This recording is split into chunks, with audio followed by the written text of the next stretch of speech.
Sì, gimana?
Hi, everyone, and welcome to our full moon meditation. We are so excited to have you all today.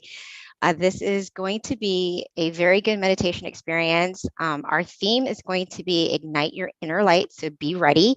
And it is also Equality by Tranquility, which is actually a perfect theme considering today is MLK Day. So, with that, I like to go ahead and start off with a quote. And this quote is actually pretty in line with the theme, I feel. So it does have to do with light and brightness. And it's from one of my favorite quote books. It's called Pipo. And this is the quote: "The happy sun. The internal sun will arise when our mind is at a standstill. It will be like a bright object shining day and night. The ordinary sun shines half a day, then fades away. But when we attain the internal sun, our life will never be in darkness. Whatever incident we face, though we cannot change it as we wish, we can overcome it as we connect with the happy sun inside." So that is our quote of the day. And a little bit about our teaching monk, Venerable Jackie, before I transition over to him for our guided meditation. Actually, he's going to do wisdom talk first, and then it's going to be followed by a guided meditation. So a couple of points about Venerable Jackie is that he ordained in 2014, pretty much after getting his BBA. And then he started studying meditation and learning more and more about it and how important it is for life, essentially. And with that, he found his passion. So now he gets to meditate often, accumulating this inner peace and also being able to share it with everyone else. So at this time, I'd like to introduce Venerable Jackie.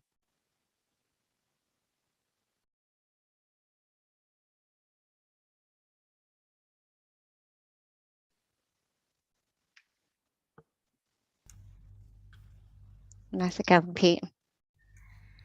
Hello. Well, good morning, good afternoon, and good evening to everyone. I see that you are here, not only from America, but from all over the world. Well, from Thailand here, it's morning time, so welcome everybody. Welcome everybody to this full moon meditation session together. Hopefully everyone is healthy in your body and your mind and is happy to be here, as I am here also. As I am happy to be here also, I mean. Okay. Today's topic is mainly, since today is Martin Luther King Jr. Day also, I believe, in America, I guess it's appropriate to be talking about equality, just a little bit on it, but in relation to meditation or the peace of mind, if that is interesting to everyone, before we start our meditation, just to see how important it is, meditation is, right? Okay. So first point I would like to make is that we know that we are different. From Canada also, welcome. Shanti. We know that we are different, right? We look different. We sometimes speak different languages, right? I speak Thai also as actually my first language. We like different things sometimes. We have different backgrounds. So differences are there. Like, definitely, we can see them. But we do also have similarities, right? We breathe the same air, we are in the same world. We breathe the same air. We have the same sun for light, for brightness. We are under the same moon right now, tonight, right? We all have our own problems as well to deal with in life. Also, as humans, as all beings, we all seek happiness, right? You may see sometimes people might want to suffer or hurt themselves, but it is because they seek happiness for that. In a way. So all in all beings seek happiness. And it is this feeling of happiness, right? That is very important. Very, very important.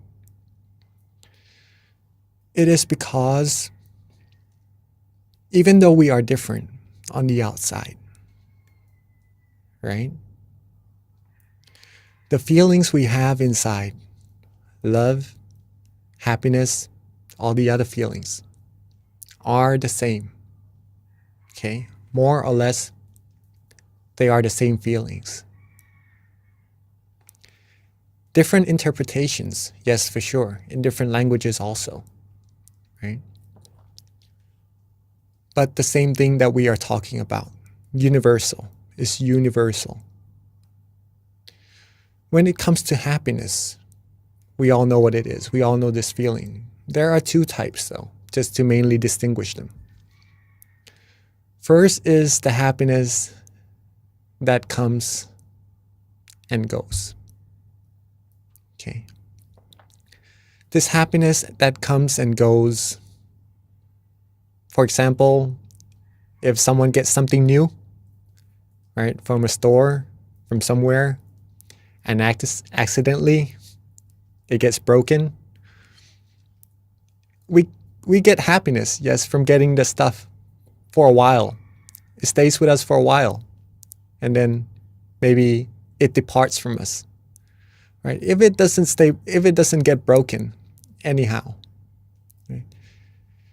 Either us or that source of happiness on the outside, it could be anything, right, will depart from each other sooner or later. And that departing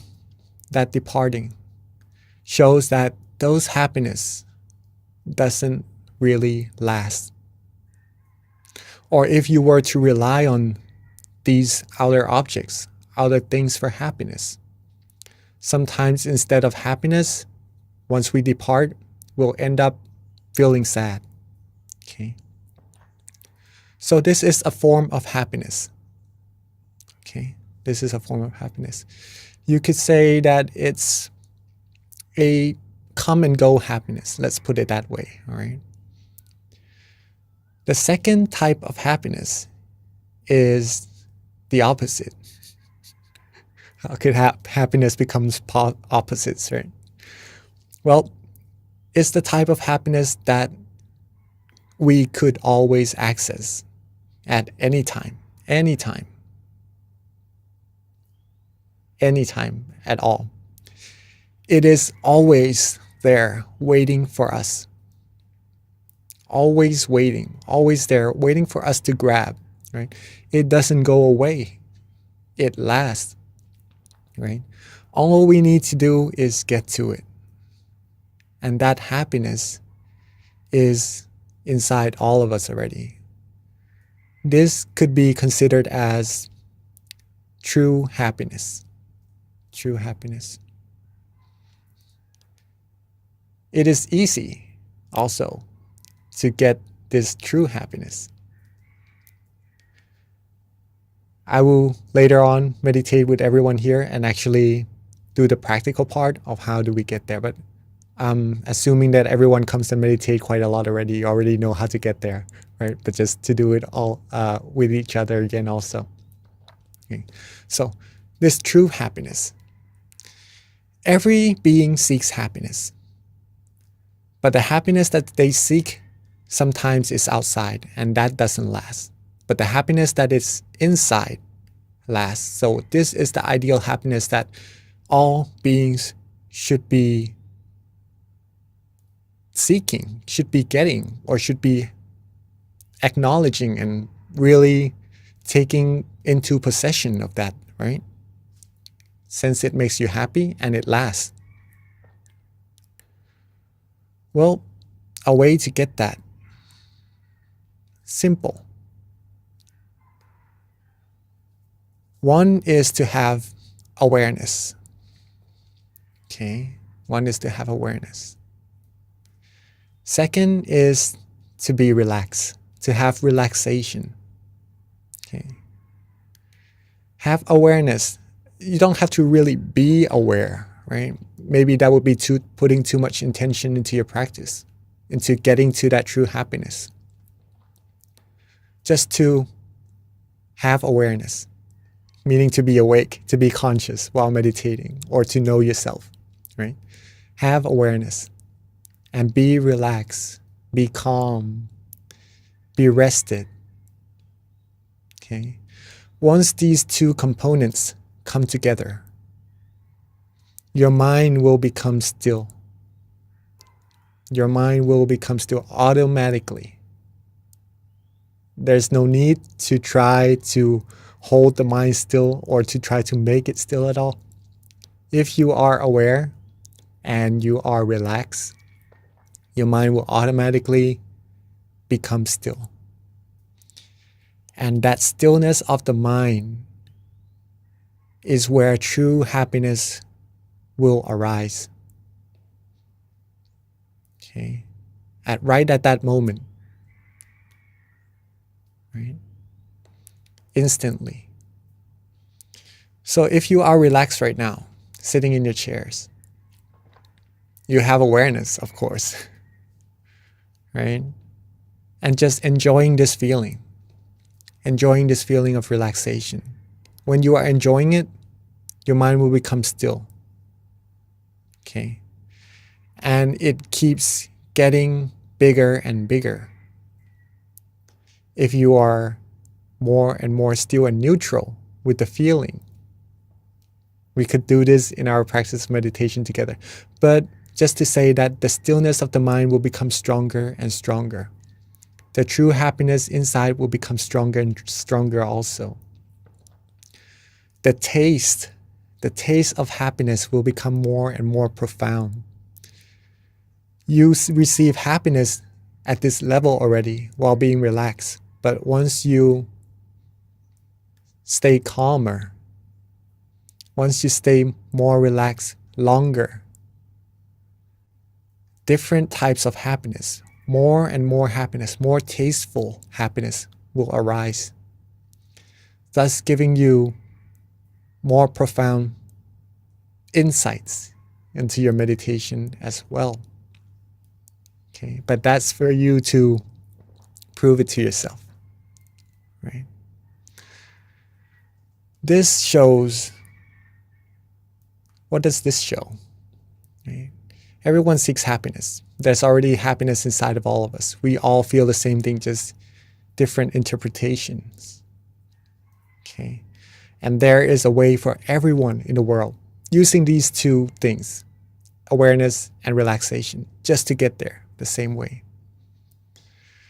This could be said as equality of happiness, or the equality of humanity. The equality of humanity. Thus, equality by tranquility. Okay. If we choose to not really look so much at the differences of humankind, of humanity, but we choose to look at the similarities, peace will happen. And when we are happy inside, when we are fulfilled, when we are content, we will feel love for everyone. We will feel that everyone is equal in happiness. And we will know that this world is able to receive peace, and thus it is a way to world peace. Okay. There's a quote. Since today is Martin Luther King Jr. Day also, there's a quote by him related to the moon also, right? So today is actually one moon together as one, as our campaign as well. Darkness cannot drive out darkness. only light can. Only light can. If we were to create world peace, but we were to put out negativities, war maybe, into this world, how could world peace really be accomplished? But if everyone in the world can be happy, can find this true universal happiness, equality in all of us, right? That's the light. That's the light within ourselves, within humankind, right? That's the light that can actually, if everyone comes together as one, like the moon, we will be able to eliminate the darkness in the sky, even at night, right? Even in the darkest night. When there's light, we can see. We will be able to bring light into this world and truly make world peace come true. Okay. That is pretty much our talk today. Hopefully everyone enjoyed it and acknowledge how important it is everyone is today. Not to just come here to the session, but actually to the whole world, to create world peace. Okay. But it is a teamwork thing. It is a teamwork thing. It can't just happen with one person. Everyone has to be happy, right? Okay, so I'm guessing that everyone is ready to practice our stilling the mind together. First of all, we all have awareness already. Now the second one is relaxation, right? Make sure you are comfortable in your seats. Make sure you are sitting relaxingly, the way you like it, right? This is all you.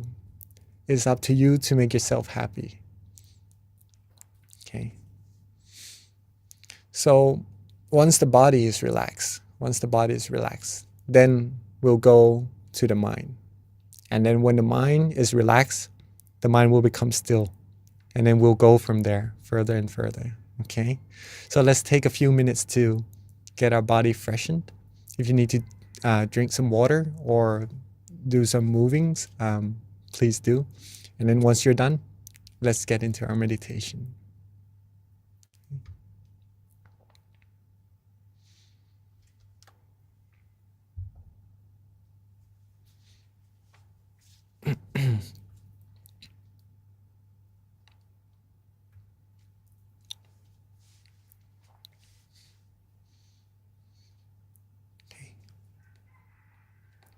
Let's softly and gently close our eyes.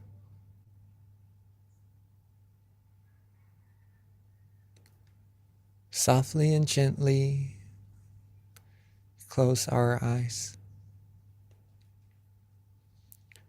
Just enough so that we feel relaxed. Just enough so that our eyelashes touch. It is to relax our eyes and not to worry too much about it. Relax our foreface. Relax our head. Relax our cheeks, our chin, our neck. Relax our shoulders, torso, waist, thighs, all the way down to the tips of our toes.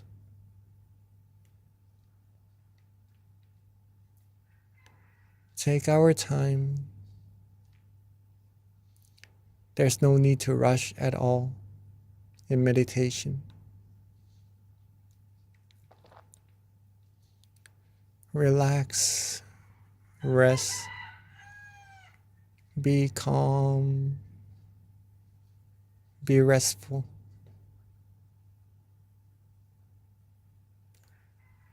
Rest and relax as if we are taking our vacation, taking our time to really take care of ourselves, take care of our body, get the rest that it needs, and later on to take care of our mind as well. take this time to make sure that all parts of our body is ready to rest, and there's nothing that we need to worry about anymore. Now, let's let go of all our worries. Let go of all our responsibilities, just for now, so that our mind can be rested as well. Rest and let go. Be free. Be free from all worries. Be free from anything that would give you a burden or give you weight to your mind. Be completely free. Be completely rested. You may start to feel the mind actually moving, flowing, and that's just the mind being free. And when you're able to let go like this, you'll start to feel relaxation. You start to feel inner comfort, peace, happiness, calmness, or tranquility. Just relax and let go, and don't worry about any feelings to come at all. If you don't look for it, it will come to you. All we need to do is just rest. Rest and let go. You'll start to also feel that the mind wants to be at a certain place, maybe right there in front of you,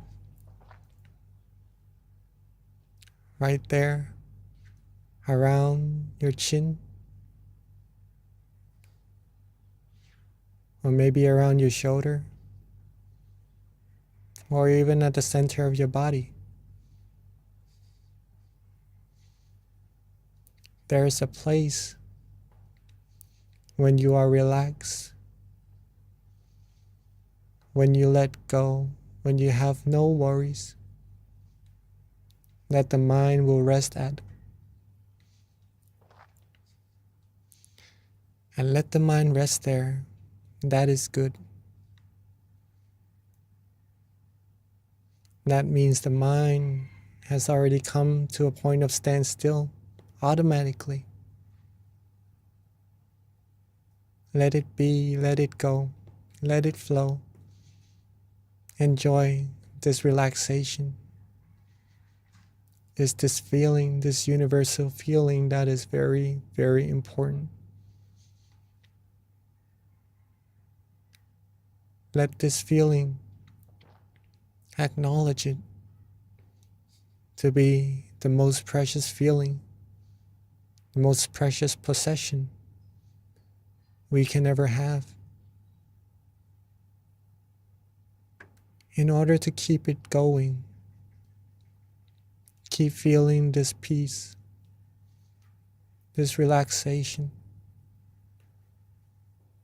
simply don't worry. Don't worry, be happy. Let go, relax. Be neutral, be as happy as you can be. Be as calm, as comfortable, as relaxing as you can be.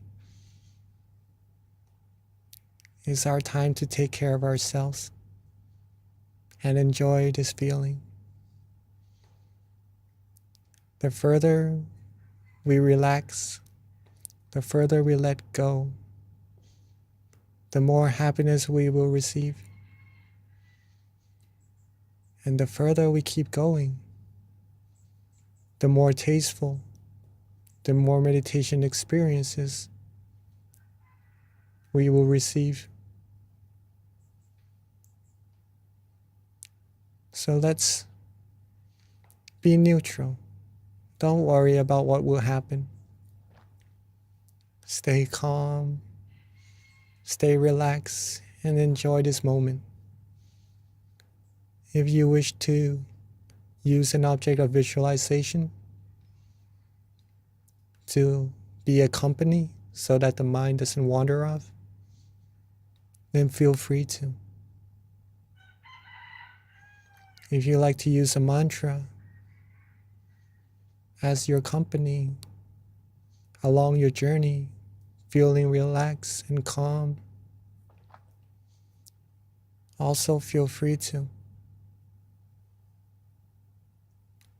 If you just like to be still, don't worry about anything.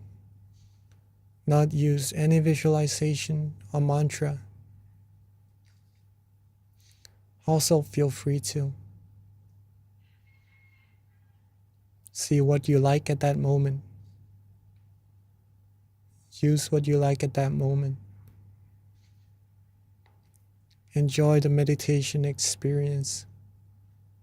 Enjoy the inner brightness.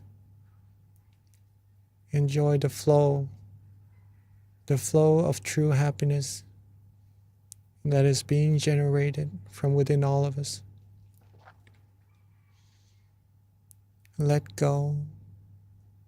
Don't worry. Let the feelings flow. And let's stay still, stay calm.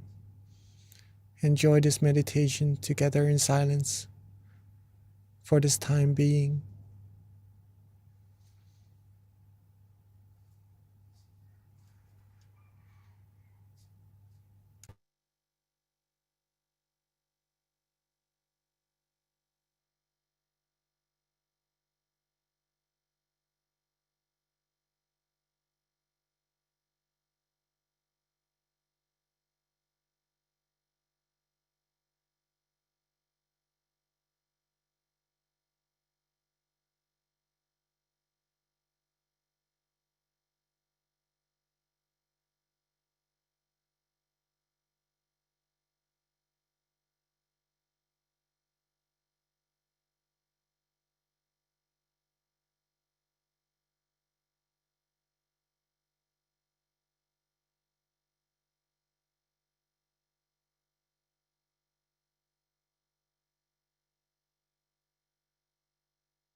as we are relaxing,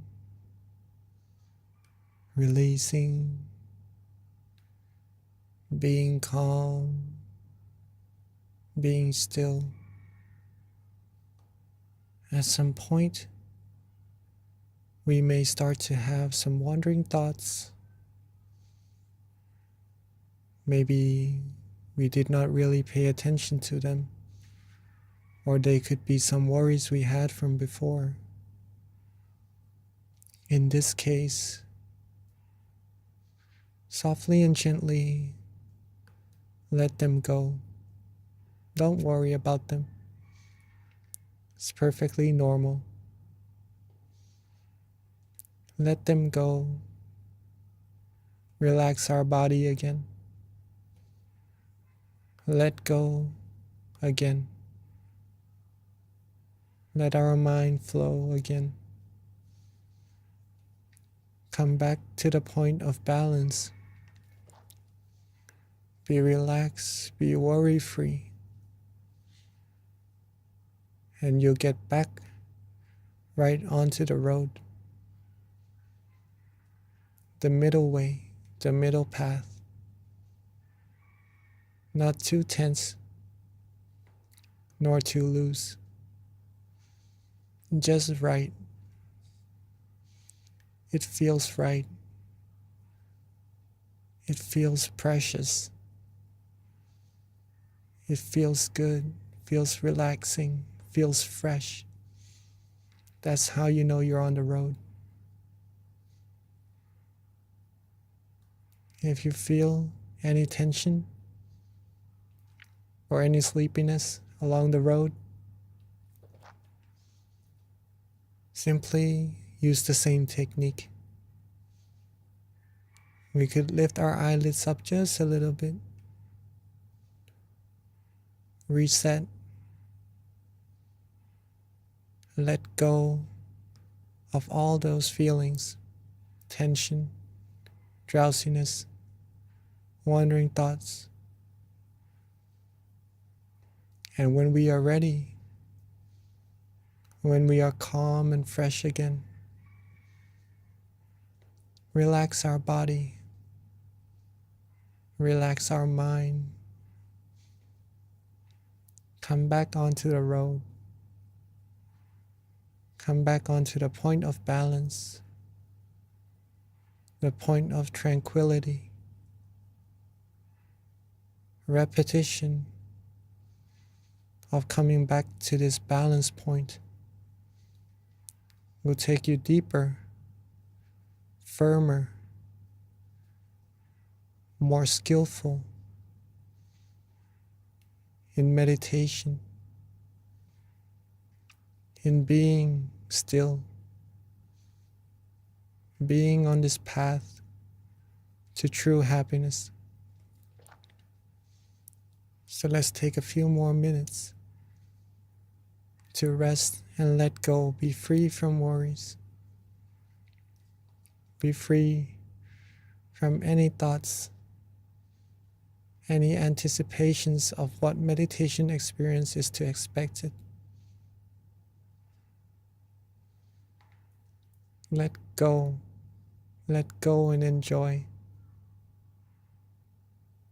until it's time for us to share our loving kindness together.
as we are now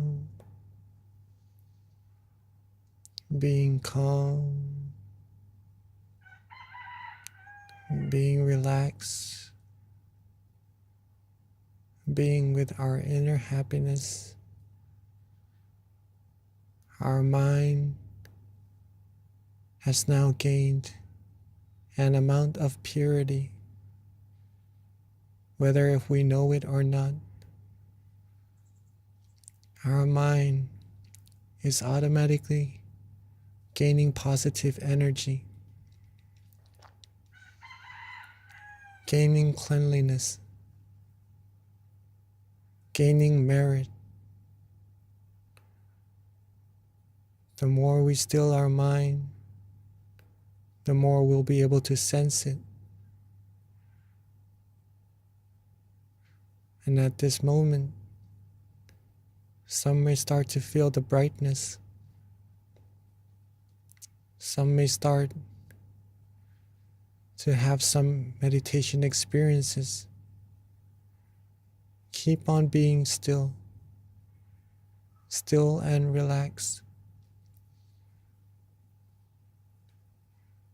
Be calm, be still.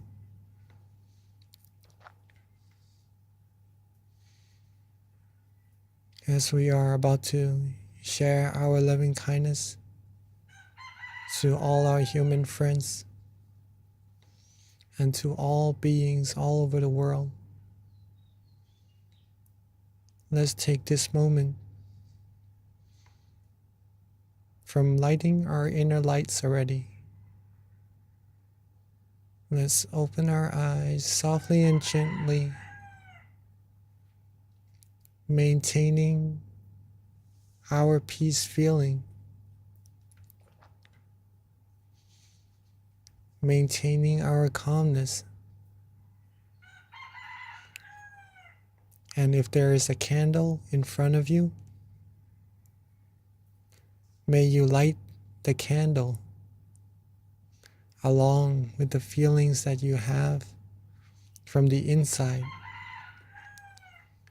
so that the candle may be the representation of the brightness, the feeling of positive energy that you have within. Let's take this moment to light our candles and lighten up the room, lighten up the mind, lighten up this world.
Ave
Okay, and for those at home, we ask that you light your candle.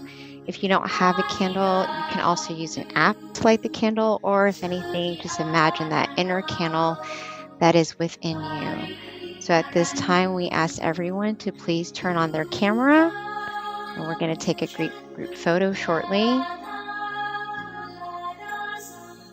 Here's my candle right here. Again, if you don't have a candle, you can definitely just imagine one that is within the center of your body, and turn on your camera so that we can all see your beautiful faces.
Well, I've lit the candles on the outside as a representative for the brightness within our mind.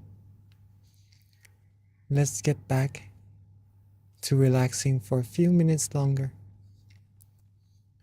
just to share this brightness from the inside with all beings, all humans, all over the world. Let us relax ourselves back where we were. Imagine our candles right at where we feel most comfortable,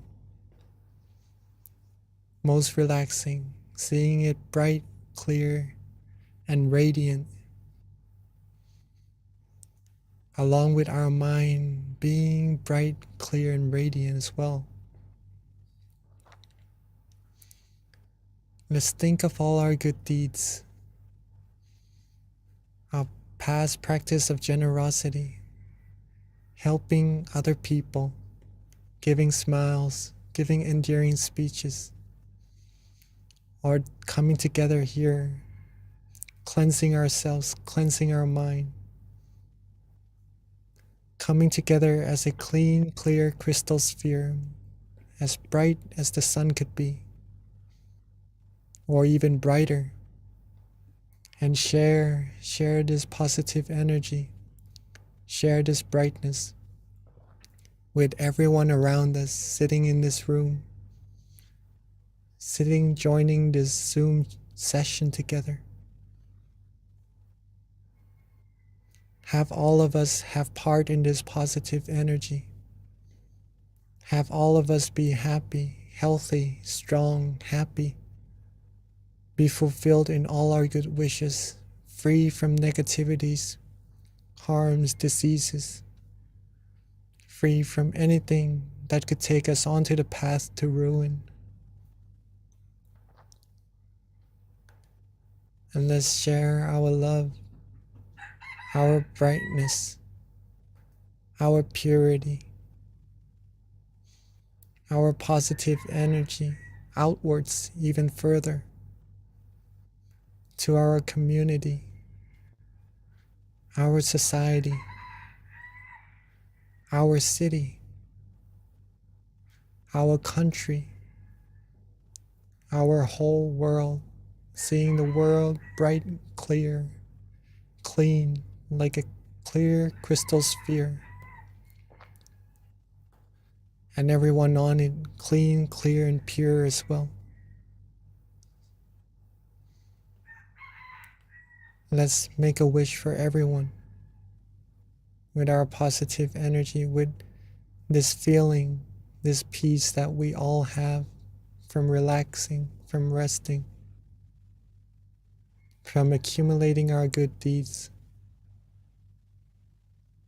And wish for everyone to be happy, to be healthy, to be wealthy, to be successful, to be fulfilled in all their wonderful wishes. For there to be no war, for there to be no diseases, no hunger, no hatred, no anger, no negativities of any kinds at all. Have the world be clean, clear, pure, be filled with happiness, true happiness from within. And wish for everyone to be able to still their mind easily and attain the utmost, the foremost of happiness as easily and as quickly as possible. Let's take a few minutes to share our loving kindness brighter and further out into space, into the universe, outwards infinitely, borderlessly, reaching all beings no matter where they are, having all beings, not missing a single one, have part in our kindness, our love, our positive energy as well. Let's take a few minutes to rest and share our loving kindness together.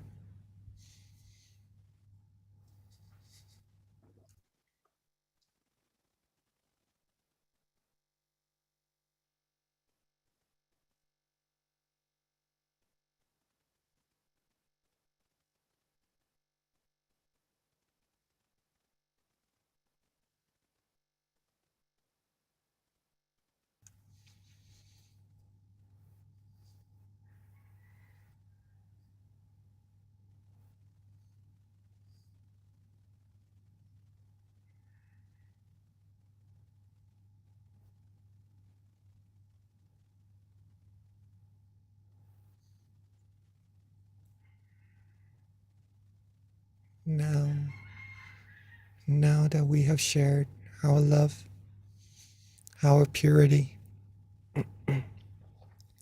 our positive energy to every other beings, let's bring our attention, our awareness, softly and gently back to ourselves. Softly and gently back to our presence, wherever we feel most comfortable. Whether if it's our forehead, our chin, our cheek, our torso, or at the center of our body. Let the mind calmly, softly rest where it likes. Let the brightness be there.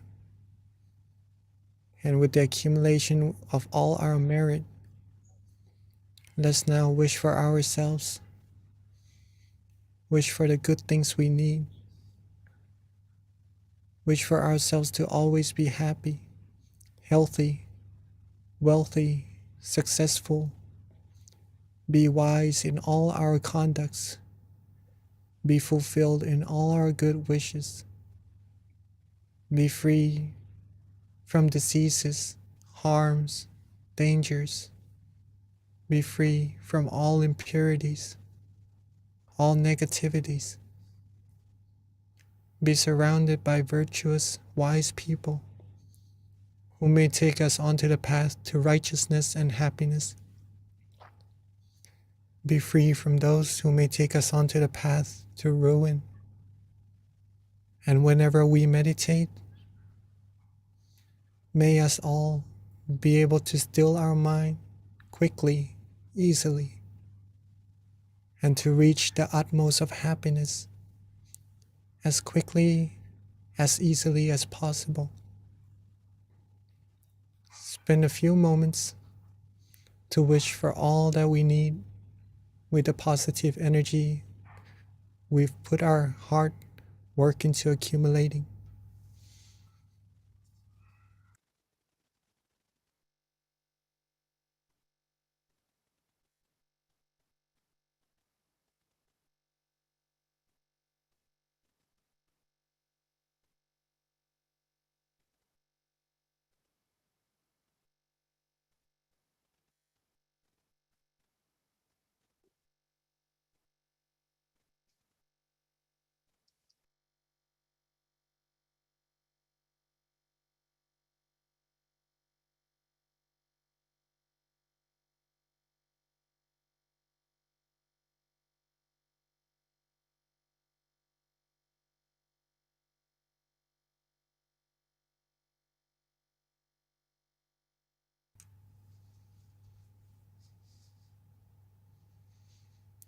And now that we are reaching the end of our session together, let's recall our calmness.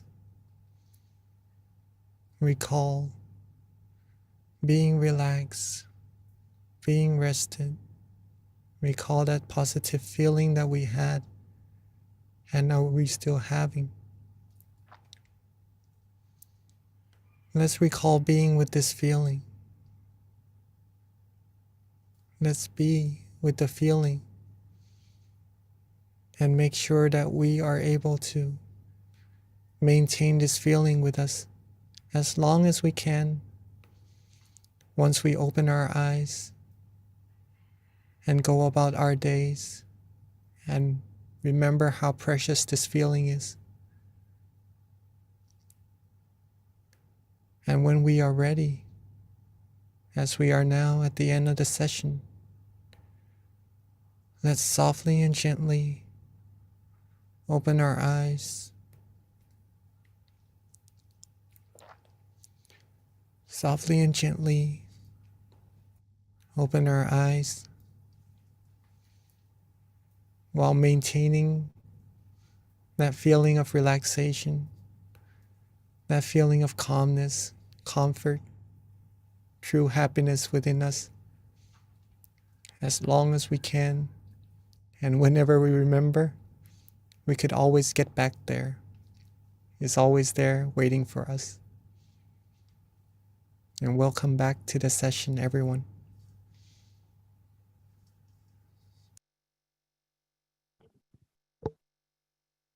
Thank you, Venerable Jackie. That was so lovely, and the blessing was so powerful.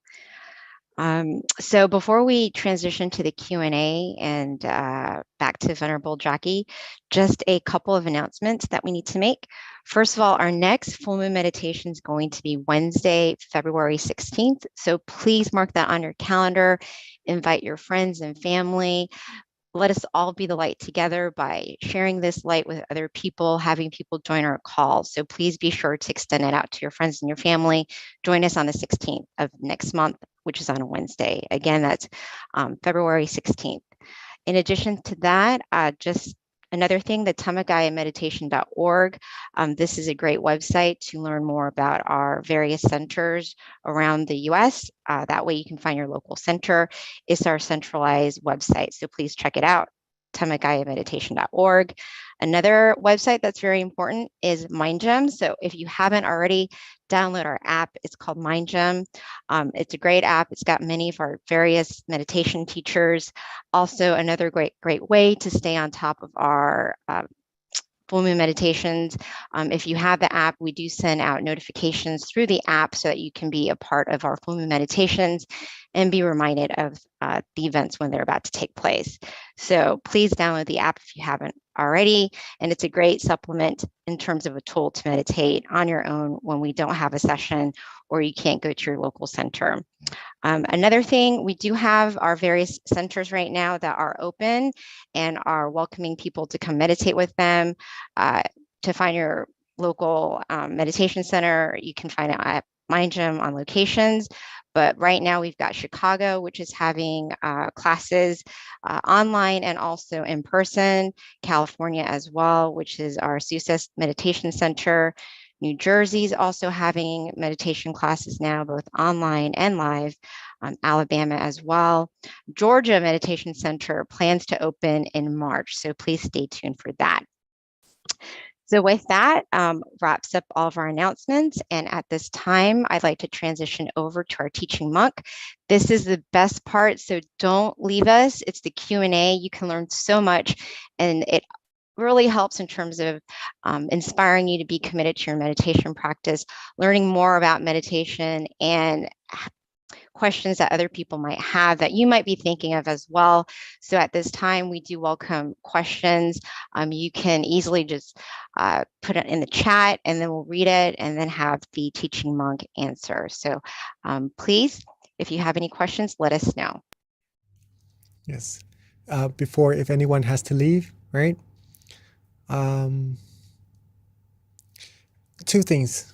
One thing actually, but into two that I would like to share with everyone. Awareness and relaxation. These two things are really important to take away from these meditation sessions, right?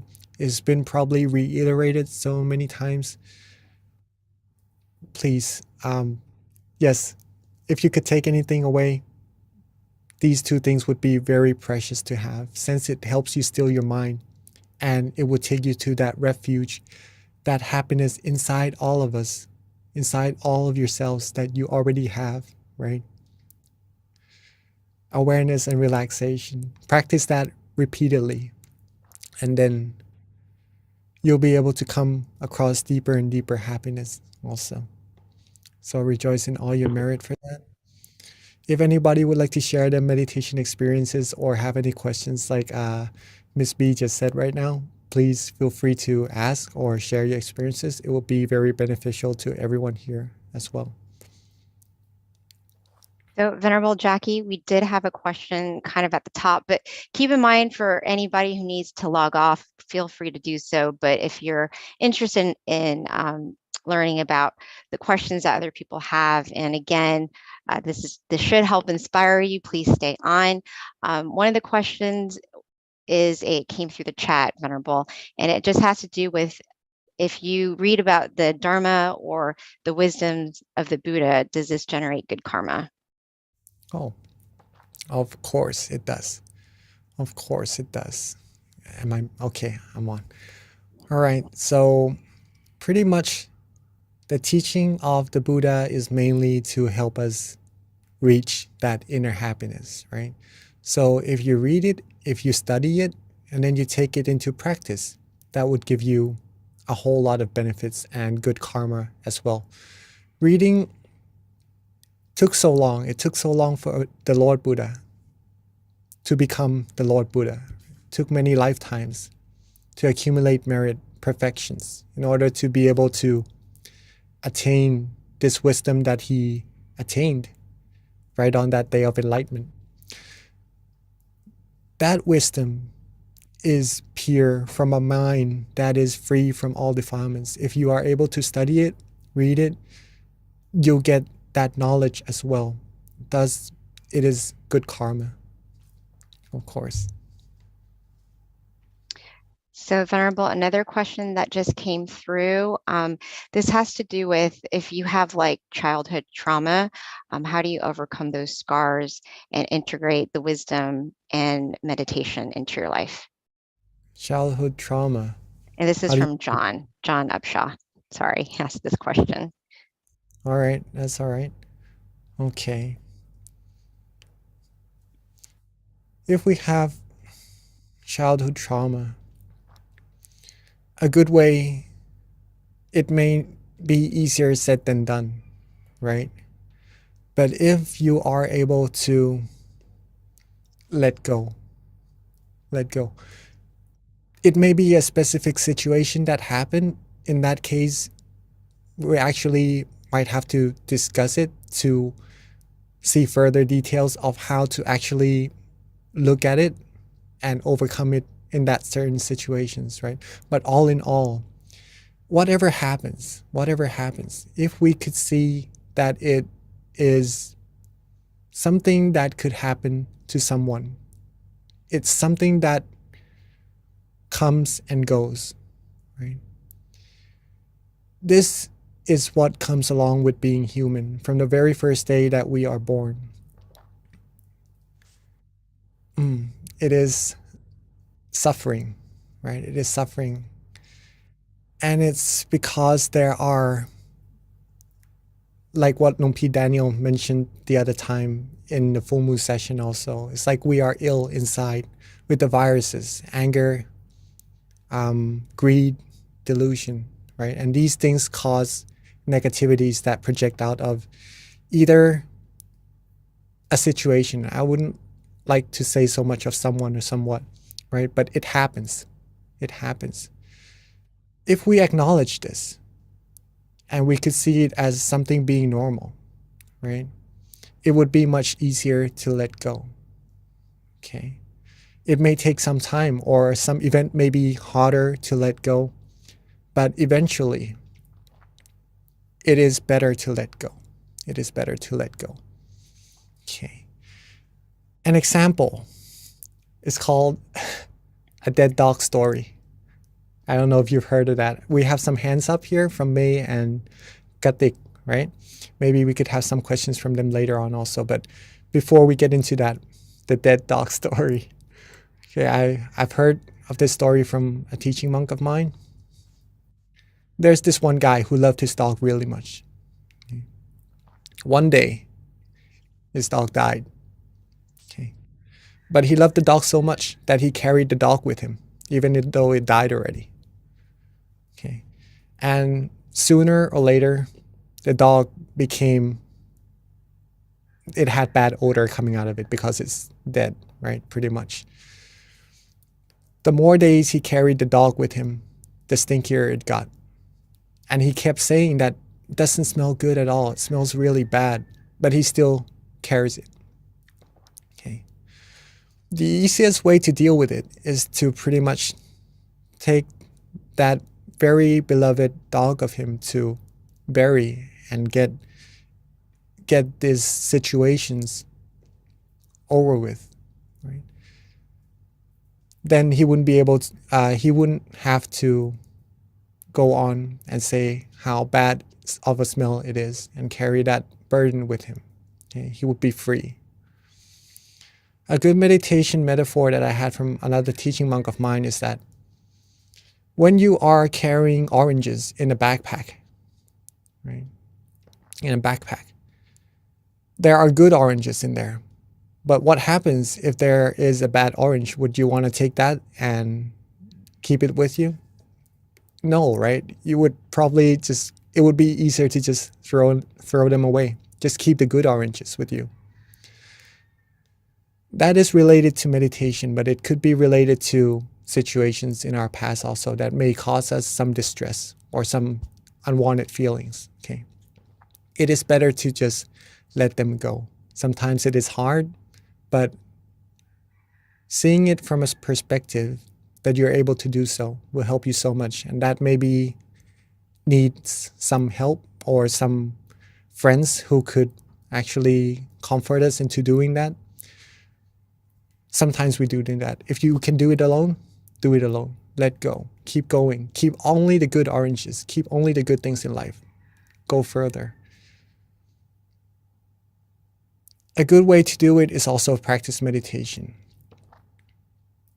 If you practice meditation, just what we did just now, if you can relax, be aware, your mind will come to that place of happiness, of purity. When the mind is there, the mind can only think of one thing at a time. If the mind is happy, all the negativities wouldn't be able to come in. Okay? If you think of the negative things, the negativities will come into the mind, thus making you feel sad and maybe sorrows also. Okay? Come back to that place of comfort, that refuge that you have from awareness and relaxation. Right? Come to the stillness of the mind. Be there. Be there. Then you will receive happiness. When the mind goes off again to think of other stuff that may be unpleasant, reset. Reset. Cut it off. Let it go again. Let go. If we're able to let go, even though it's hard, I can't emphasize on that too much, but if we practice, we'll be able to do it. Come back to that happiness. The more times you come back to being happy, the easier it will become. The more skillful you will become at coming to be happy. The more firm your mind will become at being happy. It will be like a magnet drawing your mind to that happiness, and thus you will feel happy more than the mind going outside and clinging on to things that may be unpleasant. Okay? Hopefully that helps. Hopefully that helps. Venerable, there's actually a very good question that came through the chat. And this is, I think a lot of people might have this issue, so want to hear what your input is. But how do you overcome sleepiness during meditation? Oh, all right. And okay, sleepiness. And There are a this is few from ways. Teresa. Okay. Two things first. Check to see if you had enough rest at night. Okay. If you had enough rest at night. If you do, then maybe in the session you will be more fresh. Okay. Number two is usually, as monks, we usually meditate after we eat. Okay. So meals do sometimes play a big part in drowsiness in meditation also. Resting at night, if you had enough, did you have enough to eat or more than a person should, right? If you eat more than what a person should, then a person usually likely becomes sleepy during meditation. So moderation of food and good enough sleep would help with drowsiness. Surely. Some of the few things that also helps inside the session is to reset. To reset. If we close our eyes and we start to fall asleep, we wouldn't go to sleep straight away. Okay? We wouldn't fall asleep straight away. But we would notice our mind maybe wandering off a little bit, feeling a little bit drowsy first, and then later on going to sleep. At that moment, before going to sleep, if you notice yourself first, then freshen up. Maybe opening up the eyes, drink some water, do some stretches. When you're fresh again, close your eyes and start from that. Start from being fresh, being calm, being relaxed. Okay. That would help with sleepiness during meditation. There are a few more things that could help also, right? Before the other things that could help. Maybe we have a limited time over here. So one thing that my teaching monk gave me that really helped me. I tried a lot of methods to help me with sleeping during meditation, but one thing that really helped, one word, be fresh. Be fresh. Okay. That's it. Anyhow that you would like to do it, be fresh before your meditation. Thank you, Venerable. And then here's a question from Chris Stevens. He would like to know, how is the full moon related to our meditation tonight? All right. Full moon is usually, it is very deep and very profound, but let's keep it at a point where we could relate to pretty much, right? In Buddhism,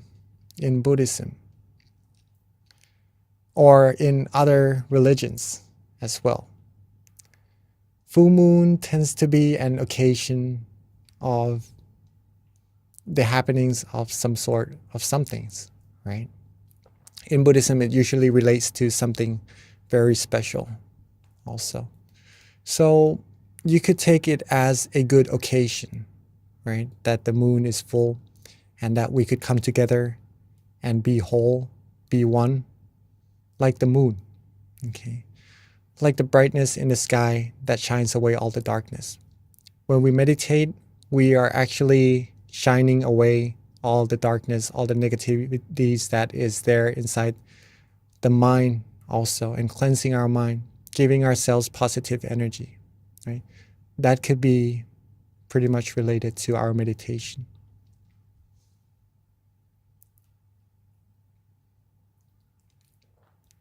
Okay, I think there is a couple of hand raised. May we have some questions from May or Gretik?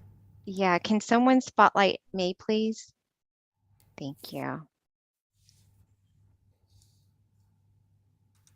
Hello? Yes. Yes, we can Hello. hear you, May. Go ahead. Yes. Hi. I practice meditation for longer hour, like 5 hours, 6 hours. Then I have more concentration and I can practice deeper. But sometimes when I am in this situation, like I have a lot of changes are happening. Like I can see my sweat poles and all the sweat coming out from each pole, and I can then suddenly there are the blood flowing. I can see that movement, and so there is something like the pendulum here and moving backwards and front and backwards, and I feel all these happenings, and at the time I try to focus back on my tip of my nose, but I still see all these instant and continuous changes, and how can I focus, and where should I focus back to continue my meditation? Beautiful. Very nice question. In case someone else also has meditation experiences that they wonder what is there and what's happening and how to go further, right? As we mentioned in our meditation always, is that this feeling of relaxation, I'm not sure if you are able to sense it when you meditate, May? Yes, I do, but only sometimes I have this. I see all these instant and continuous changes, and at the time I don't know or how to continue. I or put back on my focus point on my nose, but all these the pendulum things here and the moving front and back, and this is where should I focus at the time. Okay, yes. If you can remember the feeling of relaxation in your meditation, right? If Yes, it's at the tip of your nose, if you focus there and you feel relaxed, yes, that should be where you should be focusing. Okay. Let's put it this way. Let's put it this way. If I close my eyes and I feel that around this area, okay, is where I feel relaxed and comfortable. It could be my nose, it could be my ear, or it could be in front of me, anywhere. But I feel like right now, over here is relaxing. I would place my mind over here, but sometimes meditation experiences would happen around here. Maybe, like what you said, the pendulum is going back and forth over here, or maybe some other things would happen, maybe in front of me, anywhere. Do not pay attention to them. Don't pay attention to them. That's what being neutral means, right? Like if the door opens behind you right now, maybe you would look at it, right? But in meditation, if the door opens right now, what you need to do is just don't bother with it, right? Don't really pay it too much attention to it. Be where you feel comfortable. That is the switch. That is what makes the meditation experience happens. If you let go of it, the feelings will go away and the experience will go away also. But if you keep being still, being neutral, you'll be able to go further. Don't mind any meditation experiences. If you go further, you'll reach deeper and deeper experiences. Okay. So in this case, if you like the nose, if you like the area around here, if you feel good, then keep the mind there. Whatever happens, whatever is swinging, don't worry about it. Very nice. yes. Thank you. Thank you for that question, May. Venerable, there's another question that came through the chat. And this one pertains to a full moon. And this question is just someone wanting to know if there are any special precepts to be taken for a full moon. So maybe you can kind of just go into a little information with it, with regards to what precepts are, because not everyone on the call probably knows. So just a very high level summary of that. I know it's going to be probably more, you're probably gonna need more than 3 minutes, but All right. Okay. So precepts. I'm very surprised that you are keen to know about some more about Buddhism as well. Usually when I go and share meditation with people, they usually would be interested in the meditation itself, but it's nice to have people interested in Buddhism as well, right? I'm trying to be as neutral as we can towards this feeling or happiness within all of us. Precepts are pretty much disciplines, right? Disciplines. They are disciplines basically to not harm ourselves or to harm other people, right? For example, not killing, not stealing, not saying false things, or not taking in intoxications. Okay. These are, and one more is to not have sexual misconducts, right? These are the basic 5 precepts that every human should have, right?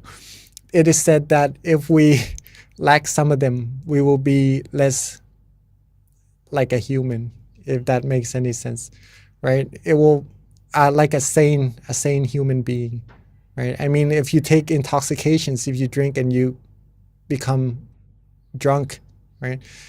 It would be harder to control your senses or to be sensible in some cases. That's pretty much what it means. So if you are able to hold 5 precepts, 5 things, that's pretty much being a good human being, right? Good, normal human being. Precepts, not to hurt ourselves or to hurt other people. Now, during the full moon, 3 precepts are usually held further, right? As a tradition, right? Actually, the third one, to not have sexual misconduct, is changed to not having anything to do with sexualities at all. Okay. And then the 3 more is to not be in good, thick bed, to not listen to music, to not engage in entertainments.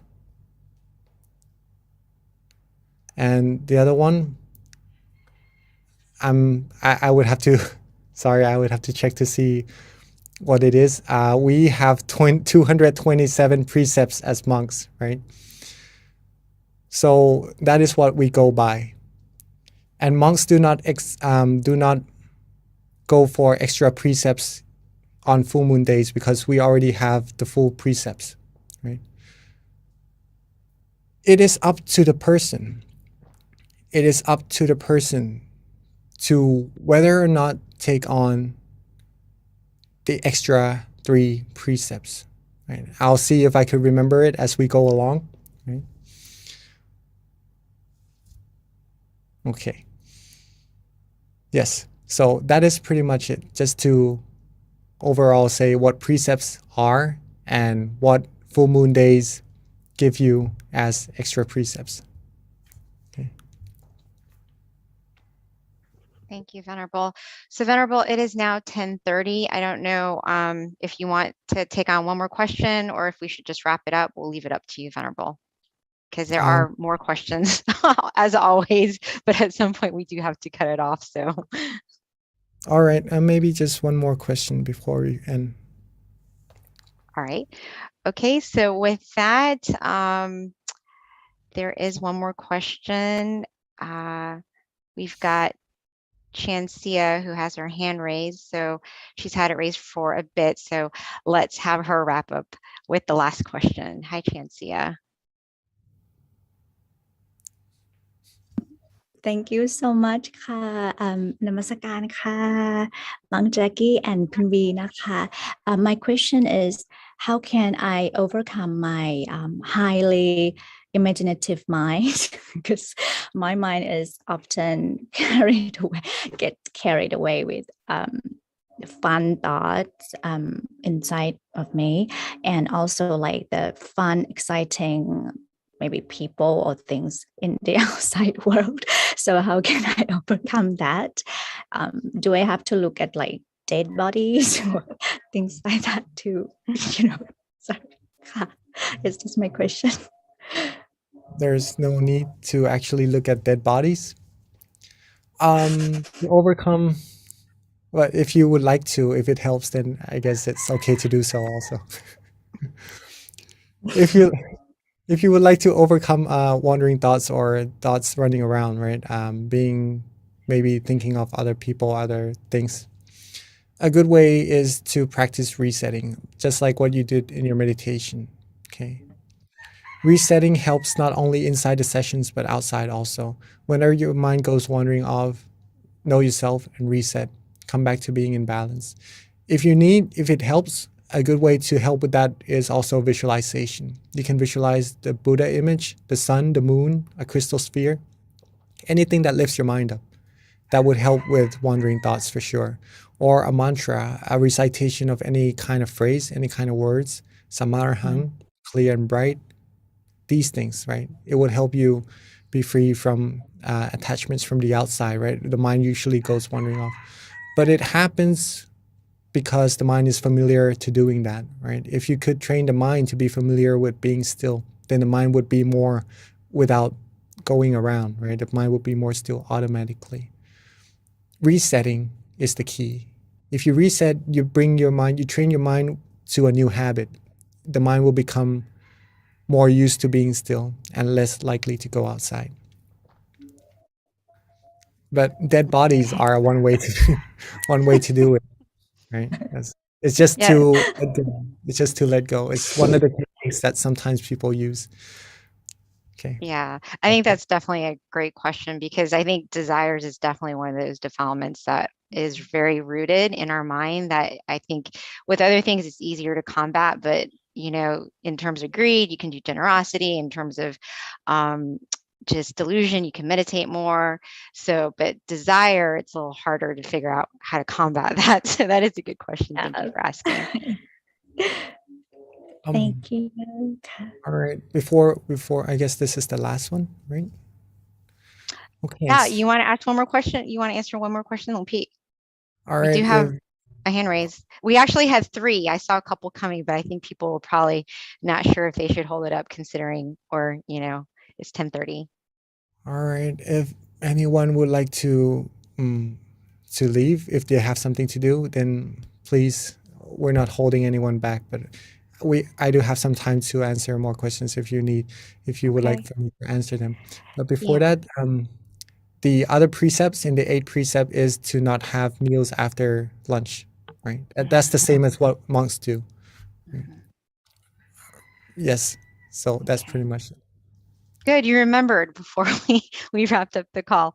All right, Venerable. Now, there were other questions that were also relevant to Buddhism, since, we are continuing to stay on. If you might want to answer, I read it had something to do with consciousness, but I think before that, I don't know if the person's still on, so if they're not, maybe it's moot to ask. But there is a Petra who has her hand raised, so if we can spotlight her or just unmute her so she can ask her question.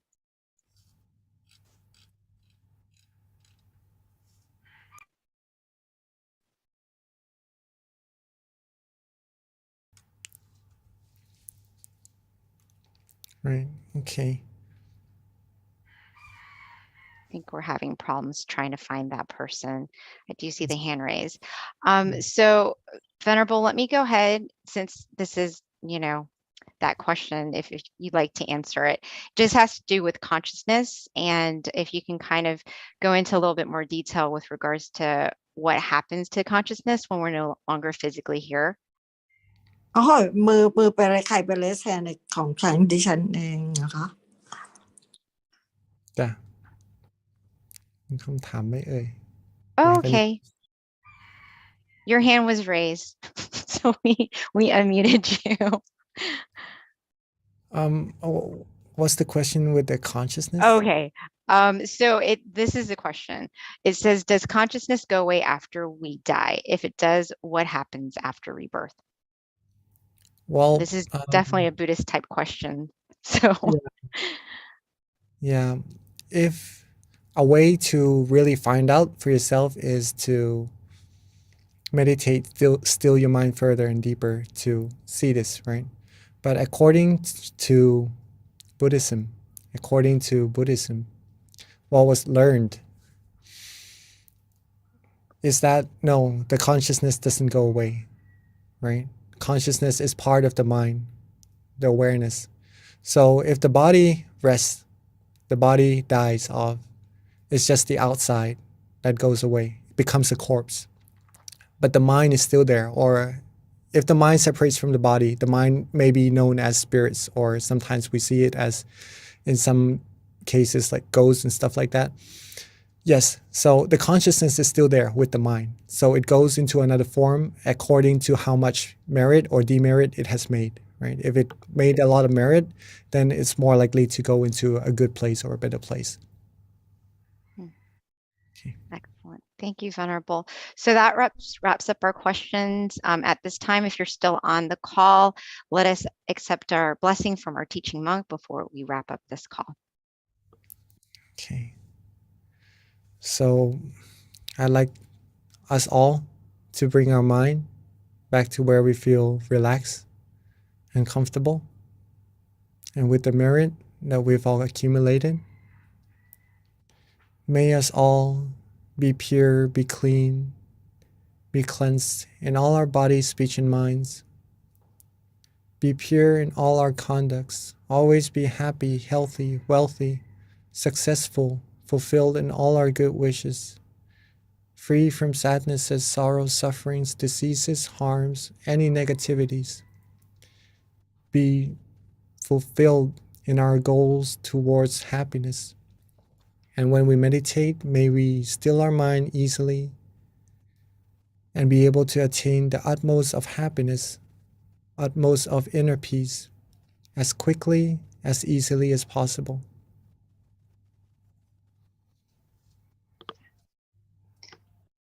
Thank you, Venerable, for that very lovely blessing.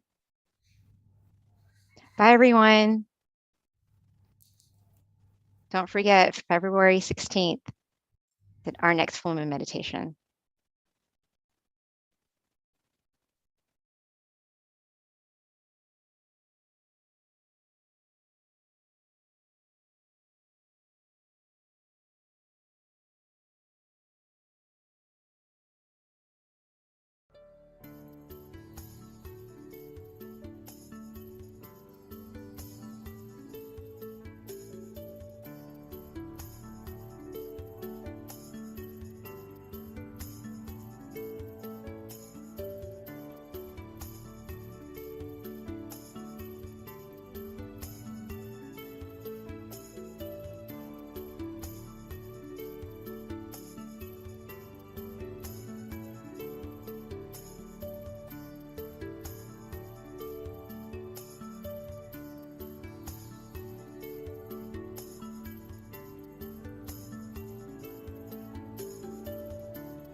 Hi, everyone, and welcome to our full moon meditation tonight on Universal Love Starts from Within.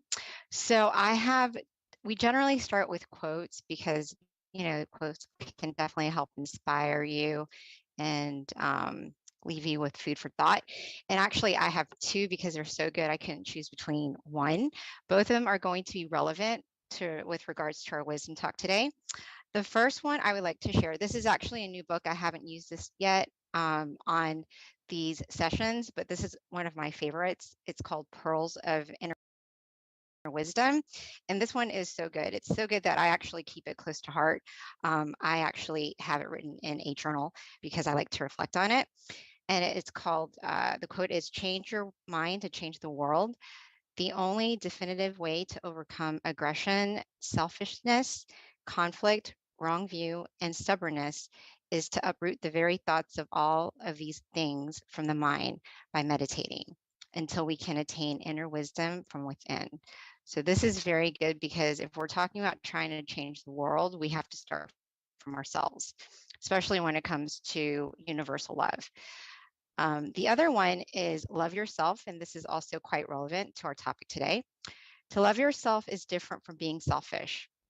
To love oneself means to purify oneself and to be happy at all times. All things that come to our mind and our five senses, sight, sound, smell, taste, or touch, both good and bad, we must choose to opt for the good and let all be at the seventh base, the center of the body. So both are pretty relevant to our topic today, which is going to be on universal love. And next, I just want to go over a little bit about our teaching monk. If you haven't meditated with Monk Daniel before, you're in for a treat. So Monk Daniel has ordained and he's dedicated to his life to meditation and practicing as a Buddhist monk since 2012. So he's been a monk for over 10 years now. He believes that positive life change begins from within and that everyone can change their outer world by first changing their inner world with regular meditation practice. Another thing about Monk Daniel is that he's been teaching meditation domestically and internationally to monks and novices and people all around the world.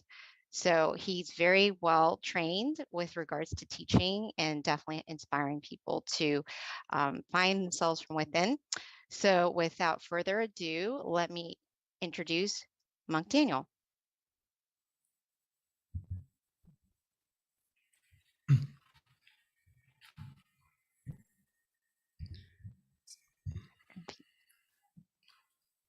So, good evening to everyone. Good morning from Thailand. To see everyone again on this auspicious night on the full moon, which is a very important, special time actually, if we learn more about it. But mainly it's the most brightest night of the month. So there's a lot of positivity, a lot of good energy on this night. Today, I wanted to talk to you about universal love and how we can connect to it through meditation. Especially, we just passed, 2 days ago was Valentine's Day. So happy Valentine's Day to everyone. Hopefully you had a good time. And today we're going to learn the most important thing is to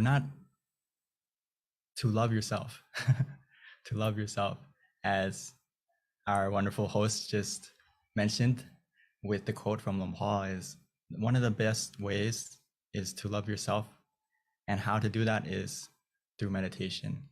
This is something that my master Luang Por Tamachio always tells us, the monks, the community, everyone, that we need to make time for ourselves and make time for us to meditate. Because if you truly love not only yourself, but the people around you and everything around you, actually, it will benefit from loving yourself first, which I'll explain a little bit how is that not selfish, right? It may sound a little bit in the beginning, but let's talk a little bit about it. So as we may see, I want to talk about self-care a little bit. I know this is a topic that you may have heard about.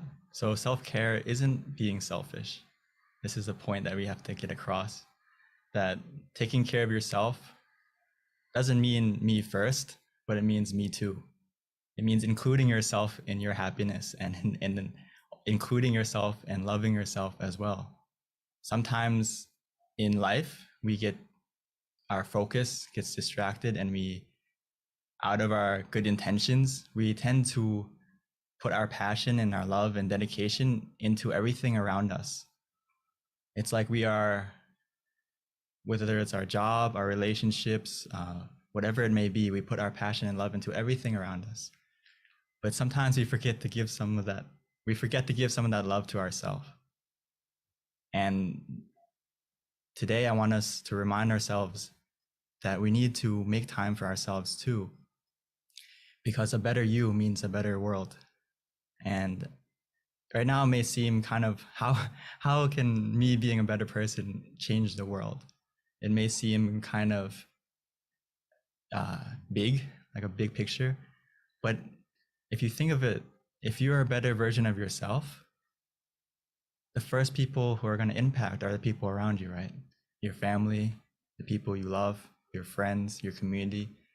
So it directly impacts the world and the environment around you about if you look after yourself more. So when we talk about self-care ideas, I'm sure there's many ways that we've heard before, whether it's going to the spa, taking care of yourself, taking care of your body. But the most important self-care idea is to look after your mind, which in this day and age, many people are starting to realize that mental health is very important, as we are living in a day and age where we are connected to everything in the world easily, right? Through technology, through our phones, through everything.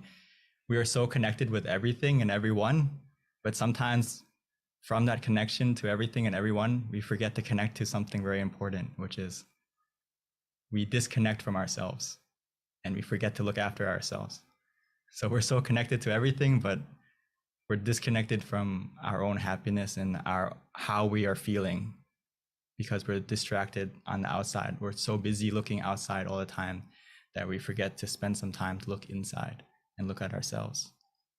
So the most important self-care idea, number one, is to look after your health, your mental health, your mind. How is your mind today?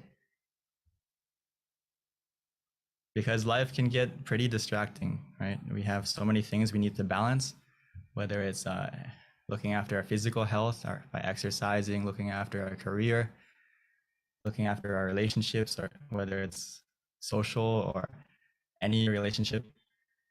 It's very hard to balance what's important in our life if we don't look after our mind first, because our mind is the root of everything. Sometimes we tend to forget that, and we don't balance things correctly because life is very hectic. Right? So sometimes we focus a lot on exercise, or sometimes we forget to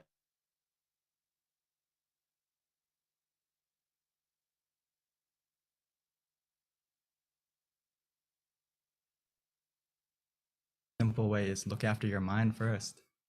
Because if your mind is clear and bright, everything in your life is going to be done successfully and easily, whether it's your work, your relationships, everything in your life is go into balance if your mind is in balance. So many times we may feel like we're out of energy, or maybe we have a broken heart or something like that. We don't have the passion anymore. We don't have the love anymore. We need to recharge. We need to have mindfulness of how we're feeling and be willing to look after yourself. Just like our phones, right? Sometimes we see our battery low, we automatically need to go charge it, right? We see the 10% warning, the 5% warning, and then we're looking for a charger to make sure our phone doesn't run out or whatever it may be. We should feel the same way about our mind, about how we're feeling. If we feel low energy, we feel unhappy, we feel discouraged, we feel like weak mentally, we need to go recharge ourselves. We need to go refresh ourselves, which the best way to do that is by meditation. So I'm so happy that everyone here is coming to recharge yourself and to make sure that we are full of happiness and love from within. Because if you don't love yourself, it's very hard to love the things around you. It's like we are an empty glass. If you're low energy and you're not positive, it's very hard to be positive to other things and other people around you. So by meditation, it's like we are, every time we meditate, the more we meditate and the better we meditate, it's like we're filling ourselves up. It's like a glass that's full. And actually sometimes it may even feel like overflowing with happiness and contentment and not only love for yourself, but love for everything around you. So through meditation, it's like we're a full glass that we can pour and share to everyone around us after we look after ourselves first. So we need to normalize meditation into our life and prioritize, make it one of the things that we make it a daily habit, just like we look after our physical self, whether it's taking a shower, brushing our teeth. We do these things daily, no matter what. And we need to clean our mind the same way as normally as we would look after our health and our body.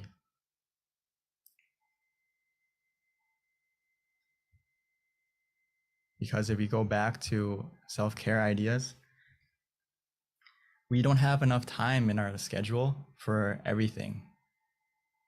That's true. Sometimes we only have 24 hours a day. Our day is very busy, right?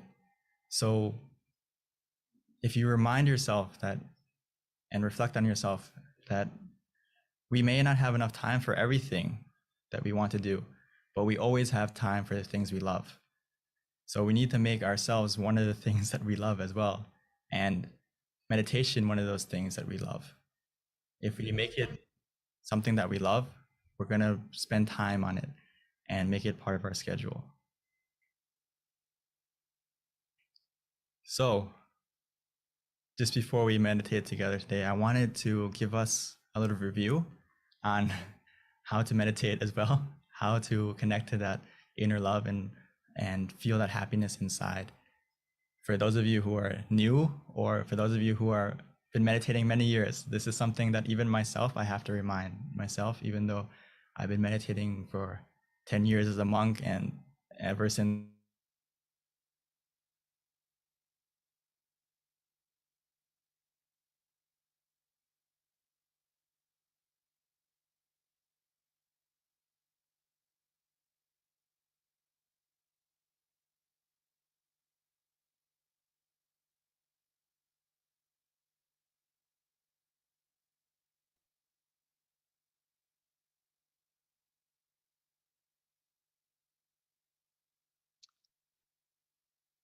Well, you guys, it looks like we just lost connection, but Venerable Monk Daniel will probably be jumping on shortly. Give him about 3 minutes. But until then, I'll go ahead and just kind of give you a recap with regards to our meditation technique. Definitely, you want to keep your mind bright and happy and joyful as much as possible. Try to recall good things that you've done in your life to kind of help make your mind just refreshed. And then from there, just relax your mind, your body, just some high level recap with regards to our meditation technique. One of the things that we try to focus on, if you can, is the center of the body. And Monk Daniel will definitely give us some guidance with regards to that when he returns. But there are 3 things that we can do when we're trying to meditate. Is first, we've got to clear our mind. Second, from that, relax the body and the mind. And then we want to pretty much trick the mind, because the mind has a tendency to dart from different thoughts or different images. So high level, one of the things that we recommend people utilize to help calm the images essentially is you can anchor your mind with a shining sun, a full moon, which is very appropriate with it being full moon meditation, or just simply relax and keep your mind at the center of the body. In addition to that, you can also use a mantra, and our mantra is Sama Alahang for those who are familiar with our meditation technique. Or you don't have to use that mantra. You can just use anything that makes you feel calm, whatever it is, it should be neutral. So another recommendation would be you can simply just recite clear and bright, clear and bright, clear and bright. Just something repetitive to kind of help tune out the noises in the mind. Or simply we can just relax and just clear our mind from any thoughts and just simply keep your mind at the center of the body. Meditation is very simple. It's just a matter of letting go of your thoughts, which is definitely easier said than done. One of my teachers, Venerable Nalong, always would used to tell us how simple meditation really is. But when we try, it's not so simple, because even though we might look very peaceful on the outside, in the inside, there's just so many thoughts just constantly running through your mind. But with practice, with guidance from our teaching venerables, you will be able to get to that point where you can calm the mind. So that is pretty much a high-level recap of our meditation technique. Venerable Daniel is probably doing his best to get on. We'll just have to wait for him. And at this time, I would like to invite any venerable that's on this call who might like to also give some advice with regards to our meditation technique. I know we've got many amazing teachers on this call with us tonight. If you can add any additional guidance or any advice with regards to adding on to what I just said, that would be awesome.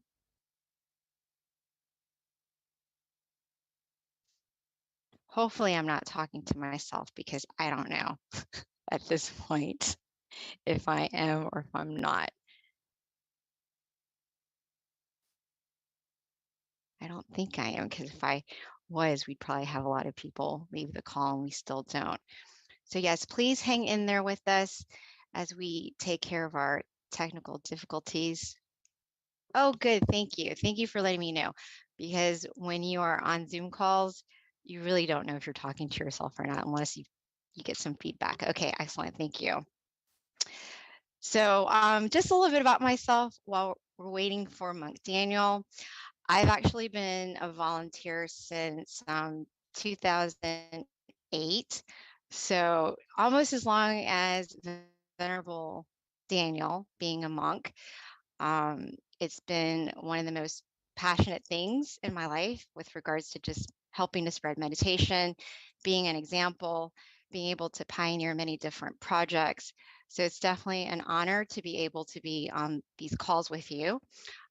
So at this point, I have learned a lot with regards to our meditation technique, because I have had many, many different teaching monks throughout the years, which has been such an inspiration, because no matter what, it's very easy that, if you aren't connected to a community, it's not always very easy to be connected to your practice. Even though you know how important meditation is, without a community of teachers or virtuous friends, or even meditating together like this, it gets really easy to get distracted. And before you know it, time goes by, life goes by, and you just don't have that same commitment to your meditation practice.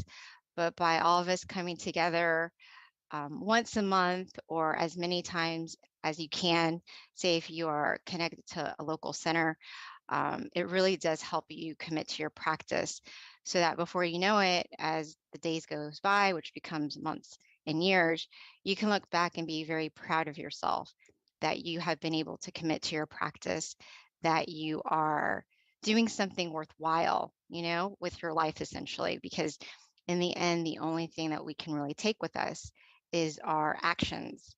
And by meditating, we're definitely creating good actions for ourselves. So all of us on this call, be proud of yourself that you are in the right direction, that you found some of the best teachers in the entire world. I kid you not. We are so lucky. I see it all the time. We don't have to go anywhere else with regards to meditation. We've got it right at our fingertips. Or even better, if you've got a local center, you have to take advantage of the amazing wisdom that we get from our teaching monks. So, that's one of the things that I'm very grateful for, that I've got many, many teaching monks by being connected to this meditation community. Thank you. Yes. So, this might kind of interfere with our meditation just a little bit, since our schedule normally is to meditate from 9:20 to 9:50, which is about half an hour meditation. And Monk Daniel is not on the call yet. So we'll have to kind of kill time until he gets on. I don't know if anyone can. Thank you. I don't know if anyone can connect with Monk Daniel while I'm trying to inspire our community, and that way we can know kind of what to do. If not, I am going to have to volunteer one of our teaching monks, which we've got many qualified ones on this call, to guide our meditation practice for us, because there's many that can do it, I promise you. Okay, so a little bit more about me, since we've got a little bit more time, is that one of the things that I'm most proud of is, and this is for anyone in Georgia, and this is something I would announce at the end, but I'm going to do it now. I'm really excited that one of our teaching monks from Thailand, he's actually a former member of Georgia. And I'm very proud to say that when I saw him in Thailand in 2019, pre-COVID, he gave me a gift, and I went to a meditation retreat where he was teaching. His name is Venerable Michael, and he was a former student at the Georgia Meditation Center, which is where I volunteer. And when I saw Venerable Michael just before I was about to leave, oh, wonderful. Okay, I don't have to say anything now. I can wait till the end, because we've got our teaching monk back on the call. And now we will start our meditation, and perfect timing, because we start meditation at 9:20. It's now 9:22, so we didn't lose very much time. So at this time, Venerable Daniel, are you there? Wonderful. He's coming on, so I can tell my story later. Thank you, everyone, for being patient with us. As we all know, technology, you just never know, it can be fickle sometimes.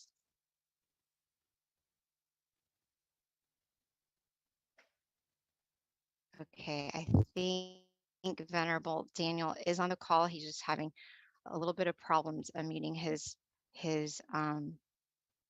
microphone. Thank you, Quincy.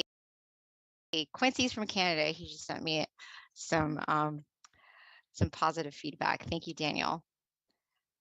I guess 2 thumbs up for being on the spot, right? These are the things you have to do sometimes. Thank you. Okay, well, Venerable Daniel is joining us. Just give him a couple more minutes. Oh, Deb, I've got all these friends on the call. Thank you, guys. Thank you. Okay, well, you know what? When Venerable Daniel gets on the call, I will just zip up. But for right now, let me continue, since I was right in the middle of my inspiring talk here. A former member of the Georgia Meditation Center, and like anyone who knows me will hear about him, because I'm so proud of the fact that he was a former student at the Georgia Meditation Center. And when I had the opportunity, never mind, he's back. Thank you, Venerable. I was just creating all these things that I can share with people. I was waiting to be co-host, because I can't unmute myself as a participant. Well, we are glad you're back. Go have at it, Longpete. And you guys will hear from me later. Thank you. We left off on how before we meditate, just real quick, the most important thing is making sure that we are relaxed of both body and mind. So I'll continue later. For now, let's get into the meditation, because we are running out of time a little bit. Sorry for the technical difficulties. the main temple.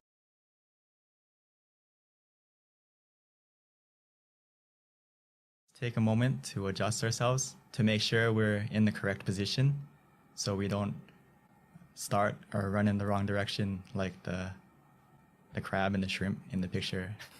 So take a moment to adjust yourself, find a comfortable position, whether you're sitting on the floor, on a chair, and let's begin our meditation together.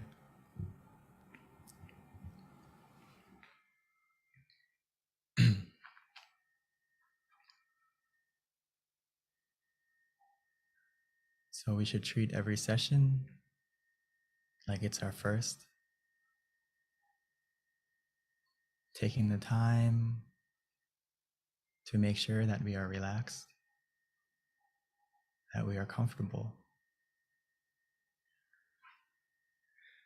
Because meditation is essential, the most important part is how we start. Making sure that we are running or starting our journey in the right direction. So we need to take the time to make sure that our body is comfortable and relaxed. From the moment we close our eyes, softly and gently, naturally, as if we were about to go to sleep. Because now is the time to truly rest our mind and recharge ourselves, both physically and mentally.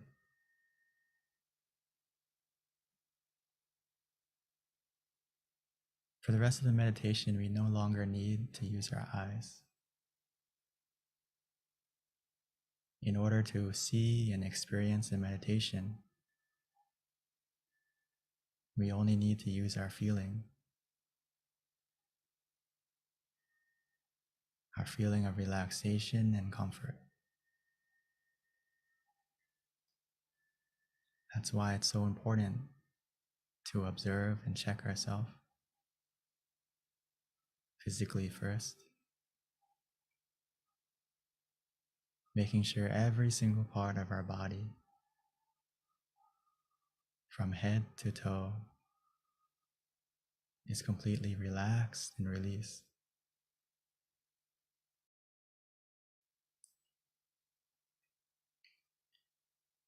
Sometimes the easiest way to do that is just to take a deep breath a few times, breathing in slowly and gently and deeply, feeling the cool and relaxing air, the calmness as it fills our body up with relaxation.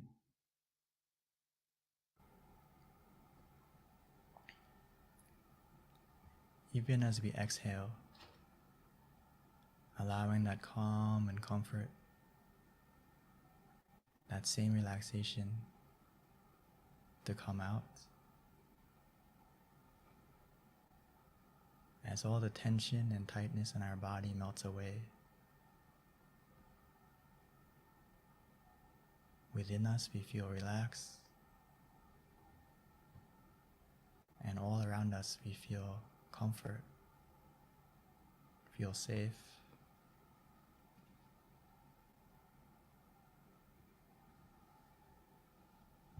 The more we relax our body,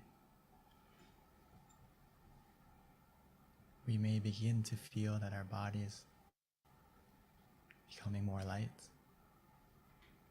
more weightless.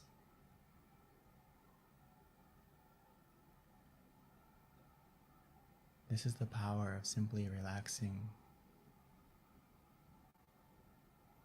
Our mind begins to follow automatically as well.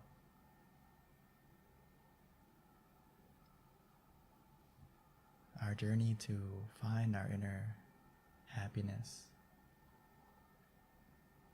the universal love inside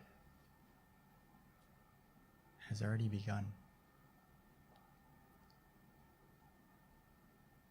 Right now, all we need to do is to continue to relax. Now that our body is more relaxed, a mind that is relaxed is simply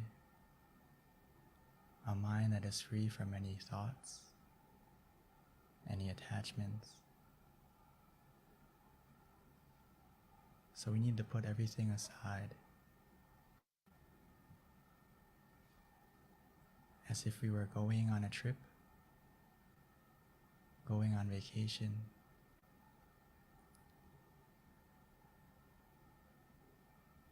We can put our mind in airplane mode,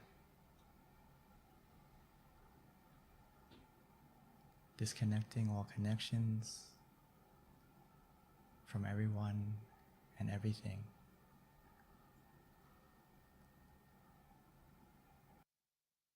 This journey inside, we don't need any baggage. All we need is ourselves. Right now, it's a time to love ourselves, to make sure that our mind is in the right place, to make sure that our mind is positive, clear, and bright.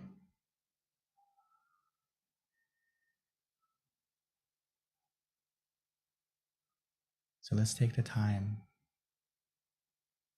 to help ourselves to calm down, to relax, by using whatever method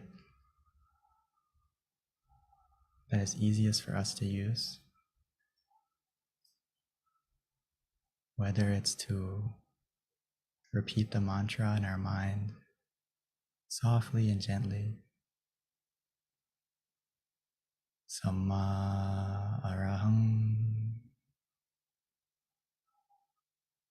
Samma Arahang, or clear and bright, clear and bright.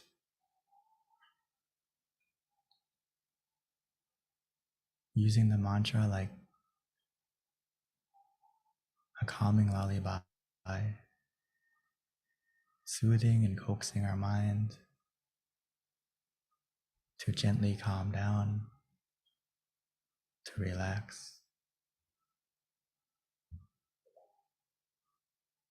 like a song playing from within.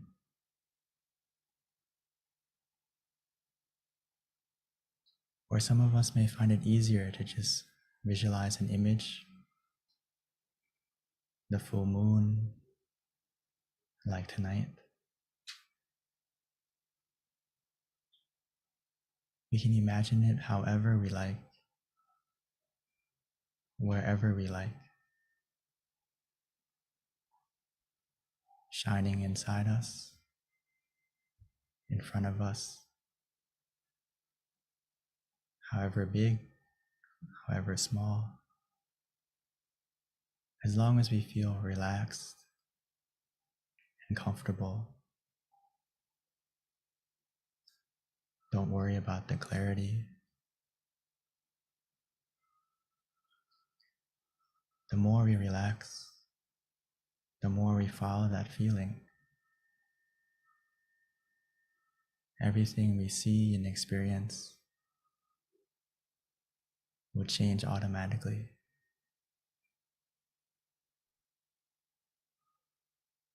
The key to meditation is just to keep the balance, to be calm, to be conscious, to be mindful and relaxed together.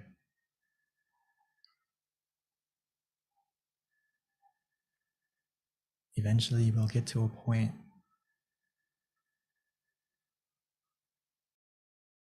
where we don't want to visualize, we don't want to use the mantra, we just want to do nothing. Let it be. Follow that feeling.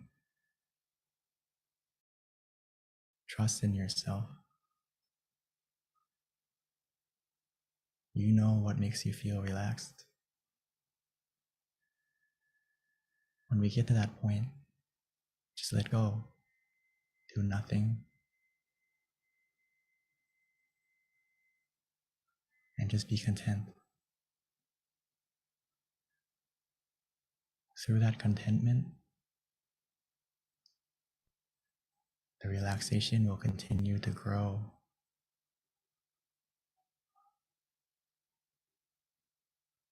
Igniting and sparking our inner happiness within,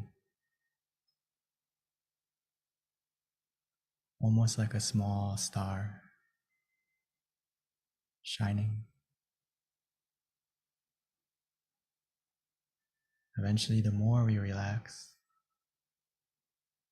by simply remaining calm and patient, content with whatever happens,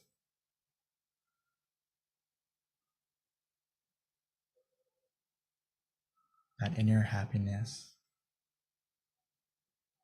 will begin to grow and expand, shining from within.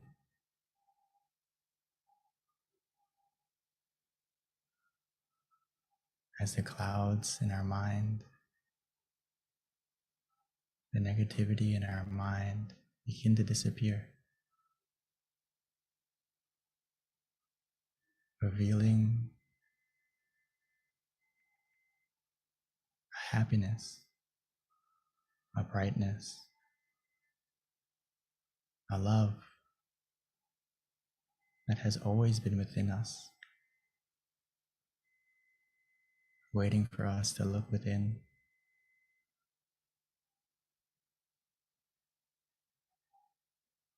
Just like the full moon tonight,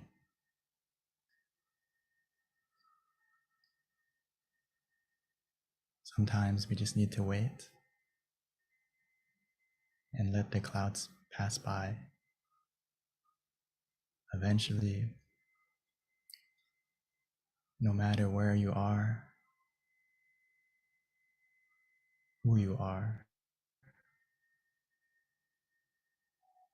everyone will be able to see the full moon in the sky.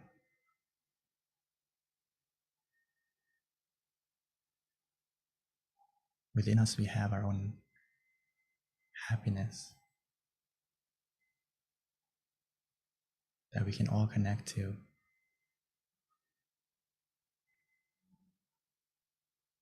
We all have a point of peace,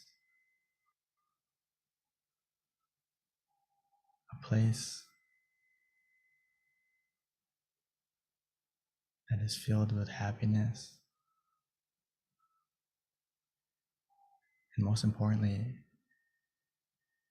a universal love that is pure, that is positive.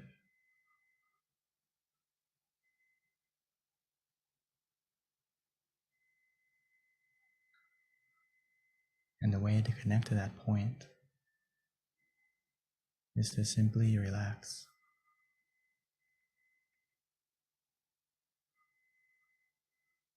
Allowing our mind gently and naturally to go to that place, which it will. All we need to do is guide it by staying relaxed, staying content.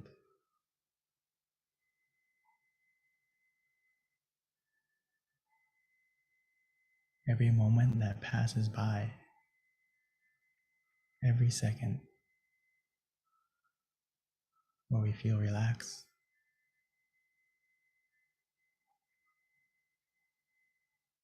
our mind is becoming more still,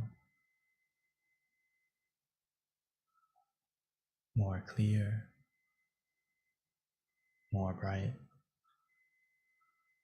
more positive.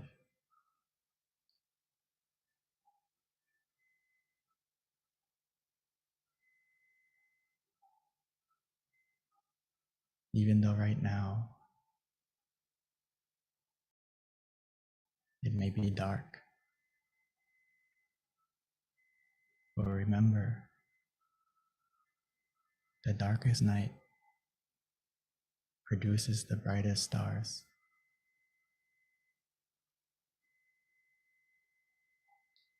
All we need to do is wait,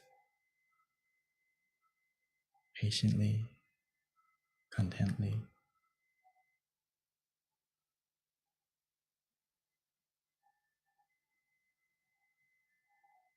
We have everything we need to succeed in meditation now.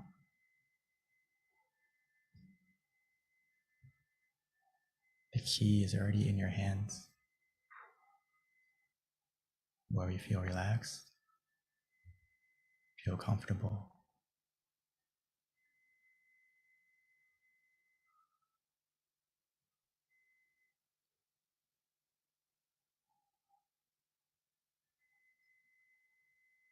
So let's continue to enjoy the meditation together,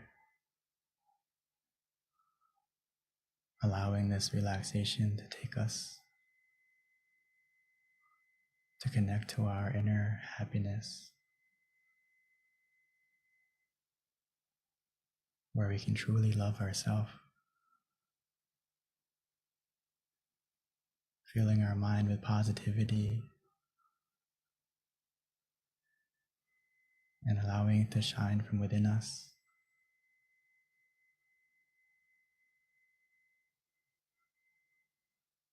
As if we found our inner smile,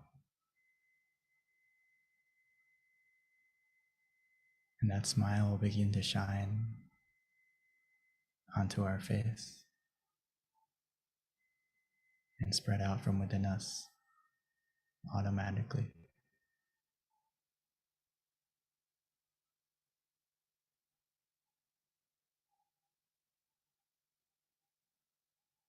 So for now, let's enjoy this meditation together in silence.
Now that our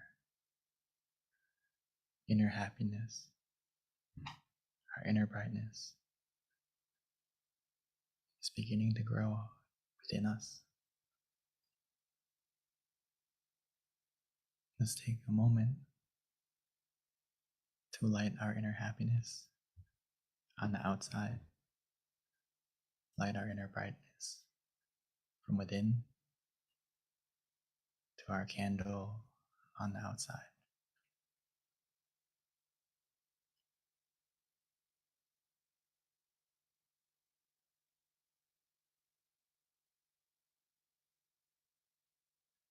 Once you've lit the candle on the outside, we may continue to meditate,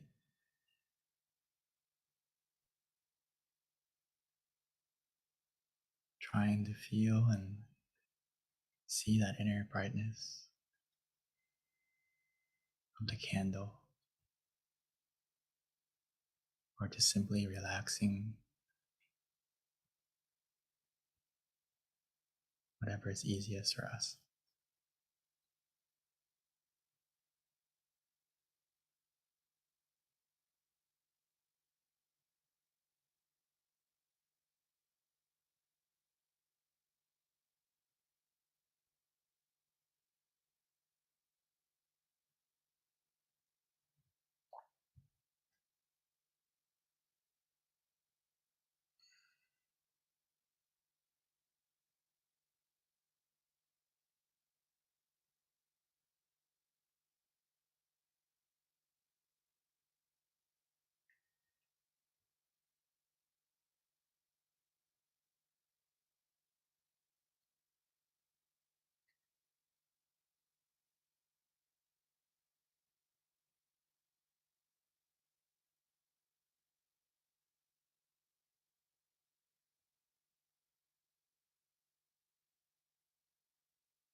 Now that we have lit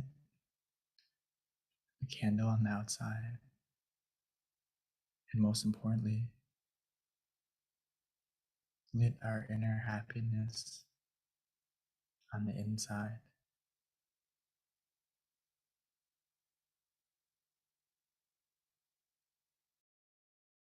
now that our mind is full with more positivity,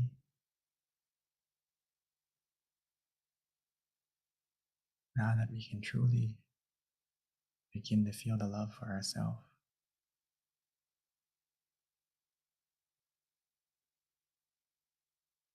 it's a good opportunity for us to now share that love, share our positivity, share that brightness and warmth that we feel from within, like the full moon shining on everyone,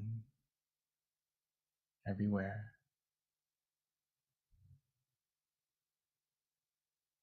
no matter the distance, no matter where they may be.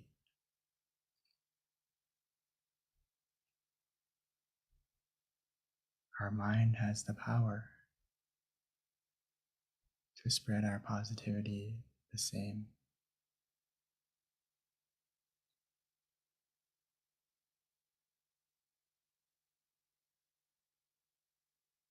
By simply wishing.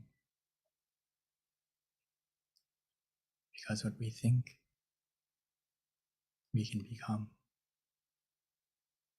not only for ourselves, but for the people we love. So right now, let's take a moment to spread our love by simply imagining the person or imagining their name,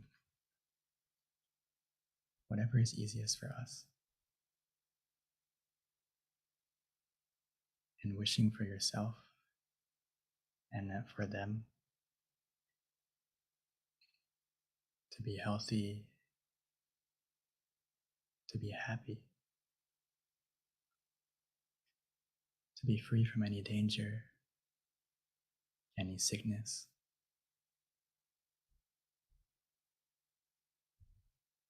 or if they are suffering or in pain, may they be able to recover quickly,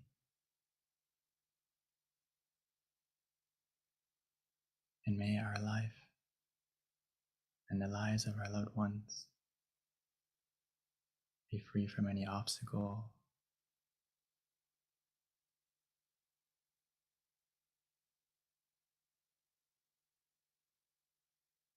most importantly,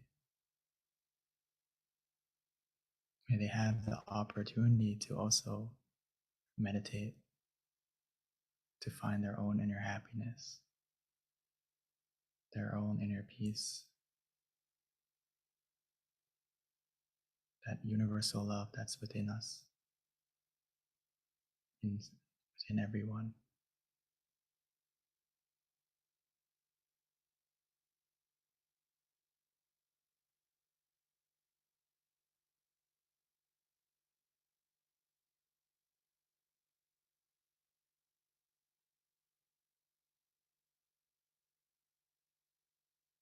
So just continue to wish for yourselves, your loved ones, and for everyone in the world.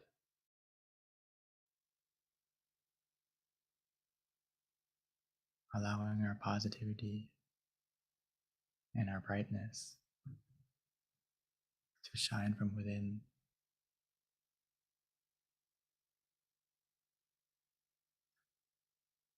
We may not be able to change the world right away. We can help to change the world for ourselves and for the people closest to us first.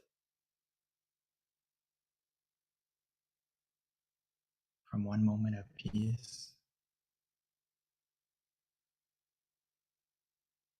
That one moment has the power. From one moment of peace can help to change a day. One day of peace can help to change a life. And one life of peace can help to change the world. It starts from within us and spreads out like a universal, pure love.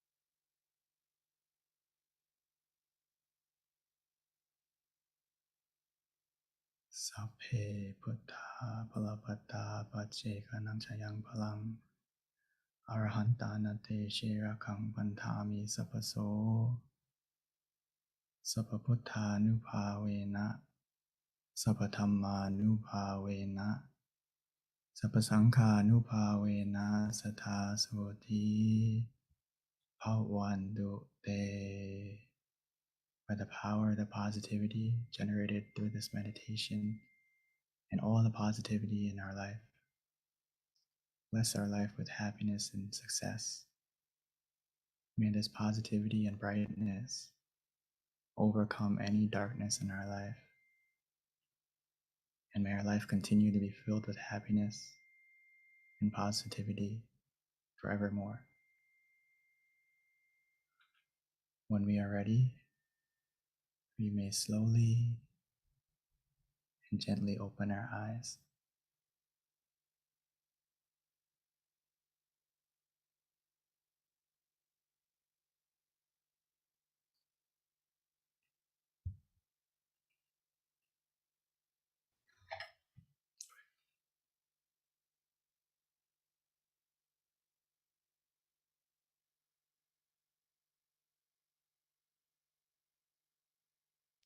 Thank you, Venerable Daniel. So that wraps up our meditation session. Before we transition over to the Q&A, if we can quickly ask for everyone to turn on their camera briefly so that we can all see your bright, happy faces for just a few moments. And then we will visually connect and then take just a couple of pictures before the announcement and then Q&A with Monk Daniel.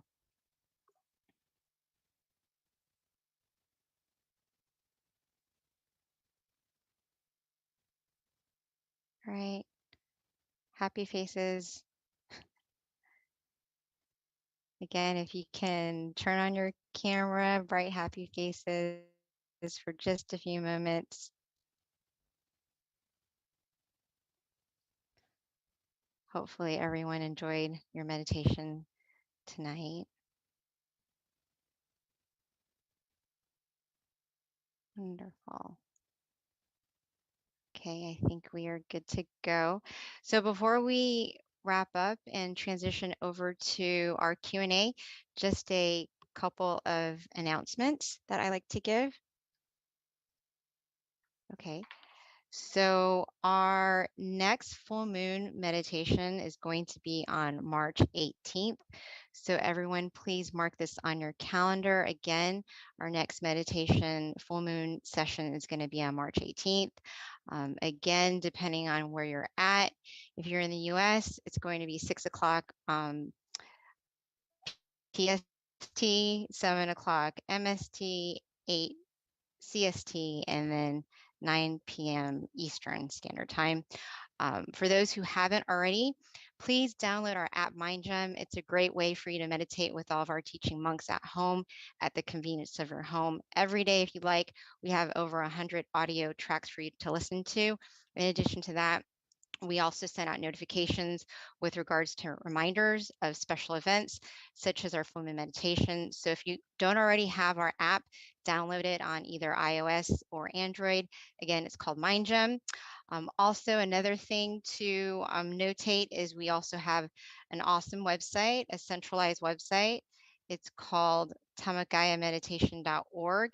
And this is a great website for you to reference any of our special events and also all of our local centers in the US you can find through tamakayameditation.org.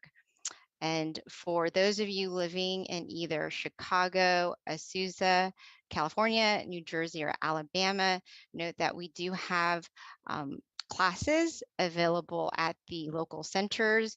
Also, just a little highlight, I was mentioning this earlier, that in Georgia, we have a former member who is now a teaching monk. His name is Venerable Michael. He has now been a monk for 5 years. Very proud of him because he came from our center, and he is going to be here with Venerable Nick. Both of them are very well known in Thailand in terms of also doing some wonderful teaching for international students around the world. They're going to be visiting Georgia. Also, they'll be in California as well. I think they have a couple of other centers they might visit. But for Georgia in particular, they will be here for 2 months. Our first class is going to be on March 17th. That's actually a Sunday service class for anyone who's in Georgia. Please come visit us. And on March 18th, we will have our full moon meditation session at the Georgia Meditation Center as well. And then we're going to have our kickoff Wednesday meditation class on March 23rd. Kind of a big deal for us because we have not met since 2019. So we're very excited about opening up our first class. So if you're in Georgia, please do come visit us that day. Check out our website, meditationscircle.org, for information as well. So at this time, that pretty much sums up our announcements. We are going to turn it back over to our teaching monk, Daniel, for Q&A. So let's transition back to our teaching monk. Okay. I'm just reading everyone's comments. Oh, great. Thank you so much. Hopefully you had a good meditation. If anyone could please share in chat, that would be wonderful as well. And if you have any questions, or please send in the chat and I will help to answer any questions you may have about meditation or about your experience or whatever it may be. Yeah, so Venerable, looks like we do have a question. Okay. Yeah, Venerable, looks like we do have a question. Yeah, we've got a question. A hand is raised. So if you can introduce yourself when we spotlight you. I don't know where he went. But yes, so you guys, this is a great time to ask any questions you might have to our teaching monk, Daniel. You can either ask via chat or you can raise your hand and we can bring you onto the spotlight so that you can ask your questions to our teaching monk tonight. So Venerable, while we are waiting for questions, can you not summarize, but can you repeat? This is like such a great, I like to collect quotes, obviously, but I really like the end of your guided meditation when you were talking about how a moment of peace and you kind of like progressed it to changing the world. I thought that was so beautiful. Could you repeat that? I'd like to write it down. Okay. So basically, sometimes before I talked about the quote, but I just want to emphasize that some people overlook that one moment of where our mind stops. And some people, especially people who meditated often, we tend to think that one moment where our mind stops or that one moment of peace is maybe not as amazing as it is. But actually, if we think about it, our whole life, we never stopped our mind. So just one moment of where your mind stops is amazing in itself. And that moment when your mind stops, that moment of peace, is a moment when your mind is free from any negativity, whether it's greed, anger, delusion, ignorance, whatever it may be. It stops and it's replaced by positivity and peace. So that's why I said that one moment of peace can help to change a day. One day of peace can help to change a life. One life of peace can help to change the world. And this idea basically comes from Lumpur. Actually, not basically, it comes from Lumpur. Because Lumpur said world peace through inner peace. And it's not just a pretty phrase, it's actually true. It can come true starting from within us. And just like, I remember he once gave us a wonderful mission. Actually, he gave us the mission to spread meditation to the world, right? And some monks asked him, how can we do that? It's such a big project. And he said, you start from one person and create an inner peace family, and the inner peace family will spread to the next family, next family, next family. So it starts from one and slowly expands. So hopefully we can get the idea, but that one moment of where your mind stops is enough for you to unlock many profound things in meditation. So please don't overlook that one moment and be proud of yourself if you got that one moment. So I think, Pete, I did you get that's it? so powerful. Yeah. No, I just feel like it's just so powerful. Like when you really break down that, that advice, essentially, how, that one moment and you are that one seed, and how we can all really help the world. When we're talking about universal love, it's definitely very relevant. Exactly. And And Lisa that said one world moment, peace through inner peace. yeah, Lisa. that's Lumpur's famous quote, and it's actually very possible. There's so many people who talk about peace, and I think that if more people focus on changing themselves first, that world peace that seems so impossible can happen. But it starts from everyone putting in the effort to change the things that they can change, which is change themselves first, right? We can't change the environment right away. We can't change policies right away, but we can change ourselves first and change the people. Mm-hmm. We can't change people, but we can change ourselves first. We can change people eventually, but it's harder than changing yourself. Right. So it's a collective effort. Right. So I think someone said, I saw your slide about shrimp and crab. Could you share it with us briefly, please? Okay, I'll go back to that, or just to explain it.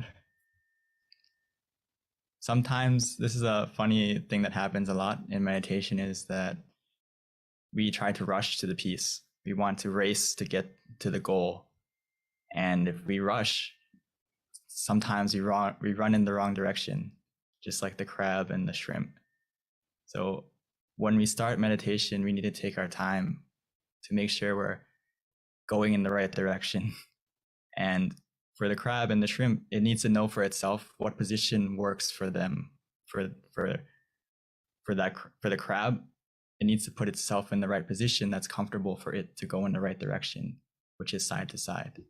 For the shrimp, it goes backwards when it runs. So it needs to face itself in the right direction, in the right position. So what I mean by that is, for every person who meditates, it's different. Every session is different. So we need to take the time to look at ourselves and make sure we're going in the right direction, and we're starting in a position that is comfortable for us. Keyword is for us, not for someone else, not from what you heard before, but for you, what works for you. That's something that we need to pay attention to a lot. It's not a race to the goal. And sometimes when you run in a race, if you're running in the wrong direction, then there's going to be problems. So meditation is not necessarily about how fast you get to the destination, but it depends on, are you running in the right way? Are you walking in the right direction? Running or walking will the speed isn't important. The speed will change automatically. I know a lot of people like to ask, like, how can I quickly still my mind? How can I get to that point of peace quicker? You can't rush it. The less you do, the more you're going to get. The more you let go, the more you relax. That's the way you can go quicker. It's not like on the outside world when we want to get somewhere, we need to try more. We need to put more effort in. We need to run. In meditation, it's the opposite, completely opposite. So it's something we have to reflect on often. And I think Luang Pu gave the best example of that is stop is the key to success. Stop your thinking, stop your anticipation, stop your desire, and you're going to have success in your meditation for sure. So Venerable, before we continue with the next question, just for everyone who is on the call, if you have any questions, definitely please let us know. But also, we did wrap up meditation, so if you have to go, that's fine. But we'd love for you to stay on because you can learn a lot. So there is a question that came through, Venerable. It's from Deb, and her question is, what would be a good way to help someone who does not meditate but wants to have less anxiety and more peace? Oh, sorry, one more time. There was a little bit of lag on our So this my question side. is from Deb. Oh, that's fine. Her question is, what would be a good way to help someone who does not meditate but wants to have less anxiety and wants to also have peace, but they don't meditate? I think that's a very good question. Thank you, Deb. Great question. Ideally, trying to invite them to come and meditate, because anxiety and a lot of these problems that we have in society now, it comes from we don't know how to take care of our minds. We don't know how to calm our minds down. So as a friend or as someone that you care for them, we need to try to invite them to come and meditate for themselves. That's the best way, because Luang Por would say, like, we can't, the only way for someone to be full, right, is for them to eat for themselves. You can't eat the burger for them or whatever it may be, right? You need them to sit down and meditate for themselves to cure their anxiety, which is extremely possible if they come and meditate. And I know some people maybe it may be hard to invite in the beginning, so that's why we need to be an example for them. If they see you meditating often and they see the change in you, they're gonna want to be influenced to want to come and meditate more. So myself included, before, my mom was one of those people who helped me to be interested in meditation, because she was an example for me. I always saw her meditating. I always saw her inviting me. And in the beginning, sometimes I resisted. I was like, I don't want to go. It doesn't seem fun or something like that. But when I saw how calm my mom was, how peaceful she was, how positive she was, it kind of made me question and want to try meditation for myself. So hopefully that gives you an idea. So please try to invite them to come next time, maybe next session, next full moon. Yeah, thank you, Venerable. So Venerable, here's another comment question, but it's from Ravint. And he says, sometimes when I meditate, I try to think about nothing, but it's really hard. He tries to clear his mind. So maybe, how can we help with, or any advice or guidance in terms of how to help clear his mind? I know we've got the tools, but it's not always, even with the tools, sometimes our minds are distracted. I think that's a wonderful question, and I'm sure everyone here deals with this, even myself. I'm sure everyone here in the call in Zoom right now has had a moment of where you meditate and it's hard to clear your mind. The first thing is, please don't be frustrated with yourself, because it's completely normal for it to be difficult in the beginning to clear your mind, especially if we don't meditate often, or even though we meditate often, but sometimes throughout the day, if we don't look after our mind, and many things come into our mind consciously and subconsciously. Everything we see, everything we feel, everything we experience, it all gets absorbed by our mind. So it may be hard to think nothing in the beginning. So a key concept I want everyone to start to understand more is meditation is a balance between doing nothing and doing something. So again, it's a balance between doing nothing and doing something.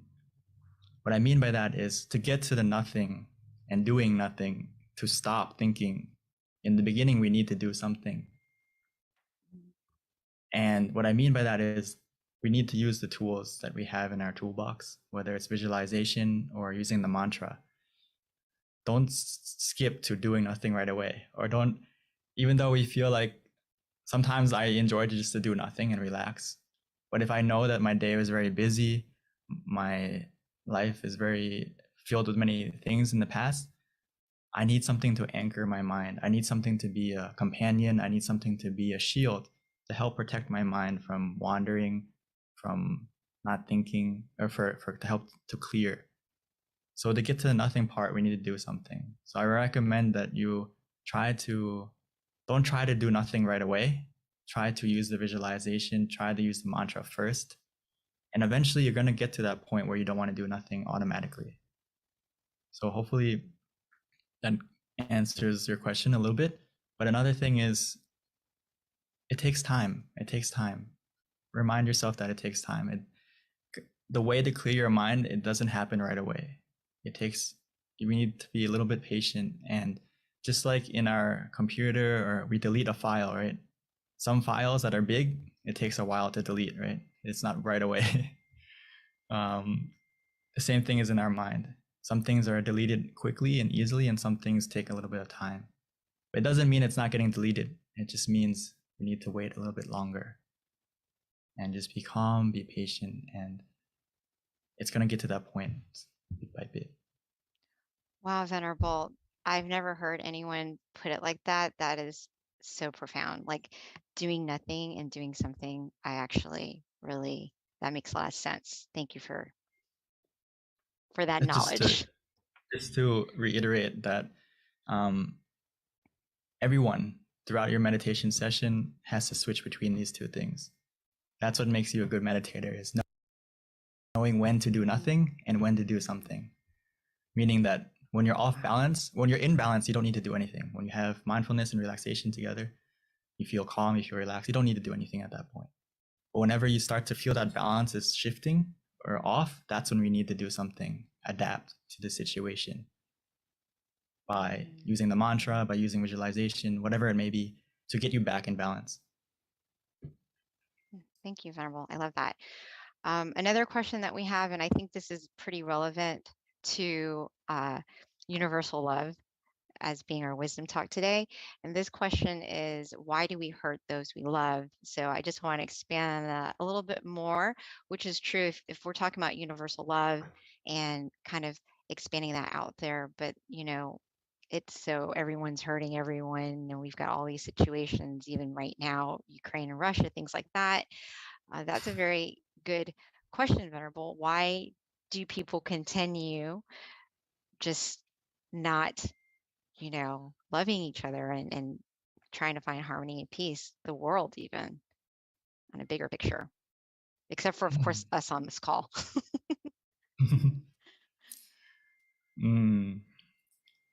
That's why Lumpu said stop is the key to success in your life and in meditation. And the problem is we hurt the people we love because our mind gets influenced by the negativity that inherently everyone has what we call defilements. So we have anger, we have greed, we have delusion, we have ignorance, we have all these negative emotions, or we have that switch to be negative inside of us. And the thing with it is, if you think about it, it's like almost everyone in the world is I would say sick with those things, and we need to keep them in check and keep that negativity in our mind that is always there, possibly able to switch. We need to make sure that we keep those negative emotions at bay. which is why we need to stop our mind often. We need to recharge our mind often to connect to those moments of peace more often. Because every time we connect to those moments of peace within, it's gonna lower the negativity in our mind and not allow it to infect our mind, infect our thoughts, infect our words, infect our actions. So that's why we hurt people, is because we aren't mindful of our mental health, and that negativity takes over what we think, what we say, what we do to them. So the more often we stop and still our mind, the more easily it's going to be for us to not hurt anyone. That's why meditation is so important, and why Paul would say we need to love ourselves through meditation. And why is that the best way? Because directly we're going to be a better person for everyone around us, and we're not going to hurt anyone anymore. And most importantly, we're not going to hurt ourselves, because we are more connected to how we're feeling, both physically, both negatively and positively, meaning that if you practice meditation more often, you're going to be able to know how you're feeling, be more aware of how you're feeling. And a lot of times when we hurt someone, it's because we let our emotions take over. And sometimes, like speech, it takes a second to say something. And that second that we said something hurtful, it can last a lifetime to someone. And the same thing is true for positive things, right? One thing you said, one action you did one time can change someone's life. So we need to meditate and look after our mind to make sure that what we say, what we do, what we think is more positive. And the chances for us to hurt someone we love will reduce automatically. So hopefully that gave you some kind of idea. Well, that was so inspiring. Oh my goodness. I wish everyone could hear what you just said, because I feel like it would motivate. I don't see how it can't motivate anybody who's not interested in meditation to meditate. That question that Deb had, Deb, I think you need to write down what the Venerable just said and share it with your loved one who isn't interested in meditation, because I think it's just a matter of being educated. And, when it's broken down with such wisdom, I think it's very clear, and anybody who hears it would be curious to see what you're talking about. That was very, very a great explanation, Venerable. Thank you.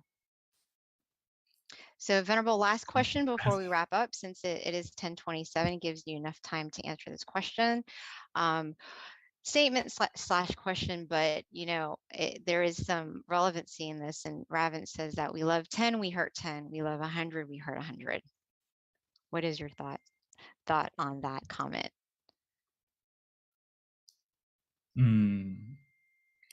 I think it connects to the second part where you say, when we love someone, we expect too much from someone.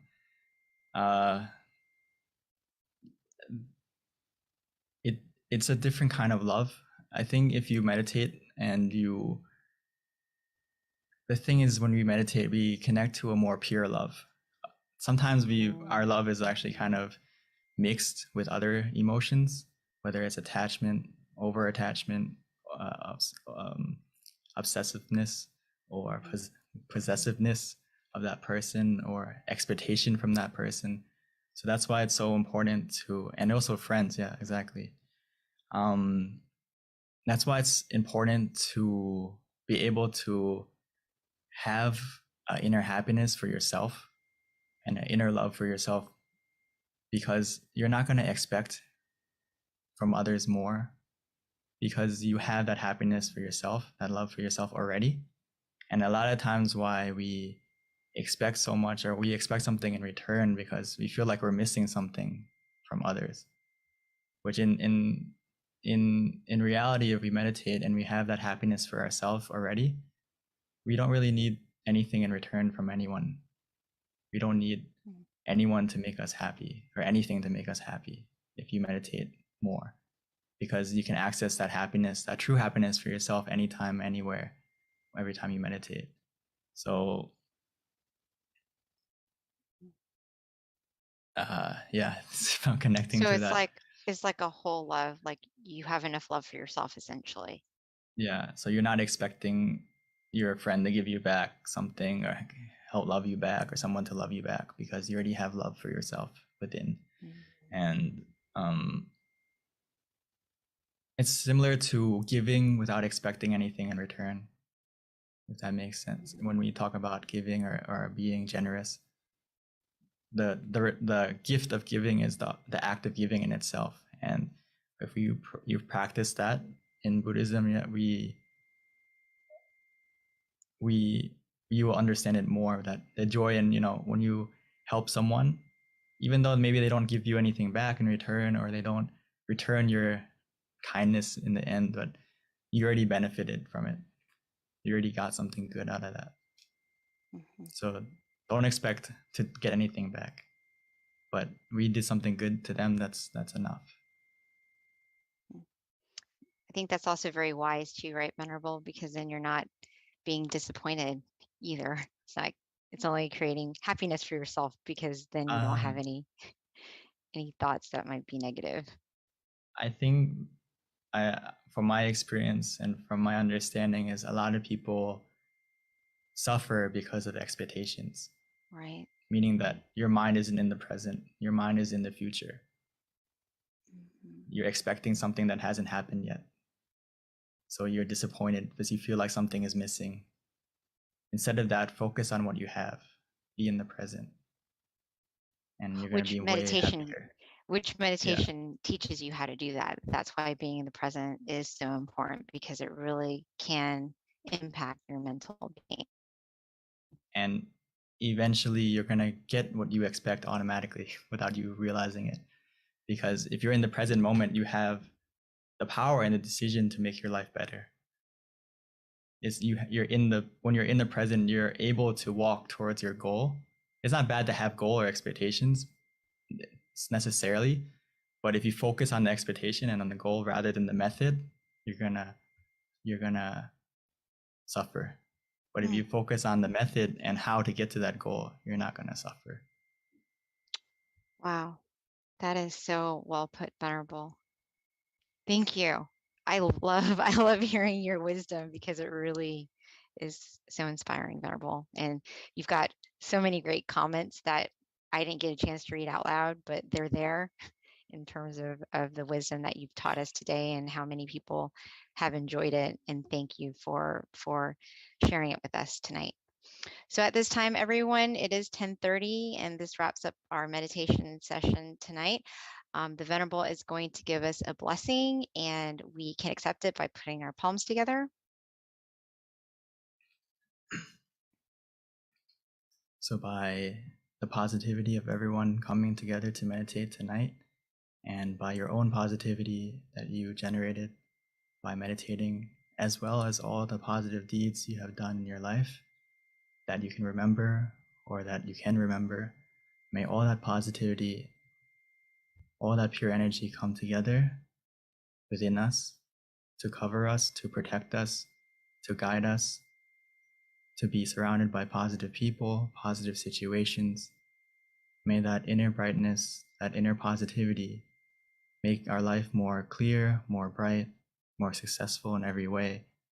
May all the darkness, all the obstacles in our life disappear and be replaced with opportunities to succeed, to become more happy, both physically and mentally.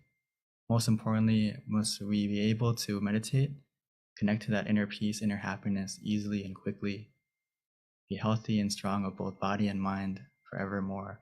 Sadhu. Thank you for that beautiful blessing, Venerable. Namaskaran, Venerable. Until we meet again next time.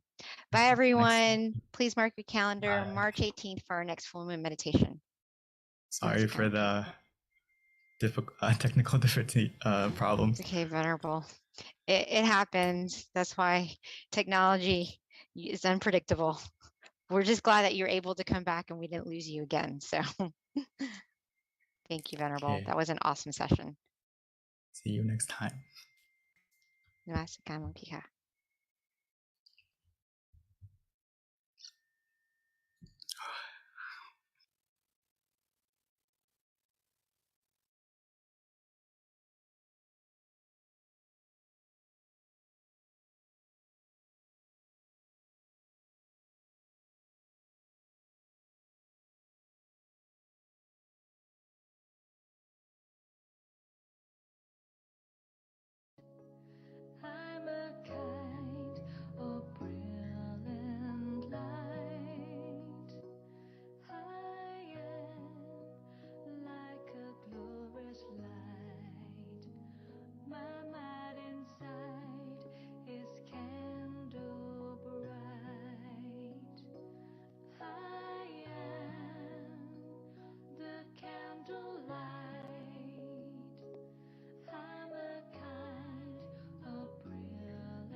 my mind inside is candle bright.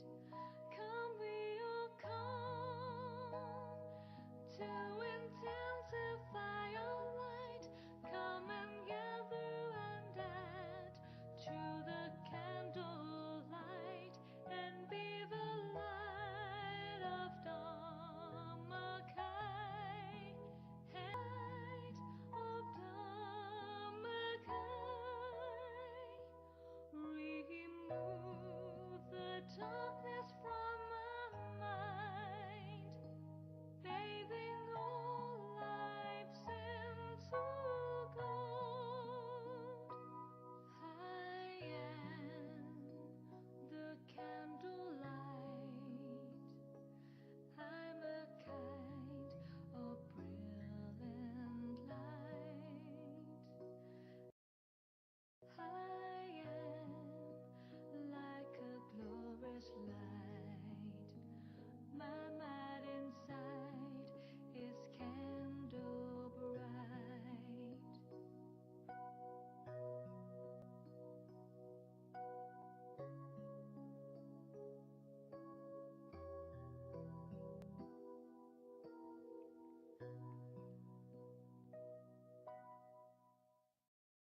everyone, and welcome to our full moon meditation tonight.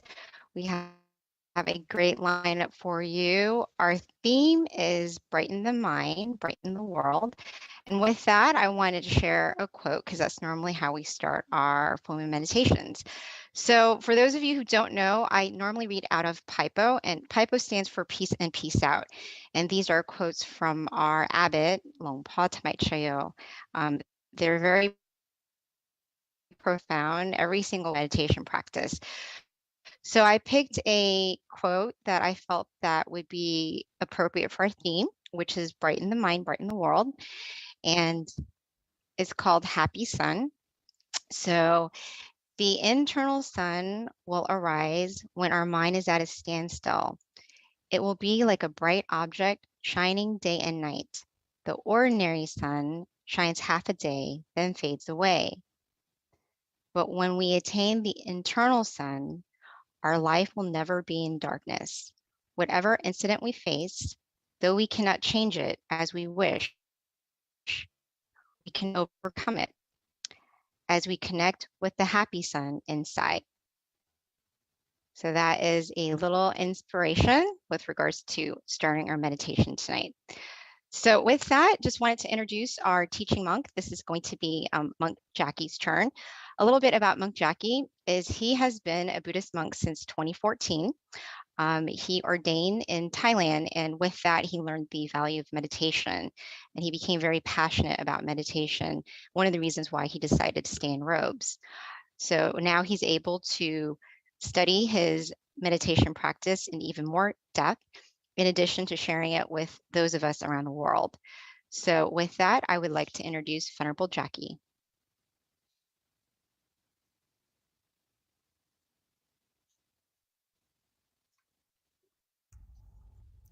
Hello. Hi, Good, Venerable. good evening, everyone. And good morning to all of us as well. Since we are all here from all over the world, hopefully everyone is healthy, happy in both their body and their mind, right? Staying well amidst what's been going on around the world. Okay? It's very nice for us all to take this chance, take this good opportunity to come together, to meditate, to pure our mind, to find true happiness, right? To find that inner sun that PB just talked about from our Longpa's quote, our Longpa's teaching, or in other words, our master's teaching. Right? This inner sun, this inner brightness that shines all the time, I would really much like for everyone to experience this. It is something phenomenal. Even though they're covered. Because I'm sure it's all covering a smile. As now Venerable Jackie is already here. We'll get more time to talk after.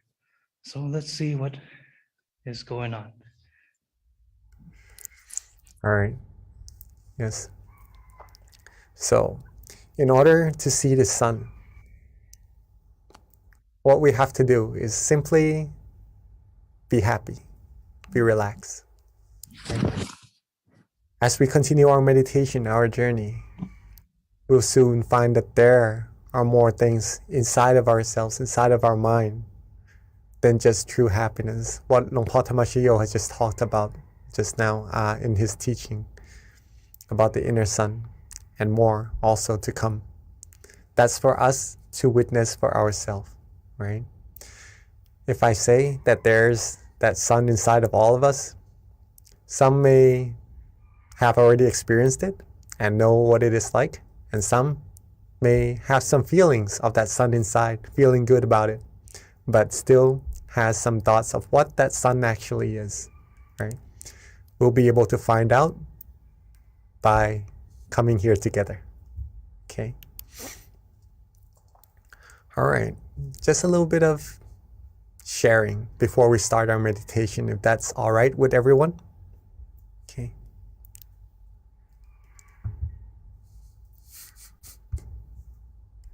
All right. So, war, chaos, disputes, all these things that somehow creates sorrows, sadnesses in our mind, all derives from one same source, right? All derives from one same source. And do we all know what that source is? Weapons? Money? Power? Authority?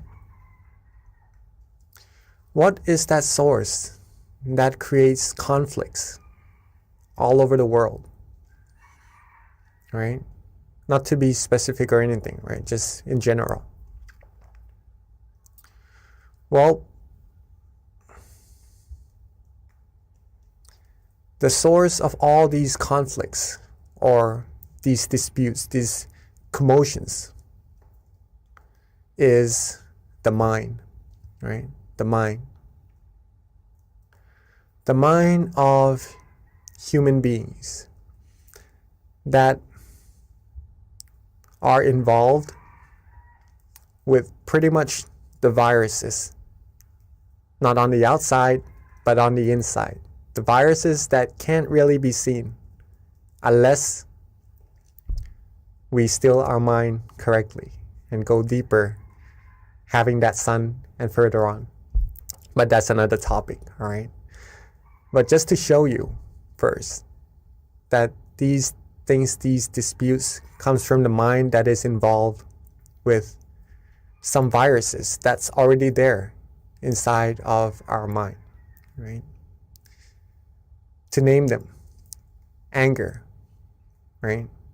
Delusion, greed, anger, delusion.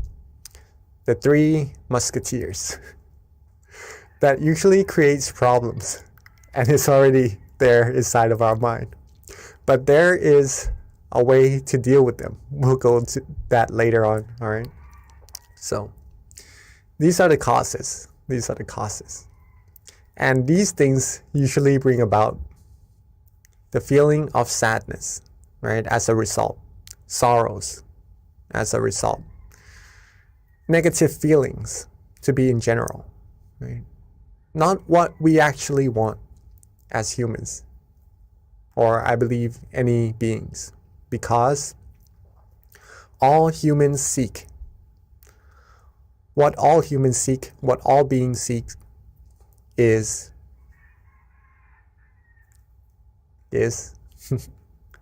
I'm sure we all know, we all seek the same thing, right? We all seek happiness. We all seek happiness one way or another. We try to find things that makes us happy, right? Things that we know we like, we try to get it. We try to have it for ourselves so that we could feel better. Surround us by people who we like, who we love.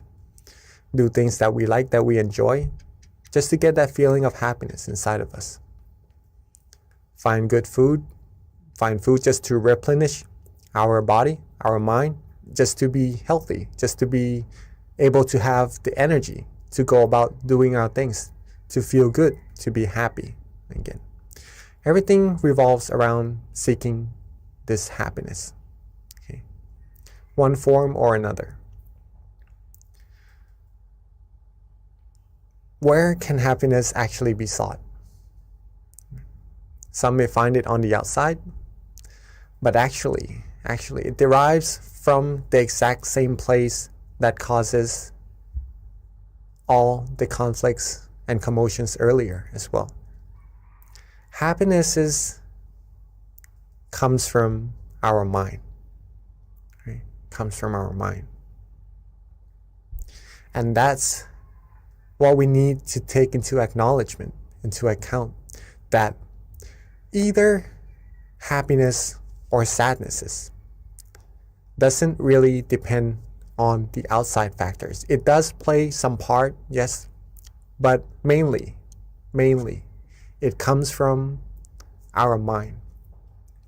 And whether or not we choose to be happy or we choose to be otherwise, it is completely up to us to choose. Okay, it's completely up to us to choose. A cup half full or half empty. Choose where to look from it. Choose where to be. Okay.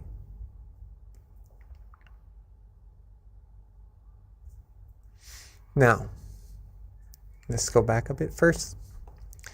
Now that we know that happiness or sadnesses, sorrows, originates from the same place, which is our mind, what can we do to always be happy, right? Because we like that feeling. I'm not sure if anyone likes to be sad, likes to have negativities, but I'm sure no one would, right? I'm sure no one would.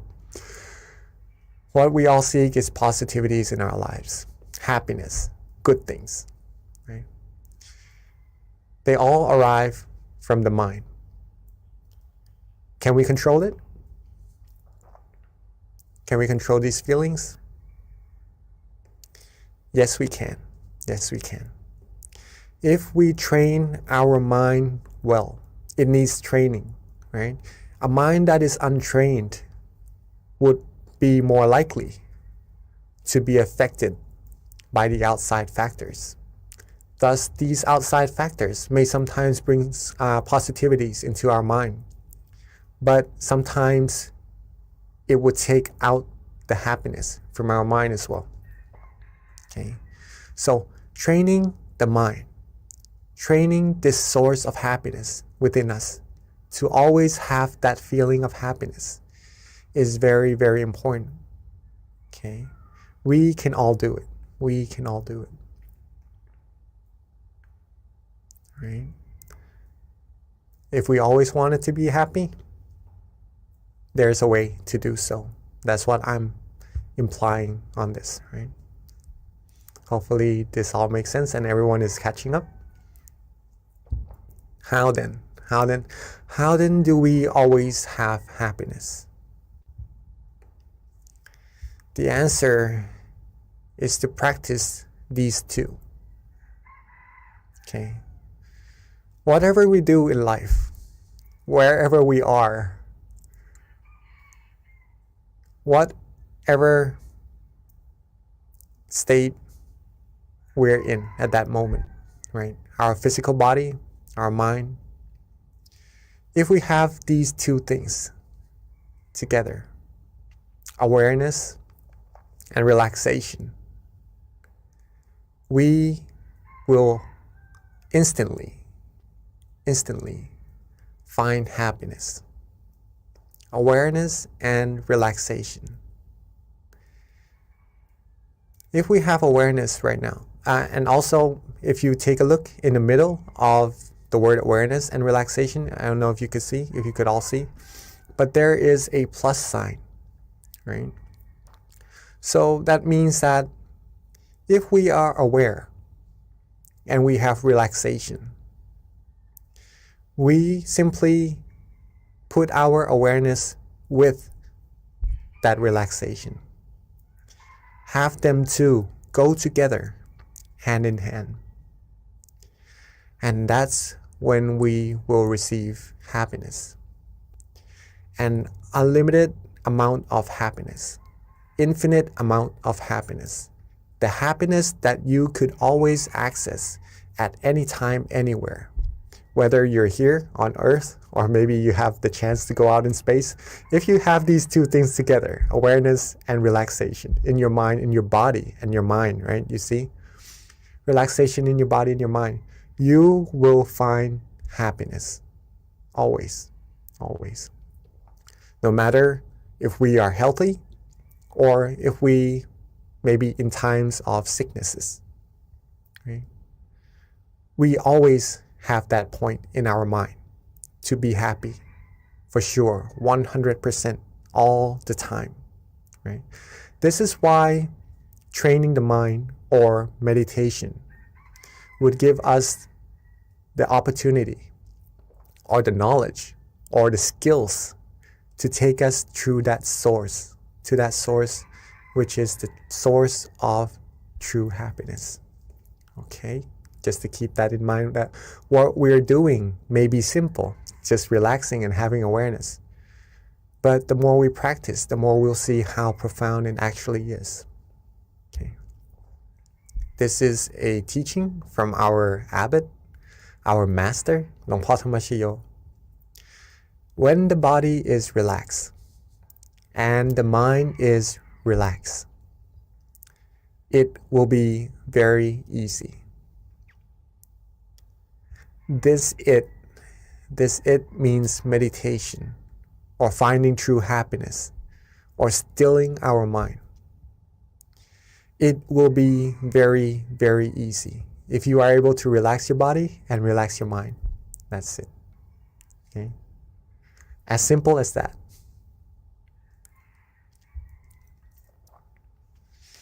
Now, what Miss B had just spoken earlier before our session also is that he mentioned this word in our master's teaching, right? Stop. When the mind stops or becomes still, we'll be able to find that inner sun.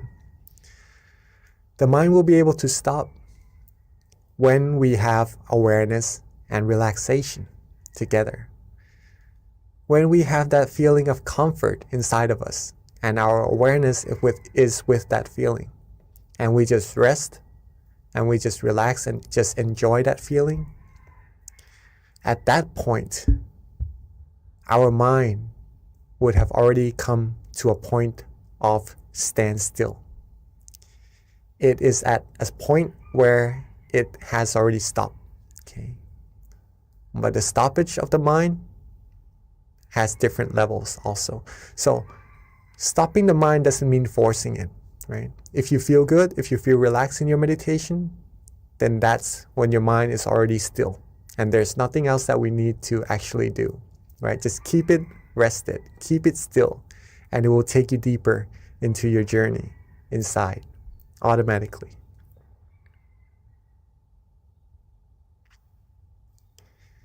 This is a very important sentence from our great master, the one who rediscovered this meditation technique, or rediscovered the middle way, the way to true happiness. He said, stop is the key to success, right? Success in our meditation and success in everything, right? If you want to know what that means, if we have more time, I would be more than happy to explain what it is, right? This is a sentence, a teaching from our great master. Stop is the key to success. If we want world peace, if we want true happiness, if we want to be successful in life about anything, stopping the mind, stilling the mind is the key to success. Okay. Awareness and relaxation in body and mind leads the mind to be still, to stop. And then that stop will bring true happiness and is the key to success. Right?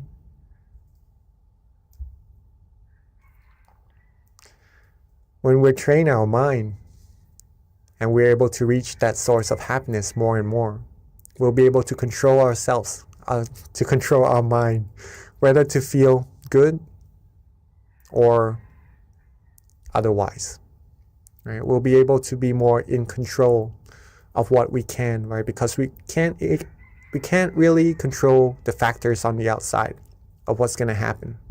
Even our own body, we can't really control it to age or not, to be sick or not, right? We just have to be as caretaking of it as possible, okay? But to be able to control it, whether or not to age or to whatever happens, sometimes it is beyond our control.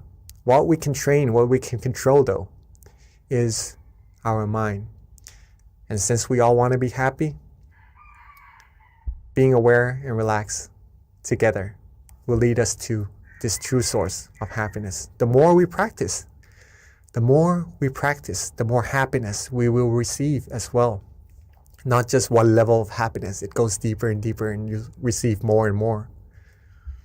until like the cup half full, half empty, right?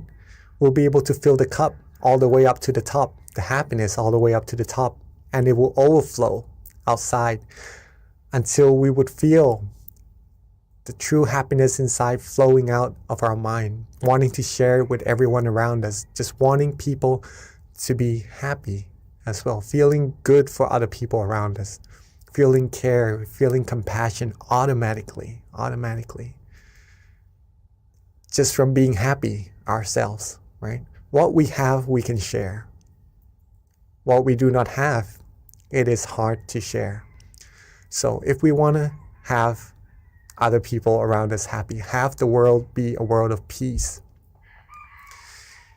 it is very important to keep ourselves happy or to make ourselves happy. Then we can make others happy as well, help others be happy as well. Like the sun, having so much brightness in it that it shares its golden lights with everyone on earth. Right? Like the moon that shines, especially this full moon meditation, right? Shines, illuminating the darkness in the sky and sharing its wonderful, brilliant light with everyone on earth as well. We will be able to be like this sun, like this source of light for everyone on earth, right? And together, it's not a one-man job, right? If we can all find that sun, that happiness, that brightness inside of our mind, overflow ourselves with happiness, the more we can do, the more people who comes together and are able to find this true happiness. This is a way that we can attain true world peace, right? True world peace. World peace through inner peace. World peace, there's a teaching from my master that I just listened to yesterday, actually, a voice file. He says that, okay, we have a little bit more time. Not a lot more time, sorry. But world peace cannot be attained with fights, with wars, with disputes, right, around the world. The true war is not actually outside, it's actually within us, right? Whether we are happy or not, with that viruses inside of the mind, whether we clear it out or not, the true war is actually inside. If we can win the war inside, we'll always be happy. And if everyone can win that war inside, that's when true world peace will happen, okay? And so it's amazing to get to see everyone here come together to practice meditation so we can brighten our mind and brighten the world as well. Hopefully that all makes sense to all of us, and that we all know how important we are to having world peace. And if we are able to do so, once we have our inner peace inside, share it with as many people as we can, our loved ones, so that this world peace can happen as quickly, as soon as possible. Okay. So I guess that's a good amount of talking for today's session. Maybe we start our practice of meditation. See that sun, see that brightness inside of ourselves for ourselves. Okay. So we can practice being the light to this world.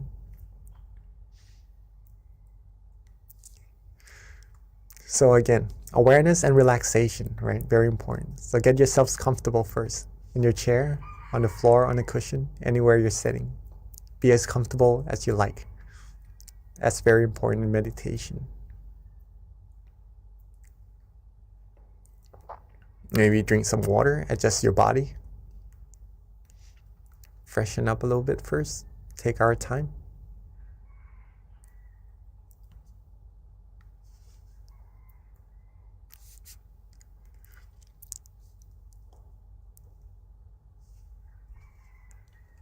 All right. It's just amazing to get to meditate with everyone, see everyone come together, so many people. I'd like to actually thank all of us here also.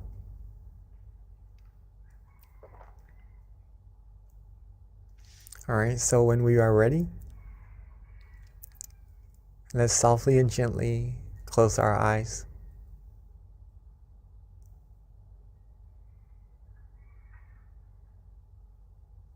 So when we are ready, let's softly and gently close our eyes.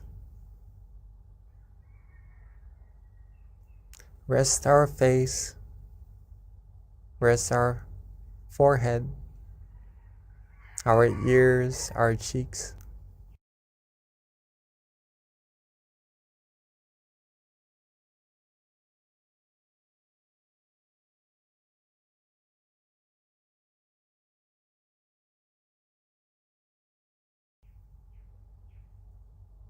Rest our neck, shoulders.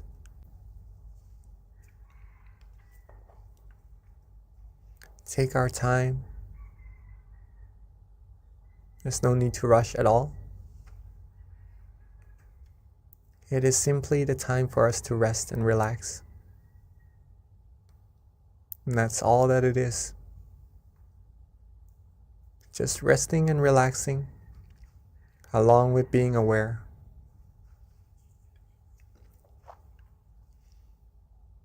If we are awake, if we are aware, that means we are good. And the rest is just being rested, being relaxed, and being with that feeling, softly and gently. Free ourselves from all worries. Free ourselves from all responsibilities for now. Let everything go. When we are able to let things go, our mind will become light, free from burden, free from weights, and will be free, and we'll be able to rest completely. So let go. Let go of all worries. Let go of all things to think about. For it is our present, our gift, this moment, to give ourselves true happiness, to give ourselves the positive energy that we need to go about our lives with, to be successful in life. So let's rest, relax, and just let go. Be calm, be comfortable. Be with that feeling and just enjoy. Enjoy this moment. Enjoy this calm and comfortable feeling inside of all of us. Just flourishing. Just flowing from that source of true happiness that's already there. Relax our body. Relax our mind. Relax ourselves. Relax every part of our body and mind. Be calm. Be comfortable. Let go of all worries. If we are starting to feel good, if we're starting to feel relaxed, if we start to feel cool, calm, gentle,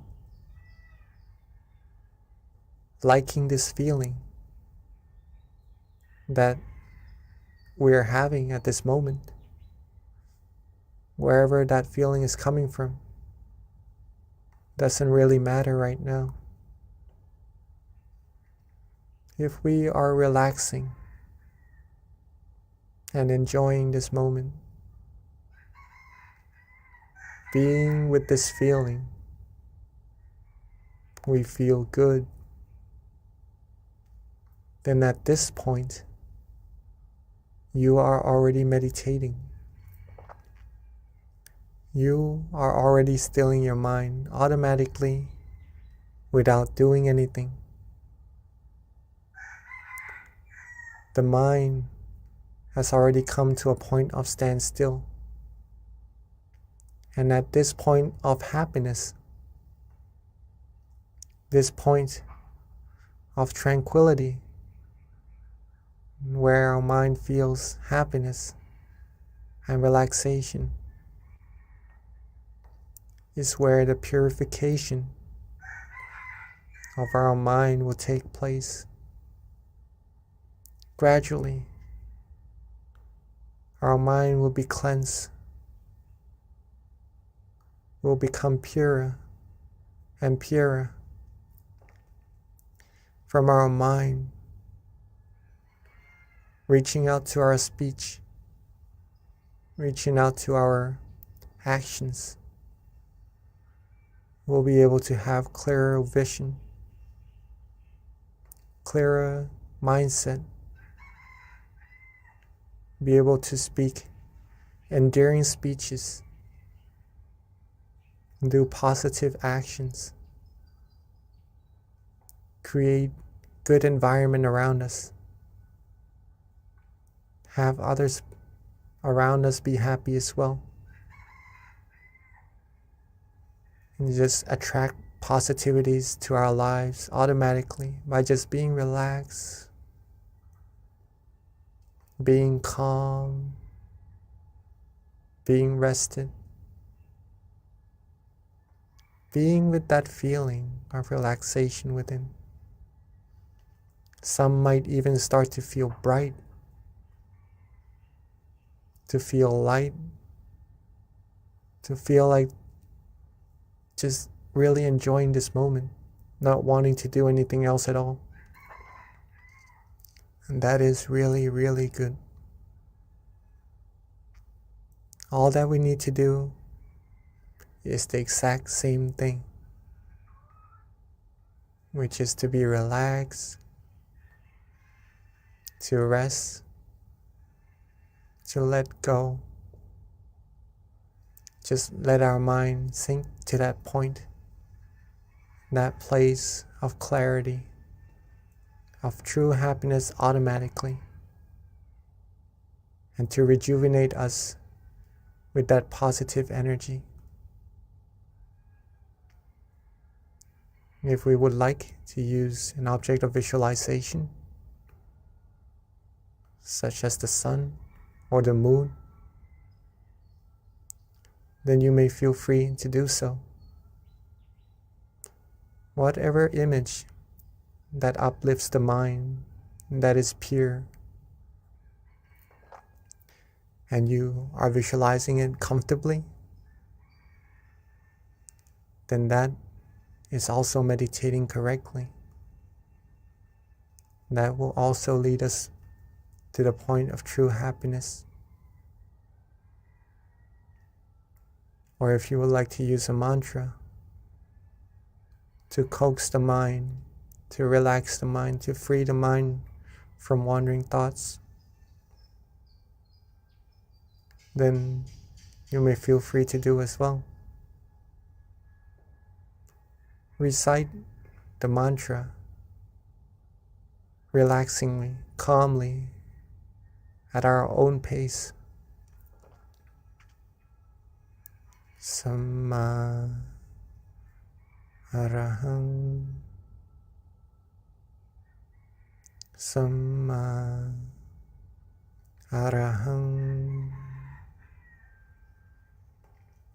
Samma Arahang. every recitation, every mantra, let it resonate with that feeling of calmness, with that feeling of relaxation, and just nourish us with that purity from within. Whichever meditation technique we use, let's make sure that we are calm and comfortable and relaxed using it. So let's keep ourselves calm, keep ourselves relaxed. Enjoy this moment. Be free from worries. Let's meditate together in silence for this time being.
As we are resting, as we are relaxing, as we are letting go, sometimes we may start to have some wandering thoughts come inside our mind in our meditation, distracting us just a little bit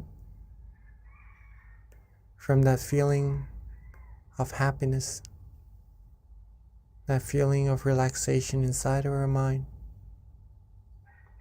In that case, there's no need to worry at all. Don't worry, be happy. Let the thoughts go. Let them flow for just now. And simply relax, rest, and let our mind come to that point of standstill again, automatically. Reset, readjust, and then restart. Relax again, and get back to that point of comfort again. Let the true happiness keep flowing from our mind. Keep the positivity coming. Keep our mind purifying, and keep our journey in meditation going, so we can reach even deeper and deeper happiness, reach a stronger and stronger sense of happiness, train our mind even firmer, even stronger, with that happiness inside of us.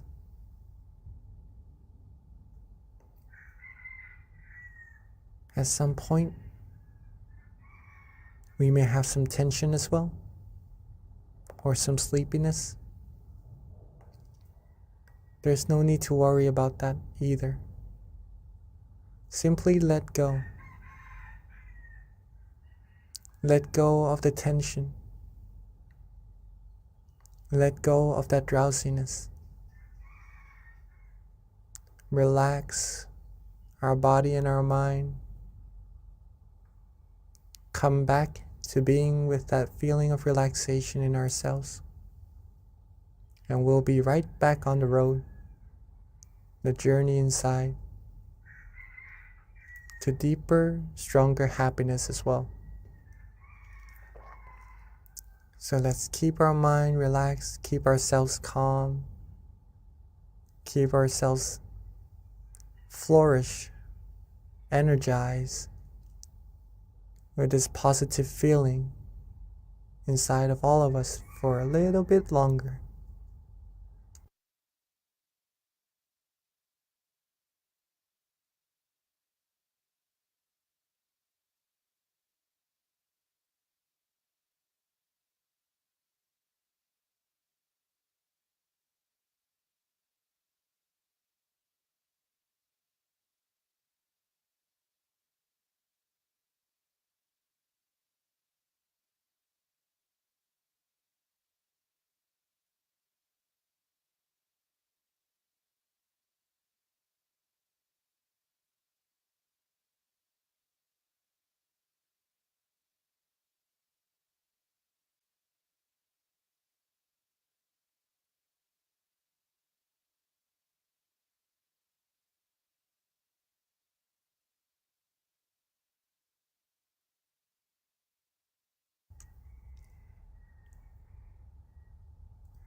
Now that our mind is bright, that our mind is filled with the inner light, the inner happiness, from relaxing, from stilling our mind, let us all come together and light the candle to represent our brightness from the inside, shown to the outside, to brighten this world, shine away all the darkness. So while keeping ourselves relaxed, keeping ourselves calm. Let's softly and gently open our eyes. Let's softly and gently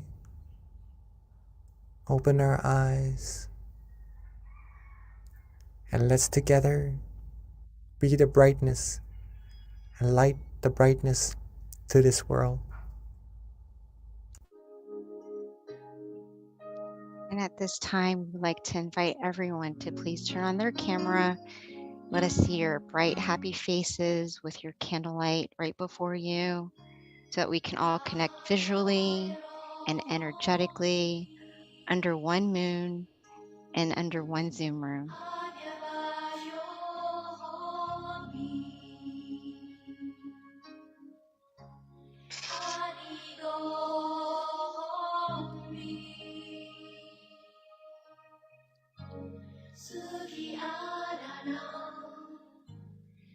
There's my candles. Again, we'd like to invite everyone to please turn on their camera so that we can see your bright, happy faces, connecting visually and energetically, keeping your mind at the center of the body, allowing your mind to radiate with happiness and joy.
That we have lit our candles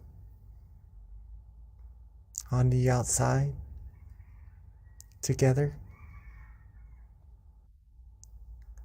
Let's bring that candlelight, closing our eyes softly and gently back to being relaxed and comfortable in our meditation again. Let's softly and gently close our eyes, rest ourselves, come back to being relaxed and comfortable in our meditation once again. Feel that brightness,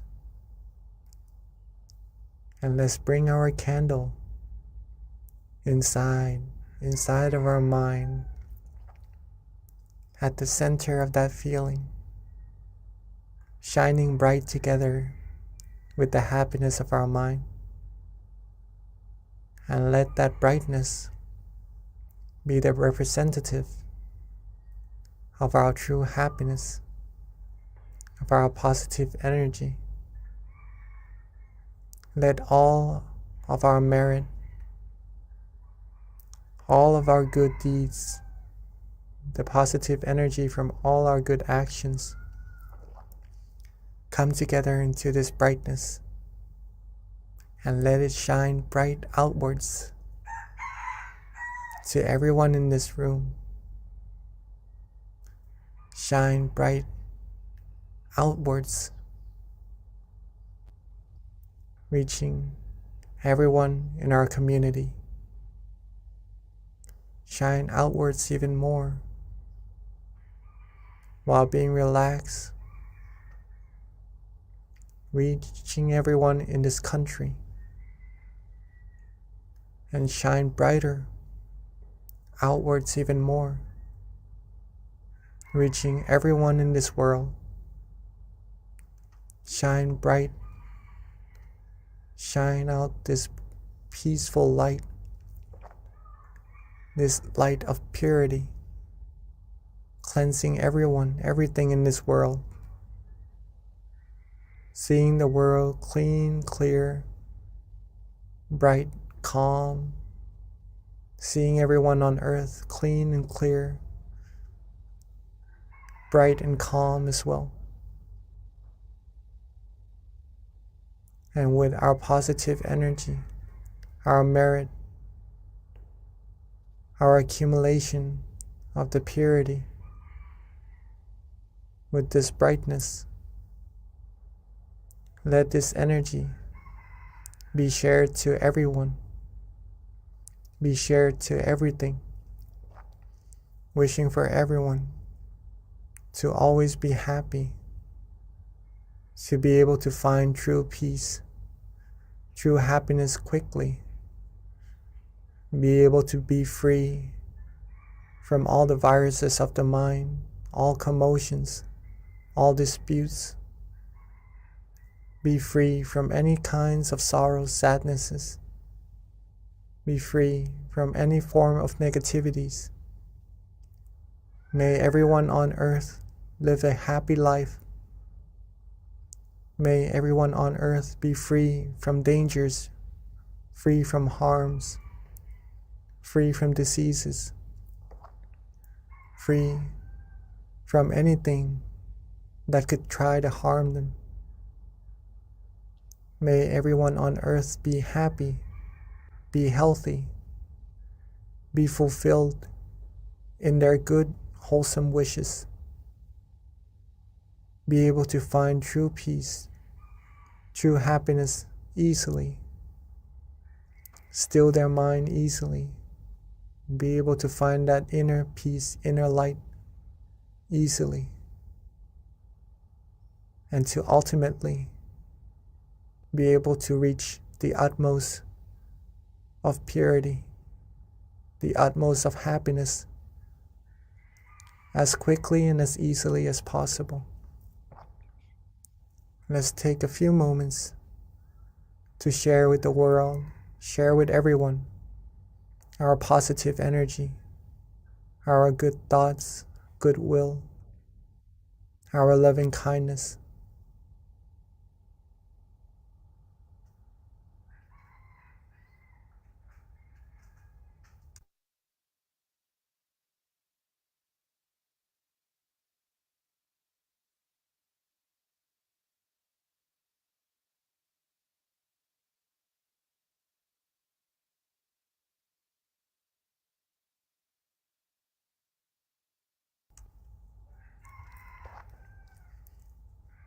Now that we have shared our loving kindness with all beings together,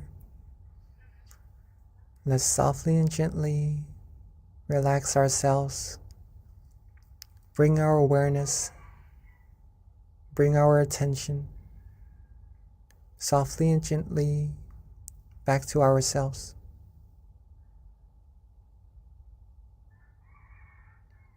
Let's relax, be calm, softly and gently bring our attention, our awareness back to ourselves,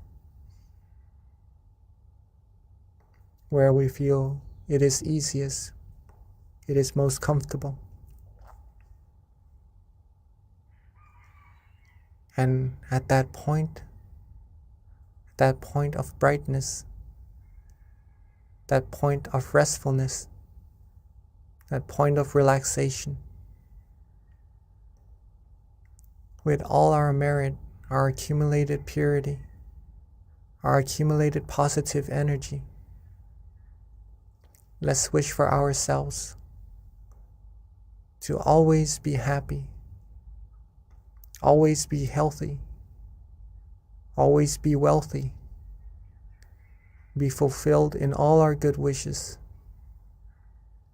be free from diseases, dangers, harms, be free from all negativities, sorrows, sadnesses, be free from anyone, anything who would try to harm us, be surrounded by good, wise, virtuous people who would take us onto the path of righteousness, take us onto the path of happiness.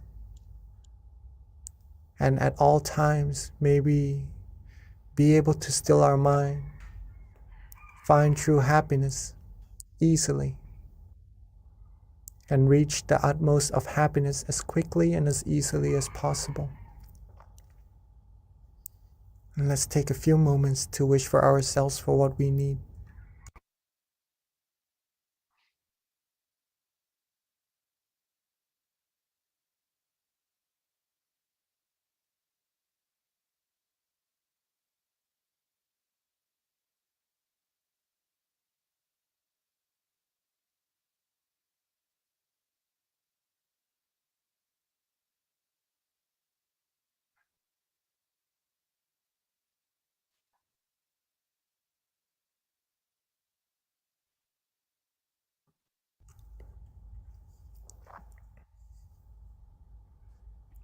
Sapphe Buddha Phalapata Pacceka Phalang Arahanta Nanjate Shena Rakhang Pantami Sapaso Sapaputtha Nupavena Sapathamma Nupavena Sapasangha Nupavena Sathasoti Bhavantu Te. Yeah. And then when we are ready, let's maintain our relaxation, our calmness, our feeling of comfort,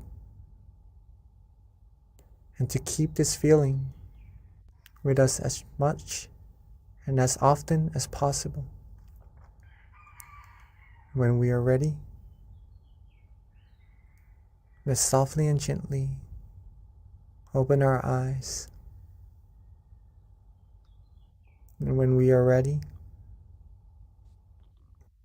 let's softly and gently open our eyes, for we are now at the end of our session together. Thank you, Venerable Jackie. That was a lovely meditation tonight. So everyone, please note that this does wrap up our meditation session. We do have a Q&A, but before Q&A, which of course we recommend everyone please stay on. You'll learn so much information with the Q&A. We do have a couple of announcements before transitioning over to Q&A. A couple of things to note is please mark your calendar for Saturday, April 16th. It's going to be our next full moon meditation, and the theme is going to be A Better You Means a Better World, and our teaching monk will be Venerable Daniel. A couple of other additional points to make is that for those who are not aware, please do follow us on tamakayameditation.org. This is where you can find out information with regards to your local center if you want to come meditate in person, or you can also follow us on MindGem as well, on our Facebook, on our Instagram, on our website. If you don't already have our app, you can download it on either iOS or Android. Again, that's MindGem, and we send notifications every month with regards to our full moon meditation. So you'll be reminded and get notified on your phone, which is very convenient and easy. And if you RSVP, you'll also get daily, well, not daily, but you'll get reminders with regards to our full moon meditation. A couple of other things to announce is that we do have our in-person meditation centers that you can visit if you're in New Jersey, Azusa, Alabama, Chicago. Our local centers are open to the public. And a big announcement for those of you in Georgia like myself, please mark your calendar. We are so excited after 2 years of being closed since 2019. We are one of the last centers to open, but we will be officially opening this week. We've got our kickoff meditation classes, one being on Sunday for those who attend service, the other being on Wednesday, which is our regular meditation classes weekly, was on Wednesday before. So we're going to start that, resuming that again. And our kickoff is going to be on March 23rd. And super excited that we've got 2 visiting venerables from Thailand. One of them being our former member, Venerable Michael. He is with us. He flew in the other day. And Venerable Nick, if you aren't aware of Venerable Nick, he's got a huge following on YouTube. He gets, at this point, millions of hits. They're both in Georgia. And what's even more exciting is they've got a book that they're going to be launching, and the book is The Building Blocks of Meditation. So if you're in Georgia on the 23rd, please come to our 7 o'clock meditation class. Anyone who attends will receive a book as a gift from the center. We've got a lot right now in inventory, so please come and get yourself a book. If you aren't in Georgia, it's okay. You can go to Amazon and purchase a book, and all the proceeds goes to donations anyways. So at this time, that wraps up all of our announcements. We would like to invite Venerable Jackie to answer any questions.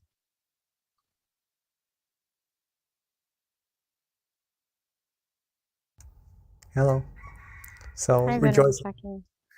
Hi. Thank you so much for our MC, Miss B. Very nice. Beautiful. Yes, so I would also, yes, encourage everyone if you could join the meditation sessions or the sessions with Monk Nick, right? Coming from Thailand, right? Monk Nick and Michael Venerable, And, both of them are here. both of them. Yes. Yes. We got a double whammy. Really excited. And they've got their second book, The Building Blocks of Meditation, that we get to piggyback off of a book launch too, and opening our first class in after 2 years. So very excited about that. Yes, I also heard some of his teachings on YouTube, Monk Nick. Mhm. Yeah, very, very good. Very, very good. So if you would like to go and see for yourself also, that would be very nice. Okay. So I guess it's time for Q&A. Still see some of us are still here. All right. So I do have a question from not me, but someone gave me a question. All right, so as we know that meditation can improve mental health, are the people who have some mental disorders able to meditate, or is it recommended for them to meditate? Okay, this is a question from Pini, right, or a participant in a center. Okay, so Yeah, actually, meditation is really good for mental health. It's really good for everyone. Everyone, actually. It's just pretty much relaxing, right? So, relaxing, being happy is good for everyone. So, anyone with any difficulties in health is able to do so. Okay. Completely try meditation. It's free, it's natural, and it's very easy. But there is an exception. There's an exception. Okay. Because we need awareness and relaxation to go together in meditation. In some cases of mental disorders, it is hard for the person to have awareness, to have attention with something for a very long time. Okay, and in meditation, sometimes we do need that attention, that awareness to be prolonged, to be continuous with the feeling of relaxation, right? To get good meditation experiences or to be able to go deeper and deeper. But some mental disorders doesn't really allow that person to have such ability. In this case, it would be difficult for that person to meditate, unfortunately. But little by little, right? Anyone can visualize, I believe, maybe a sun, a moon, right? Because they can still see. If you could help that person, if you would like to help someone with difficulties in their health, be able to do some meditation, maybe just for a fraction of a second, think of the sun, the moon, think of a Buddha image or something that purifies the mind, right? Have them do this frequently, a little bit at a time, not forcing them too much, right? It may be quite hard to do so, but I'm sure they'll be able to do so. Okay, just a little bit at a time. That gives them the sense of familiarity with meditation, which will benefit them later on in the very long run. All right, even though now it is difficult, but if we give them the ability to do good, right? Show them how to practice generosity, show them how to practice moral disciplines, give them a little bit of meditation, just a little bit at a time. This accumulates, right? Then in their future, in the long run, they'll be able to be better in terms of meditation, in terms of mental health, and be better at having awareness and having relaxation together, stilling their mind, reaching deeper meditations. All right. So that's the exception, but all other cases, it's actually very good for everyone. Okay. So Thank that's you, meditation. Venerable. Thank you, Venerable. So you guys, at this time, please feel free to ask any questions you might have with regards to meditation or how to deepen your practice. You can raise your hand or put it in the chat. This is a great time to take advantage of our teaching monk being here with us and for him sharing his wisdom. So Venerable, as we're waiting for questions to trickle in, when you were explaining with regards to people who have mental disorders and if they can meditate, you mentioned moral disciplines. And I've always had this question that I haven't been satisfied yet with the answer. That's why I'm going to ask you to see what you say. But how does moral discipline help with your meditation practice?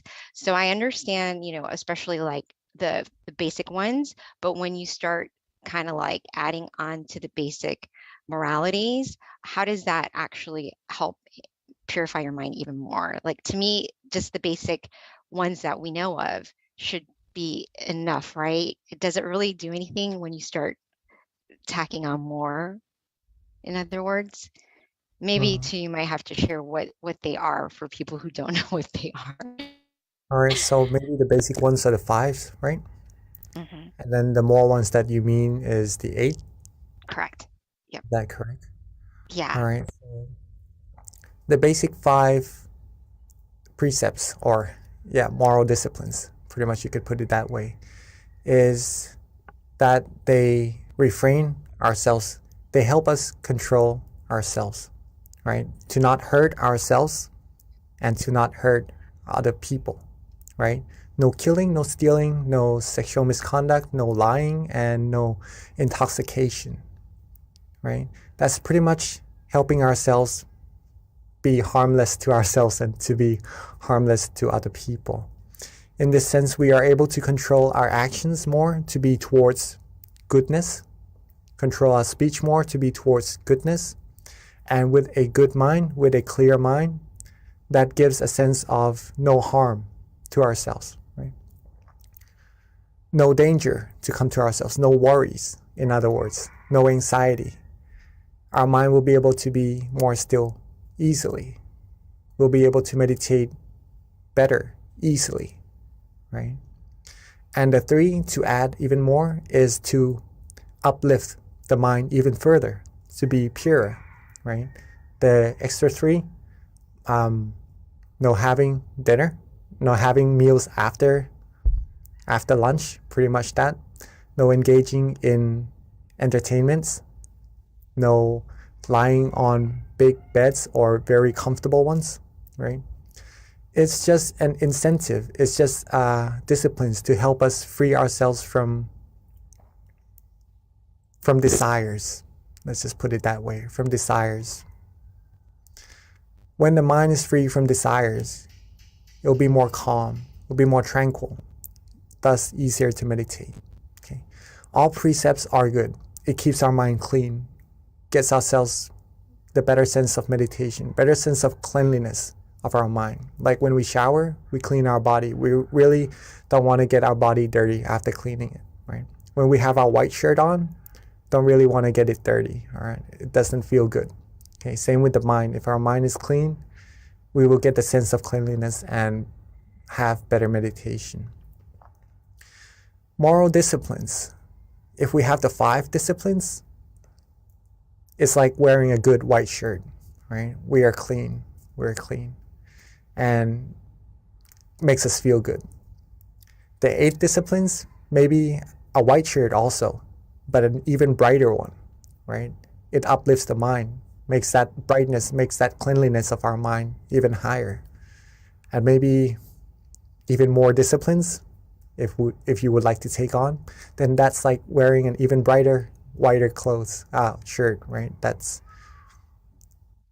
pure in a sense of the mind feeling better, feeling more proud of oneself in the sense of wholesomeness in the mind.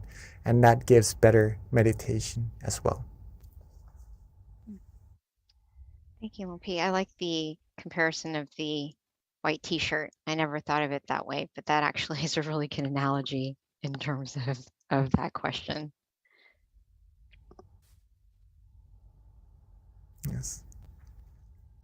Yes. So about just a little bit about, is there any other questions to come?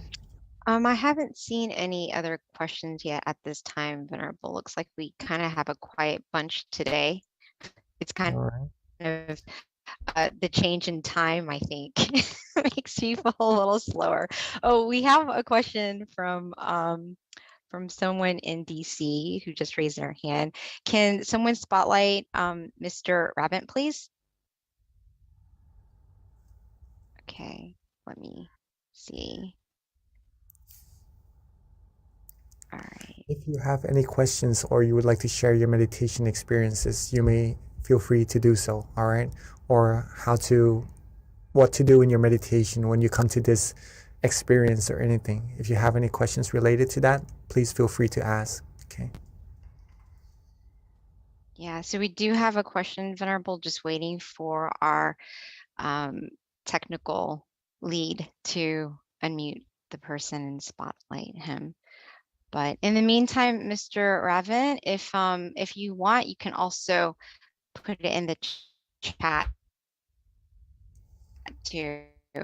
They might have individuals within the chat room.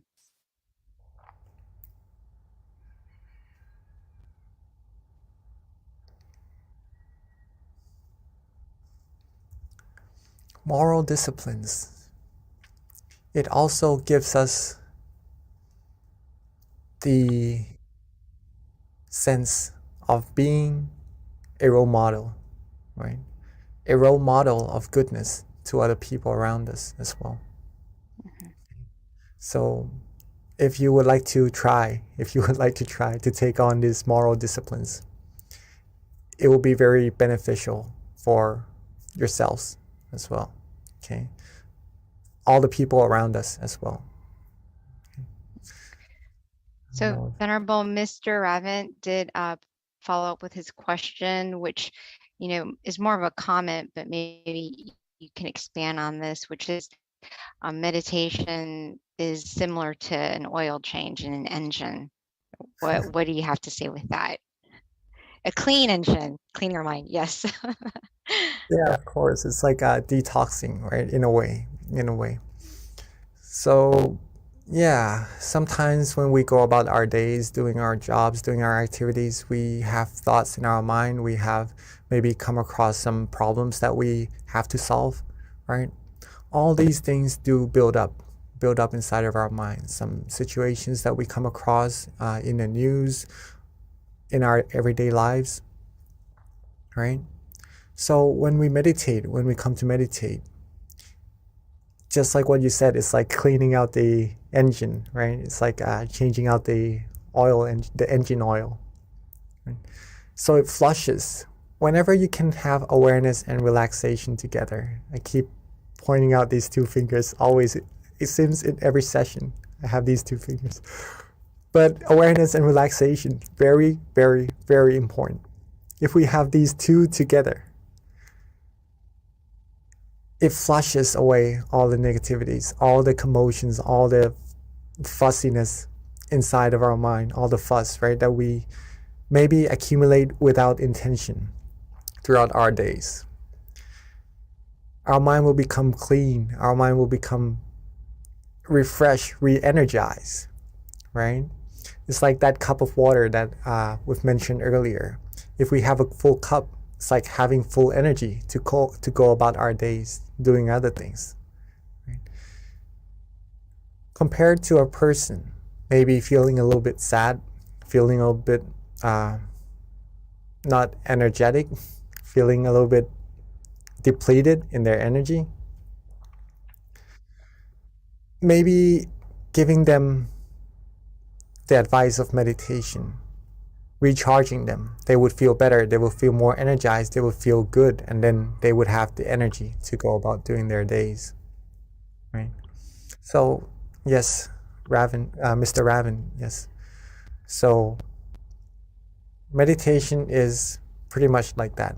It's cleaning the mind. It's like cleaning the engine of the car, right? Our body is the car and our mind inside. Maybe we need to change the oil, take the bad stuff out, fill it with good stuff, good energy, positive energy, and carry on with our lives better. So Venerable Scott has a question, and his question pretty much is, how do you relax the body? Because sometimes it's hard to relax, which I think that is a very common question. That is actually a very, very good question, right? How do you relax your body? How do you relax your body? Sometimes it doesn't get really relaxed. What do you do? Get your body as comfortable as you can, okay? First of all, if you need to do some stretchings, some exercises on some parts of the body, then do so in order to have a better, more comfortable body, relaxed body in your meditation sessions or in your daily lives, to be general. However, sometimes we do have some pain or maybe some difficulties in relaxing some part of the body, or maybe someone may be sick as well even, and it is really difficult for that situation to be able to relax the body. All right. In this case, be content. Be content. Be happy with what we have, right? Whatever relaxation we have at that moment, it may be different also. Even being healthy, it may be even different in each different session or different days. So whatever we have of a feeling of relaxation at that moment in our body, be content with it. And then once it's relaxed, once it's good, once we accept it, then we go on to relaxing the mind. And then our meditation will progress as well. Okay. Thank you, Venerable. We have another question from Isabella. This is a pretty good question too, which is how can you tell that you have true self-awareness? How to tell that you have true self-awareness? Right. Simply, let's put it this way first. Simply being present, knowing that you are here, knowing that your mind is not somewhere else, right? Knowing that you are present, then that's being aware. That's having true self-awareness already. Okay. But it gets even more intense as we go deeper in our meditation, as we become more and more still. Okay. So when your awareness is coupled with being relaxed and you like this feeling, you enjoy this feeling, you know that you are awake and you are aware, then that's when you have true self-awareness, right? But there are probably different levels of true self-awareness in this terminology inside of our meditation. That's where we need to keep going inside, right? That's pretty much that. So Venerable Scott, thanks you for the question about relaxing the body. He says that it definitely is going to help him. And then here's a more difficult question. This is interesting to hear your point on this, and I could understand with what's going on in the world. This is probably, people are going to wonder, but this is from Pat. And her question is, how does karma work when someone orders others to kill or do harm for that person? That's an interesting question, but yeah, it does happen too. So when it comes to karma, what does that do? Not really good for the person, I would have to say. Okay. Usually the person doing the initiation would receive worse karma, right? The top person doing the initiation of whatever is done later on would receive the worst karma. If someone sells alcohol, right, the producer would receive the worst karma rather than the people selling them, or because it does bad to the people who are receiving them, right? So the top person is the worst to receive the karma. Not saying that everyone wants to be a good person, everyone wants to be happy, right? But the karma just means action, right? It's just a general explanation for it, terminology for it. There's no meaning of bad or good. But if a person does something not really wholesome and it's the top person doing it, ordering it downwards, then he receives the worst karma. On the other hand, if the top person initiates good actions, wholesome actions, that person will receive good karma as the most as well, right? So if we are practicing meditation right here together, okay, we have the brightness and we share this brightness with people around us, and they go to share with more people around them. They go to share with more people around them until we have world peace. All the brightnesses that you share to that first person and share to the others, the good karma you share to all of them will be unto you. You'll receive all of those good karmas. It's like lighting one candle for yourself. But when you light other candles, all the candles that's lit after that, you'll receive that brightness back to yourself as well. Thank you, Venerable. A very simple answer, but it makes a lot of sense. So Venerable, there aren't any other questions, and this is a good one that I kind of thought of as you were answering one of the questions, which is on self-awareness. And I feel like it can probably help everyone on the call in terms of seeing what your viewpoint is on this, which is when it comes to self-awareness, and you're aware of your thoughts and your behaviors, how do you take it one step further and try to change that behavior, especially if you know it's not working for you, more against you, right? Like, let's just say you really want that, I don't know, big house, right? Mm. This is just hypothetical. You want that big house and it's creating suffering because you're desiring that house and you're aware that, you know, you're just craving this thing and therefore that's why you're creating suffering on yourself. So you're aware of that, but like it's still there, you know? So how do you take it one step further to really penetrate that and try to like detach? All right. Does So my if you want question to, make sense? I guess I'm trying to get a little deeper in terms of how to eradicate some of your bad behaviors and habits, essentially. pretty much is desires, right? To get things maybe sometimes we need, then it's okay if we are looking forward to get that. It's just good passion, good intention to receive that, and we need it. But sometimes we need to work hard for it, all right? But sometimes just again, if it's something on the outside that hurts us, let's just put it that way, right? Because some things we need, some things maybe would hurt us and be less beneficial. Not the house in this case, right? Maybe sometimes we do need a house and we do need to work for it.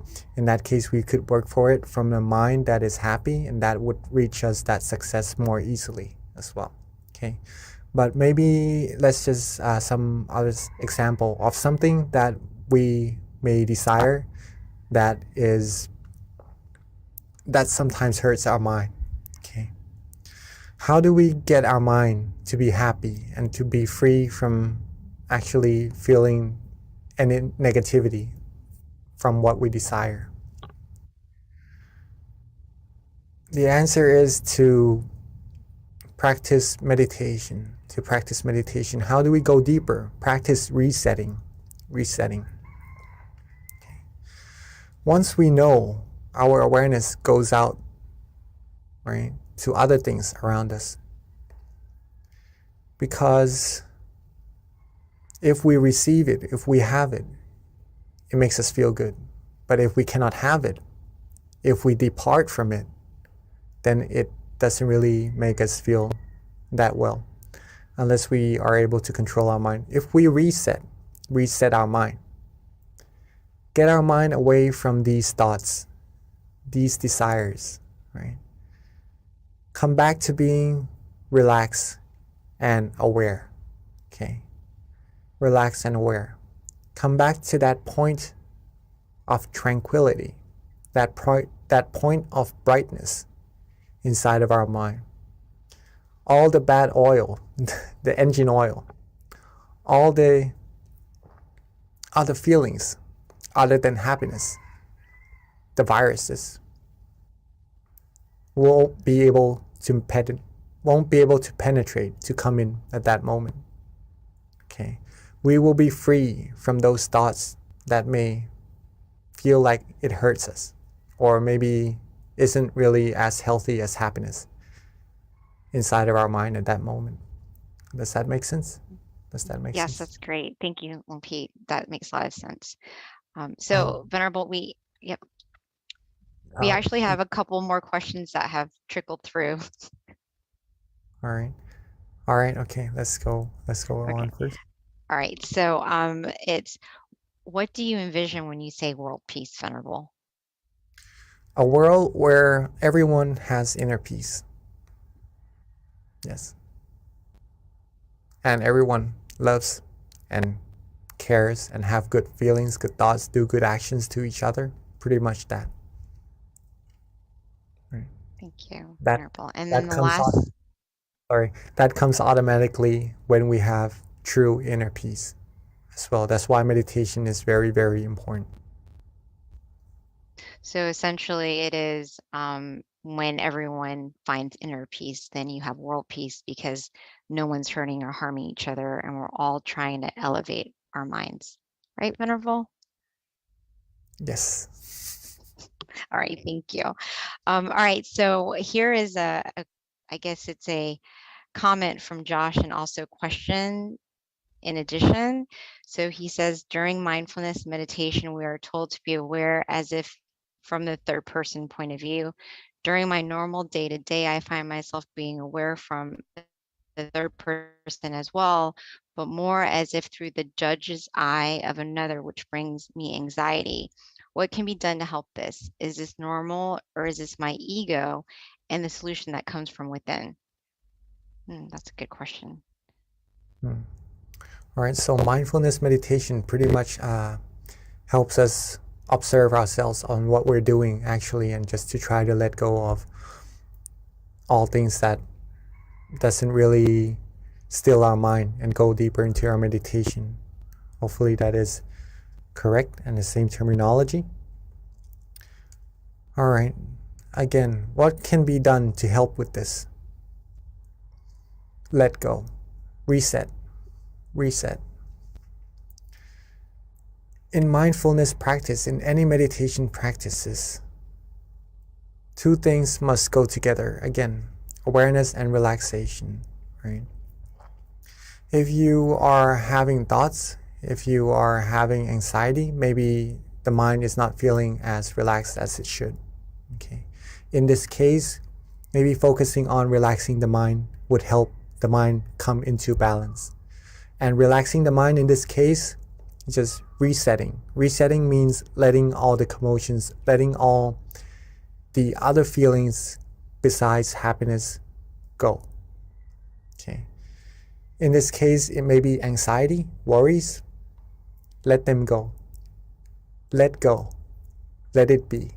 Let it go. Let the mind rest. When we reset like that, the mind gets to rest. We'll be in balance. And at that point, you'll find true happiness again. Oops. All right.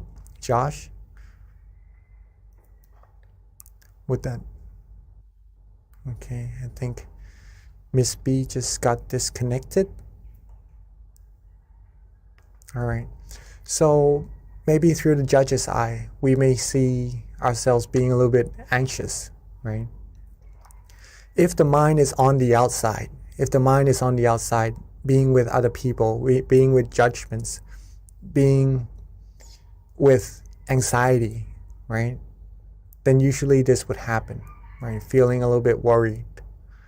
But if the mind is inside of our body, being with that source of happiness, then all the worries would go away. We would have no anxiety. We would have only happiness, and we would be confident of ourselves. We would be calm and go about our days with being confident with this feeling, being able to share this feeling with everyone around us as well. So hopefully that answers your question, Mr. Josh. I'm from Kitty. I think we are in the habit of trying to do so many things when in fact we only need to do nothing. Allow ourselves to just be. Very nice, Miss Kitty. Yes. So in meditation, pretty much, yeah, sometimes we are a little bit worried about what's going to happen, what's going on, and our mind usually goes about on the outside. But in fact, we should just sometimes let the mind rest, let it go, let these things go. Let the mind be calm, be still. When the mind is bright and free from thoughts, free from anxiety, free from worries, it will be able to do things even better, right? Being happy, going about days. All right. I guess it's already 9:30. Yes, thank you, Venerable. Sorry, I lost my connection, but I'm on my phone. So right towards the end, I'm glad I was able to join in. But yeah, it is 10:35. So at this time, let us pay respect to our teaching monk as he gives us a blessing, and we sign off until next month, April 16th. See you then. And at this time, let us bring our palm together and accept the blessing from our teaching Venerable. Right? With all our accumulated merit, our accumulated purity, for all our good deeds, let them all come together and bless us with the utmost of health, wealth, success, happiness. May us all be able to be fulfilled in all our good and wholesome wishes. And when we meditate, may we attain true happiness quickly and easily, and reach the utmost of purity, the utmost of happiness as quickly and as easily as possible.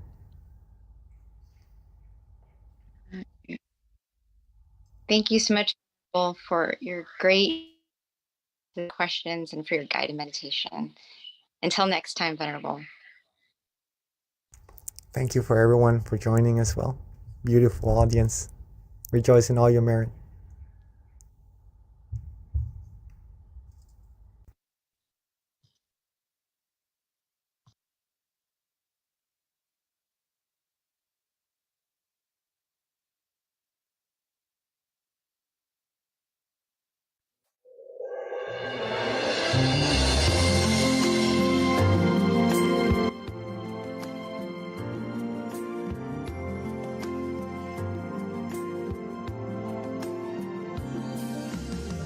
Let's come together to open a new whatever to eliminate all conflicts and differences. It's time for everyone to join hand in hand.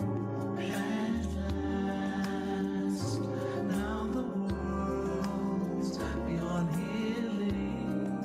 It's time to change the world. As the one who knew in the past,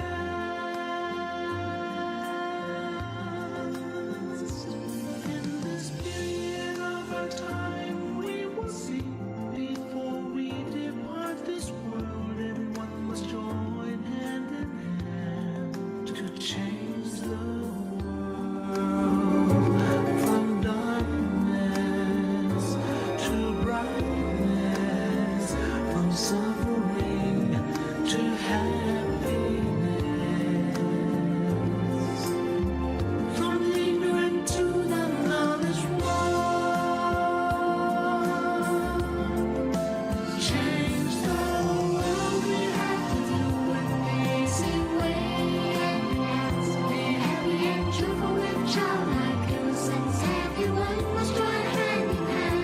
Gently close your eyes, relax, relax. Still your mind at the center of the body and move at the same position of the one who knew from the past. Change the world from the era of darkness to the era of light. From the old era to this new era, the world will be like heaven on earth. No classes in society. Everyone will be evenly happy. We speak the same heavenly language. Become as one with smiles of love. We'll be kind, the world will change. The world will change. Let's come together to change the world. Let's come together to change the world. Let's come together to change the world. Let's change the world. We have to do it the easy way and relax. Each other with childlike innocence. Everyone must join hand in hand. Gently close your eyes and relax. Still your mind at the center of the body and look within. As the one who knew from the past.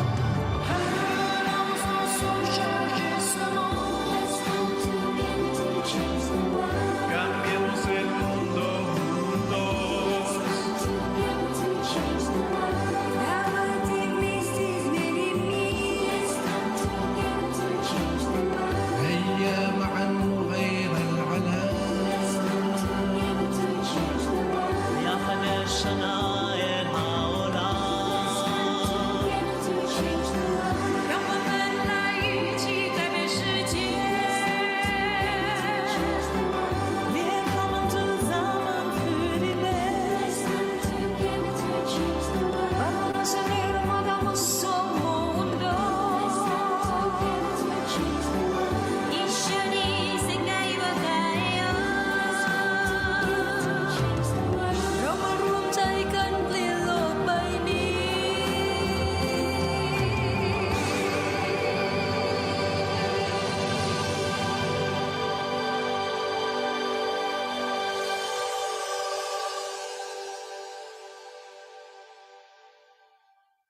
everyone, and welcome to our April full moon meditation.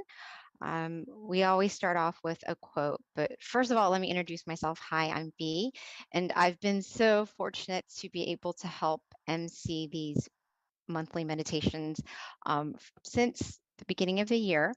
And what I like to do is we always start off with a quote to kind of help inspire you with regards to your meditation practice. So today's theme is world peace through inner peace. Better you means a better world. So with that, I picked one of my favorite quotes, which is true victory. And this is how it goes. These quotes are actually written by our abbot, Longpa Tamacheo, and they're all very inspiring and profound when it comes to inner wisdom. So this one is true victory. The one who wins the inner battle is the real brave heart, as a true battle is inside, not outside. We have to fight against our own greed, anger, and delusion, as they cause problems to ourselves and the world. If we move through the suffering and darkness that lies within, the world will be in peace and victory will be within us. So I thought that was very relevant for today's theme. With regards to our teaching monk, who's going to be guiding our meditation tonight and our wisdom talk, it's Monk Daniel. A couple of things about Monk Daniel is he actually, at the age of 16, he promised his mother that he was going to ordain. He kept that promise at the age of 20, which when he did ordain, he made a dedication to study, practice, and develop his meditation technique. He's been a monk since 2012 until present, and he's dedicated his life to meditation practice and also sharing this inner wisdom with everyone so they can find inner light within. So with that, today we're going to have a wisdom talk, which Monk Daniel will be giving to us, in addition to a guided meditation. Afterwards, we'll have the candlelight as well, a candlelight offering, in addition to loving kindness, and then Q&A at the end. So Q&A starts at 10 o'clock. We normally do about half an hour, ideally. Hopefully, you'll be able to have really good questions that will help you with regards to your meditation practice, anything that you're wondering about meditation. And I promise you, there is no bad question because everyone benefits. Because if you're thinking it, someone else probably is as well. So with that, I'm going to be welcoming Monk Daniel. He is in Thailand. So let's just fingers crossed everything goes well. We don't have any connection issues. We generally do not, but every now and again we do. So if we do, please be patient with us. But we should be okay today. So with that, Monk Daniel, we are ready for you.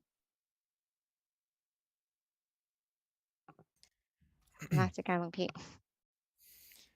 Good morning, good evening to everyone in America, but good morning from Thailand. It's wonderful to have the opportunity to see everyone.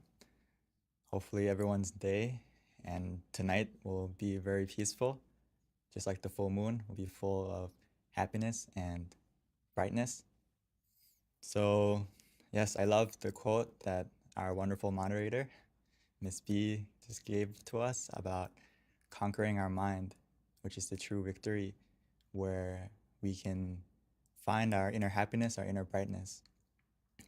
This is the most important thing that we need to put into our life, which will connect to today. A lot of people don't realize that when we take care of our mind and take care of ourselves from within, it's actually going to help the world. And sometimes we may see or feel like, how can I have an impact on the world? Or how can just one person make the world a better place? So I wanted to expand on that a little bit so you can be inspired not only to change yourself from within, but also to help make this world a better place, one person at a time. So let's get into today's topic.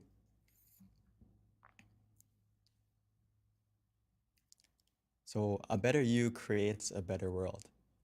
Why is that? Because if we love ourselves, the rest will follow. Or when we put our mind in the right place, as our master would say, Longpa, he would say that if we put our mind in the right place, Or another way of saying it is, if you put your mind in the right place, the rest of your life will fall into place. Or he would say that if your mind is at ease, your mind is relaxed, everything will be achieved easily. And if your mind is at the center of the body, everything will be successful even easier. So this is something that we need to really put into practice, to take the time to check yourself, to make sure that how are you feeling? Are you ready? Are you positive? And I think today is a great example, or tonight, with the full moon, because it's the brightest night of the month. Even though it's nighttime and the moon is surrounded by darkness, the moon still shines. The full moon still shines. Maybe we may not see it right now if it's cloudy, but it's shining. And tonight is the brightest night of the month. And the reason for that is because, why? The moon shines because the sun spreads its brightness to it, right? I read that the moon is only bright because it reflects the sun like at a minimum, like 3%, but it can still shine as bright as it is tonight. So we can use the moon and also the sun as an example that I wanted to talk about today.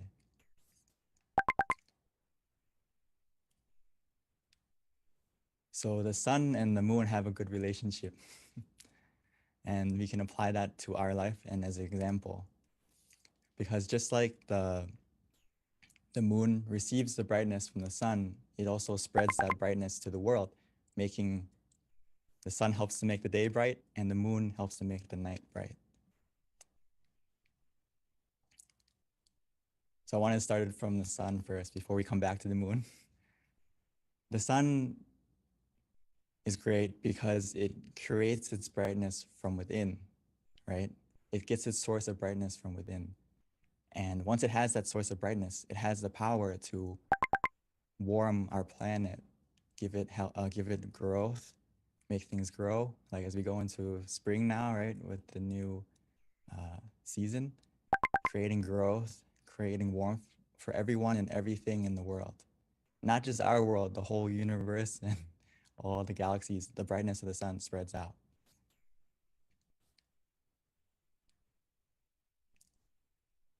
Even in times of darkness, as we can see, when there's a storm, when it's rainy out, it doesn't mean that the sun stops shining. The clouds may be covering it, making us not be able to see its brightness, but it's still shining, no matter the situation, no matter the storm.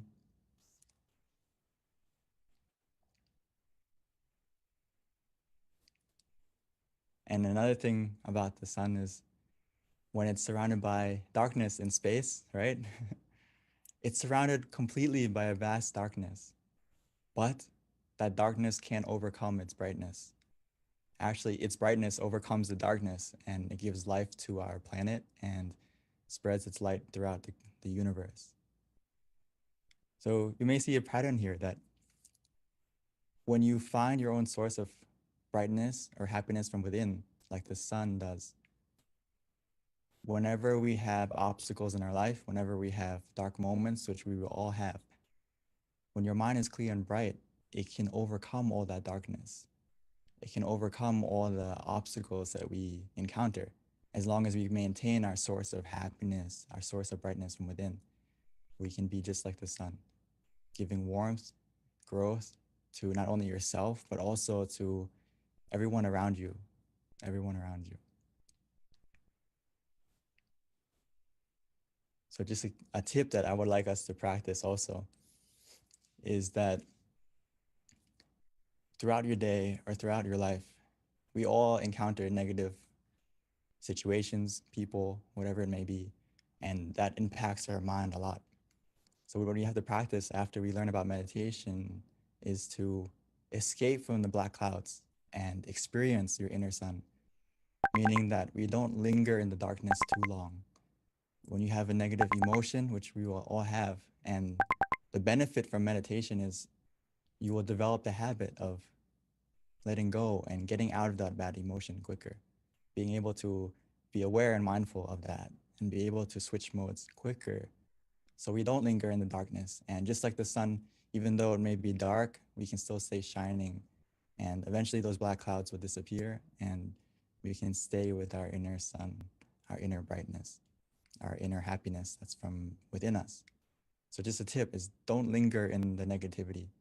The longer we linger in it, the longer we linger in the darkness, it's gonna impact our mind more and more.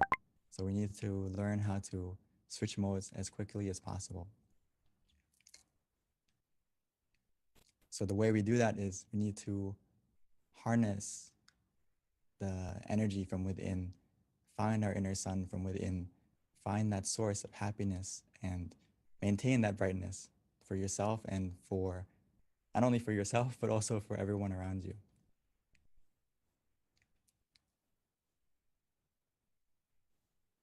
So we need to be able to find your inner smile, as I put it as well, and relight that inner sun before you do anything in your life and make it a habit. A lot of times, the reason why I call it the inner smile, in sometimes our brightness within our inner sun that we all have, actually, it may have went out and we don't have the opportunity to relight it. So before you do anything, we need to practice ourselves to make sure that, can you smile to yourself? Can you smile to others? Sometimes we can't, I know. And this is a good homework to practice, to check yourself. How is your mind? Did you lose your smile? Did you lose your brightness from within? If so, that's a red flag for yourself to go and meditate, to find that smile from within again, and also to relight that inner happiness, that inner brightness, that inner sun before you do anything. So just like a simple tip is when we wake up in the morning or before we start our day or throughout the day, when we need to take a moment to pause to find your smile and relight that sun within before you do anything. And then you're going to be automatically want to smile not only to yourself, but to the people around you. And also you may even smile to everything. You may smile to your everything surrounding you, whether it's you see the sun shining in the sky and you smile and you are grateful that the sun's there. Or you see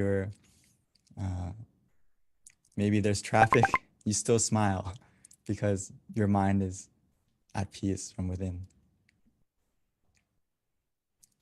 So why does this create a better world? Because you become just like the sun. If you have that happiness within yourself, that brightness within yourself, it's going to shine out of you. Whether or not you want to keep it within, it's going to happen automatically. You're going to want to smile automatically, and you're going to be positive to the people around you automatically and naturally. And actually in Buddhism, we talk about there's like 6 directions that we have a sphere of influence around us, whether it's our parents, our friends, our associates. Everyone impacts at least 6 people or more in their life. So it's not just you that's changing, but the people around you that you influence.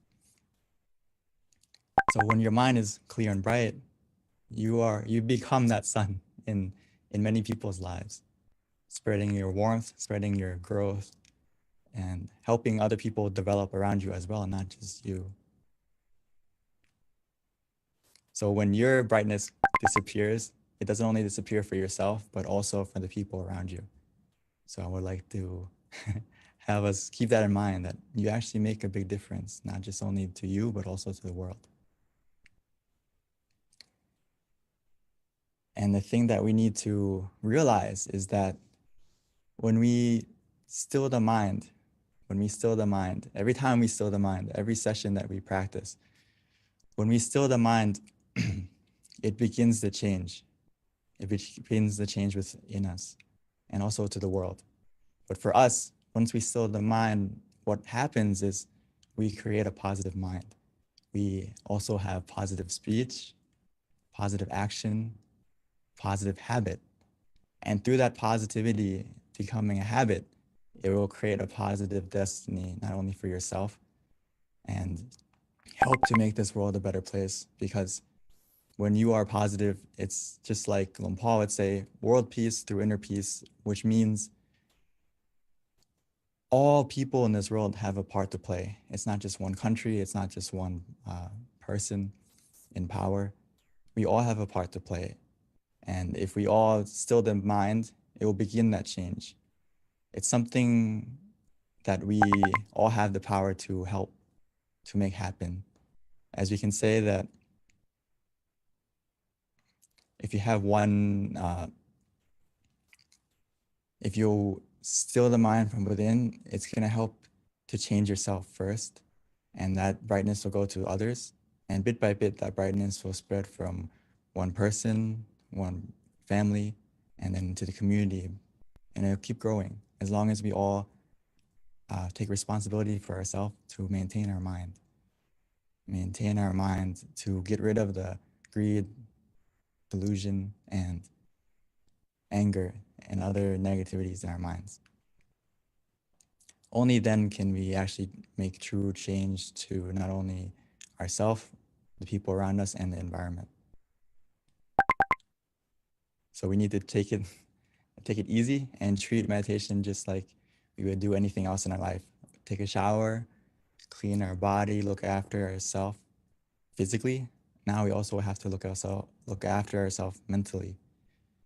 And take it easy and do it as simply and as a habit, just like we would take a shower, or just like we would exercise and look after our physical self.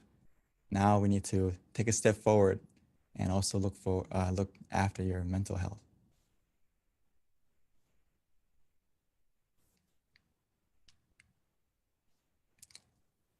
And just to remind ourselves that the door of happiness opens from within. So all we have to do now is to close our eyes, relax your body and your mind.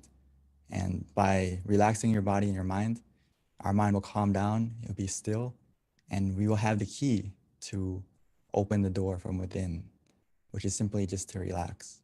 And when we are relaxed with both body and mind, we're going to understand this, that the door of happiness opens from within. A lot of us have been searching for it from around us, but hopefully tonight we can get a glimpse of that happiness from within by closing your eyes and just relaxing your body and calming your mind.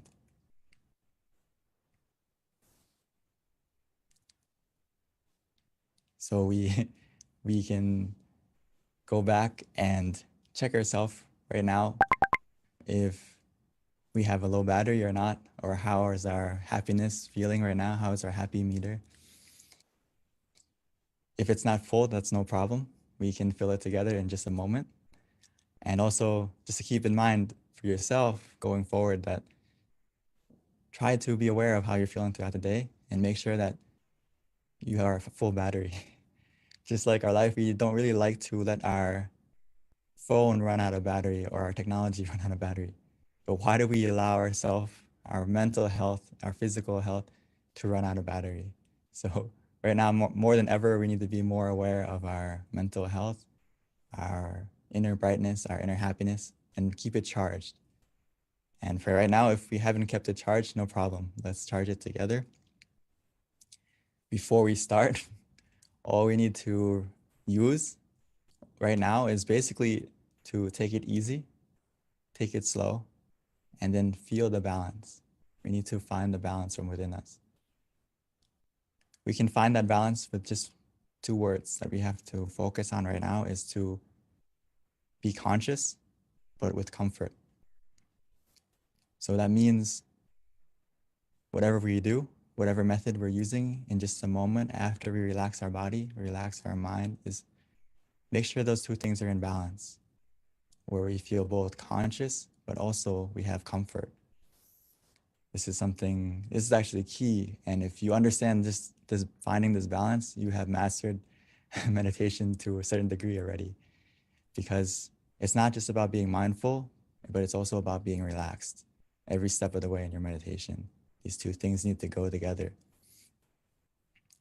So hopefully together we can practice just a moment now, and we have a chance to be both like the sun and also like the full moon, meaning that the sun creates its brightness from within, making the day bright.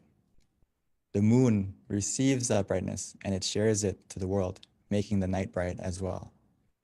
So we should be both like the moon and the sun, finding our brightness from within. And once we find that brightness, that happiness from within, we need to spread it not only to ourselves, but also to the people around us. So I'd like to invite all of us to meditate together so we can be both like the moon and the sun and find our source of happiness, our inner brightness from within together. So before we start, I would like to invite everyone to take it easy, take it slow, and no need to rush. Take a moment right now to adjust your body, make sure that you are comfortable before we switch modes into meditation together.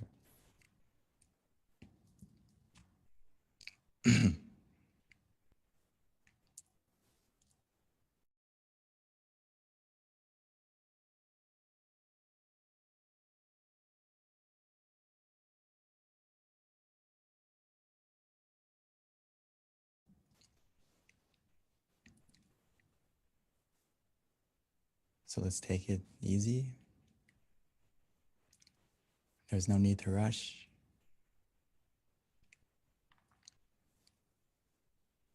Meditation is about finding the balance between being conscious with comfort.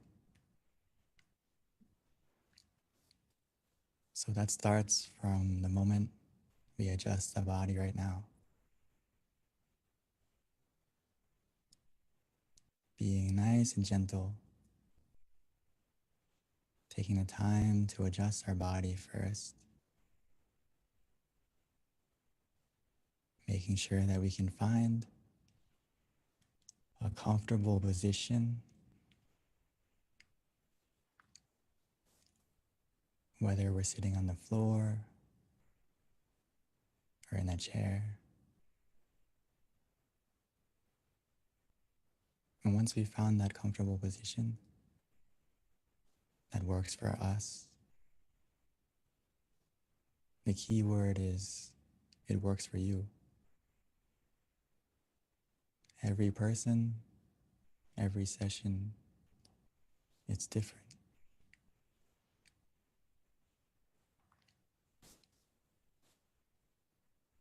Once you feel comfortable, you can slowly and gently close your eyes, naturally, as if you're about to go to sleep.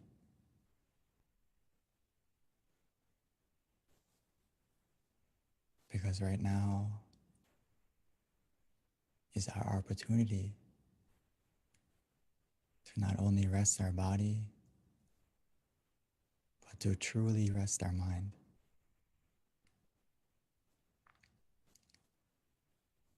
And that process has already begun. The moment we take the time to relax our body and calm our mind, the process of meditation has already begun.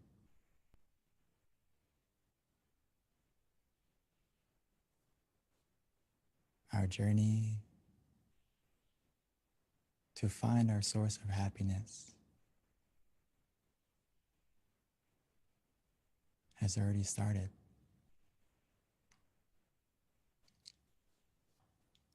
All we need to do now is to relax our body,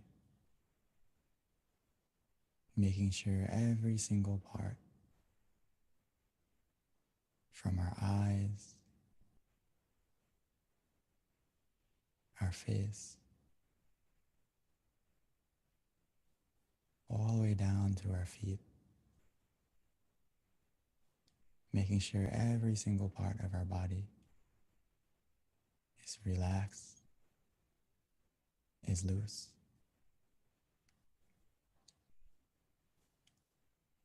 We can simply do that by taking a deep breath,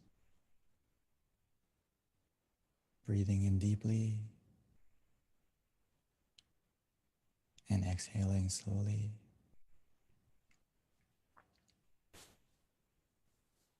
Allowing the relaxation to fill up our whole body.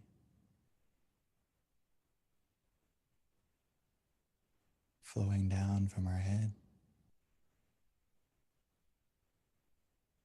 and throughout.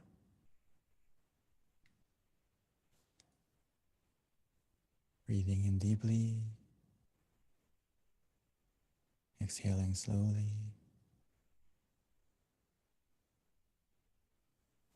allowing any hidden tension to melt away.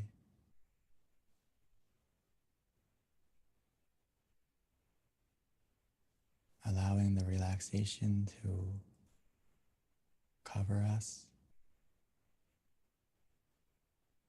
as we feel more relaxed within us.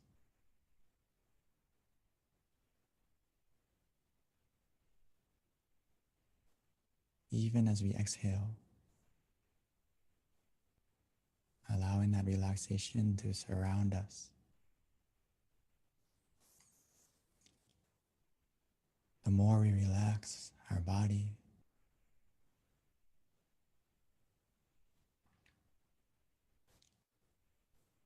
the more weightless our body will become. As our body begins to melt away, gradually, bit by bit.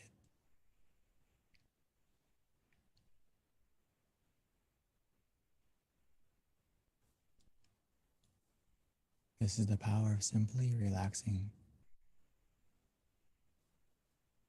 It helps us to let go physically first.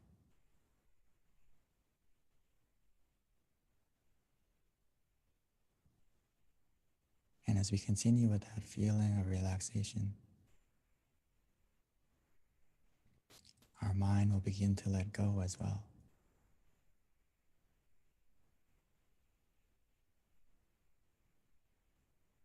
All we need to do now is to allow our mind to put everything aside.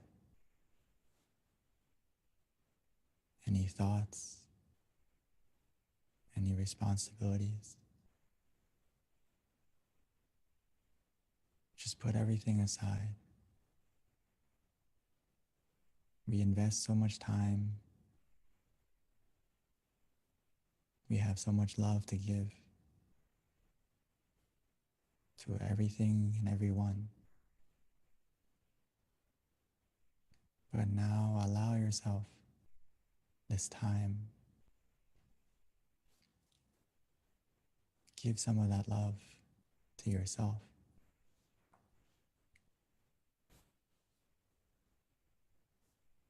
So we can have the opportunity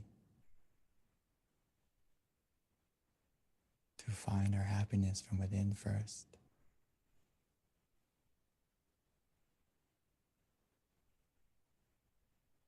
Everything that we are planning or want to become better, it will happen automatically, easier and smoother after we make sure that our mind is clear and bright. Just like the full moon tonight, making sure our mind is full of positivity, full of happiness.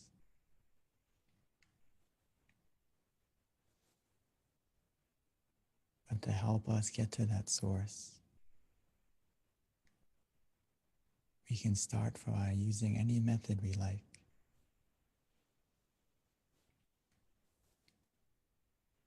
By placing our mind wherever we feel relaxed. whether it's inside of us, at the center, or anywhere you like, as well as using a method that is easy for you to use,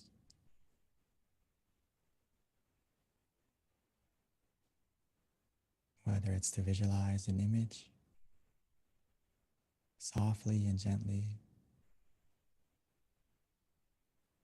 whether it's the full moon, the sun,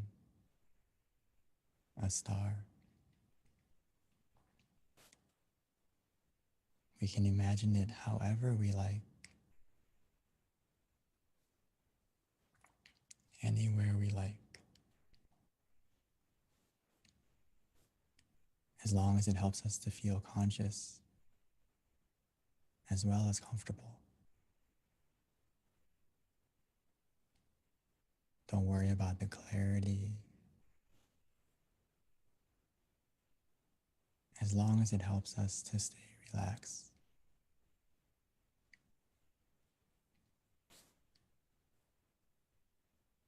Some of us may find it easy to use the mantra instead, repeating softly and gently in their mind. Samma araham, Samma araham, Samma araham.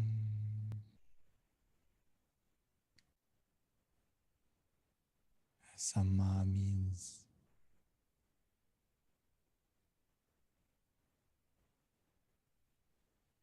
purity. Araham means freedom.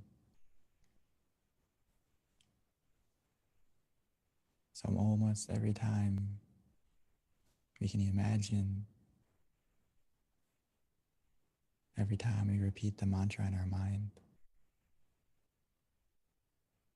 it's helping our mind to become more pure, more clear, and free from any negativity, any darkness that may be lingering in our mind.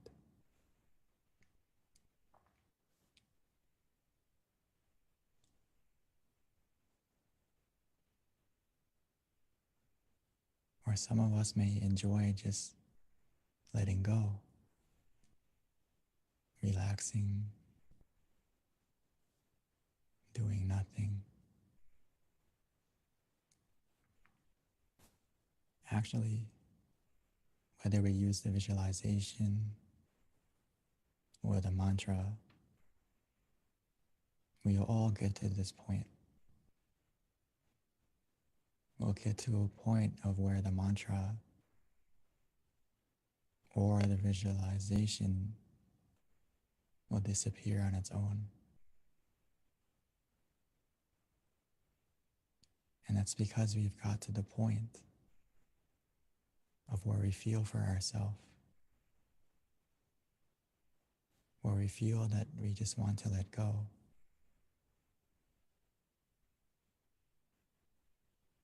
We are free to just be still,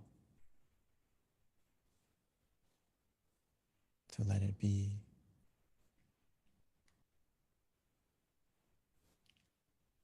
When we get to this point, we will feel it for ourselves. Trust yourself. Trust your feeling. As long as you feel relaxed physically and your mind feels more calm, more relaxed,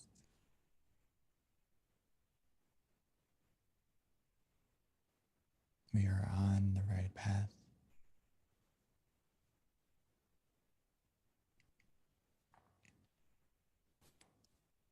Before we know it, we will get to that source of happiness within us.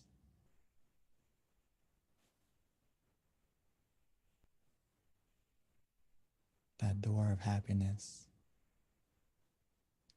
that opens from within.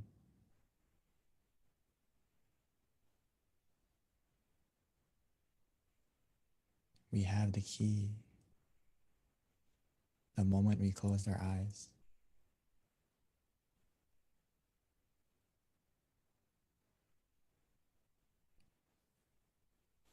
The more we relax our body,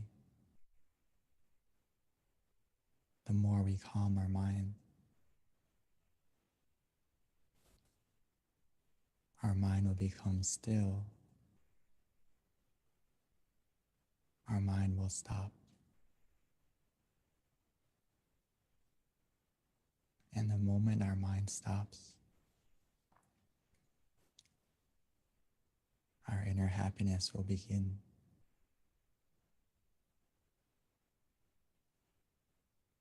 First, as a feeling,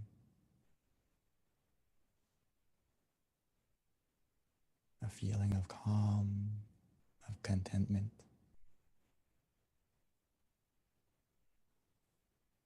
Almost like a spark, like a star.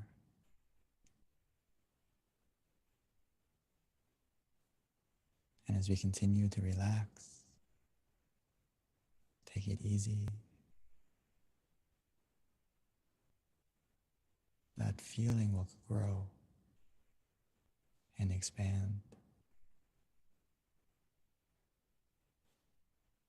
as the clouds of our mind will begin to disappear, revealing the full moon shining within us.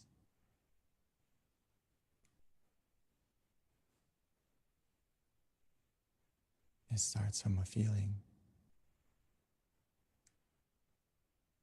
and before we know it, not only will we feel it, we will also see it and experience that source of happiness from within more deeply.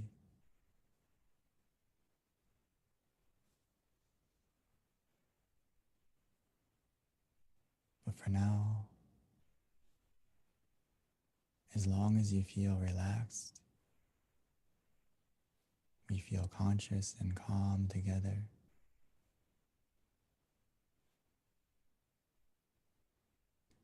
Every second that passes by, every moment matters. Every moment counts. Our mind is becoming clearer, brighter, more positive.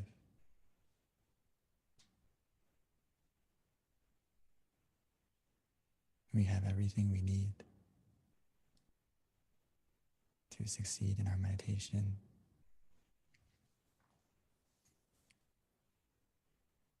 Just continue with this feeling, allowing it to grow.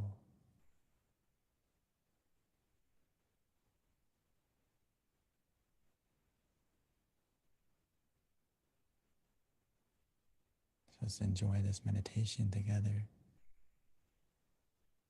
in silence.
Now that our mind is more calm,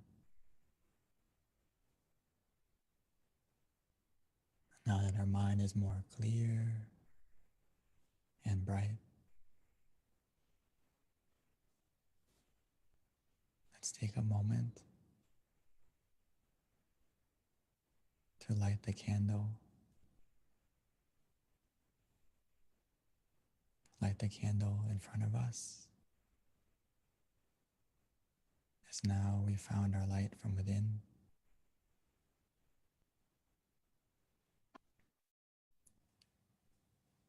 We can slowly and gently light our candle.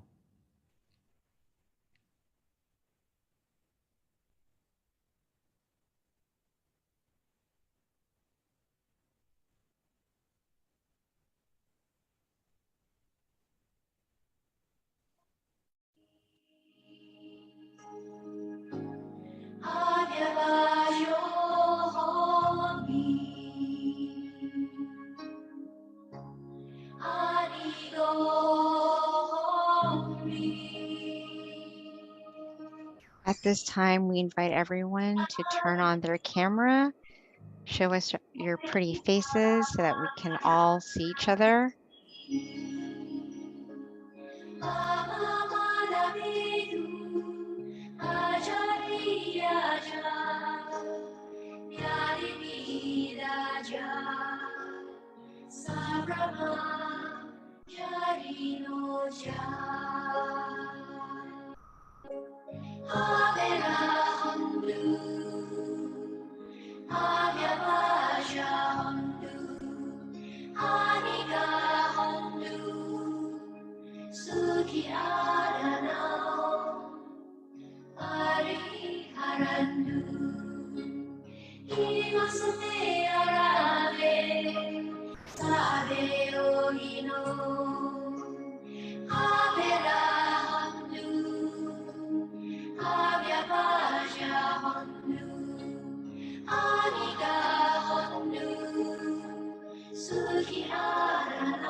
So now we've lit the candle on the outside. Let's continue to keep our candle, keep our brightness on the inside by continuing to relax our body, to calm our mind.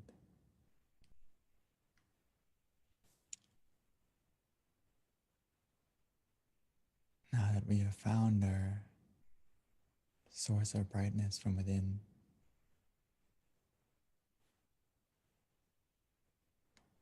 now that we we have taken the time to become more full of happiness, of positivity. Let's take a moment to spread our love and kindness, our forgiveness. Spread it just like the full moon.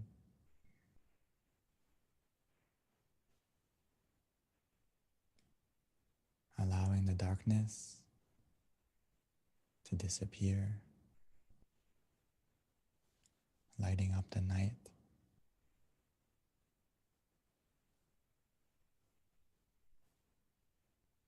Don't let the ugliness of others or of the world destroy the beauty within us.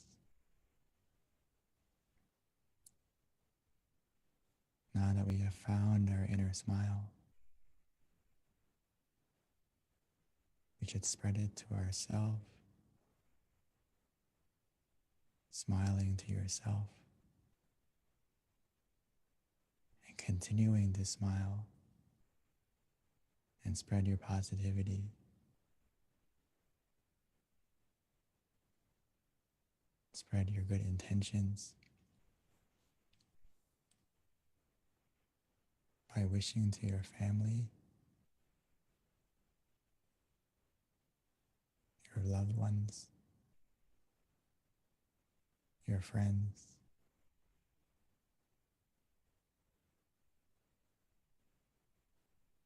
wishing for everyone to be healthy,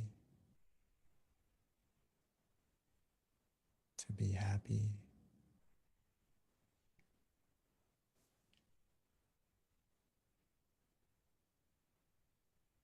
allowing the positivity within you to spread out to everyone and to everything.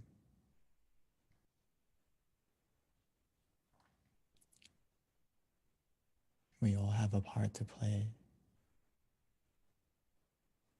just like all the stars in the sky help to make the night more beautiful.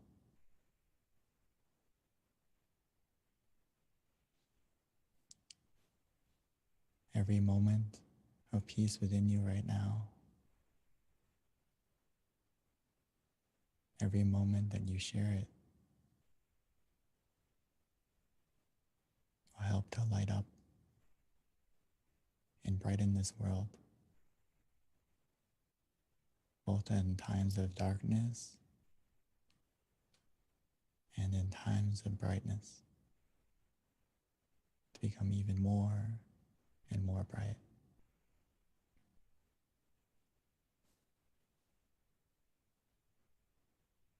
So take a moment to spread your happiness, your love and kindness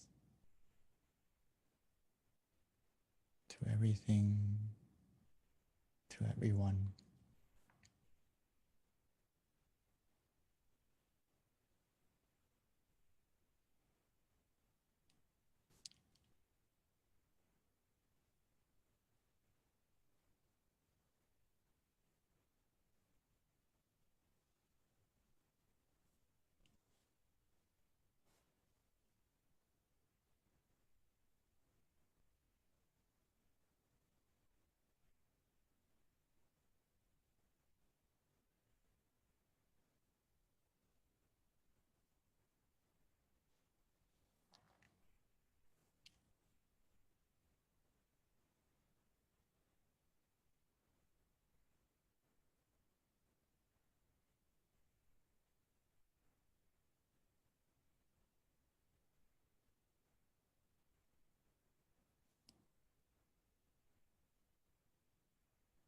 As we spread this positivity,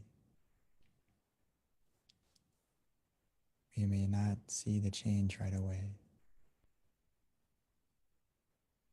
but we'll feel it within us first. And now that our mind is positive, now that our mind is clear and bright, now that our mind is in the right place,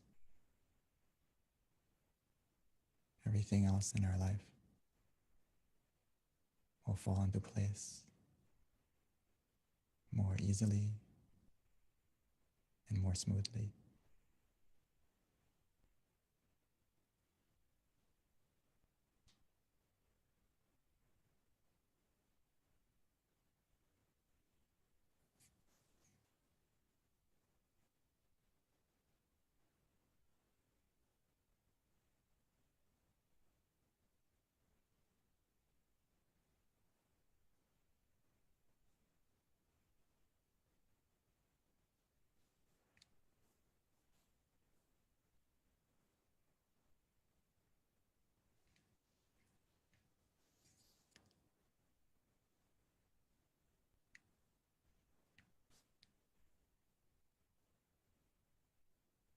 Sapphe patta palapatta pache kannang jayang palang arahantana te shirakang pantami sapaso sapaputta nupavena sapathamma nupavena sapasangha nupavena sathasoti bhavantu te. By the power of our clear and bright mind and the positivity generated within us in this meditation, bless our life to be more happy, more peaceful. And when we are ready, we may slowly and gently open our eyes, opening our eyes to a more better version of ourselves and a more better world.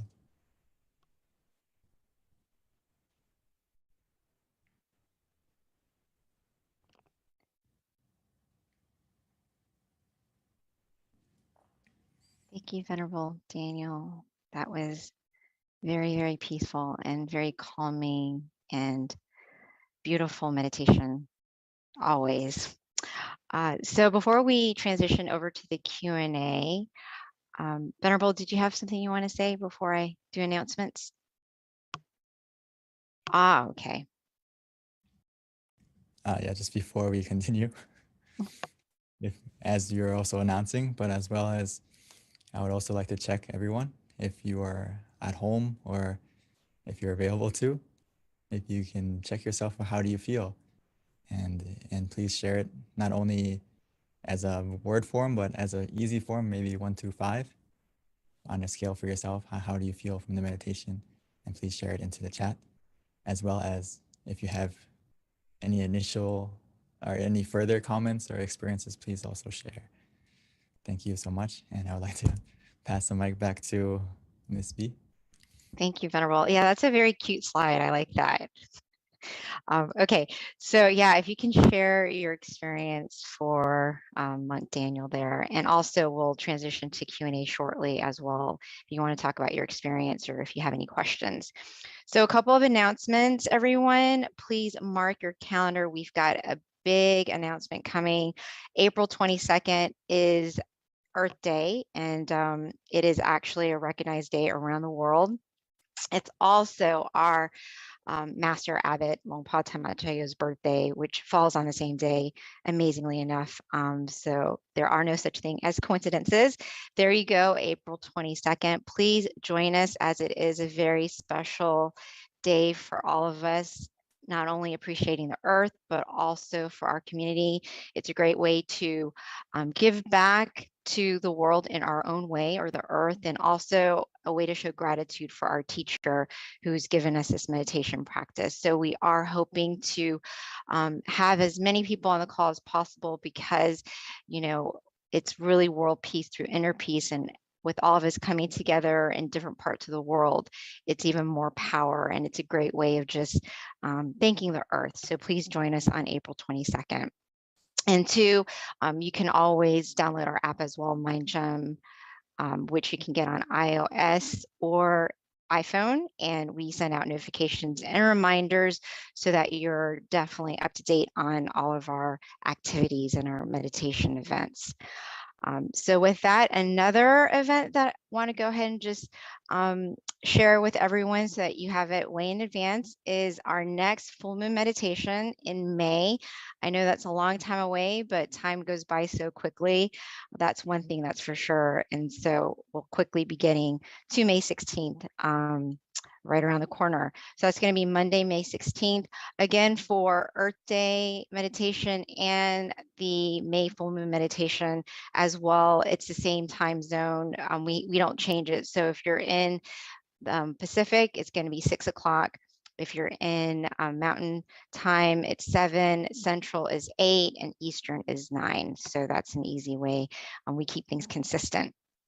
Also, we do have an awesome meditation website for everyone to visit, and this will help you be connected to your closest center. It's tamagayameditation.org. In addition with just learning more about our meditation technique and meditating with your closest center, and you can find out that information with regards to location from that website as well. All right, a couple of other things. Yeah, there you go. All of the centers are there. Most of our centers right now are actually open to the public. So as you can see, Meditation Center of Chicago, Azusa, I believe we've got a couple different centers that actually have on-site meditation as well for the full moon meditation. So they actually invite people close by to come and meditate and listen to these sessions with our guided monk teaching, but coming together at one location. So depending on where you're at, you can definitely look at the website and learn more about your nearest center as well. And then that pretty much sums it up in terms of our announcements. Yeah, again, we've got 2 websites. One is tamagayameditation.org, and that will help you locate your nearest center in addition to just learning more about our meditation technique. And then MindGem, there's a website for that, or you can easily just download it as well onto your phone to stay connected to our meditation teachers, notifications, and events. So yeah.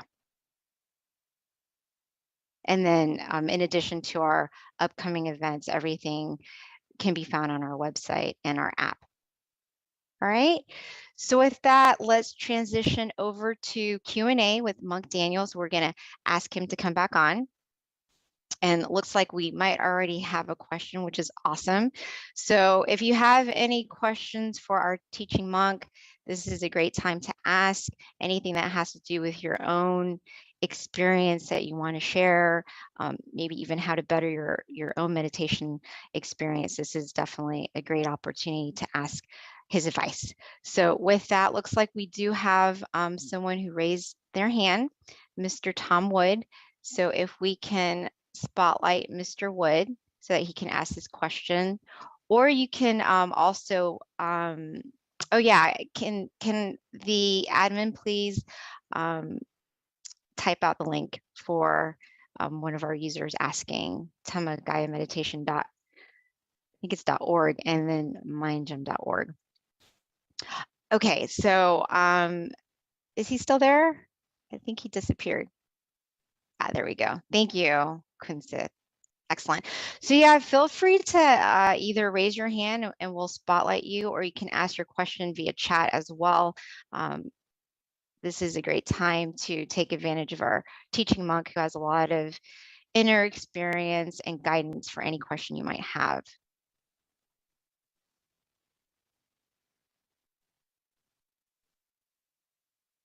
So it looks like we kind of have a little quiet bunch today, Venerable. Normally these questions are kind of flowing through. Do you have a question? Yeah. Or want to share your meditation experience? Or if anyone would like to share their experience other than the initial 5 or 4, please feel free. So we can check each other and I can help you. Just make sure your meditation's on the right path, or any tips I could give you as well. But anyway, on the scale, if you have a 3 and an up, you're very good. Even if you felt neutral, that's a very good starting point for anyone who just meditated a moment ago. So don't be discouraged if you didn't feel like super happy or super blissful, but just a moment of where you feel neutral is actually a very good starting point. And from that neutrality, it means that your mind is in balance, and just stay relaxed, and before you know it, it's going to increase. So, okay, we have a question from Yeah, so Venerable, actually there was one earlier that they're starting to come through, so I was paying attention. The first question, which is if we scroll up, but I have it right here. The question is, when we are in pain, how can we meditate?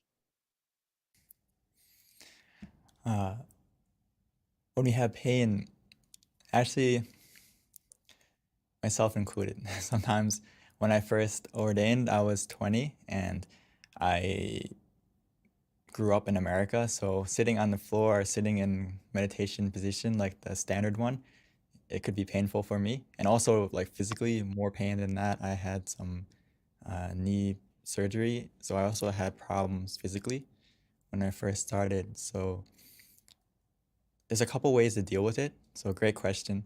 The first way is a lot of times we can't completely get rid of the pain because physically we have some limitations. But the best thing we can do initially is to adjust yourself to be as comfortable as you can. And when we meditate and close our eyes, it's like a race between the pain and the calmness.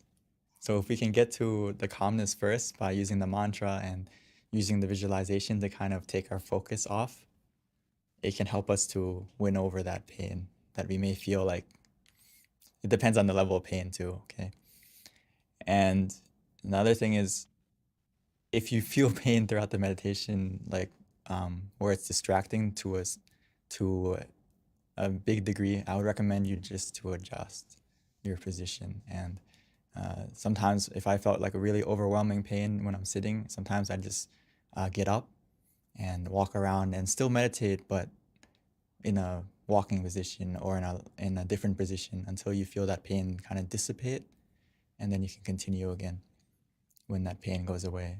So actually, it depends a lot on the level of pain. I don't know if I could ask you how severe it is, and it can also give you some more tips. But if it's not super painful, we can adjust the way I just mentioned. Hopefully that gives you an idea. It doesn't, if you have, everyone has, it doesn't mean that if you feel pain, you can't meditate well. It can be a little bit difficult, but we can overcome it in different ways. So Venerable, there is a comment that I feel like is definitely something I wanted to share with you. It's from Jesse. Jesse states that beginning session was awesome for a short time. This person saw brightness within, and yeah, so it was very lovely. That's what came from Jesse. Are you ready for the next question, Venerable? Oh, thank you, Jesse, for sharing. And yes, you can. Okay. When your mind is more calm, more peaceful, like I mentioned during the meditation, we may experience it first by a feeling, but if we continue with that feeling, we may encounter something more profound, as Jesse mentioned, where we can not only feel the purity of our mind, that we will also be able to see and experience it more. But yeah, sorry. Oh, the next question, Venerable, is, and I think this is a good one. Actually, every question is always a good one, but this one is, what can you do when you find that it's hard to motivate yourself to meditate, and you find that it's actually like boring? What can you do to motivate yourself? The thing that I find that if we practice when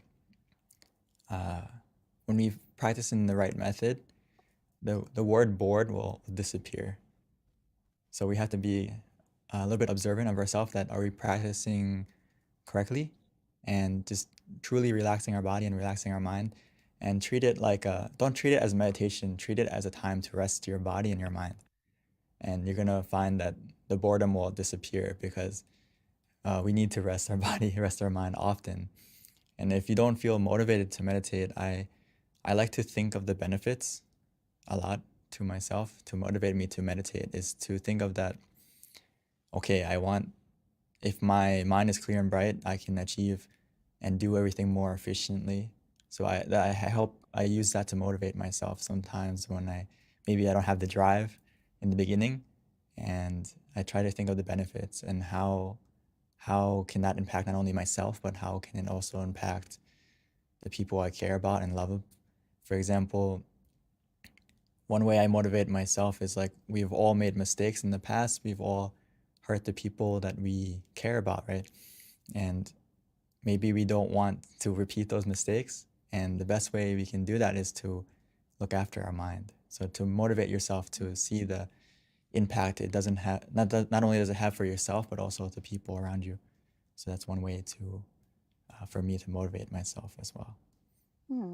Thank you, Long P. I really like that because, I think that's probably a common thing, especially if you meditate daily, that, sometimes you have to really think about the reason why you're doing it to kind of inspire you to do it consistently. And if you kind of see the bigger picture of why meditation is so profound and important, and the more you study it, the more you're going to be committed because, it does start to make sense. One of my teachers used to always say, and it was a little far-fetched at the time, but now I actually agree, he said that you're born to meditate. So if you start to realize that there's some truth in that, you're going to meditate. Yeah, exactly. We need to normalize looking after our mind just like we look after our body. And I think initially it takes a little bit of commitment to do it. But once you study the benefits and also feel the benefits for yourself, you're going to realize that, okay, it's something I need to do. And I really recommend you being as consistent as possible, because actually the method is really easy if you understand just finding the balance between being relaxed and mindful together, or sometimes you can say conscious and comfortable. But the thing is, the hardest thing of meditation is not the practice, but the consistency. And just like exercise, right? Sometimes the first step is to get yourself to the gym or start to work out, and then it kind of gets easier as it becomes a habit and becomes almost like you can't miss it and you want to do it. And this is even more so with meditation, because you're going to feel that happiness, and you're going to have you're going to not only see the happiness within yourself, but the impact of yourself around other people. So. Thank you, Venerable.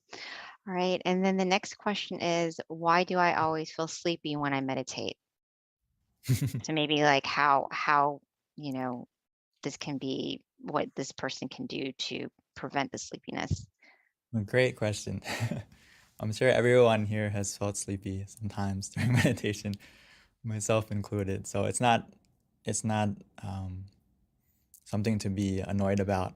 It's just you practice correctly, and one of the side effects is you feel really relaxed. So it's very easy for us to fall asleep sometimes in meditation. So there's a couple of things that generally cause you to feel sleepy in meditation. And a lot of it is physical, meaning that how did you prepare yourself to come to the meditation? Physically, as we go throughout our day, a lot of things that we've measured it down to is basically how late you sleep, how much physical activity you do can have a huge impact on when you come and meditate, are you going to feel sleepy? Also, as maybe not tonight, because or maybe some of us, if you had a heavy dinner and you come to meditate, it's very easy to fall asleep as well. So these are physically has a huge impact on if you're going to fall asleep, if you feel sleepy. So there's a couple of things I would like you to go and check. Is physically, how is your sleep? Are you sleeping later than 10 o'clock, maybe 11 midnight every day, maybe even later than that? If you sleep late, when we come to meditate, there's a good chance you're gonna feel sleepy as well as how much you eat can have a big impact, or how much physical activity you did. But in the case where you can't control those factors and you come to meditate, what do you do? We have 3 techniques, right? Visualization, mantra, and just relaxing. So it's about picking the right tool for the right job. So when you take a moment to observe yourself before you meditate and you feel sleepy, I recommend you use the mantra or visualization, or even both, to add more awareness to your meditation. Because you already have the sleepy part, you already have the relaxation part, but you need to add the mindfulness part in that case. Hmm. So hopefully you got the idea. Yeah, thank you, Pete. That actually makes good recommendation. So this next question is from Charity Sills, and the question is it okay to lie down while meditating? And especially this person, considering there's injuries, or is it more powerful to sit up? Oh, to that. I think in this case, in general, I wouldn't recommend you to lay down to meditate in a sleeping position.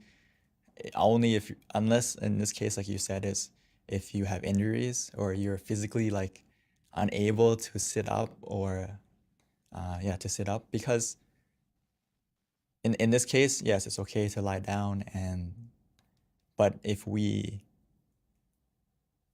in a normal situation, I recommend you to sit up, just because it helps you to find that balance between being conscious with comfort and being mindful and relaxed together. It's easier when you're sitting in a position or not necessarily lying down, because when you're lying down, just like the question before this, it's very easy to fall asleep. So it depends. It depends on your physical condition. But in this case, please feel free if you are if you have an injury like this. Mhm. So it is still possible, though, correct, Venerable, Yeah. to meditate lying down. You just have to be more aware, because if you're not, you're going to fall asleep. Exactly. Okay. This is an interesting question, Lone P. It's a question/experience. So this person felt very cold, like chills on the arms, but it was very blissful in meditation, and wondering if this is a cleansing of energy or just relaxation, like the temperature dropped. This has happened a few times during meditation. Very good example and question. I would like, for those of us in Thailand right now, it's very hot. So if you can get that experience, that's great. You can feel cool and have your own personal Air air condition. conditioning. Right now it's very hot. But anyway, it's a very good experience, okay? If you feel, the key thing is not only with any sensation, whether it's a cold feeling, some people feel warm, some people even feel hot. But the key thing I would like to ask you back is, other than that sensation, is how did you feel? Which in this case, if you felt, in this case where you said that you feel blissful, you feel, and you have relaxation, that is the key, that to check yourself, that is it a good experience or is it a positive experience? So you can say it's similar to what's actually cleansing you is not necessarily just the sensation, but also the feeling of relaxation, and that you have the blissfulness too. So I would say that it's a result that you're practicing in the right method, and just keep going with that sensation and see where it's going to take you. It's definitely the feeling of relaxation, the feeling of blissfulness, as well as the product of being cool and feeling more cool. It's all in the right direction. So please keep going and spread your coolness and your your coolness to not only yourself but the people around you. Maybe the people next to you can get closer to feel some of that coolness too. So Venerable, here is a more of a comment, I think. So maybe you can give more insight if this is kind of what happens when you meditate, but it's from Scott. And he says that he finds that when he meditates and he's at work, he's more in tune with himself and his surroundings. He also feels like things click easier when he meditates daily. Yes, it's actually, I'm glad that you mentioned it, so it's not just me saying it, but as we meditate more, we develop mindfulness. Not only that, but not mindfulness just of what you're doing, but it's a focus where you feel also relaxed. So it's not like another focus where we're dialed in on what we're doing and we feel stressed. So when we meditate, we get that we develop the skill to observe things relaxingly, but also be in you can call it like neutral observation, where you observe something, but you can be in the right position to observe it correctly with a good perspective, with a clear perspective. So that's why I recommend actually in the slide where I said that to find your inner smile and to relight your inner sun before you do anything, meaning that you center yourself, and by practicing meditation daily, you're going to become just like Scott and be able to be in tune with yourself and also what you're doing more. To put it simply, you become more present. A lot of us, we live our life in the future and in the past, and we aren't present of what we're doing. We're not fully present. So when we meditate, we are able to stay more present and, like you said, be in tune with how you're feeling and realize and how to adjust correctly. So yes, that's why I recommend everyone to please practice daily, and you're going to see many more profound benefits just like this. Thank you, Venerable. Looks like that was our last question, unless anyone else has anything they want to share before we wrap up See, today's session. someone said, should you face east with meditation? Ah, From Evangela. I would say that you can face any direction.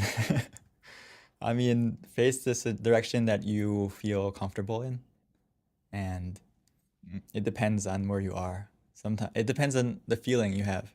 This is the most important. It doesn't necessarily have to be a certain position.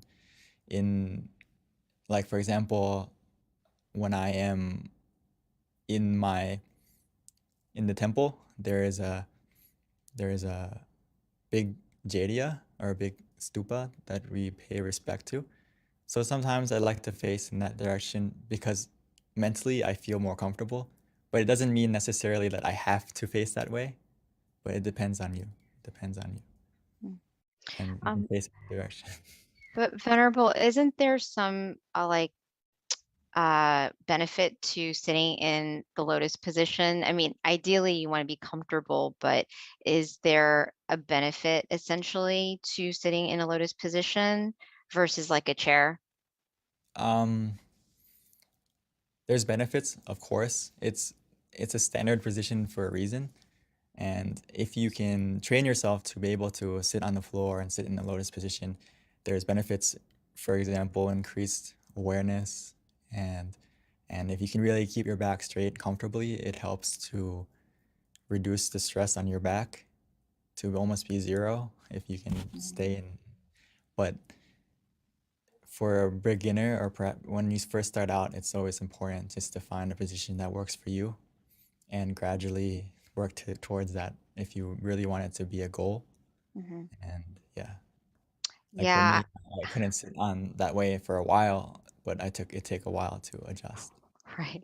I'm always very stubborn. Like I like to kind of test things that I'm told. And I did try the chair, and I'm like, yeah, I could sit in a chair just as well as sitting on the ground in the lotus position. And then I tried it, and then I learned why. You have to try it for yourself for you to figure out what works for you. Because after 40 minutes, my head kind of like went down and I almost fell off the chair. So I was like, oh, that's why I should sit on the floor.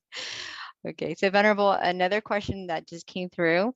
The question is, what are the different type of levels of meditation, and how can we tell if we've reached the next level of meditation? Very good question. Save the best for last. Great question.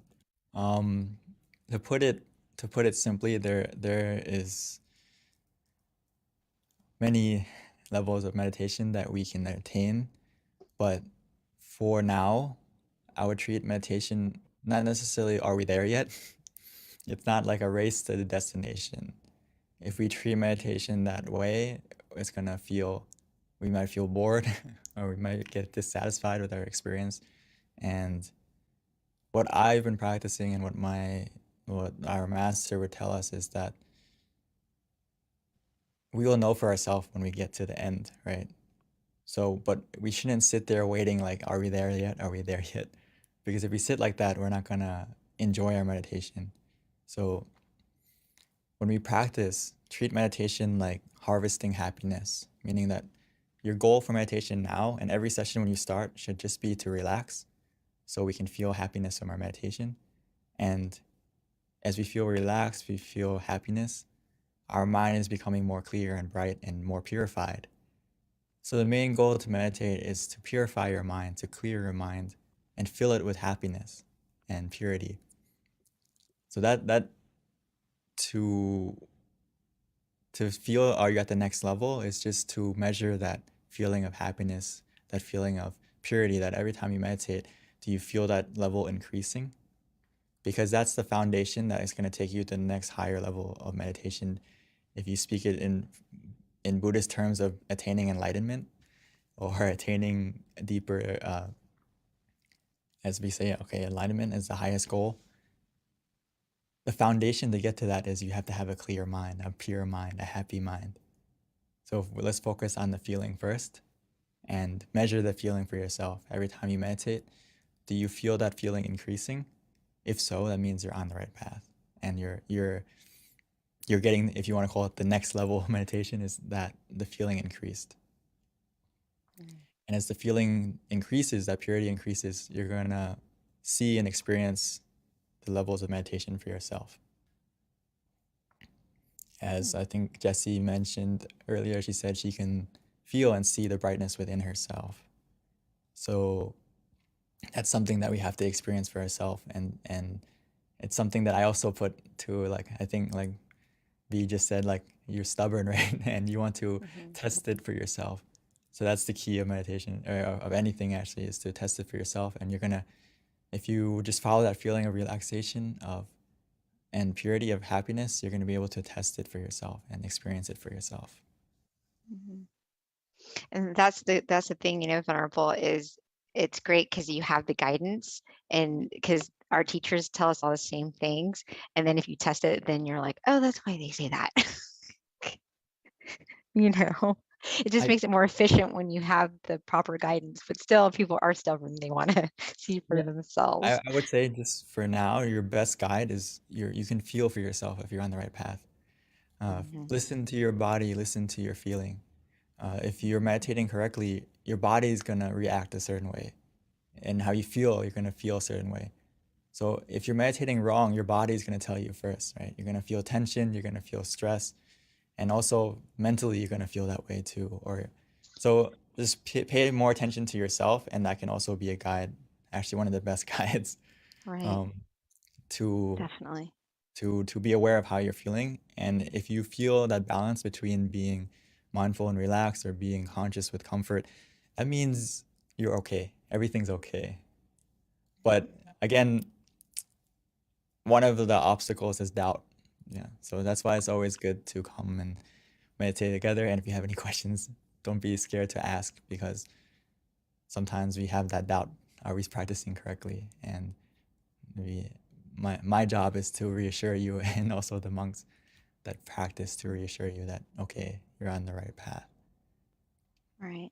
And I always learn so much just listening to your answers from the questions, because you always add some sort of insight that I didn't really ever think of. So thank you, Venerable. I hope other people feel the same, but your answers are always very profound and simple, but yet inspiring at the same time. So thank you. So Venerable, that wraps it up. It is 10:32. So everyone, thank you so much. As my teachers like to say, sleep in a sea of merit. We'll see you next Friday for Earth Day meditation. Please join us. It's going to be super special. And then, of course, the following full moon next month on May 16th. Thank you, everyone. Namaskaran, Venerable Daniel. Thank you, everyone, and hope to see everyone in the next full moon, and also on the Thank you. 22nd. Yes. Namaskaran, Pete. Satu.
it's time to change the world.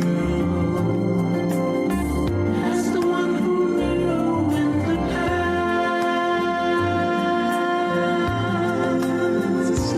in this period of our time, we will see before we depart this world, and one must join hand in hand to change the world from darkness to brightness.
Hi, everyone, and welcome to our full moon meditation tonight, our May full moon meditation.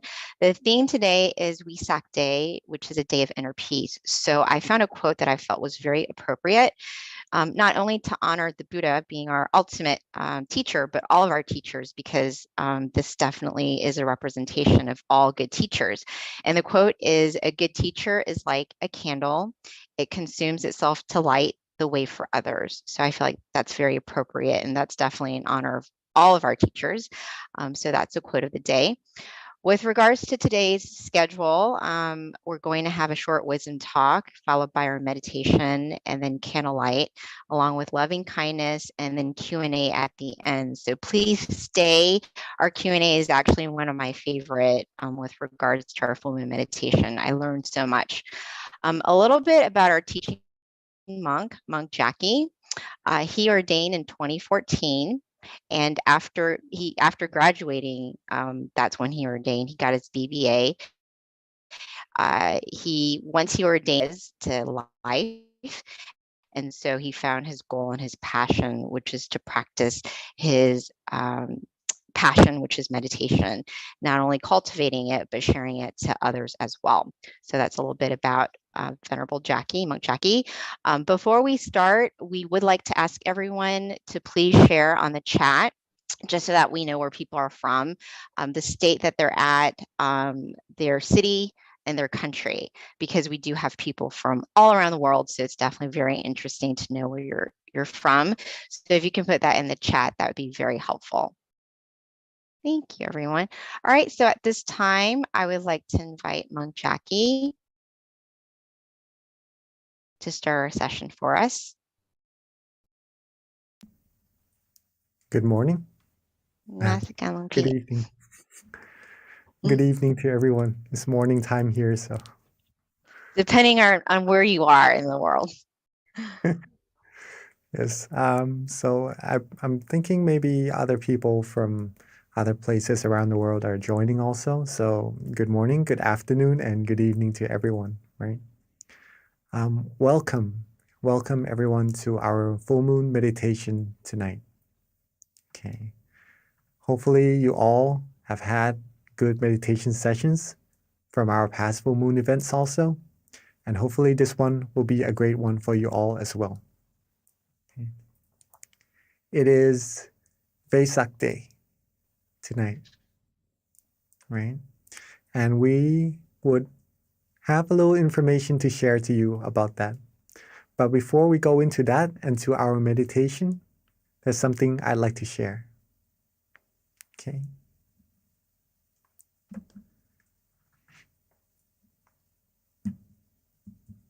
Relaxation is universal. Would you all agree with me on that? Everyone in the world can relax, right? Okay, so that's that. If relaxation is universal and meditation is actually the same thing as relaxation, okay, they are the same thing. That means meditation is universal as well. Okay. Hope you all agree with me on that. All right. Okay. Now let's keep this in mind for a second, that meditation is universal, just like relaxation. It's just a feeling, it's just a practice. Okay. Everyone on earth can do it. right? We can do it. We have been doing it for many times already as well, I believe. And for those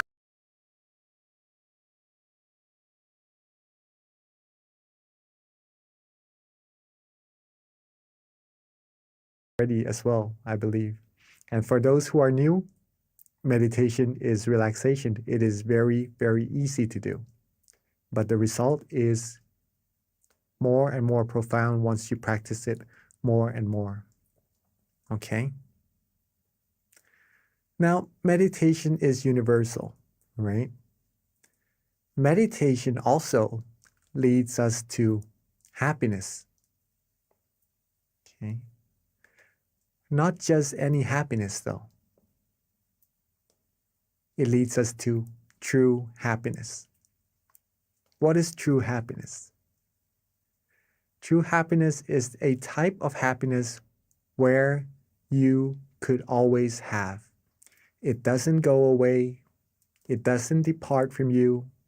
You don't depart from it, unlike the other happinesses we find on the outside. Okay? When you want this happiness, you could always access it. You'll be able to rely on yourself for happiness and to be able to help others be happy as well. This is what true happiness is. Okay. Meditation is universal, and meditation brings true happiness. Let's put it this way first, so that we understand this phrase. Everyone can have true happiness. If you can relax, then you can have true happiness. Okay. So, in other words, everyone here today is able to find true peace, true happiness for sure. Okay. Now, we know this already. How do we do it? How do we meditate? How do we find this true happiness inside of us? Simply by relaxing our body and mind. That's it. As simple as that, right? If you can relax, you can meditate. You can relax your body, you can relax your mind. That is already meditation. Thus, this word, relaxation, or feeling comfortable, feeling good, feeling calm, is very important in meditation and for everyone as well. We may feel relaxed from time to time.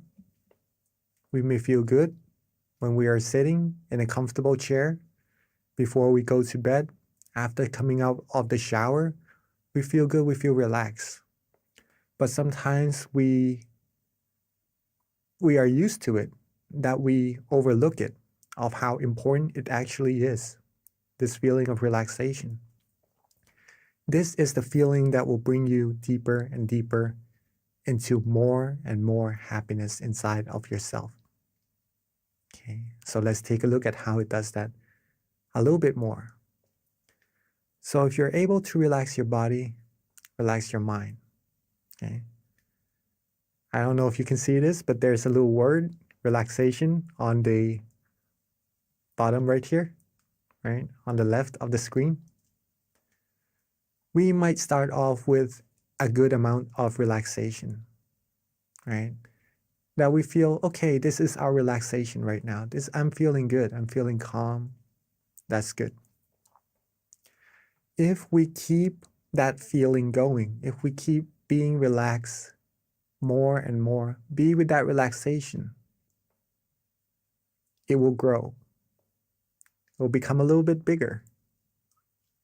Okay. And then when we keep being more and more relaxed, more and more calm, keep going, it becomes a little bit bigger. Okay. And I guess you all know what's going to happen next. If we keep being more and more relaxed, be with that relaxation.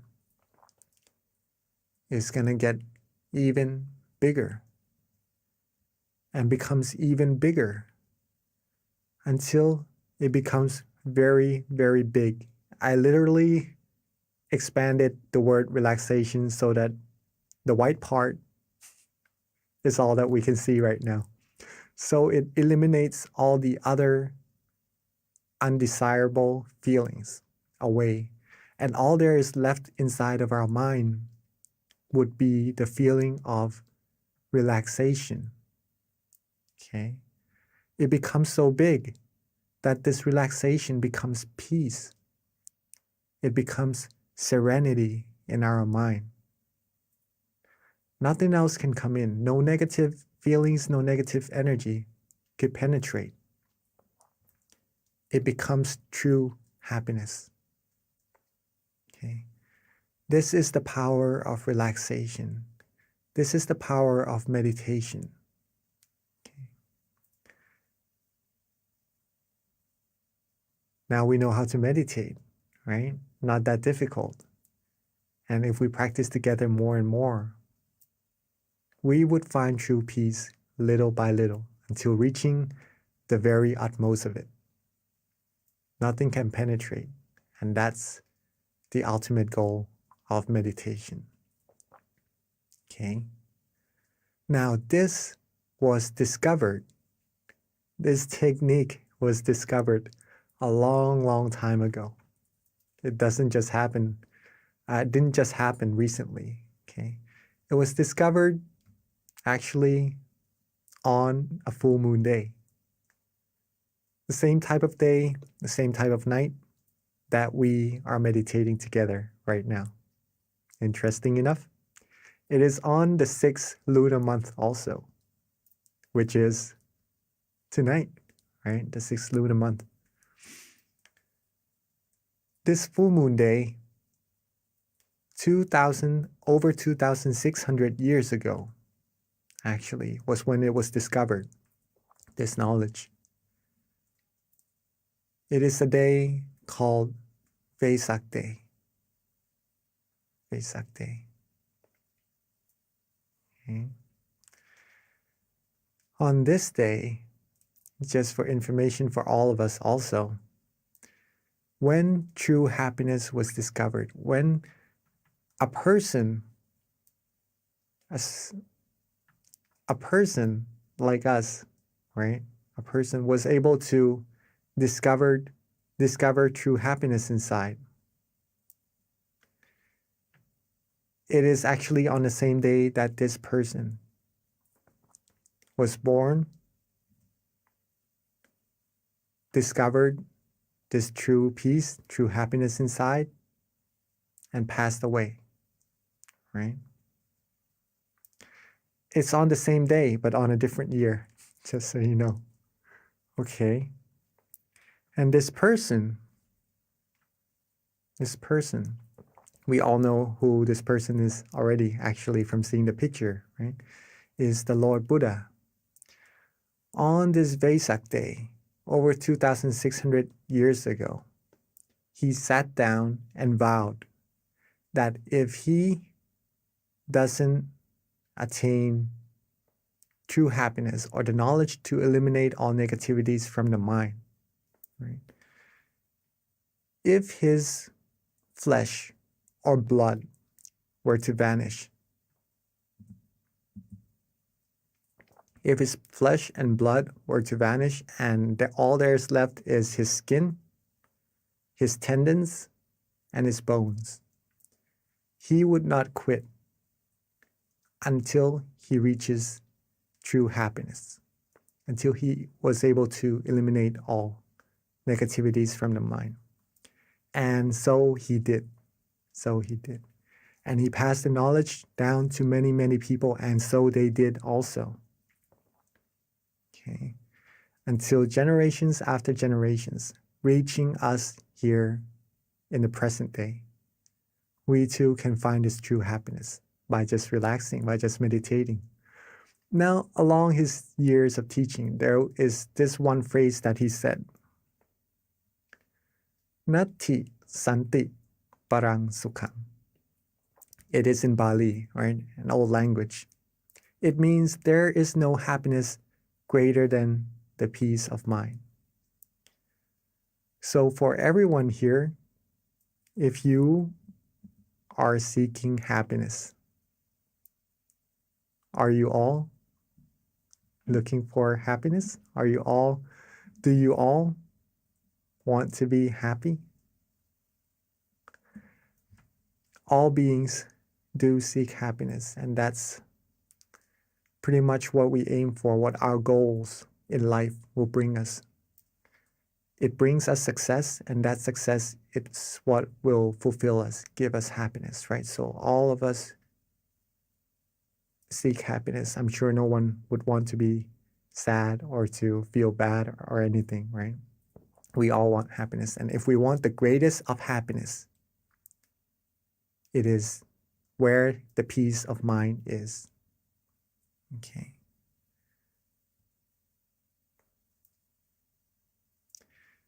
If true happiness is what you seek, if you like to rely on yourself for happiness, you want to help yourself and help other people around you become happy. Now you have the roadmap. Now you have the roadmap. You know where your destination is, right? You know where your destination is.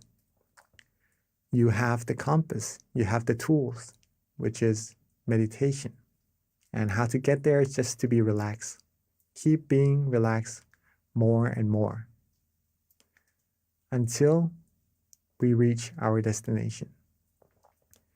We have all the necessities we need to go further and further through this path of happiness. Now, there is still one factor that has to be taken into account for us all to reach our destination. That factor, can anyone guess?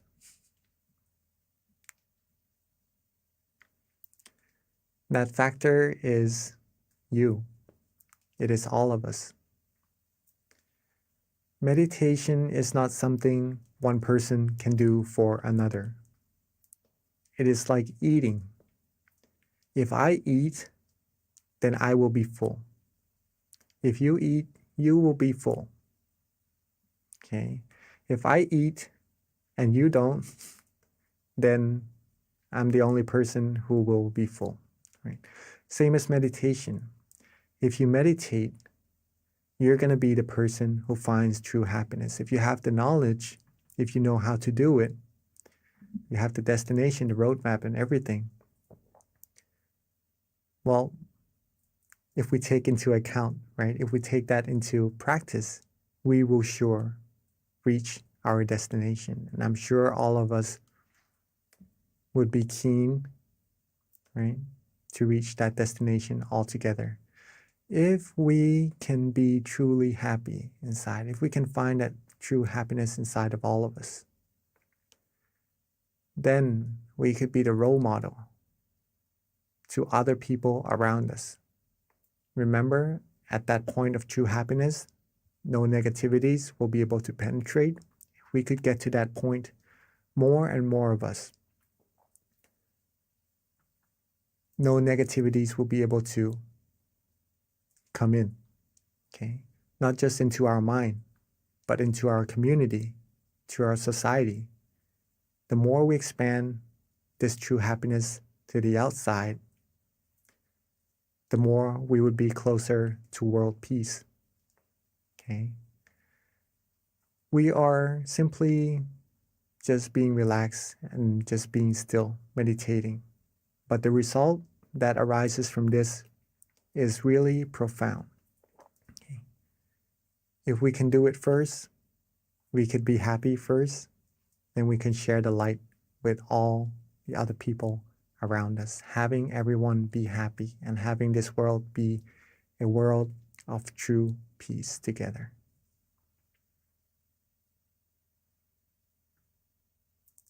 All right. Hopefully that was interesting enough of how meditation, just being something that is maybe a little bit overlooked, right? Just being relaxed. But by being relaxed more and more, it becomes something very big and profound. So I think it is a good time for us to actually take this into practice together. Okay. So when we are all ready, before we meditate, make sure you're comfortable. Make sure your body is relaxed as well, right? Because that's what we need for our meditation.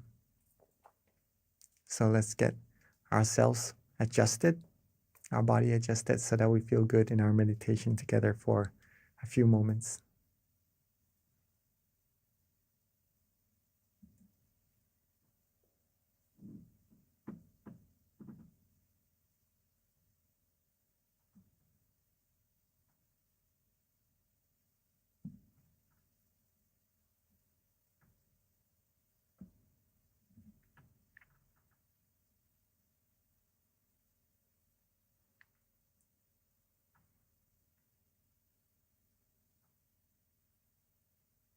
Okay.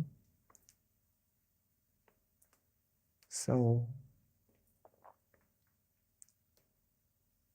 before we start our meditation together, let's check our body, see if we are comfortable in this position already.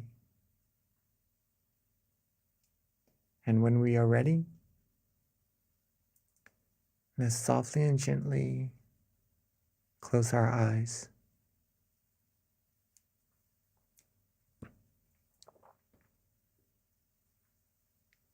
When we are ready, let's softly and gently close our eyes.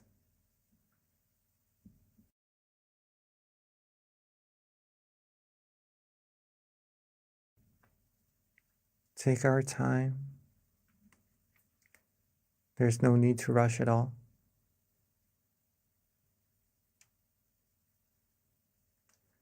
Relax our foreface.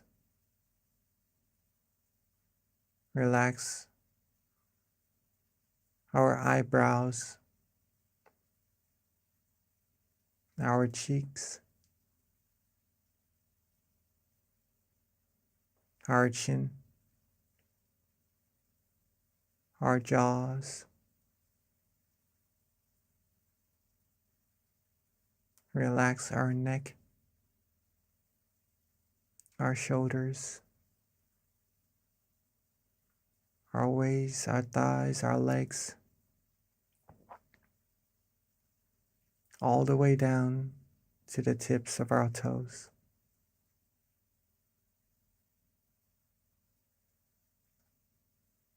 Let's take this moment together to relax every part of our body. Take our time so that we feel good for ourselves. Rest every part of our body. Make sure that there is no tension at all in our meditation.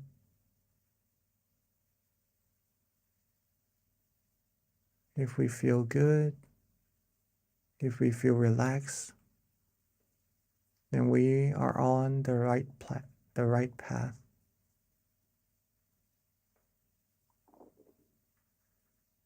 Let's keep this feeling going.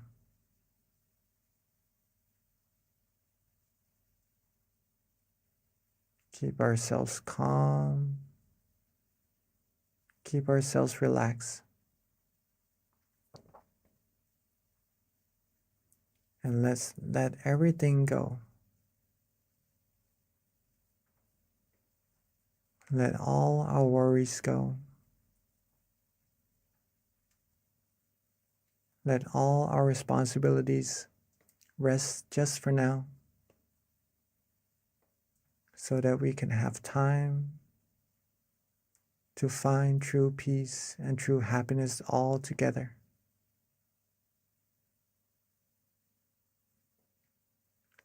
If we are relaxed in both our body and mind right now, if we feel good in our meditation right now.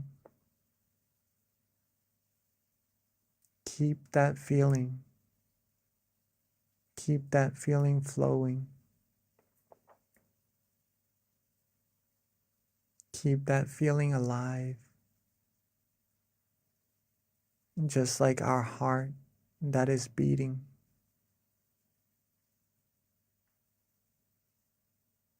This feeling of relaxation is the heart of meditation.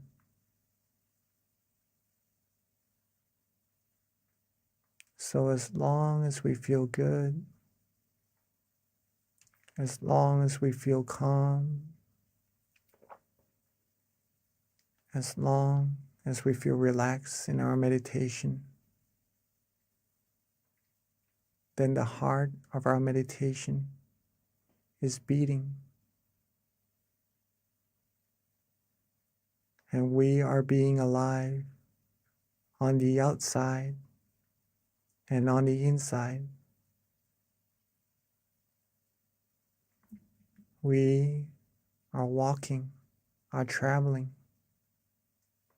down the path, the righteous path, the path of purity, cleanliness, and happiness. It may be a path that we cannot see right now, but to find that we are on the right path,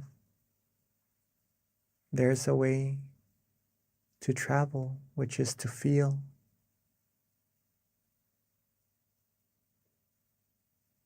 To feel calm, to feel relaxed, to feel restful.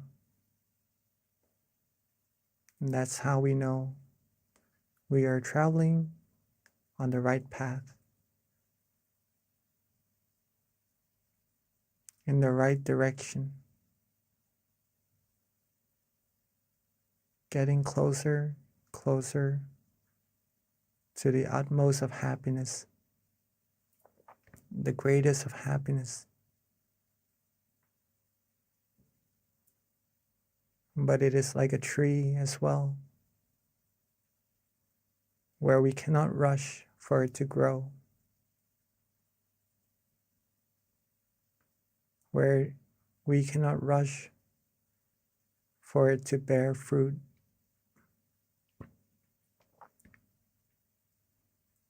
So being calm, being patient, being relaxed along this road, enjoy every second of this journey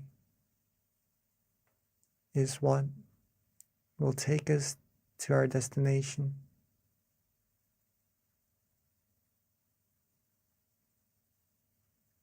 The more we can be calm,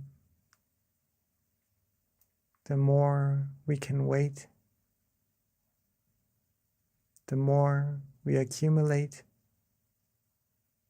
this peace of mind that we are having right now, the closer, the faster we will be to reaching that destination of ours.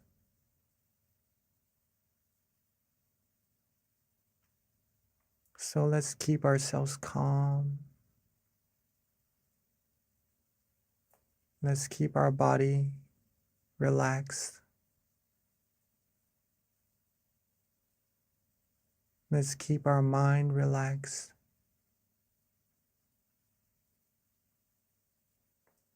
Let's be worry-free.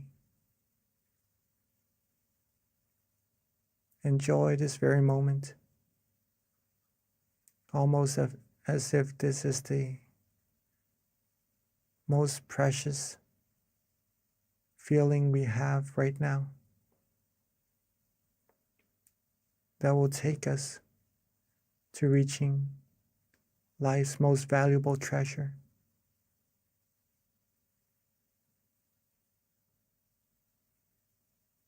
Keep our body relaxed.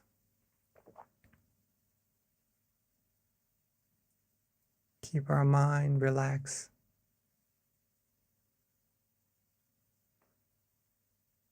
Soon the brightness, the feeling of brightness will shine.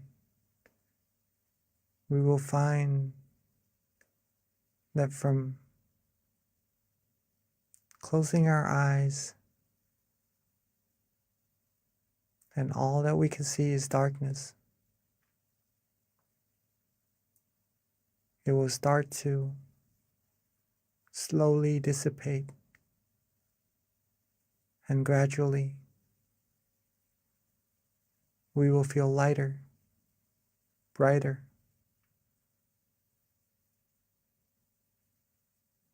Whatever experiences happen inside of our mind, let's just let it be. Let's not pay too much attention to them so that we lose our relaxation. The more we're able to relax, the deeper our meditation becomes automatically.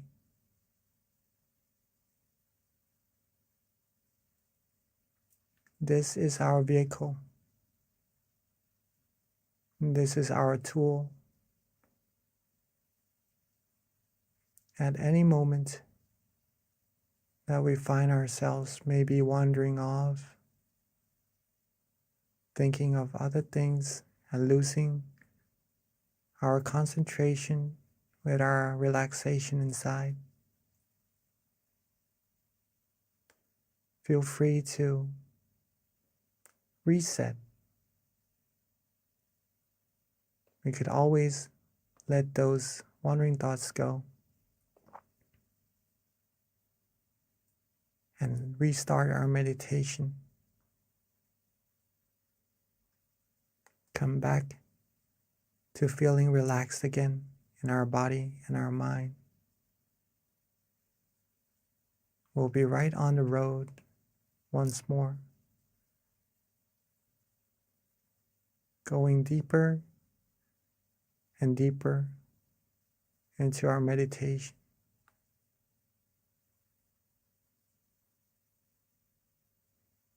And if we start to feel some tension in our meditation, we could also reset by softly and gently letting those tension go.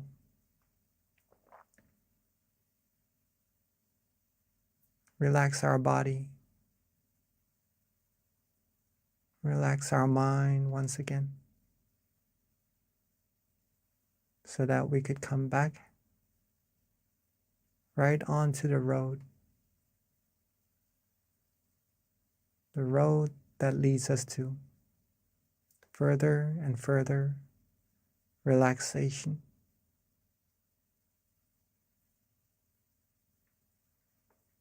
At this point,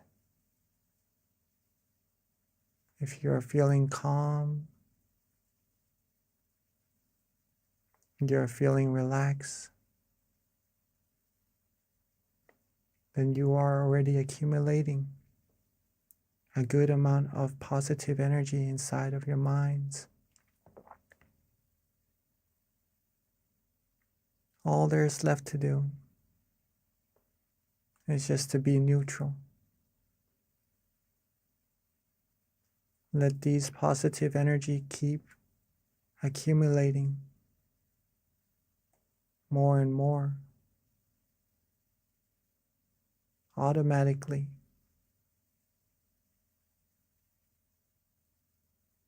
All the wondrous things, all the good things are being bestowed to us right now, just by relaxing, releasing letting go, whether if we know it or not. You're a being, you are receiving a great amount of positivities. So let's keep ourselves calm, keep ourselves relaxed. Keep receiving these positivities to our lives, to our mind, and to later share with everyone else in the world. Let's keep these things going. And let's relax, enjoy our meditation together in silence for this time being.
as we are relaxing, as we are letting go, feeling our relaxation, feeling our body resting,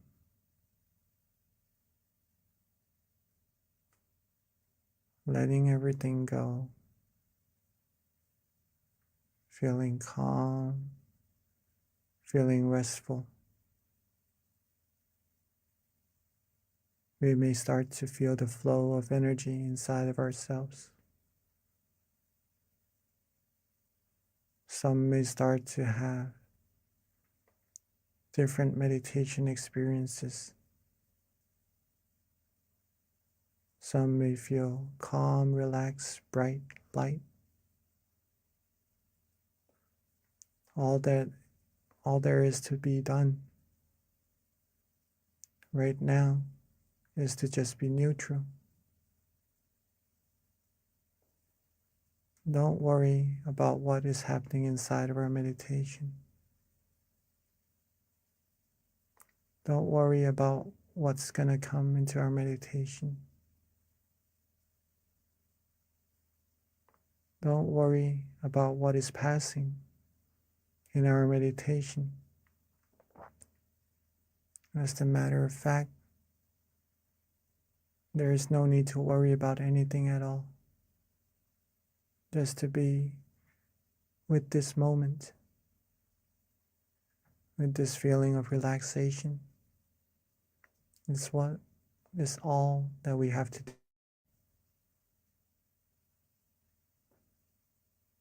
And now that our mind is well abundance of brightness, of happiness, of purity, while being bright and shining on the inside, let us represent this brightness in our mind as a candlelight on the outside by lighting our candles all together. So at this moment, while being calm, being light, being bright, let's maintain that feeling and let's all together light our candles at this moment.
Now that we have represented our brightness from the inside to the outside, let's together come back to our seats and close our eyes softly and gently once more.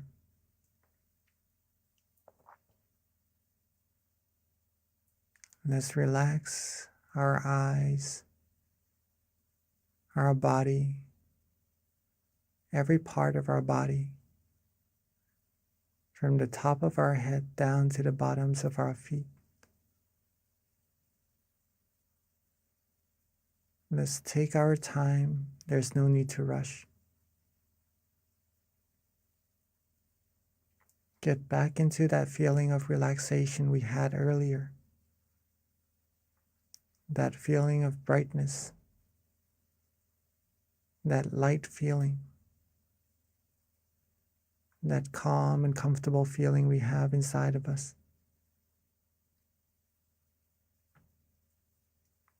And let's softly and gently bring our candle lights inside of our mind.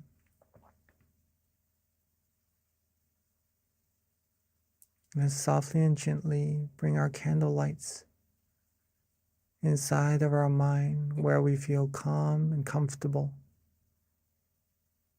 Anywhere. And at that point, at that place where we feel good, we feel bright, we feel the candlelight shining. Let's also recall all of our accumulated positivities from our practice of generosity, our accumulation of moral disciplines, and from our meditation, gathering positive energy.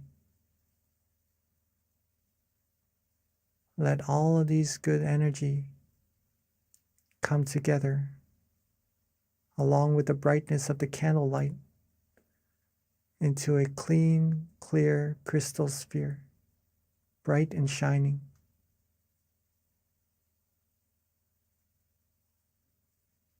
Let's think of our family and friends. Let's recall our loved ones. And let this crystal sphere, this sphere of merit, radiate its brilliance outwards,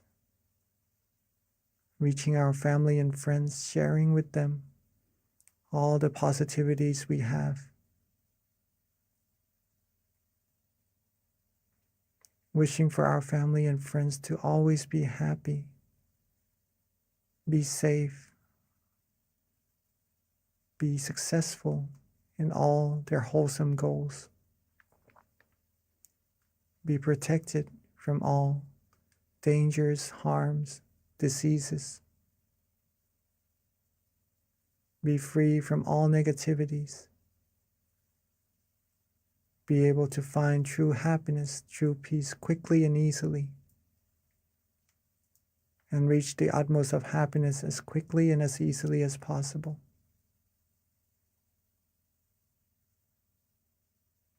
And let's share our brightness, the brilliance of our mind outwards even further. Outwards, reaching everybody here in this room. Outwards, reaching everybody in our community. Reaching everybody in our city. Outwards further, reaching everybody in our country. And outwards further, reaching everybody in our world. Seeing this world clean, clear, and bright and shining. Seeing everyone on it clean, clear, and bright as well. And wish for everyone to always be happy, always be healthy, be fulfilled in all their wholesome goals, be free from all sadnesses, sorrows, sufferings, all harms, dangers, diseases, wars, be free from any form of negativity. And may everyone on earth be able to find true peace quickly and easily. And may this world be a world of true happiness, true peace quickly and easily. And may we all reach the utmost of happiness as quickly and as easily as possible. And let's share our loving kindness outwards even further into space, into the universe. Outwards infinitely. Outwards unlimitedly, reaching all beings no matter where they are. Wishing all the good things for all beings as well. And let's take a few moments to share our loving together, our loving kindness together in silence.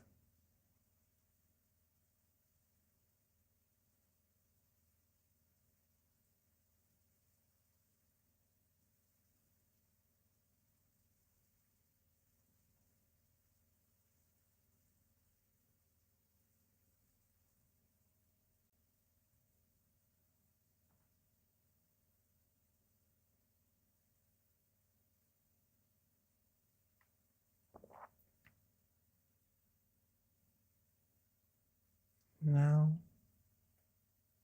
we have shared our peace, our love, our positive energy outwards to all beings together. Let's softly and gently bring our attention back to ourselves.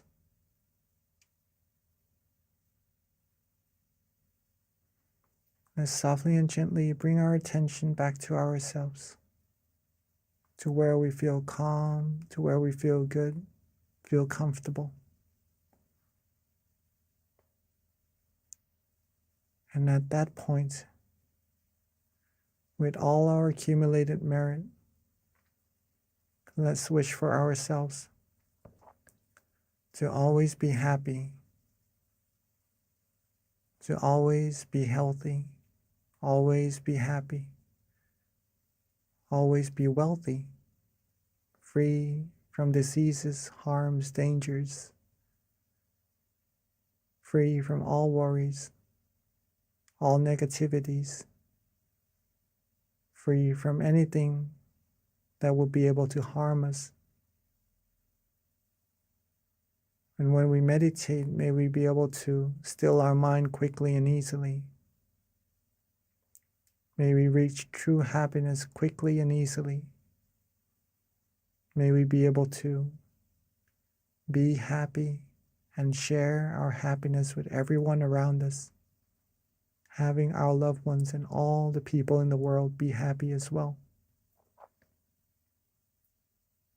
And may all of us always walk on the path of righteousness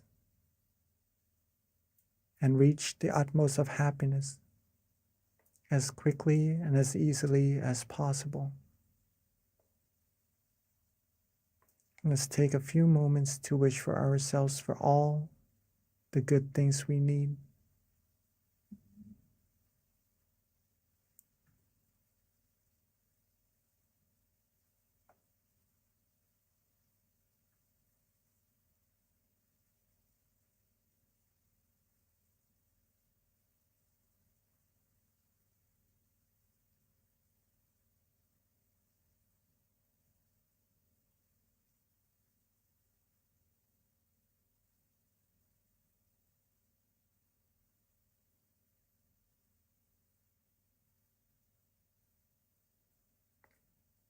Now that we are coming towards the end of our meditation together, Let's recall ourselves being calm, being relaxed. Let's recall that feeling of relaxation we have in our meditation. And let's recall how important this feeling actually is, and that it will grow into a big tree bearing us the fruit of true happiness one day. Let's keep this feeling together with us as much as possible, as often as possible. And then when we are ready, we can softly and gently open our eyes. When we are ready, we could softly and gently open our eyes. Sapphe Buddha Palapata Pajeka Nanjayang Palang Arahanta Nanjate Shena Rakhang Pantami Sapaso Sapabuddha Nupavena Sapathamma Nupavena Sapasangha Nupavena Sathasoti Bhavantu Te.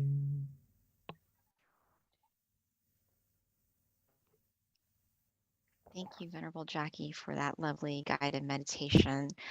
So before we transition over to Q&A, a couple of announcements. First of all, if you didn't join us earlier in the beginning when we started, if you can share your country and your city, we just like to know where everyone's coming from as we have people meditating with us from all around the world. It's just very interesting to know what city, country, state you're from.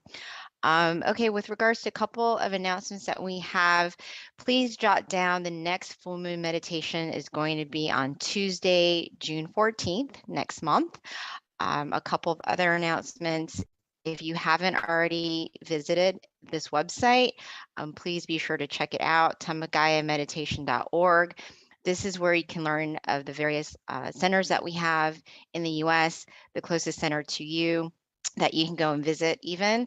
We do have guided meditation open right now at our various city centers, such as Boston, Chicago, Azusa, Georgia as well. So yes, you can definitely learn more about that from the website tammagayameditation.org. And those are our various locations with those marks in the states. So yep, and all you have to do is click on the location closest to you and you'll be linked to the website, and that you can learn more information about their local offerings as well. And then the next website is, if you don't already have our app, please definitely download it. It has a wealth of information, guided meditations. It's mindgem.org.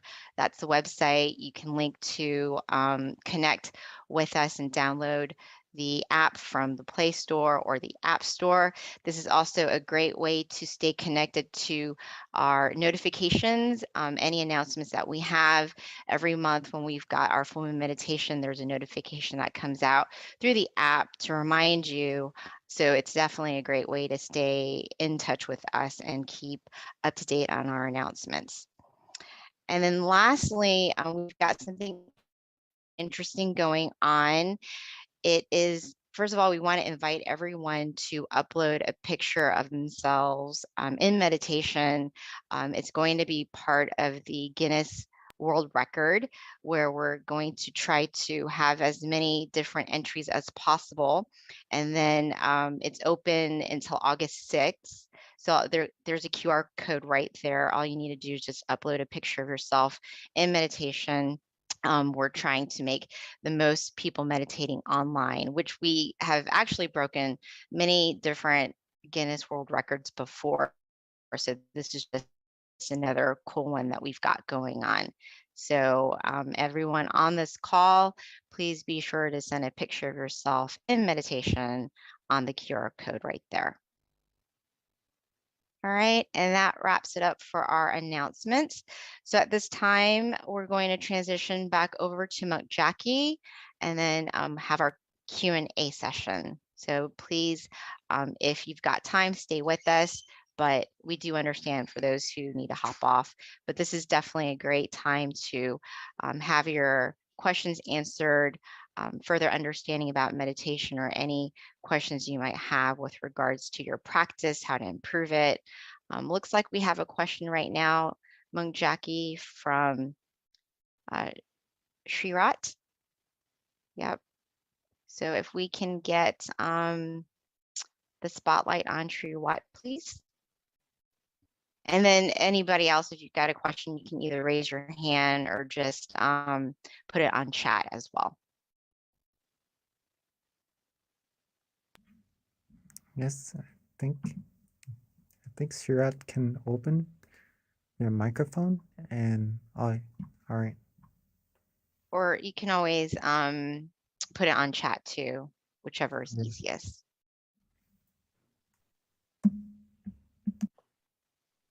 So Venerable, while we're waiting for Shriwat to ask the question or get on spotlight, I do have something that happened to me just as early as today that I think might be interesting to find out what your advice is, or other people might benefit from it too.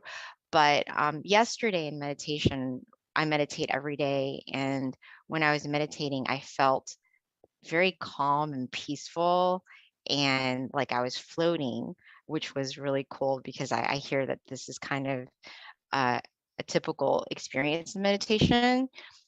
But then today, when I meditated earlier, I felt like a heavy rock, like a rock. And it was weird because in my meditation, I felt like the rock was round and was like right on my lap. So I don't know if that's, an experience that's typical, or if that's just me overthinking. So I wanted to get your input on that. Does it feel heavy, or does it Yeah. feel light? The rock Feels felt light. heavy today. Yesterday felt very light and floating, and today it was like a rock on my lap. Right. And I was like, this is new. Okay. I think That that is was kind of actually odd. quite normal in meditation.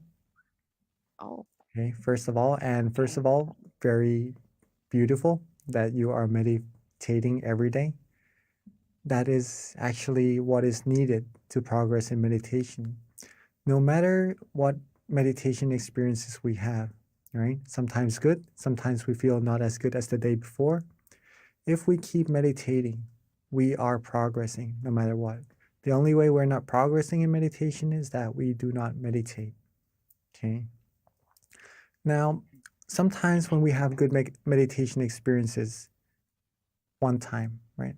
The next time we may look forward to getting the same meditation experience. And there are many reasons, right? That rock is there. Okay. There are many reasons for that rock to be there. So one reason is that maybe we are anticipating a same meditation experience. Maybe we're anticipating that we're doing the same thing, so maybe the same experience should happen to us. And that anticipation from before not having any, right? Now there is a little bit that may cause a slight tension in our meditation. Okay. And that is what is causing that feeling of heaviness, or maybe we could interpret it as a round rock, right? Another thing is that we may have accidentally put some effort into our meditation, And it may be a slight effort at first, but if we keep that effort going, it may be bigger and bigger as well, right? Like the feeling of relaxation. If we start off by being just a little bit relaxed and we're content with it, it will grow and grow and become bigger relaxation as well, right? Same thing with the tension. It may be a little bit, and then it becomes more prominent. What we can do with this is that once we notice ourselves being a little bit uncomfortable in our meditation, it feels a little bit different. It feels skeptical in our meditation. We're not sure if we're doing it correctly or not at all in our meditation. If we have this feeling, reset straight away. Reset straight away. Okay, don't hesitate, don't go further to see whether if this is correct or not, because once we have doubts, that shows that we are maybe going a little bit off course already. Reset straight away, come back to relaxing, do what we like, do what we enjoy. And then when we have that feeling of relaxation, we are certain about that is the right path, that is the right way, and that will bring you further and deeper down the middle path, down the path of true happiness for sure. Okay, hopefully that answers your question. Yeah, thank you, Venerable. Yeah, the rock and knowing it was round sitting on my lap was a very weird experience I haven't had before, but thank you. So yeah, we do have a question from Ashley that just came through, and Ashley asked if you recommend writing down your meditation experience every single day. Yes, yes, if that is possible, please do. That will help you observe whether what you did today that benefited you. All right. So what you did that was good for you, if you keep repeating that, it will become bigger and bigger also. You will get better and better in meditation. And it will help you observe what didn't really benefit you also. So if we lessen those things, then we will be able to progress in our meditation also. So meditation, writing journals is a great way to improve in our meditation. And that's also recommended by our master himself, right? If you could write after your sessions, right, in every session, that would be even better, okay?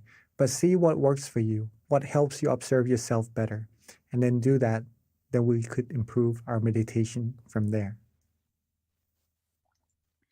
So Venerable, we've got a question from Miss J, and Miss J is new to meditation, wants to know how she can become better.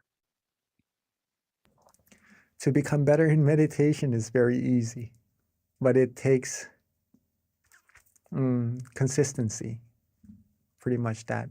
Meditation is very, very, very easy, right? We're just relaxing and just keeping that feeling with us. Sometimes we have tension, sometimes we have some experiences that we are not certain whether we're on the right path or not. And sometimes we are sure that we are on the right path, okay? Whatever happens in our meditation, accumulate more of those feelings that you like. Okay, this is how we improve. When we are certain that we enjoy meditation, that feeling, that relaxation, accumulate more of that. Maybe it could be 1 second, 2 seconds, 3 seconds, 1 minute. If it goes away, reset, come back to do it again. Accumulate like putting money into a piggy bank. One day it will become full. We'll have like a bigger piggy bank and we keep accumulating it. It will become full again. It becomes bigger and bigger. Once we know it, we are now millionaires pretty much. We would be very wealthy of the happiness inside of our mind. Okay.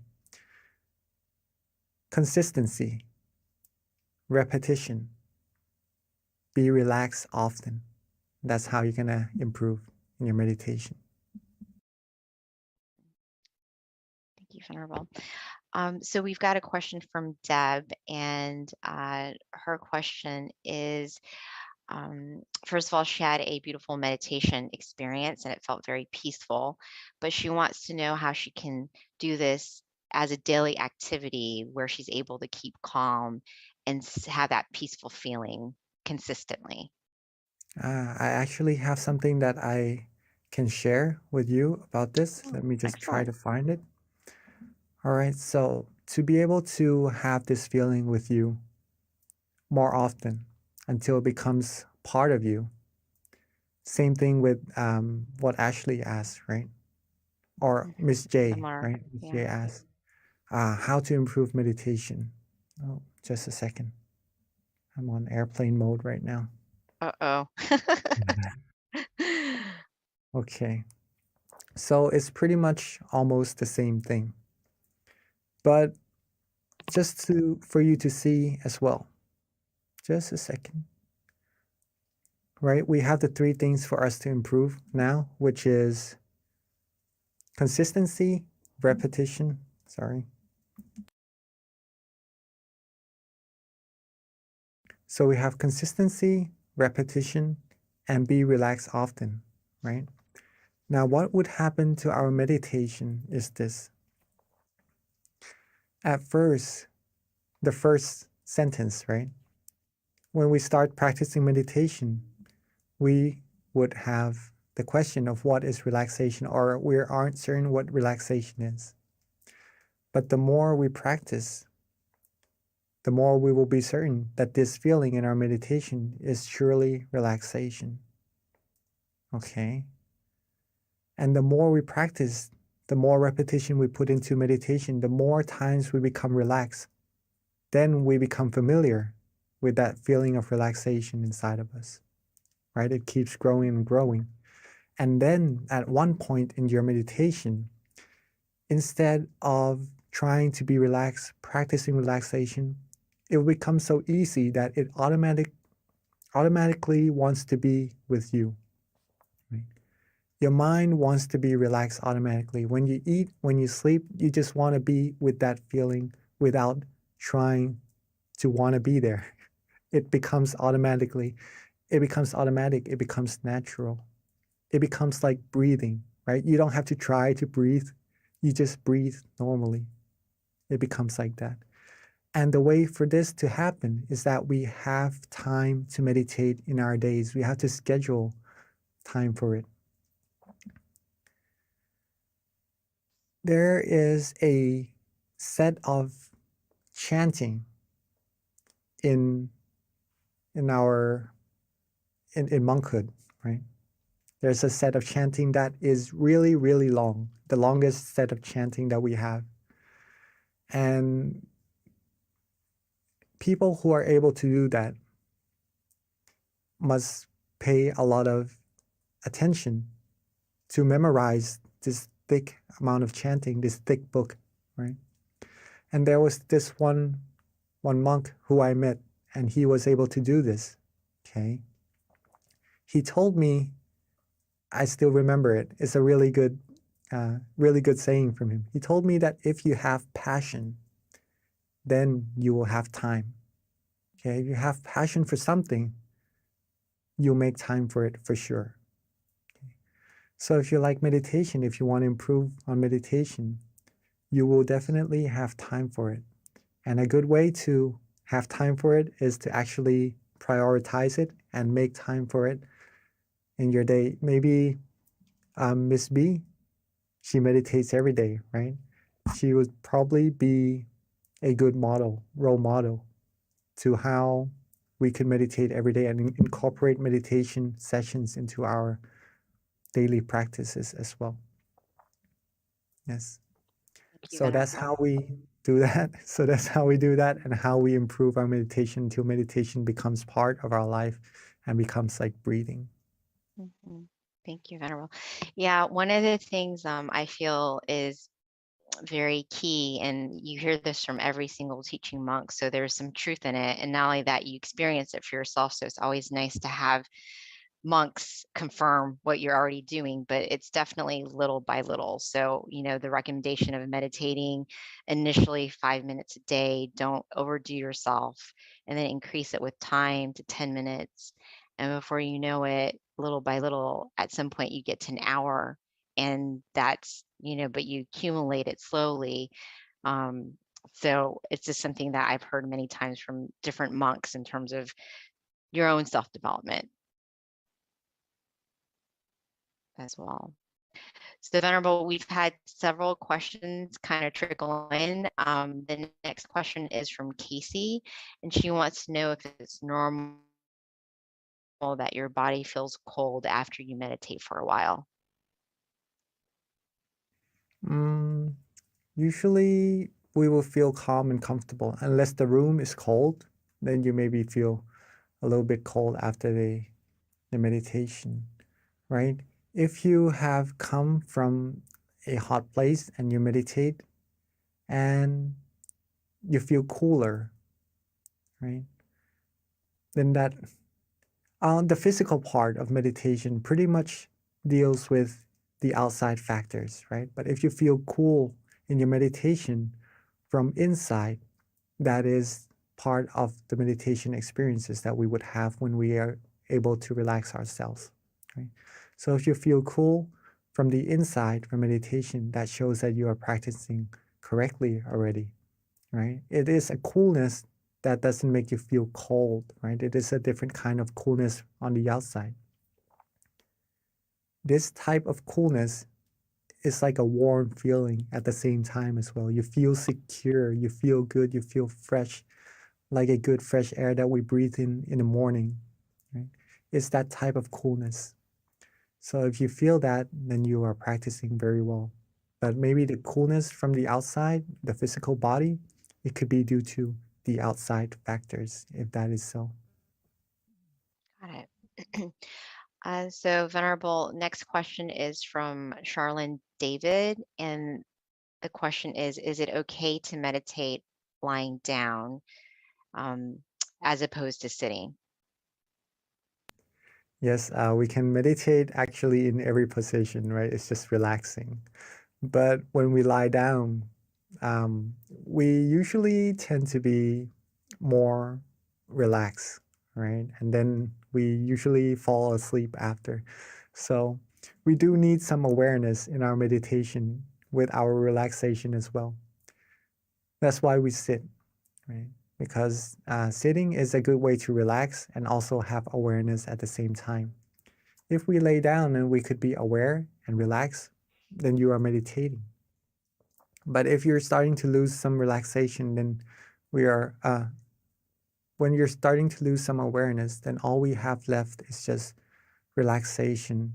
And then that's almost like meditating, but we're not actually meditating at that moment. Just to share that with you. Relaxing must go together with being aware also for meditation experiences to happen. Okay. But just to answer your question, whether you can or not, yes, you can. You can meditate before going to bed so you can have better sleep. Okay. But if you want good sessions, good awareness, good relaxation, good meditation experiences in your sessions, then sitting down, being quiet, closing our eyes, isolating ourselves from all the distractions would be of a recommendation. Okay. Hopefully that answers your question. Thank you, Venerable. Another question that came, and this kind of ties into something you were saying with the question you just answered, but it's from Annie, and her question is, what exactly is relaxing when it comes to meditation? So for her, she says that she keeps thinking that while she's meditating, she's supposed to focus. So if she's focusing, then how do you relax too on top of that? It seems like is her confusion. Focusing is good, but you need to have relaxation as well, or else it will be focus and no relaxation at all. If we have no relaxation, it is hard for the mind to become still. And the reason why we want to be relaxed in our meditation is that we want our mind to become still. When the mind becomes still, that's when our mind will travel inside and reach deeper and deeper happiness inside of us. Okay? If we focus and there is no relaxation, we would start to have some tension in our meditation. And that tension doesn't let us meditate for a very long time. Sometimes it would give some people some aches around the eyes or maybe some headaches even, and it halts those from progressing further in their meditation, pretty much that. So balancing between focus or awareness or attention, okay, same thing pretty much, with relaxation is what we need to do in our meditation. This is also known as the middle way, the middle way. Not to focus, not too tense, right? And not to be too relaxed, not to be too loose. Not too tense, not too loose. That's the middle path. That's the path that leads you to true happiness. Thank you, Venerable. So last question is from Kitty. And I guess her question is along the lines of the same thing with regards to being more familiar with relaxation until your body becomes like the body of relaxation. Yes, I think I understand this. Okay, so let me try to explain. Be familiar with relaxation until your body becomes the body of relaxation. Maybe in your words, you may mean the body of Dhamma or something like that. If that is so, that is the path. Yes, until your body becomes the body of relaxation. The more we can be relaxed and focus, right, have awareness in balance, the more our mind will become still.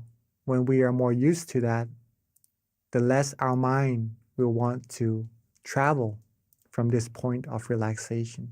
It just wants to be there, right? It's familiar with that point. And it travels further, further, further until reaching a certain meditation experience. Let's put it that way. Okay. And then when we are used to being at that point, then we would be used to being with that body of relaxation. Let's just put it that way first, right? And then we become the body of relaxation. So, yes, I would have to say yes.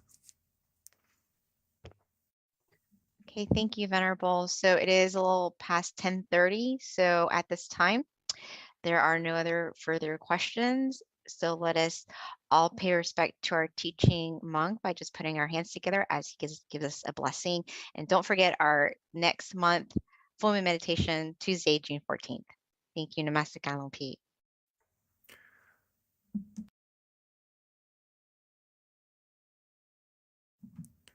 So with all our accumulated merit, our accumulated positive energy, let all these merit come together into a clean, clear crystal sphere.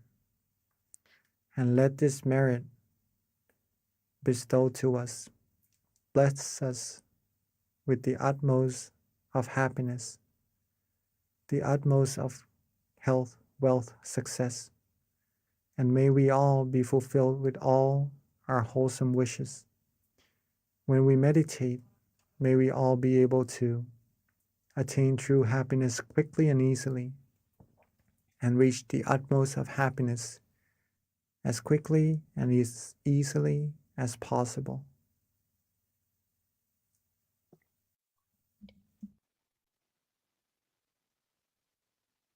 Thank you, Venerable Jackie. Thank you, everyone, for attending our May full moon meditation, and we'll see you again next month. Until then, meditate well, meditate peacefully, and meditate every day. Thank you.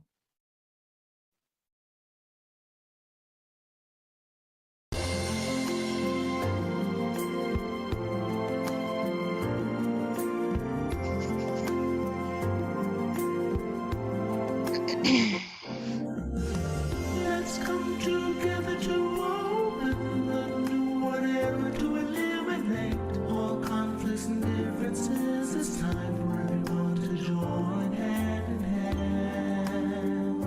At last, now the world's beyond healing. It's time to change the world.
love the one who moved from the past, change the world from the era of darkness to the era of light.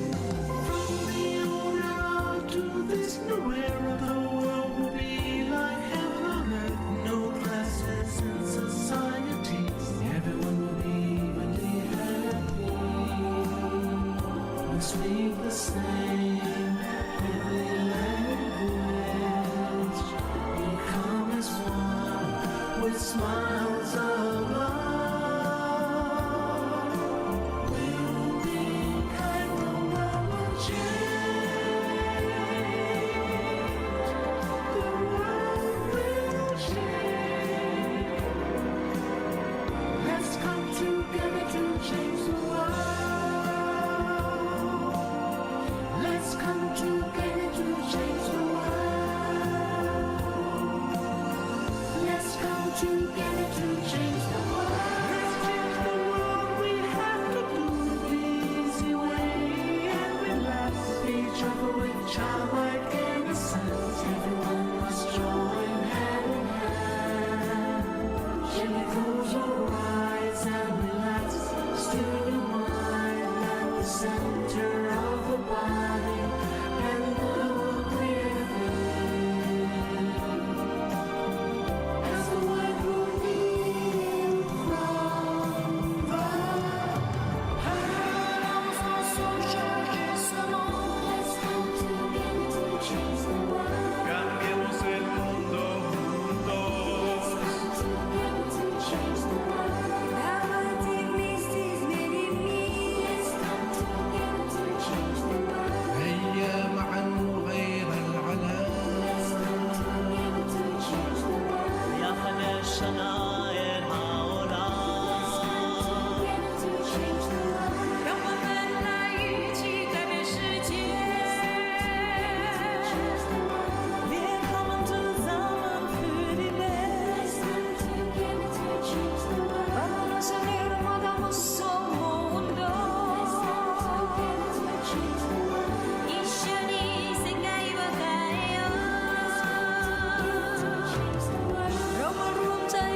welcome to our June full moon meditation. So excited to be here today and to have you join us. So, first of all, can everyone hear me okay? Before we start? Yes? Okay, excellent. Thank you. All right, so before we begin, we always start off with a quote and then an intro with regards to our teaching monk, which is Monk Daniel. So I'm going to read one of my favorite quotes for you. It's just such a profound quote. It's very simple. It comes from this book, Paipo, which is actually Peace In, Peace Out. So this is one of my favorites. It's called See Yourself. And I think it goes with our theme, which is gratitude. Because, you know, the most important person really to have gratitude for is essentially for yourself, because we have to be kind with ourselves. We have to love ourselves and nurture ourselves. So seeing yourself is very important. So with that, when you sit with yourself, within yourself, you'll begin to see yourself within yourself. You will start to see who you really are, and you will live a life true to yourself. And that is why meditation is really important, because this is actually quite true. And with that, let me tell you a little bit about our teaching monk today. So Monk Daniel, for those who haven't meditated with him before, he is simply amazing. One of my favorites. Actually, in all honesty, all of the monks are my favorites because we've got such amazing monks here at Dhammakaya in general. But Monk Daniel, he actually ordained in 2012. So he's been teaching Buddhist monk for over 10 years, going on to his 11th year. His goal is to pretty much help with any peace projects that he's assigned with his greatest potential. And he's been training monks and staff and people from all around the world to find true inner peace. And he has a wealth of wisdom. I actually had the opportunity to meditate with him and meet him for the first time in 2019 with a whole bunch of staff and volunteers in Thailand. And you guys are definitely in for a treat. So I'm so excited to welcome our teaching monk, Monk Daniel. But before we transition over to him, a couple of announcements or a couple of things to keep in mind. First of all, we do ask that if you can, please share with us in the chat where you are from. We have people from all around the world, so it's just nice to know what city, state, country that you're from. It's just something that we like to kind of keep up with. So if you could put that in the chat for us. And then also we do have a candlelight meditation as well that will be done later after our guided meditation. We do ask that you have your candles ready. If you don't have a candle, that's fine. Simply, you can use your phone. There's an app in terms of a candlelight, and you can use that as well. So at this time, let me transition over to our teaching monk, Monk Daniel. Okay, good evening, everyone. Welcome, Venerable. Good morning from Thailand. Nice to be back on the full moon of June as we go into, the halfway mark of the year. Before we know it, it's already the 6th month of the year. So time really flies by, right? So true. So it's a very good time to reflect as we're halfway through the year. How's it going, right? As today's theme is about gratitude, and also in June, there's a special day that we have, right? In June, we have Father's Day in America, right? So not only should we have gratitude for our parents and especially our father in this month, but we should have gratitude for something very important that they gave us, our parents, our father, and we got the most important gift the moment we were born, which is life. So this is why which connects to the quote just a moment ago from our lovely moderator, from Ms. B, about having gratitude for yourself, having gratitude that you have life. This is the most precious thing we have, right? Time, and we have life. So we still have an opportunity to make things better. We still have opportunity, as my master would say, Lom Paul, is have opportunity to train your mind, to get to know yourself, understand yourself truly, and acquire this true happiness that's waiting for you within you. So this is something that is so precious, even though not everything is perfect, but we still have life to make things better.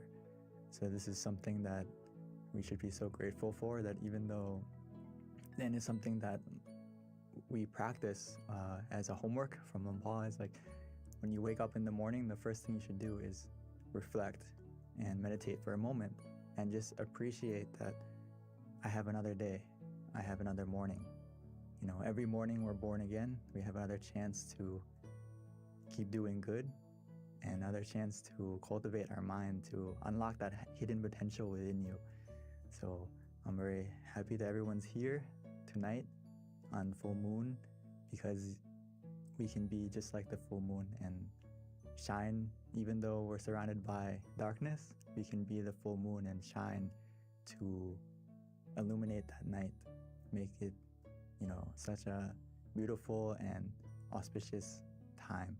We can be just like the full moon. And today I just wanted to go over some basics about meditation for those of us who are new, and also for those of us who aren't as new. But we always have to remind ourselves, because you know, the foundation is easy, but sometimes it's so easy that we overlook it and we forget to do it. So, but first, like I said, something we should practice every morning when we wake up is, our first blessing of the day is that I woke up today. So instead of hurrying up to, you know, turn off the alarm clock and rushing to get ready to go to work or to start a day, start your day peacefully and calmly, and just sit up, and before you get out of bed, start your day in a positive note and reflect on how lucky you are to have another chance, another opportunity. So it's the first blessing to be grateful for, right? We have another day. And why is it so grateful? Because we have another opportunity to not only go through our life and do everything, but one of the things that we should love and take into consideration is to practice our mind and to cultivate our mind to become, as the Buddha would say, it's so important. And he would say that whatever precious jewel there is in the heavenly worlds, there is nothing comparable to one who is awakened. So we have this precious like jewel within us that we can attain, and it's not just a physical jewel. It's a happiness and something that's so precious that we can attain within ourselves. So every day that we have another chance to train ourselves and meditate, we can get to this precious treasure that's waiting for you inside, which is just being able to control your mind, be able to be in control and understand yourself. This is something that we need to focus more on in life, because the stillness of mind can become our miracle. We just need to look within. And a lot of times in life, we are always searching for something on the outside to help us, to be our miracle, or depending on something or someone to come along to make our life better. But actually, if we practice the stillness of mind, we can become the miracle we need for ourselves and also for the people around us. We just need to look in the right place. So for all of us here, all like almost 300, 400 of us, you are looking in the right place. You are starting in the right place to meditate and to still your mind so you can find that unlimited potential that's waiting for you inside. So just like today, it's the full moon, right? The full moon is a good example, because when we meditate, it's very important to do something, which is what? To adjust your body and adjust your mind. That is this foundation that we have to always do, and sometimes we kind of rush through it. So I can't emphasize enough that we need to always adjust our body, adjust our mind to be relaxed and comfortable, suitable to meditate further. So just like the full moon tonight, if you want to see it clearly, we can't focus on the moon and move it to get it clearer to us, right? We can't get the moon close to us so we can grab it and try to get close to it to see it clearly. We need to use the right tool and we need to adjust the telescope correctly so we can see the moon clearly. If you want to, look at the details and see it more clearly, then we can see with our eyes. So the same thing is true in meditation, is we don't adjust the picture or we don't adjust the experience that we see. We adjust our body and our mind so that the picture we see or the experience that happens will become clearer. Clearer not just visually, but also the feeling will become clearer. Does that make sense? So don't try to skip the steps. If you want to see the full moon, we need to use the right tool. Use the telescope to see it clearly and adjust the telescope to see it clearly.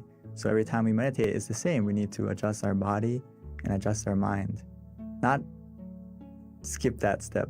Otherwise, the experience or what we see or what we feel is not going to get clear. The feeling and also the image isn't going to be clear. So we always have to adjust at the right place. Adjust your mind, adjust your body. So Paul would always say this, and I can't, if you understand this quote, you basically master meditation because this is the heart of it. Is Paul says that meditation practice is about finding the point where one feels just right, where one feels comfortable, where one feels content. This is something I use all the time in meditation, and that we have to remind ourselves is that where is that point for you? It doesn't necessarily have to be just a point, but also what is the method that works for you that helps you to feel comfortable and that you feel content with? So that's the key. When you adjust your body, adjust your mind, and then what method are you going to use? What technique are you going to use that helps you to stay comfortable as well as being content with that feeling?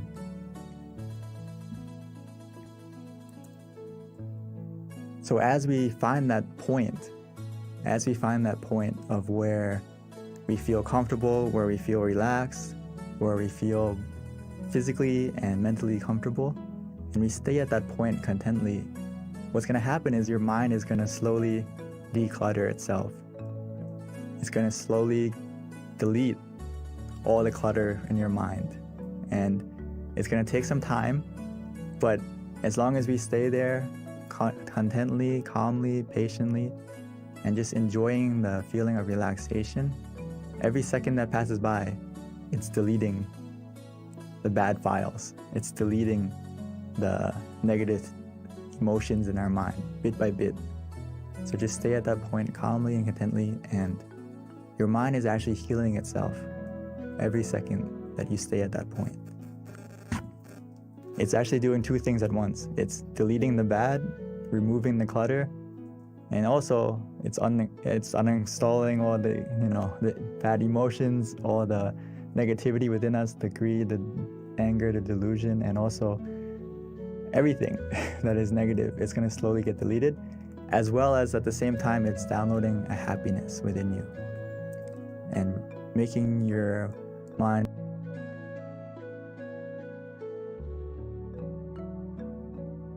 filled with happiness and peacefulness. Or at the bare minimum, you're going to feel neutral. And even though you feel neutral, this process is already happening as well.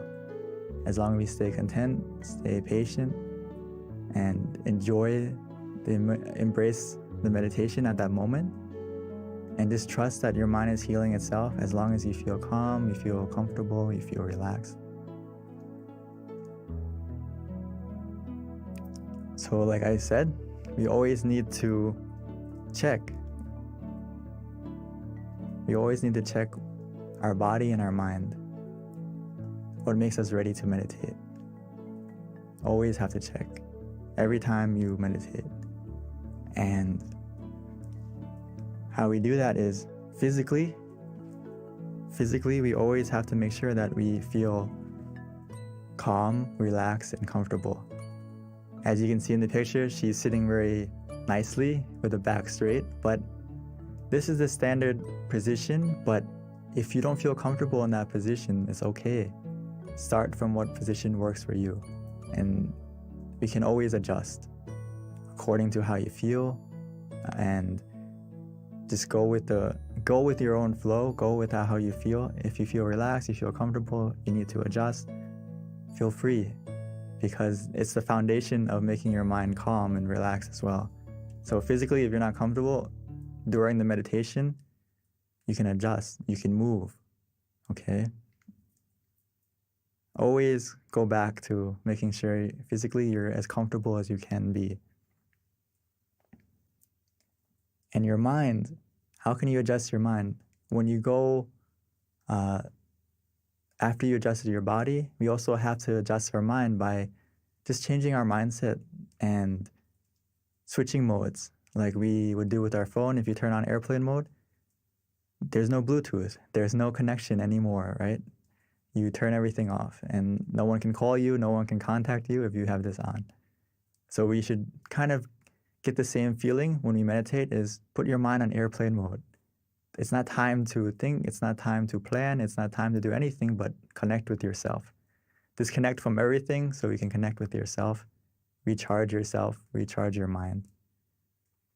And it's just about starting from that mindset. And then of course we need something else to help us to stay in that mindset, is why we use the visualization and the mantra to adjust the mind bit by bit.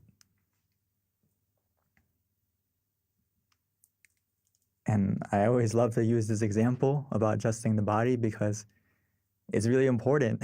It's really important that you don't rush to start your meditation. You know, when I say let's start to meditate, it doesn't mean you need to start as a sprint to get to the peacefulness. You need to see what works for you, what position works for you, what method works for you at this moment.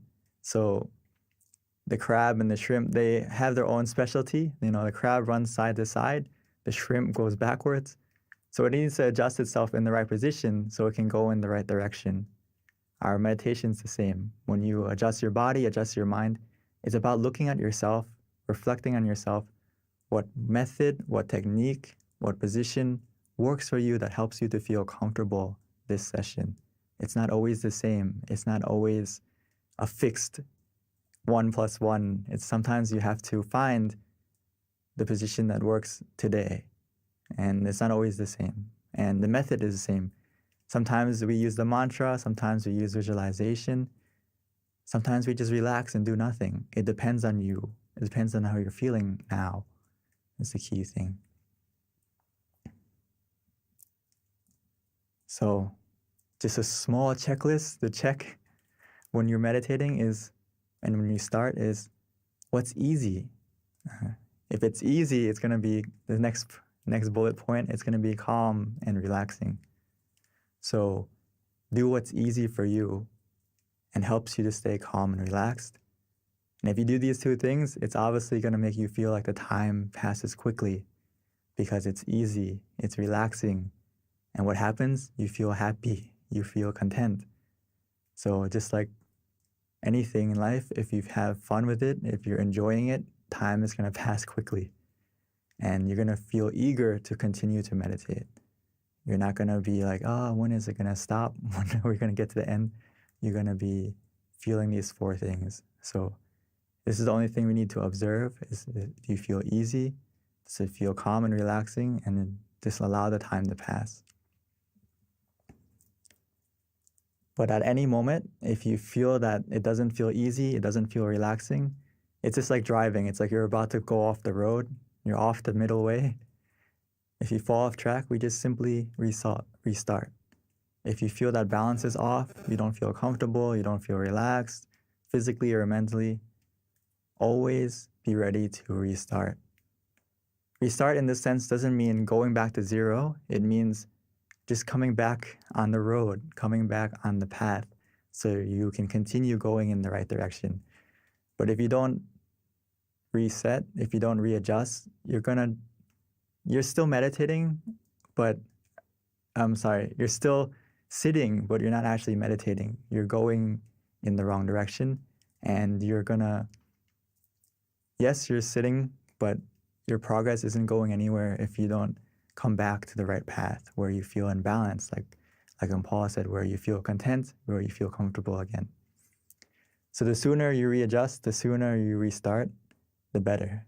So just keep that in mind, that it's okay to reset, restart as many times as you need. And before we start the meditation in just a moment, just remind yourself to take it easy, take it slow, and to feel that balance between being conscious, and also to have comfort. These two things are all we need after you adjust the body, adjust the mind. All we need to do now is to find that balance.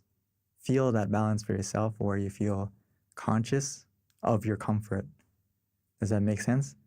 Meaning that you are able to, if you feel and are aware that you're comfortable right now, and that feeling is still with you, that means you have both, right? You have you're conscious and you're also comfortable. So just do that and stay with that comfort feeling, stay with the feeling of relaxation, and just observe it neutrally. See where it takes you. The only time you need to react, readjust, or do anything is that comfort is starting to change in a negative way. It's decreasing, or you feel not as relaxed as before, then okay, that's something we have to interact and adjust by whether adjusting the body again to be comfortable, or mentally, maybe we need to use the mantra again or use the visualization again to help you to get back on track. So hopefully we got some sort of picture of how to meditate. And now I would like to invite us to practice meditation together, and we can put it into practice and have some time to cultivate our mind as we can become the full moon we need tonight, find our brightness within us. So I would like to invite everyone to prepare yourself to meditate. And if you need to adjust your body, you need to take some water or freshen up, stretch a little bit, please feel free.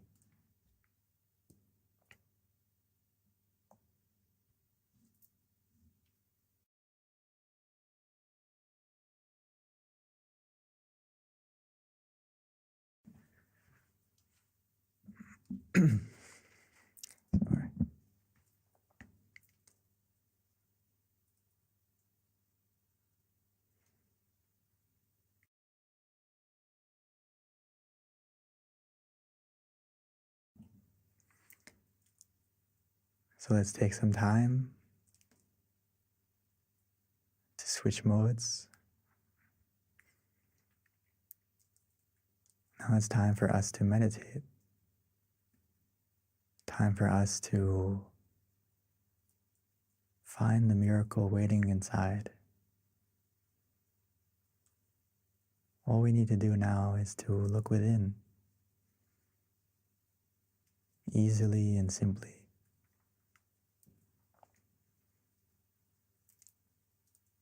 So let's take our time, take it easy.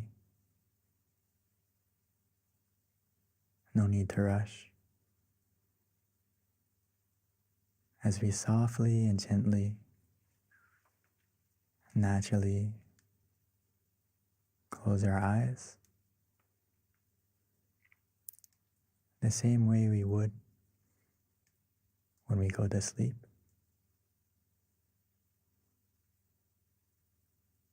Because now is the time for us to rest, to reconnect, to recharge,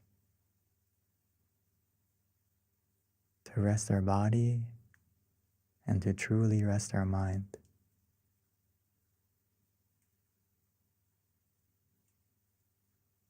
And we can do that easily and simply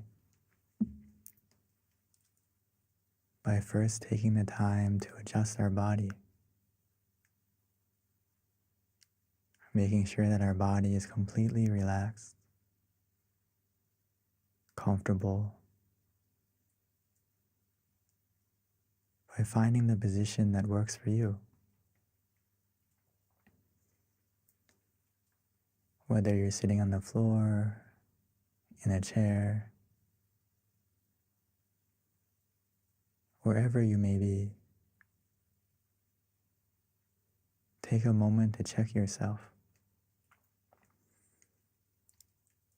Finding that position that feels good, feels relaxing.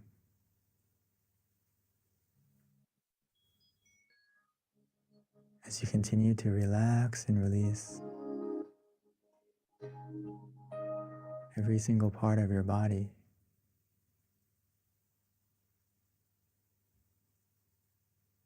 making sure that every single muscle from your eyes,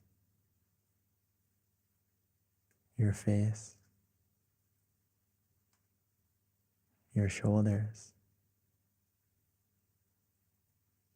arms and hands is relaxed and released. Our back, our legs, all the way down to your toes.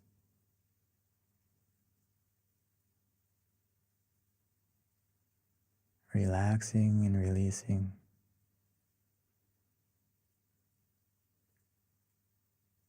Sometimes it's easy to relax and to let go by taking a deep breath, breathing in deeply, exhaling slowly, bringing your mind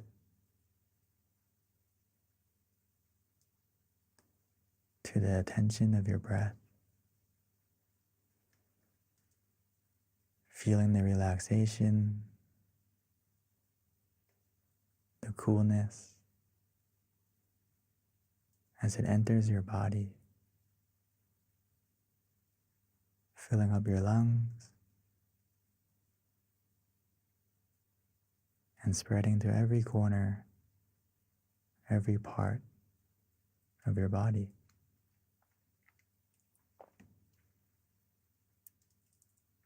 Even as we exhale,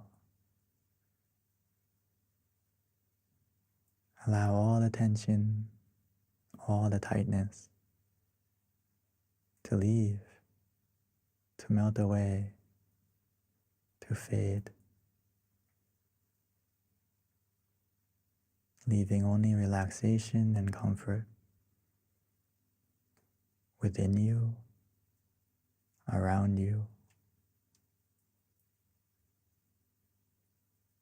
as if we're embraced, surrounded in a cloud of comfort where we feel safe, where we feel free.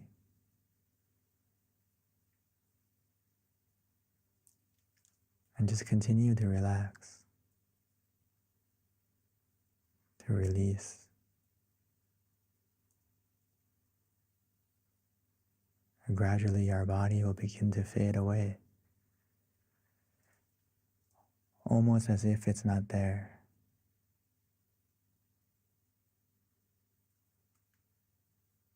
This is the power of simply relaxing, where we feel comfortable physically and mentally.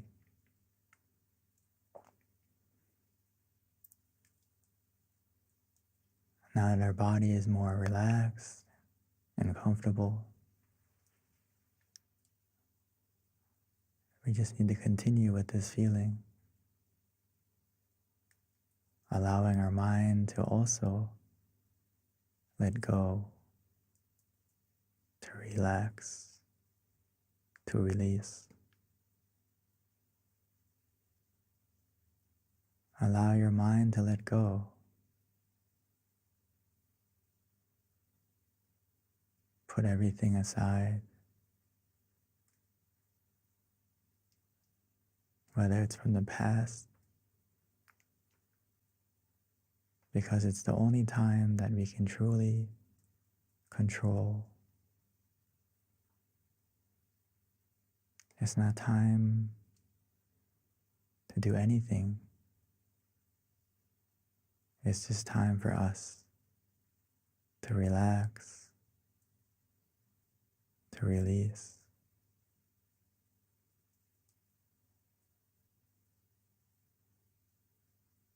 Allow your mind to be free.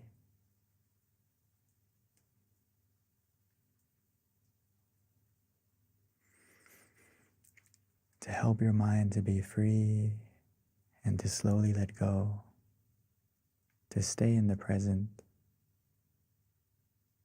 we can use any method that feels easy, that we are familiar with, that helps us to stay comfortable as well as conscious. But the key is to use the method that helps you to be relaxed,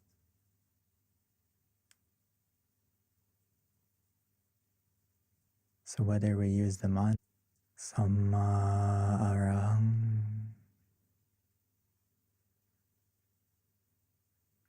Samma Arahang,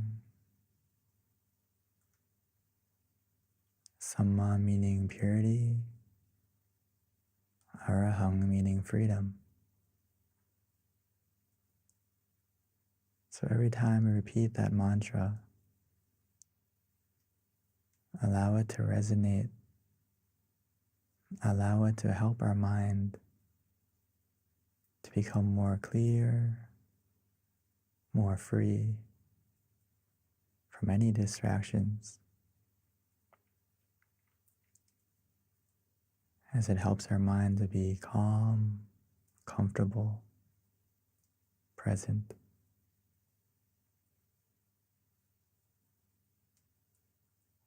Or some of us may enjoy to visualize, especially tonight. We can imagine the full moon,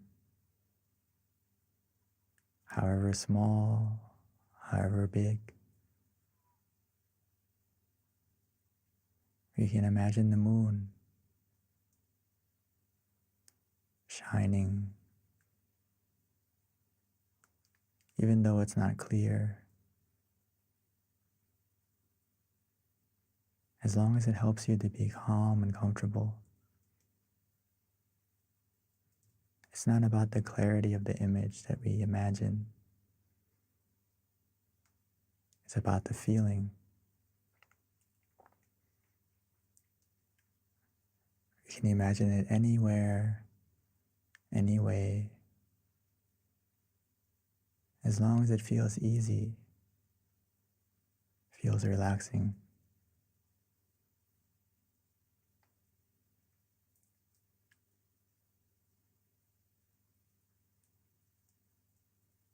Or for some of us, we feel ready to just do nothing,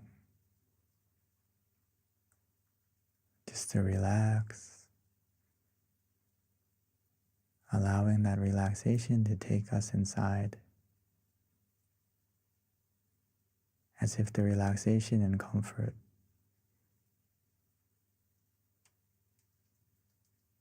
is carrying us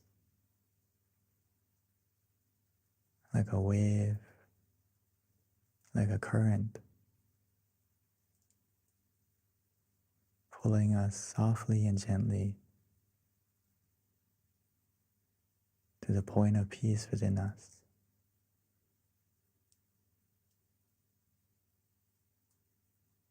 Within us, we all have a point of peace, a place of peace that our mind can go to, that our mind will go to automatically and naturally, as long as we maintain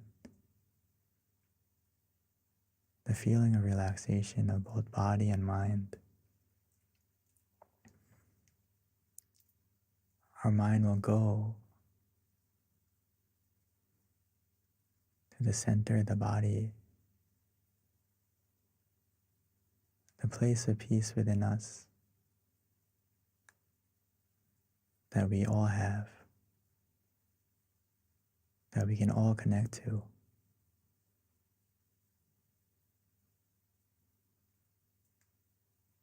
It's located within us. at the center of our abdomen, 2 finger widths above the navel.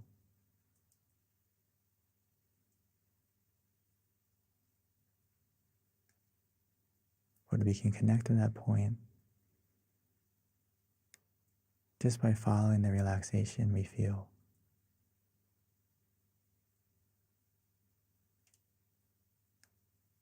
The relaxation of both body and mind will be our guide.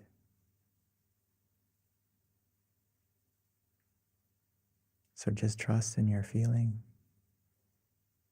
trust in yourself. Follow that feeling of relaxation.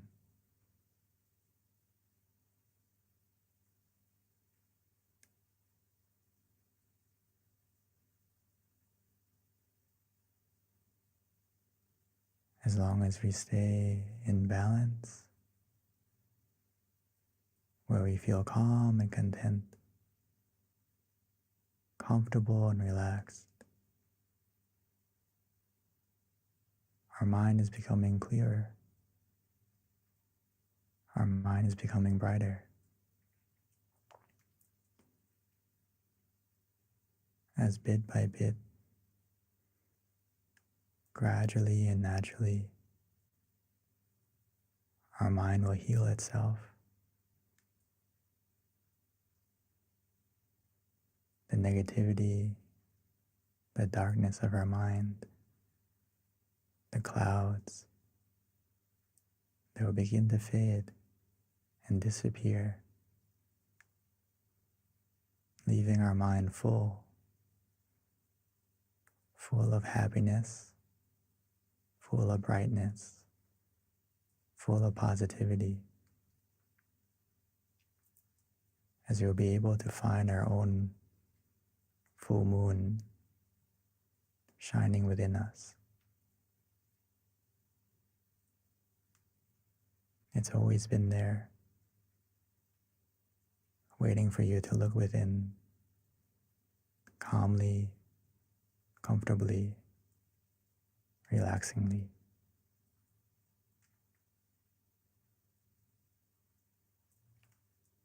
So let's enjoy this relaxation together, allowing it to grow, allowing the meditation to be the wind of clarity, pushing away the clouds so we can be able to see our full moon. Not only see it, but most importantly, feel it. The happiness within us, the contentment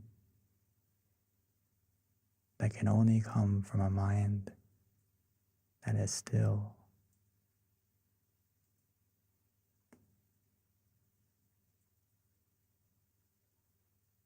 So let's enjoy the meditation together in silence.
Now that we have taken the time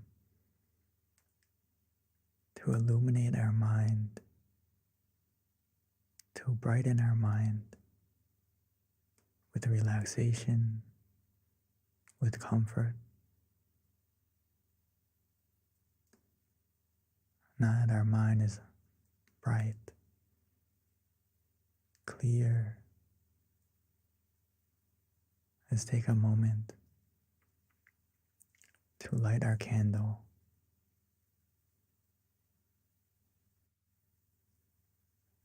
Now that we have found our light within, with the positivity that we feel. And once we've lit it, we can slowly and gently close our eyes and continue to meditate.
Now that our mind is more bright,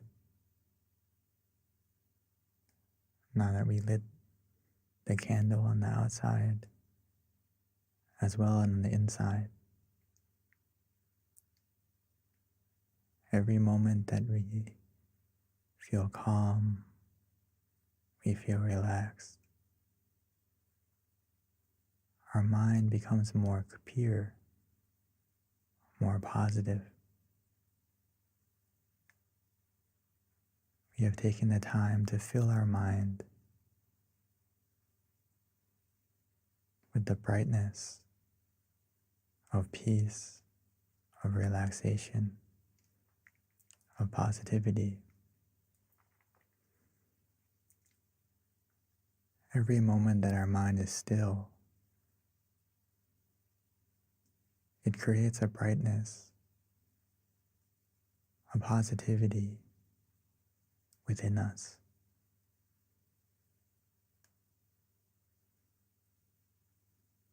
Because every time our mind is still, it becomes more pure. It stops the greed,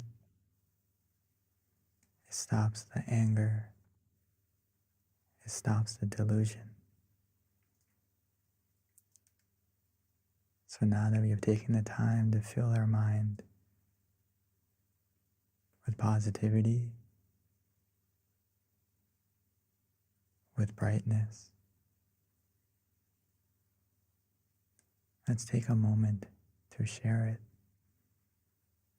to spread it, to send it.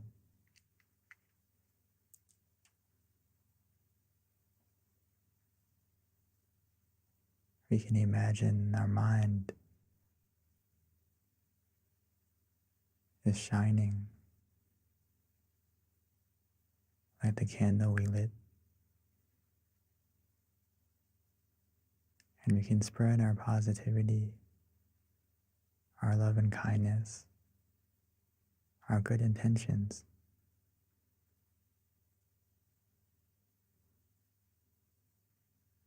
by first wishing to ourselves, wishing for yourself to be happy, to be healthy, to be free from any suffering, free from any dangers or any obstacles. May your brightness of mind be able to overcome any darkness, any obstacle. And then as we continue, we can wish the same for our family, for our loved ones. No matter the distance, no matter where they may be, the power of our mind that is still, that is illuminated by relaxation and calm, we can send our positivity, we can send this energy to anyone, to everyone.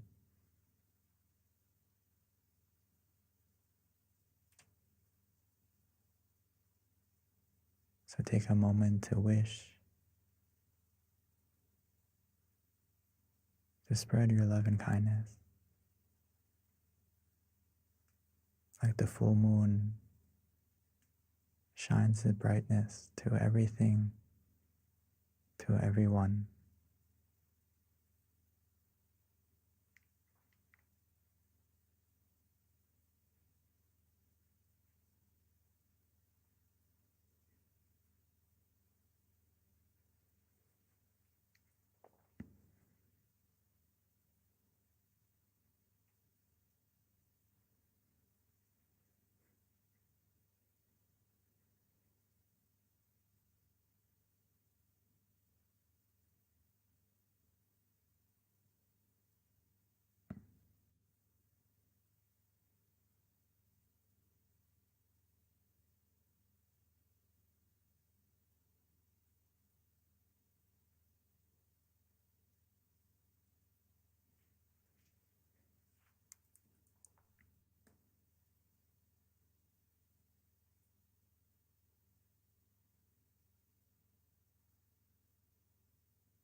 Sapphe Buddha Palapada Pajeganang Chayang Palang Arahanta Nate Shirakang Pantami Sabaso Sappaputta Nupavena Sappathamma Nupavena Sappasangha Nupavena Sathasoti Bhavantu Te.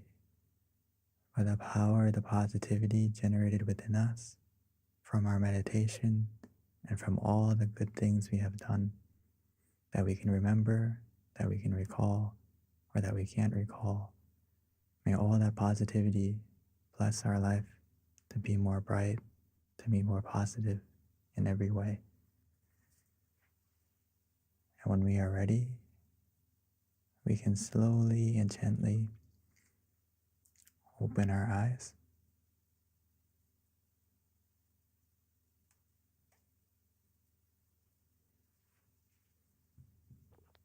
Thank you, Longpi, for an amazing meditation session yet again. I always like a lot of your analogies in terms of just the brightness within and the full moon bringing it inside. That's very just helps me envision that. So thank you, Venerable.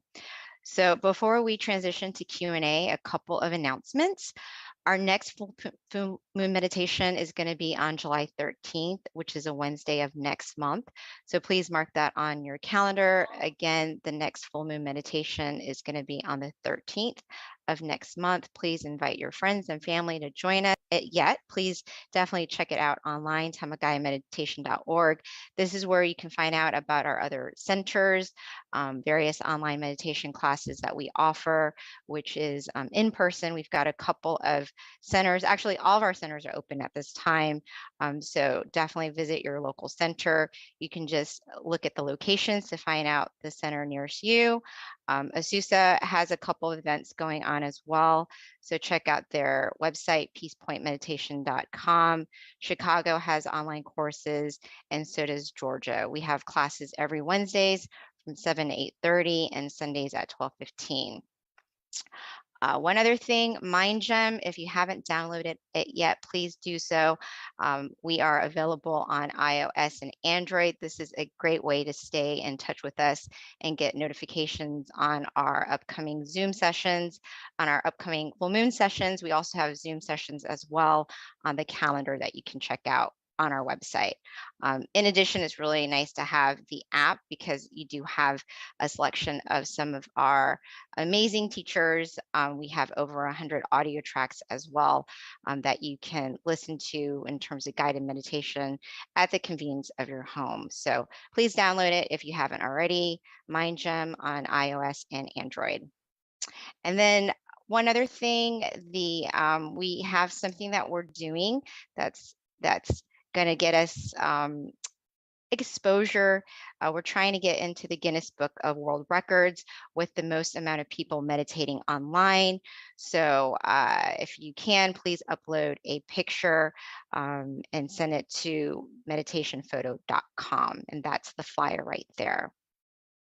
All right. So with that, I think I have given all of our announcements that we have. We are now ready to transition over to Q&A with Monk Daniel. So, Venerable, we are ready for you. So this is where we invite everyone to join us and ask questions. The more questions you have, the more engaging it is, the more you're going to learn. So this is actually one of my favorite part of our online meditation sessions because I learn a lot and it's just very inspiring hearing some of the answers that the Venerable gives us. So with that, if you have any questions, you can either raise your hand and we'll spotlight you, or you can ask it through the chat and I will read it out loud to the Venerable and then he will answer it accordingly. So at this time, the floor is open. And sometimes I have to start it out, so I always do have a question in mind if I need it. Yeah, please. Okay, here's a good one. Okay, yeah. How can I apply mindfulness to romantic relationships?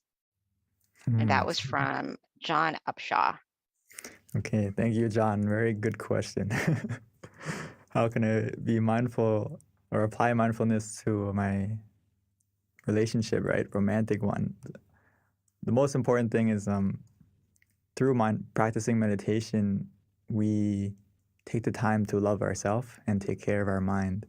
And Paul Tamachio, my master, would always say, you need to love yourself first before you can love anyone else.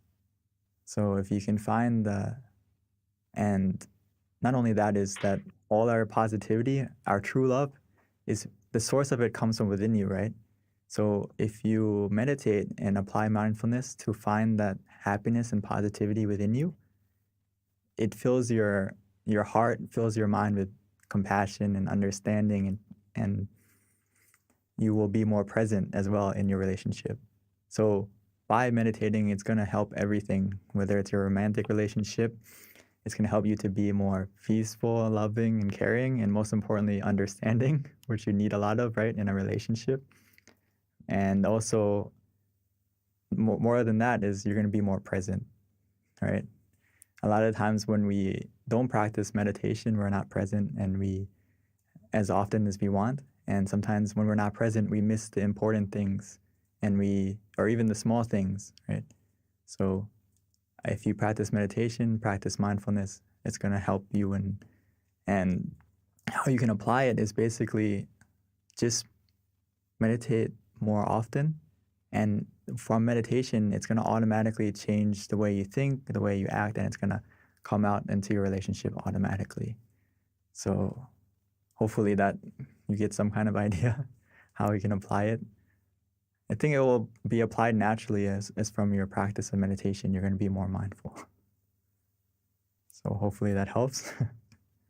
Thank you, Venerable. Actually, Yes, the I next see a lot of questions question, coming up. yeah, I've been notating them so I can been keeping up with them. So the next question for you is from Shannon, which is how can we deal with the evil in the world? That's actually a very good question. How do you deal with the evil in the world? The first thing is to deal with the evil within yourself first. And we can't really, how do you say, get rid of or control the evil outside of us right away. But the thing that we can conquer and get rid of and control is the evil within us first. And you may say, we have evil inside of us. Think about it. We all have anger. We all have greed. We all have delusion, some more than others. And especially if we don't practice meditation, those seeds of evil that can be inside of us, they grow and they get stronger. And that's what happens is it controls our thoughts, our actions, our words, and we become the evil in this world. We become part of that evil in this world. But if we practice meditation, it helps to get rid of that within us. And by doing that, we do our part to make this world a better place, bit by bit.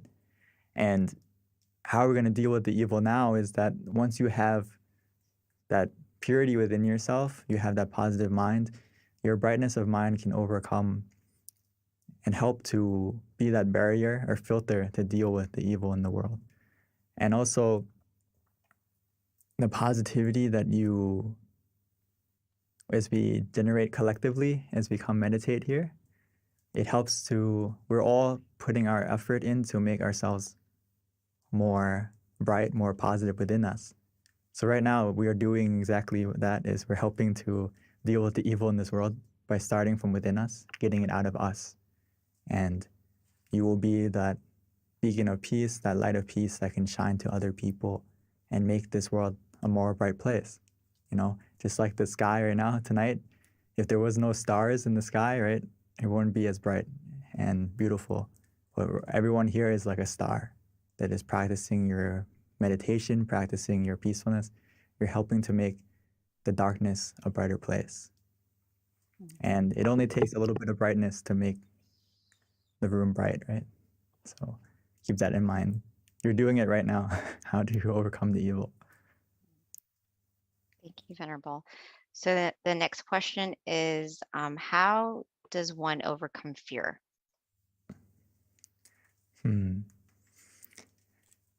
Fear, my my Paul and also some of my teaching monks, they would always say that if your mind is in the right place, there's nothing to fear. If you can bring your mind back to the center of the body and keep your mind there, you're not going to have any fear. So I think the first step is to conquer your mind and bring your mind back to that point of peace within you. And you're not going to be scared of anything because you have that peace of mind within you. It's kind of like you are the eye of the storm, right? You're the calm in the middle of the chaos, and you can connect to that. And if you continue to meditate, you can be able to harness that calm, and you can harness that peacefulness, because I like the quote I saw before that inner peace isn't about having everything to be, peaceful and calm, but it is being able to remain peaceful and calm in any situation. So we can attain that from meditation, and you're not going to be scared of anything anymore, because the scariest thing, you know what the scariest thing is? Your mind is your mind that's influenced by greed, anger, and delusion. That's more scary than anything in this world, because it will make you do things that you will regret. So if you can come back and take over your mind, control your mind, and be in control, you have nothing to fear anymore. Thank you, Lumpy. So the next question is by Ashtari, and the question is, how can meditation help us to take better care of the earth and all beings? It's actually so important, actually. It's weird, like, how can me meditating help to change the world? But if we don't deal with the root of, as you can think about it this way, it's hard for people to really consider the world and want to make the world a better place if their mind isn't clean and bright, if their mind isn't free from that greed, anger, and delusion. It's very hard to want to fix the world if people don't want to even fix themselves. So if, for example, if people in power or people who have the ability to, make policies, make change, we have to help each other to change ourselves first from within, so that they can get rid of the greed, anger, and delusion, and they can make the right decisions to make the world a better place, and it's also to make the world and the environment a better place, right? So first, similar to the other answers, is start from yourself and encourage others to meditate too, because that will directly and indirectly help to make this world a better place in every way, whether it's the environment and not just like the physical environment, but also the atmosphere would be better from everyone meditating together. Mhm. Thank you, Venerable. And then here's a question from Sumana. And Sumana had a very calm session today, but hasn't felt like this Sumana actually has gotten happiness yet. And the question is, what should I do? So I had so much calm with this session, but I haven't gotten happiness yet. What should I do? Oh, it's okay. As long as you feel neutral, that's already successful meditation. So if you feel calm, that's a little bit more better than neutral. It's also good. Whether you feel neutral, you feel calm, the happiness in meditation, it's a subtle happiness. It starts from a subtle happiness. It's not like a overwhelming, like blissful happiness right away where you're just shining and beaming with happiness. It slowly gets to that point. As long as the key thing is to be content with that calm that you feel. And sometimes what happens to a lot of us,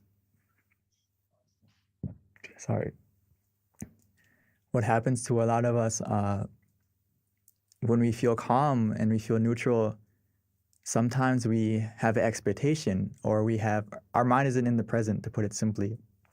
Our mind goes to the future expecting something more, or wanting something more to happen, or why is anything happening yet? So if you feel that way, we have to come back to the present and just be content with that feeling of calm.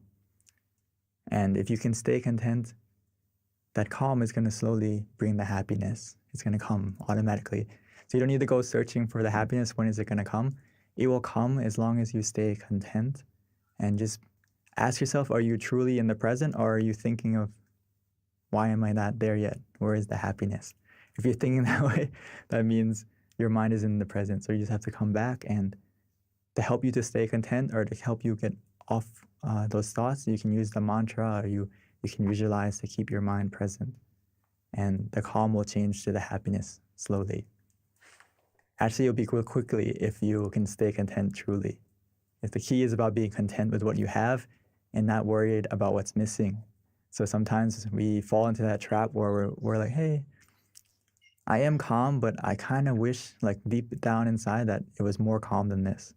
And actually, we're already in a good spot, but our mind thought that way. And if we find it thinking that way, no problem. Just come back and use the mantra until you forget about wanting something else. Or use visualization to bring your mind back. Hopefully that helps. Thank you, Venerable. All right, we've got lots of questions, Venerable, so I think we're going to keep you busy until the end. So, and this next question is an interesting one. I'd like to hear how you respond to it too. And it's from Sylvia.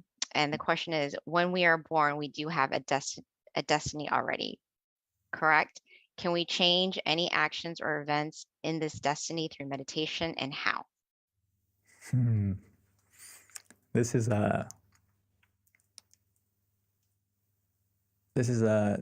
very different angles to this question, but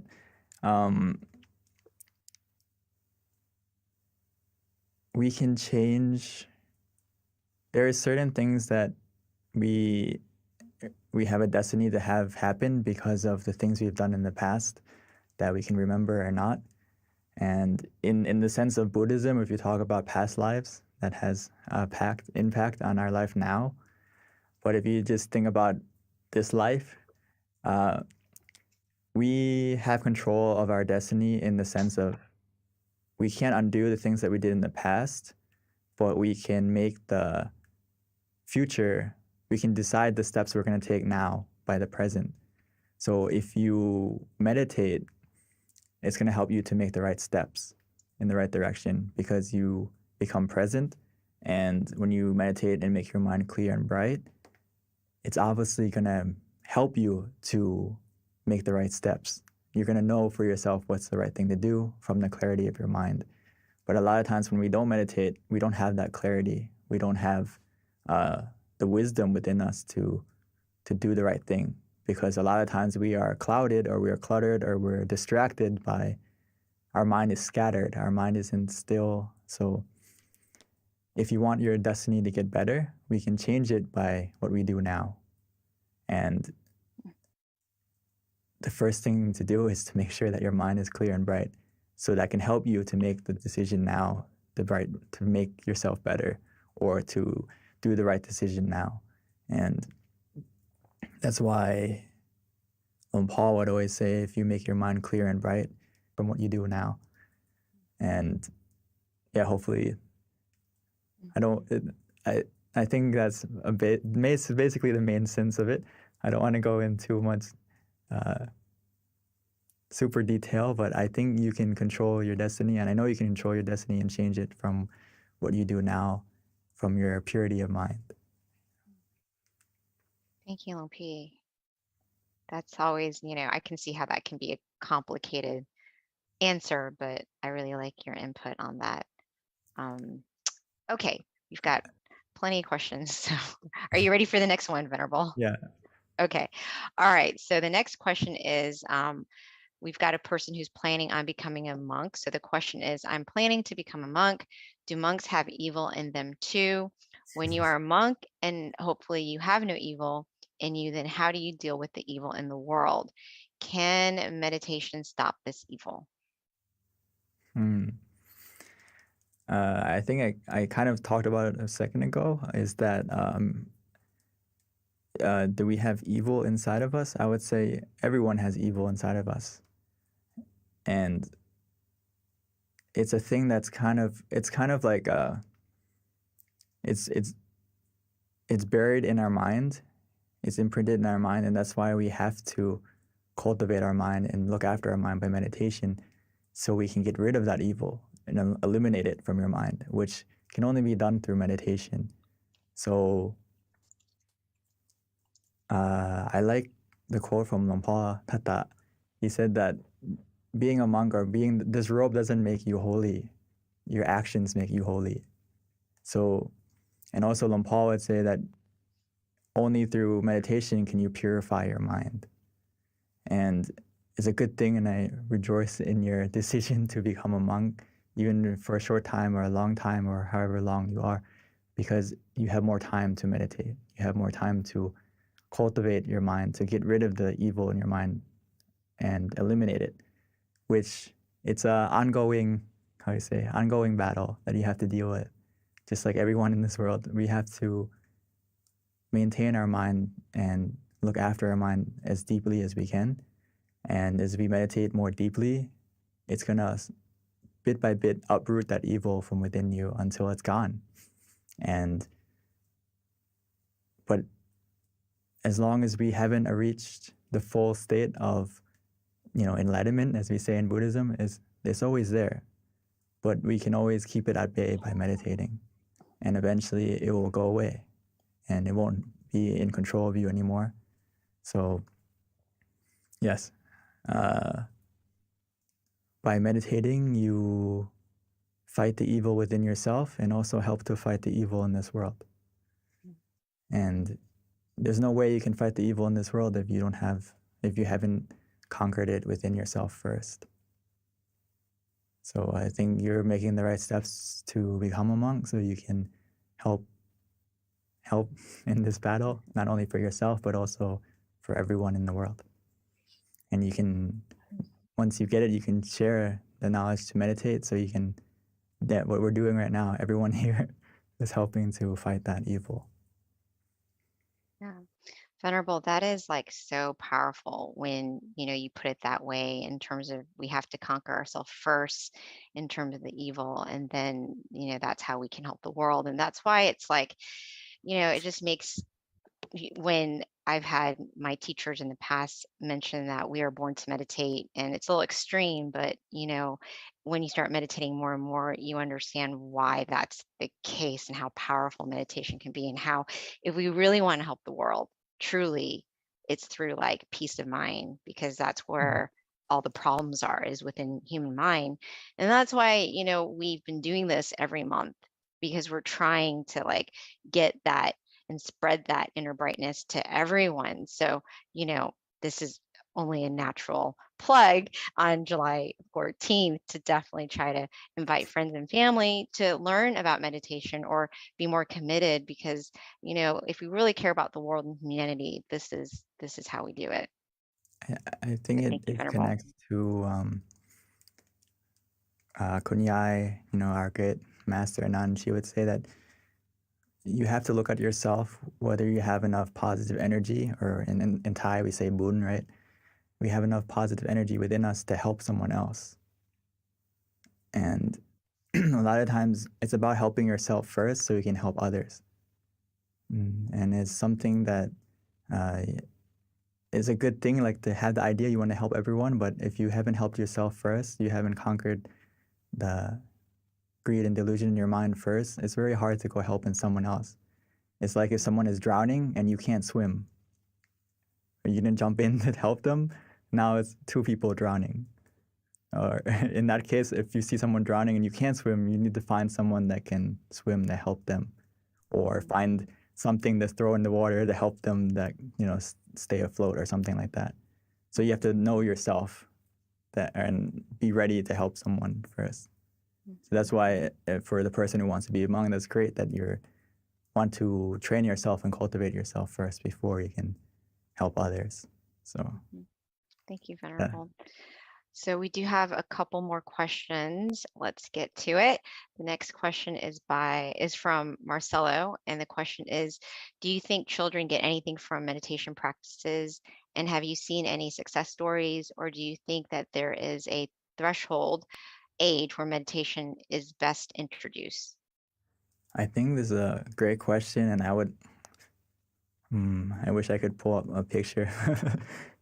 I didn't prepare it, but Yes, introducing meditation to children is very important because actually children, they meditate very well because their mind is very innocent, their mind is very pure, and it's not as filled with clutter. But in this day of age, it may be a little bit difficult because, there's iPad and there's all this technology that kind of bombards children with more thoughts than they should have as a kid. But in general, meditation will be very beneficial for kids at a young age, even 5, 6, 7. Maybe they can't sit as long as we can, but even those brief moments of where they can still their mind, they meditate very well. Even just for a brief moment, it matters. And the reason why I'm sitting here now is because I was introduced to meditation as a kid.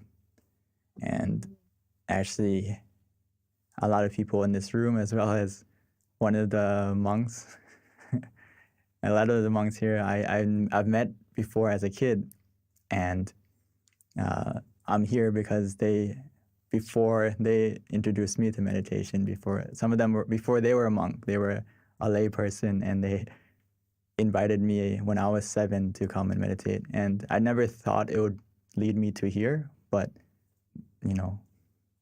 things happen for a reason. So I think, the sooner you introduce kids to meditation, it can really set them in a good way, especially knowing how to deal with stress and knowing how to, learn how to conquer their mind at a young age, I think is a huge tool and ability that will help them in their whole life, what they can do. Mhm. And it's so cute when you see little kids meditating and how peaceful they are. It's so adorable. I love seeing that. We actually have younger kids come meditate sometimes as well, and it's always very refreshing to see. So, Venerable, the next question is from Deb, and this is kind of a long question, but I notice since I understand what peace feels like, my body is very sensitive when I feel any bit of stress or lack of confidence. How do I quickly calm myself to get back into that state of confidence and peace?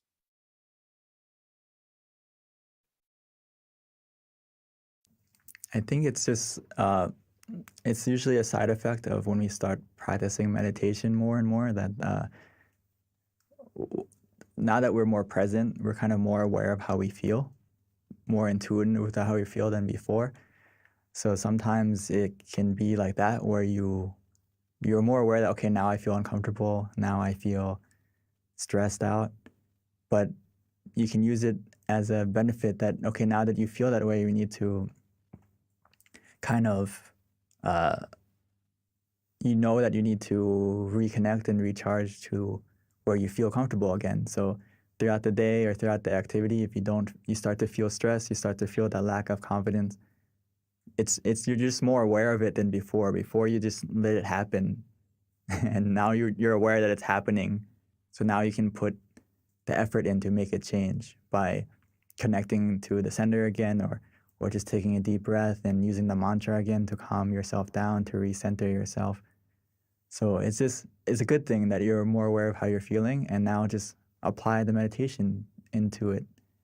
When you feel that way, you feel off balance.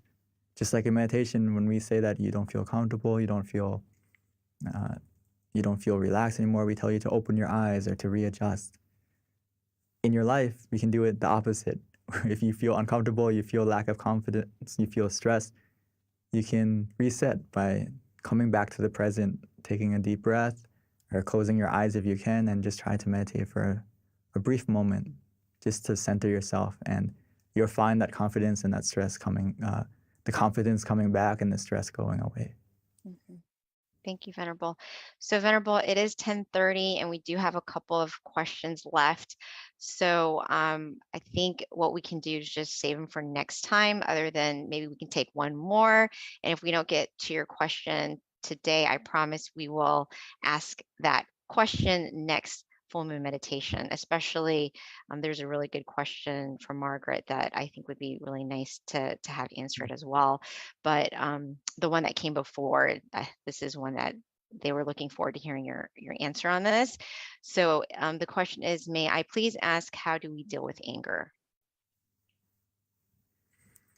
I think it kind of connects to the other question about, when you realize that you're stressed or your lack of confidence. As you meditate more, you're more aware of when you feel angry. So a lot of the people who meditate, they feel that they become more calm, and also it's because you can feel the anger rising. Now that you're more in tune with your emotions, you can feel the anger rising, so you're more aware to stop it. You're more aware, okay, I feel it coming. Wait, let me take a deep breath and let it go. So if you practice meditation, and it's going to help to reduce the anger automatically and help you to let go easier. So I think it goes hand in hand with practicing meditation, that it will automatically, you'll be able to realize yourself that you're angry. And then now that you're angry, we need to kind of change the focus, because your mind can only focus on one thing at a time. And if you focus on the thing that's making you angry, it's only going to get more angry. You're only going to get more angry. But if you change your focus to like the mantra, or you change the focus to visualizing Lumbu, Lumpur, or the crystal ball, the sphere, whatever you want to do, just to take your mind off of the anger. So the quicker you realize you're angry, the quicker you can react and change the focus. And when you focus on something that makes you peaceful and relaxed, you're going to feel the anger subsiding. Okay, thank you, Venerable. So, Venerable, let's just go ahead and answer this one last question so it doesn't have to linger until next month. It's from Margaret, and the question is, first of all, she wanted to thank you for offering the session, but she is autistic and can easily become overwhelmed by sensory inputs when out and about in the world, and she wants to know if there are techniques that she can use in those situations to reduce the overload to her body. We need something to, our mind, not even everyone is also kind of, we have a sensory overload where our five senses are kind of bombarded by everything around us. So it's always a good idea to have something to help filter your mind when you're walking around and you're doing things. Just like you said, is you can use the mantra. Try to use it as like a song that you repeat in your mind as you're walking, as you're doing activities. Try to repeat the mantra in your mind. Samarang, samarang, samarang. In the beginning, it's kind of like you have to be mindful to say it, but as you do it more often, it's going to be like a automatic song that plays in your mind on repeat. And it's kind of like when you focus on breathing, when you focus to breathe, you have to think to do it. But and normally you can also turn it off and you don't have to think to breathe, right? Right now, I don't think anyone's consciously thinking to breathe. It's the same thing with if you practice using the mantra outside or visualizing outside as well. So whatever is easier for you, you can try to use the mantra much longer. All right, So thank you, hopefully that helps. Venerable. And just to wrap things up, we do have a picture from our Venerable who's actually running the slides of him Yeah, I think he's done it. having kids meditate that, we want to share to you. But correction on the full moon meditation for next month, it is the 13th, which is on a Wednesday. So there he is right there with the little ones meditating. So yeah, it's never too early to train your children, family, friends, nieces, nephews to start incorporating meditation into their life. Yeah, if you look on the far left in the red shirt, that's me. No! Oh, I had no idea. How perfect is that? Wow, that's very touching, Venerable. We get to see you when you were very young. How cute. All right. Well, thank you so much, everyone, for joining us. And we look forward to seeing you in the future. Again, let us share inner brightness with everyone and invite them to join us, because the more people that meditate, the more people find this inner happiness, the happier the world will be. So with that, thank you so much. And we look forward to seeing you again in the future. Bye.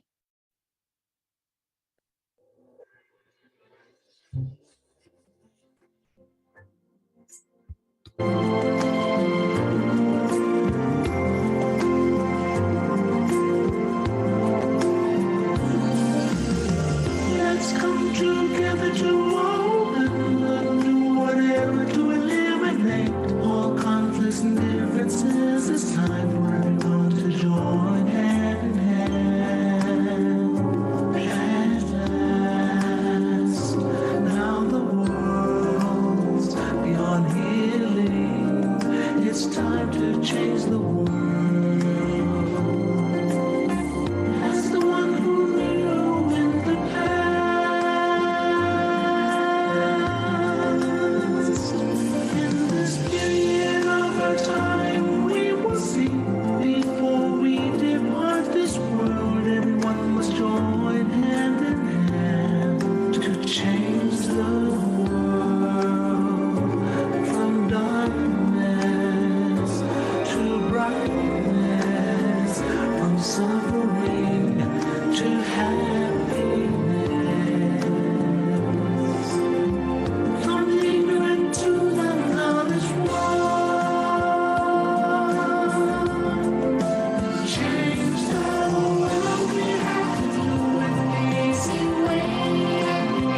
Be happy and cheerful with childlike innocence. Everyone must join hand in hand. Gently close your eyes, relax, relax. Still your mind at the center of the body and mind. At the same position of the one who knew from the past. Change the world from the era of darkness to the era of light. From the old era to this new era, the world will be like heaven on earth. No classes in society. Everyone will be really happy. Speak the same every language.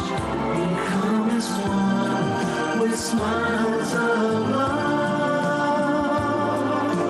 We'll be kind, the world will change. The world will change.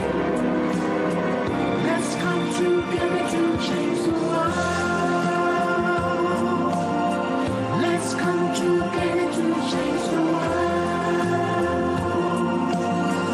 Let's come together to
Hi, everyone, and welcome to our July full moon meditation. The theme today is on freedom, and as such, I picked a quote out of Pipo, and this is actually perfect for our theme, which is the quote is freedom of the mind, and the joy for meditation is unique. It is a joy that is great and free, expanding farther and farther. When the body and the mind reconcile and unite as one, the impossible will happen. So I hope that's a little bit of inspiration for you today as we begin to meditate. So with that, just a little bit about today. Today is a very special day. It actually marks the day before we go into Rains Retreat, which is a 3-month training period that all the centers around the world actually participate in. And during this time, many people at the meditation centers are going to utilize the time to cultivate themselves, meditate more extensively. So as such, we want to extend and invite to all of our participants in our full moon meditation tonight and invite you all to come up with a resolution to help develop yourself. So it can be something as easy as working on a habit that you want to improve on, such as maybe if you sleep late in the morning, like you wake up late, possibly you can train yourself to wake up a little bit early during this 3-month, if that's your resolution that you want to develop. Or if you want to meditate more, say you're meditating 15 minutes a day, twice a day, maybe increase it to 5 extra minutes or 10 to meditate 25 minutes up to 30 minutes. So whatever the resolution is for you, it is something that we would like to extend and invite for you to cultivate yourself. If you have something in mind and you want to go ahead and share it with us so that you feel a little bit more accountable for your resolution, then feel free to do so. All right. So with that, just a little bit about our teaching monk, Monk Jackie. He is a Buddhist monk. He ordained in 2014 after graduating college, with his passion being to cultivate himself through daily practice of meditation and sharing this knowledge with all of his students. So at this time, let me introduce Monk Jackie.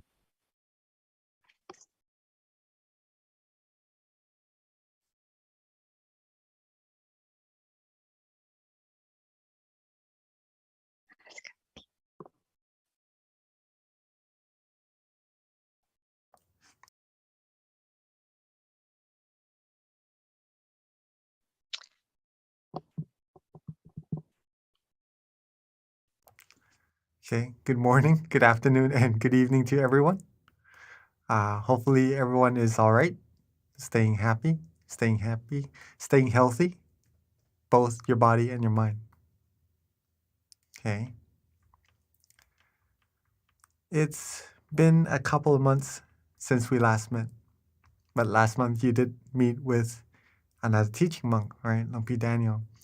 We come together every full moon night to do our meditations, to purify our minds, to become bright on the inside, so that we could shine out to the whole world and make this whole world brighter, even brighter than it already is, right?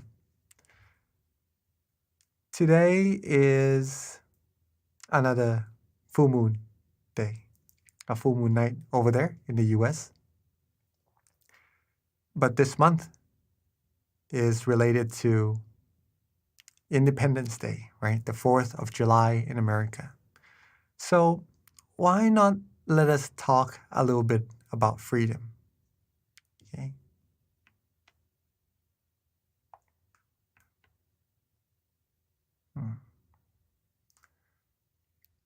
Now, let's start with this quote. Okay. A mind that is still and refined will feel delightful. Notice that the feeling won't really be attached to anything. Okay. This is a quote from our master, Longpa Tamashiyo. What this shows is that when your mind becomes still, you will feel happy, right? You will feel delightful. And at that state of mind, you won't really feel of thinking about anything else. Okay. You will be at the moment, at the present moment, unattached to anything. And that is true freedom. Let me elaborate on that a little bit. Give me a second.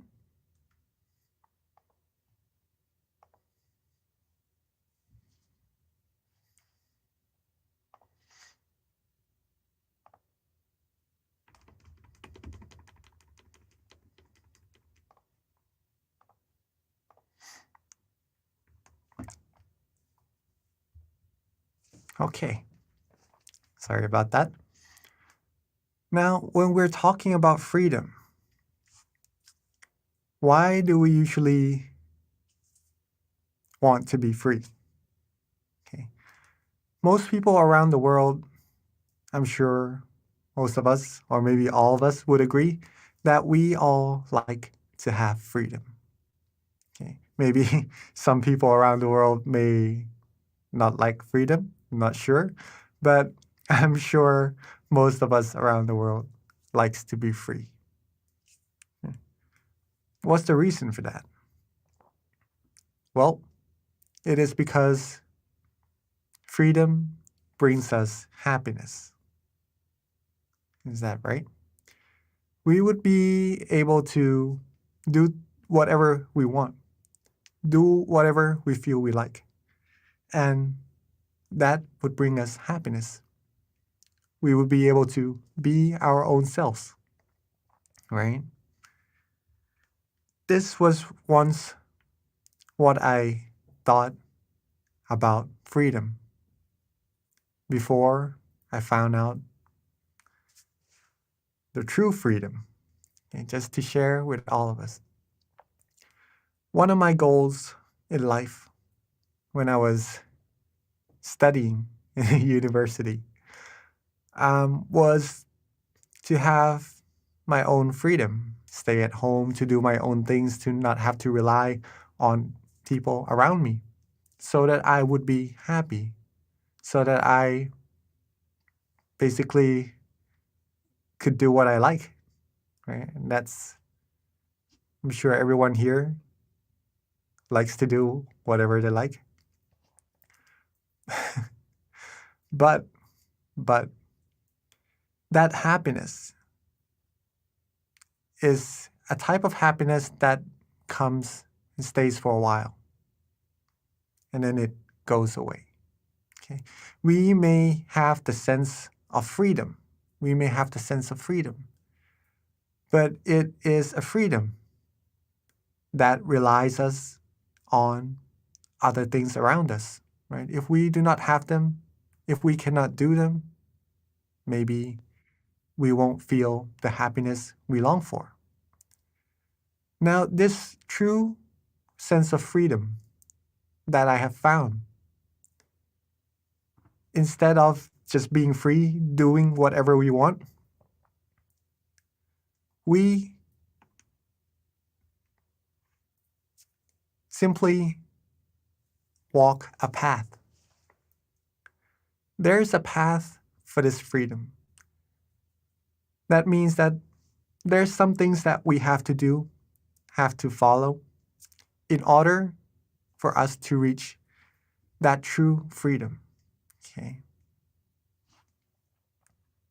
I'll explain this path a little bit later. Okay. It is not a path that we can see with our own eyes. It is not a path that we can see with our own eyes. It is not anywhere on earth. It is a very, very special path. It is a path that we can find inside of ourselves, right? It is very close. It is right here inside of ourselves. But this path to freedom is a little bit dark. I don't know if you like darkness, but it's a little bit hard to see where to go in this path. Okay. Now, if it's not really visible, or is there nothing we can see? What can we do to go through or to walk correctly along this path and not go off course, right? Well, like walking into a dark room, you might swing your legs around, see what's in front of you so that you don't hit anything, right? Or maybe just pretty much feel your way through this path. This is very important, right? Because we can't see. We have to use our senses. This inner path requires the same thing, which is for us to really feel it, to really work our way through, at first, maybe without seeing anything. It may seem a little bit difficult, but it is not. Okay? But it is not. What feeling are we talking about also? That's important. To walk this path to freedom, we must feel comfortable. Okay? In this dark place,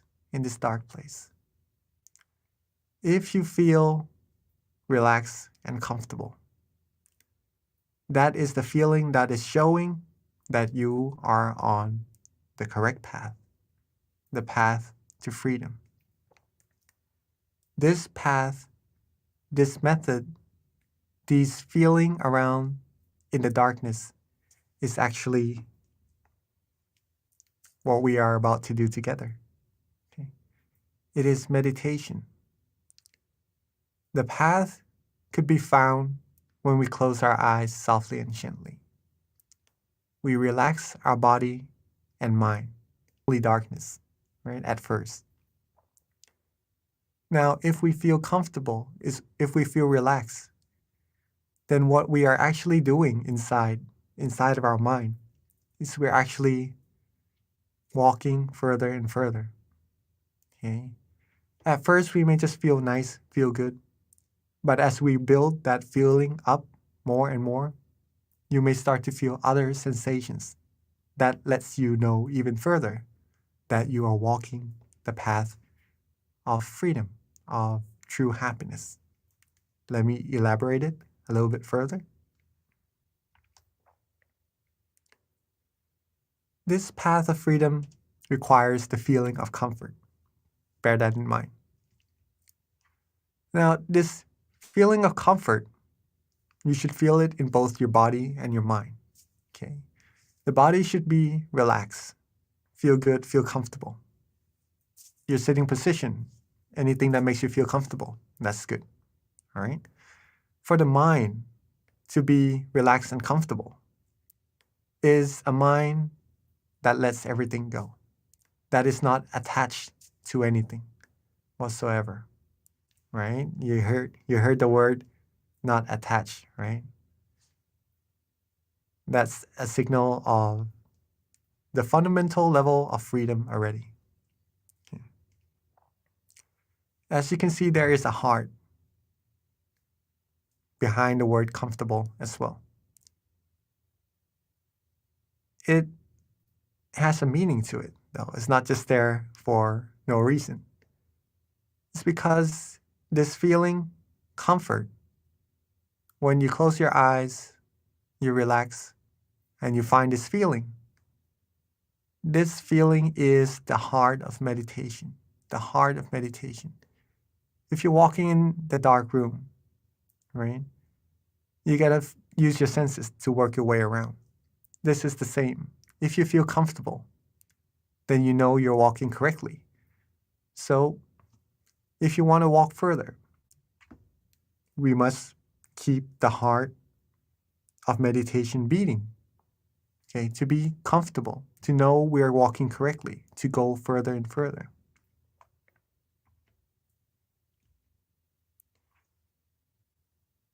If we feel comfortable at first of body and mind, we might just enjoy the feeling at that moment. Maybe it's not too good, not too flourish, or it's not tough on us either, just to sit there. Okay. But as we progress a little bit further, we may start to feel light. Okay. This comfortable feeling, we may describe it as being light instead of just normal. We might even feel as if there's a wind blowing through us, like it's blowing through the top of the grass and waving it a little bit. Okay. A light wind, a soft breeze coming through us. We might even describe, or we might even have this. Not Star Wars, sorry, not the Matrix either. But this is just a picture showing or representing a type of feeling, okay? As if we are maybe moving. Okay, some people may have this in their meditation. They're moving, but yet they're feeling calm and comfortable, feeling good. These are all the indications. And when the mind has come to a standstill, then at that point, at that feeling of relaxation, that feeling of comfort, you would have found freedom. Okay. Freedom from all attachments, freedom from all negativities, freedom that will find you true peace. And the further you go, the freer your mind will be. Okay. Let's finish up with, again, what we have read earlier. The mind that is still and refined will feel delightful, feel comfortable, feel light, feel the breeze from within, right? As we've described a little bit earlier. Notice that the feeling won't really be attached to anything. That is the teaching of our master.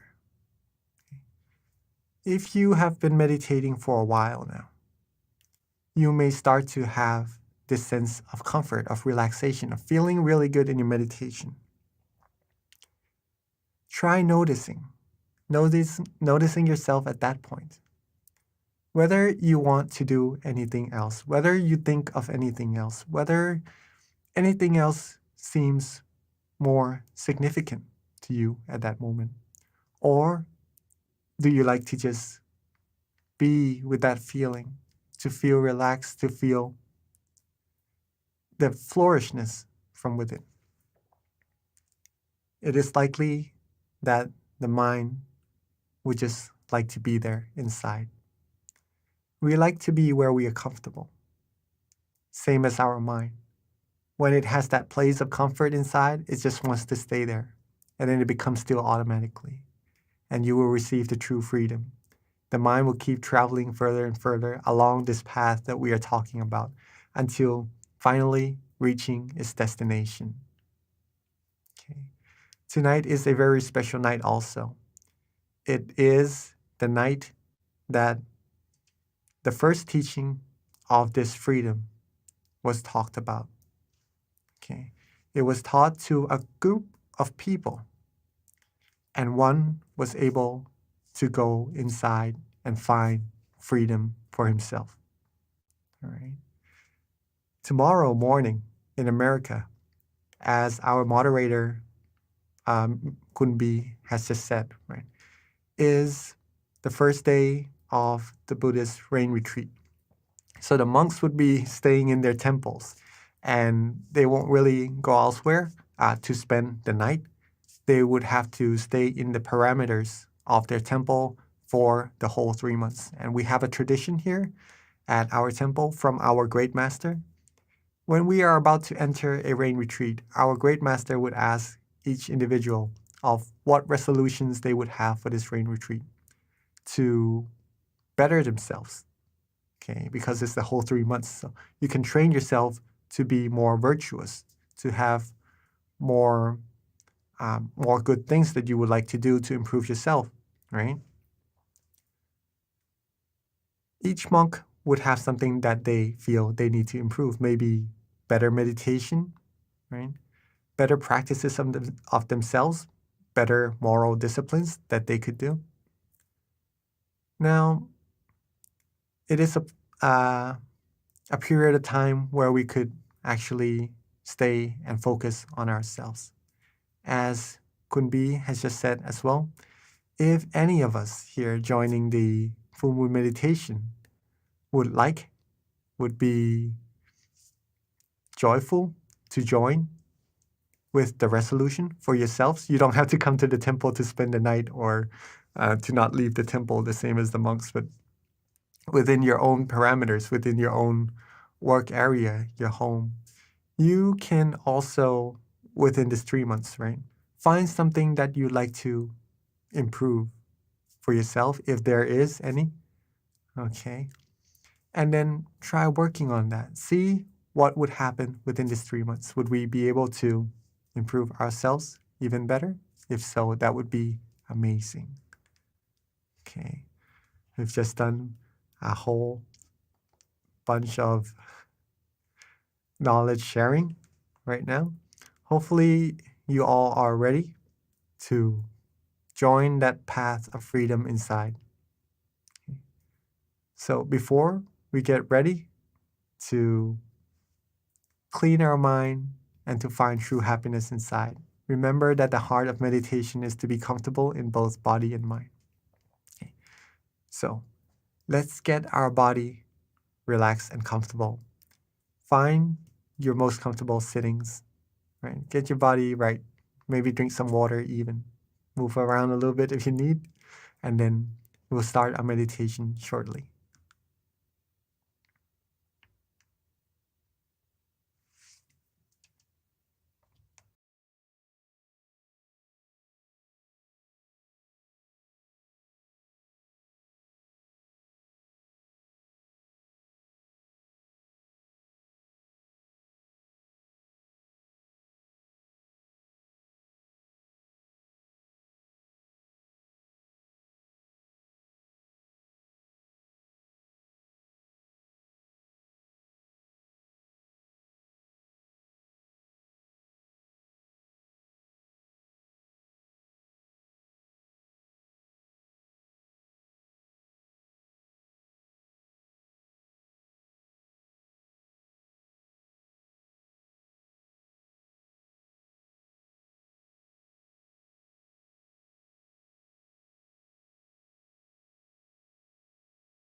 If we are ready, let's begin by softly and gently closing our eyes.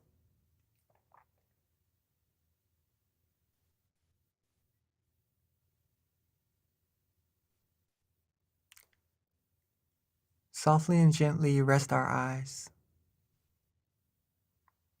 rest our face, rest our head, rest our cheeks, our chin, rest our neck.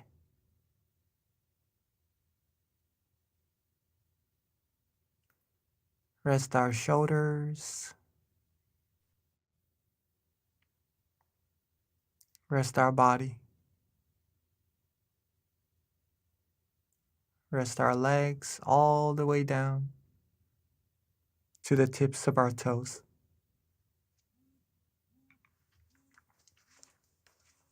Relax every part of our body.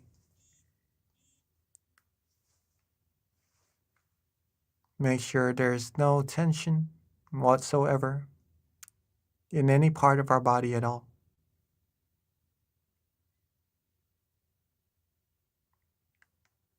Let's take our time. Let's relax.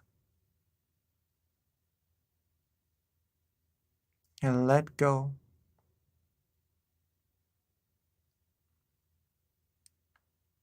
Let go of all worries. Let go of all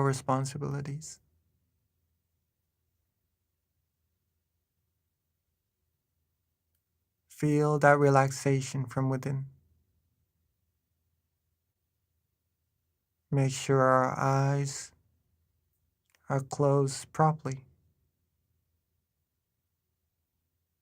Make sure we are relaxed the way we rest our eyelids.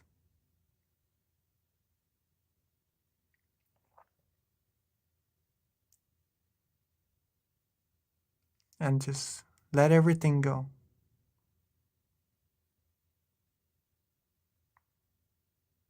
Be relaxed. Be calm. Be restful.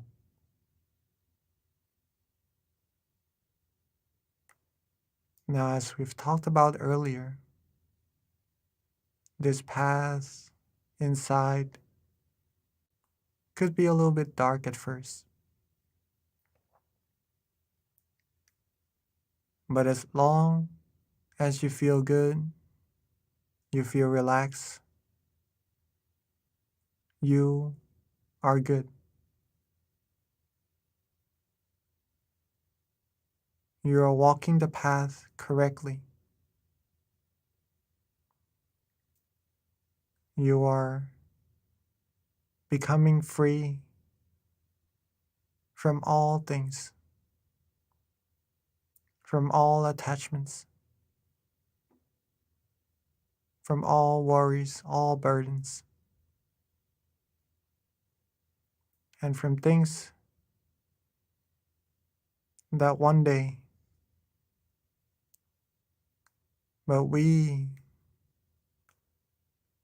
would be able to walk this path of light, of brightness from within.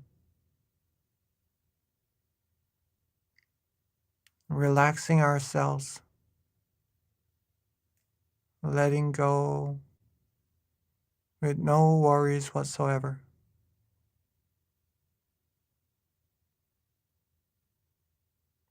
And at this point, you can notice yourself,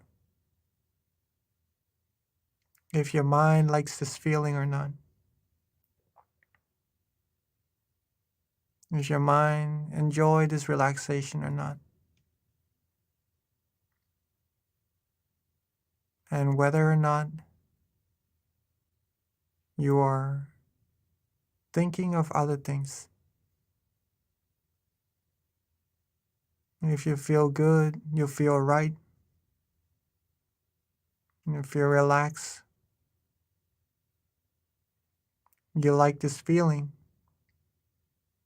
you like this moment, not really wanting to do anything else.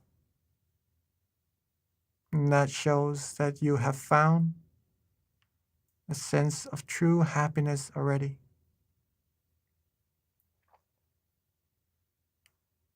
Your mind has already become still.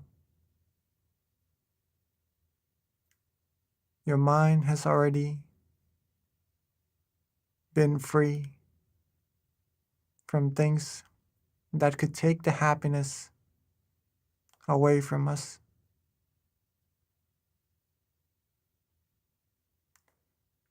This true happiness, this relaxation, this feeling of comfort is the feeling that we could always access. It's the true happiness that we could always rely on, that is already there inside of us. It doesn't perish. It doesn't depart from us. It is within us, just waiting for us to grab, for us to take, for us to consume upon. Like a well of pure positive energy just sitting there. Whenever we need to drink, whenever we need true happiness, all there is to do is just let go, relax, be comfortable, and our mind will travel to this source of positive energy automatically.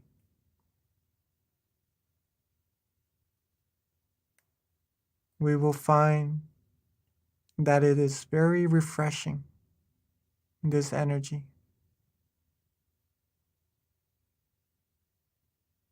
We will find that it feels cool, it feels nice, it feels rejuvenating.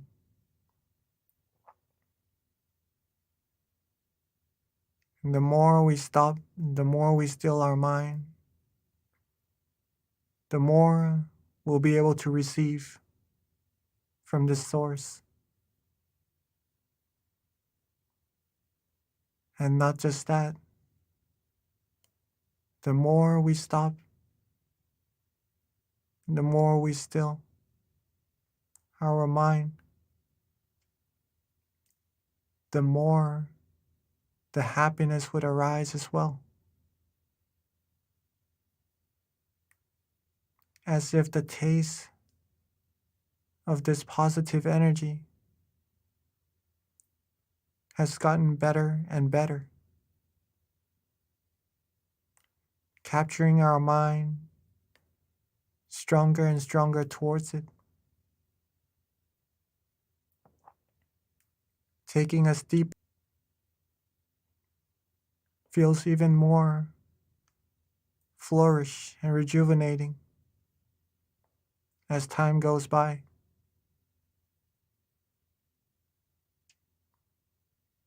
And when this happens, all that we need to do is simply be neutral.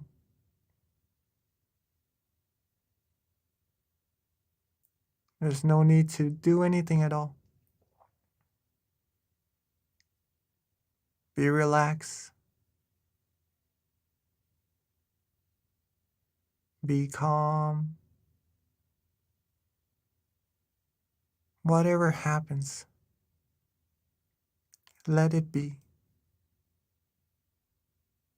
Let it go. The more we're able to be unattached and free, the further we'll be able to travel through this path, this middle path,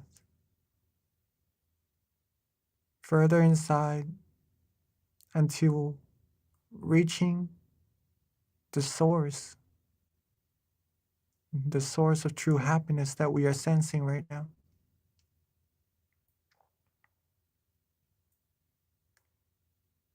And the closer we are to that source, the more happiness we will receive automatically. It will be like a magnet drawing our attention, drawing our mind, and giving us purity and blocking out all the negativities, not letting anything impure penetrate our mind.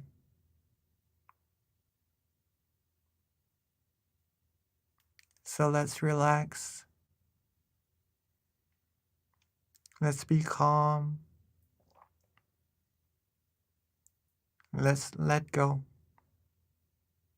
and have no worries whatsoever. Keep this heart of meditation beating. Keep your body and mind comfortable. As soon as we start to feel any lesser in comfort, you can always adjust Adjust your body, adjust your mind again. Get it back to being comfortable. Softly and gently, without any rush, without any worries. Let's just enjoy this feeling, this flow of positive energy inside of us, this feeling of lightness, of brightness even, on this full moon night together, the night, the very special night that the first teaching of freedom was taught, of true freedom. Let's cultivate as much purity as we can. Let's rejuvenate our mind as much as we can. Let's take from this well. Let's drink from this infinite source of happiness as much as we can, so that we could bring more positivities to ourselves and everyone around us, eventually, to this whole world. Let's relax ourselves. Let's be calm, be neutral. Whatever happens, let it be. Let it go. And let's flow inside of our minds further and further.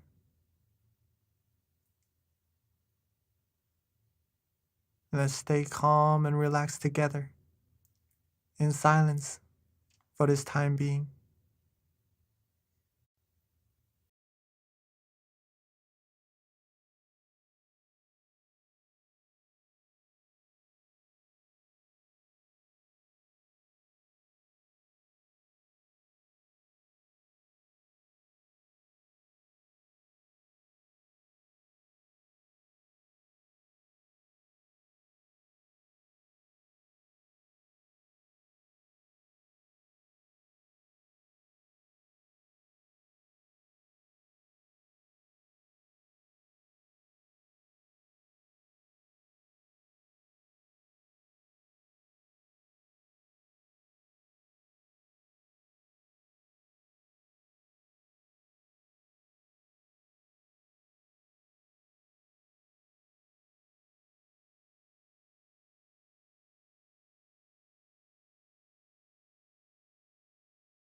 as we are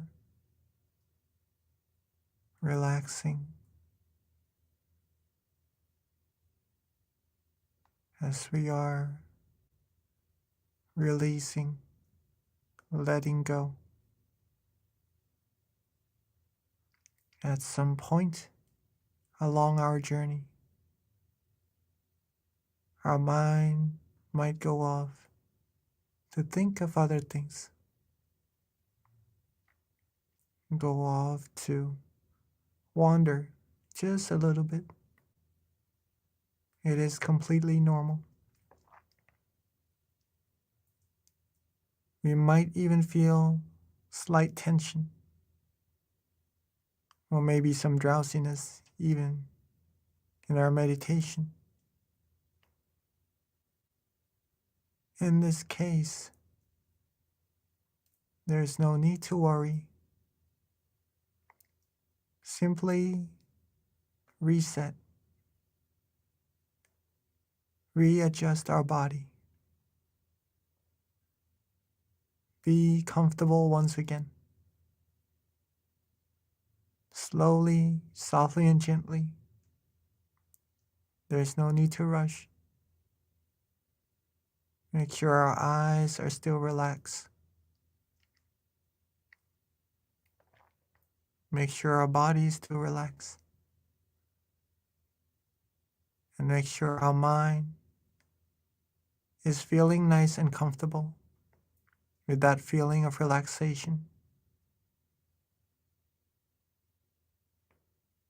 And so as we travel further and further,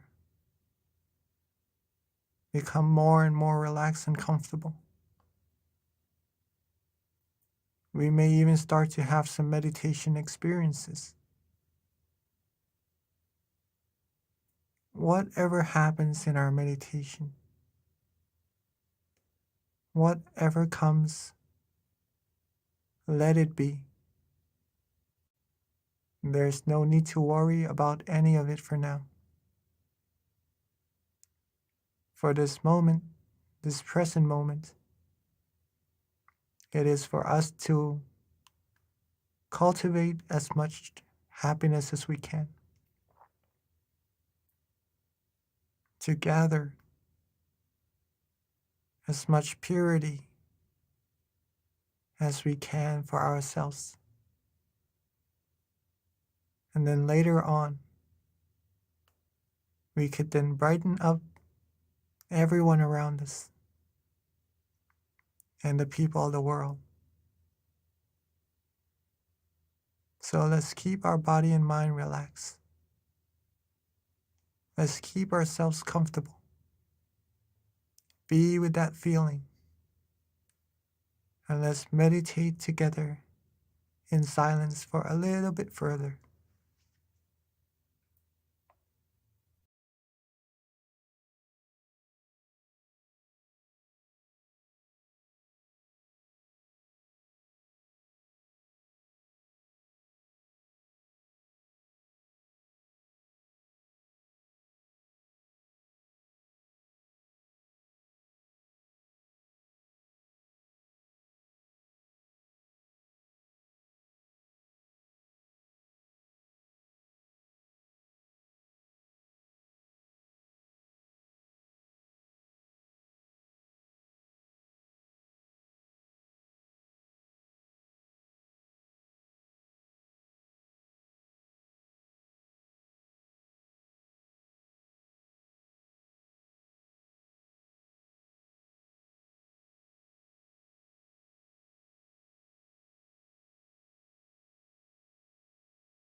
as we have now accumulated a good amount of positive energy inside of our minds, feeling calm, feeling relaxed, feeling light, maybe even being bright. Let's together bring that positive energy forward. Bring that brightness outwards, calmly and gently. Be relaxed, be restful. Let's softly and gently open our eyes to light the candles in front of us, to represent the brightness within our minds, to represent the purity of our minds together.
Now that we have lit our candles to represent the brightness of our minds and making this world brighter together,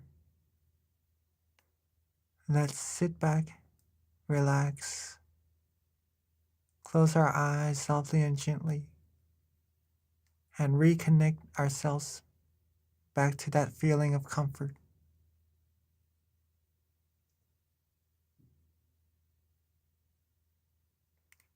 Take our time, relax and be comfortable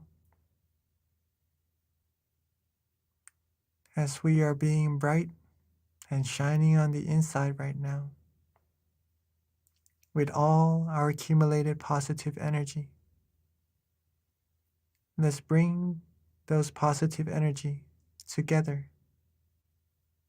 into a clean, clear crystal sphere.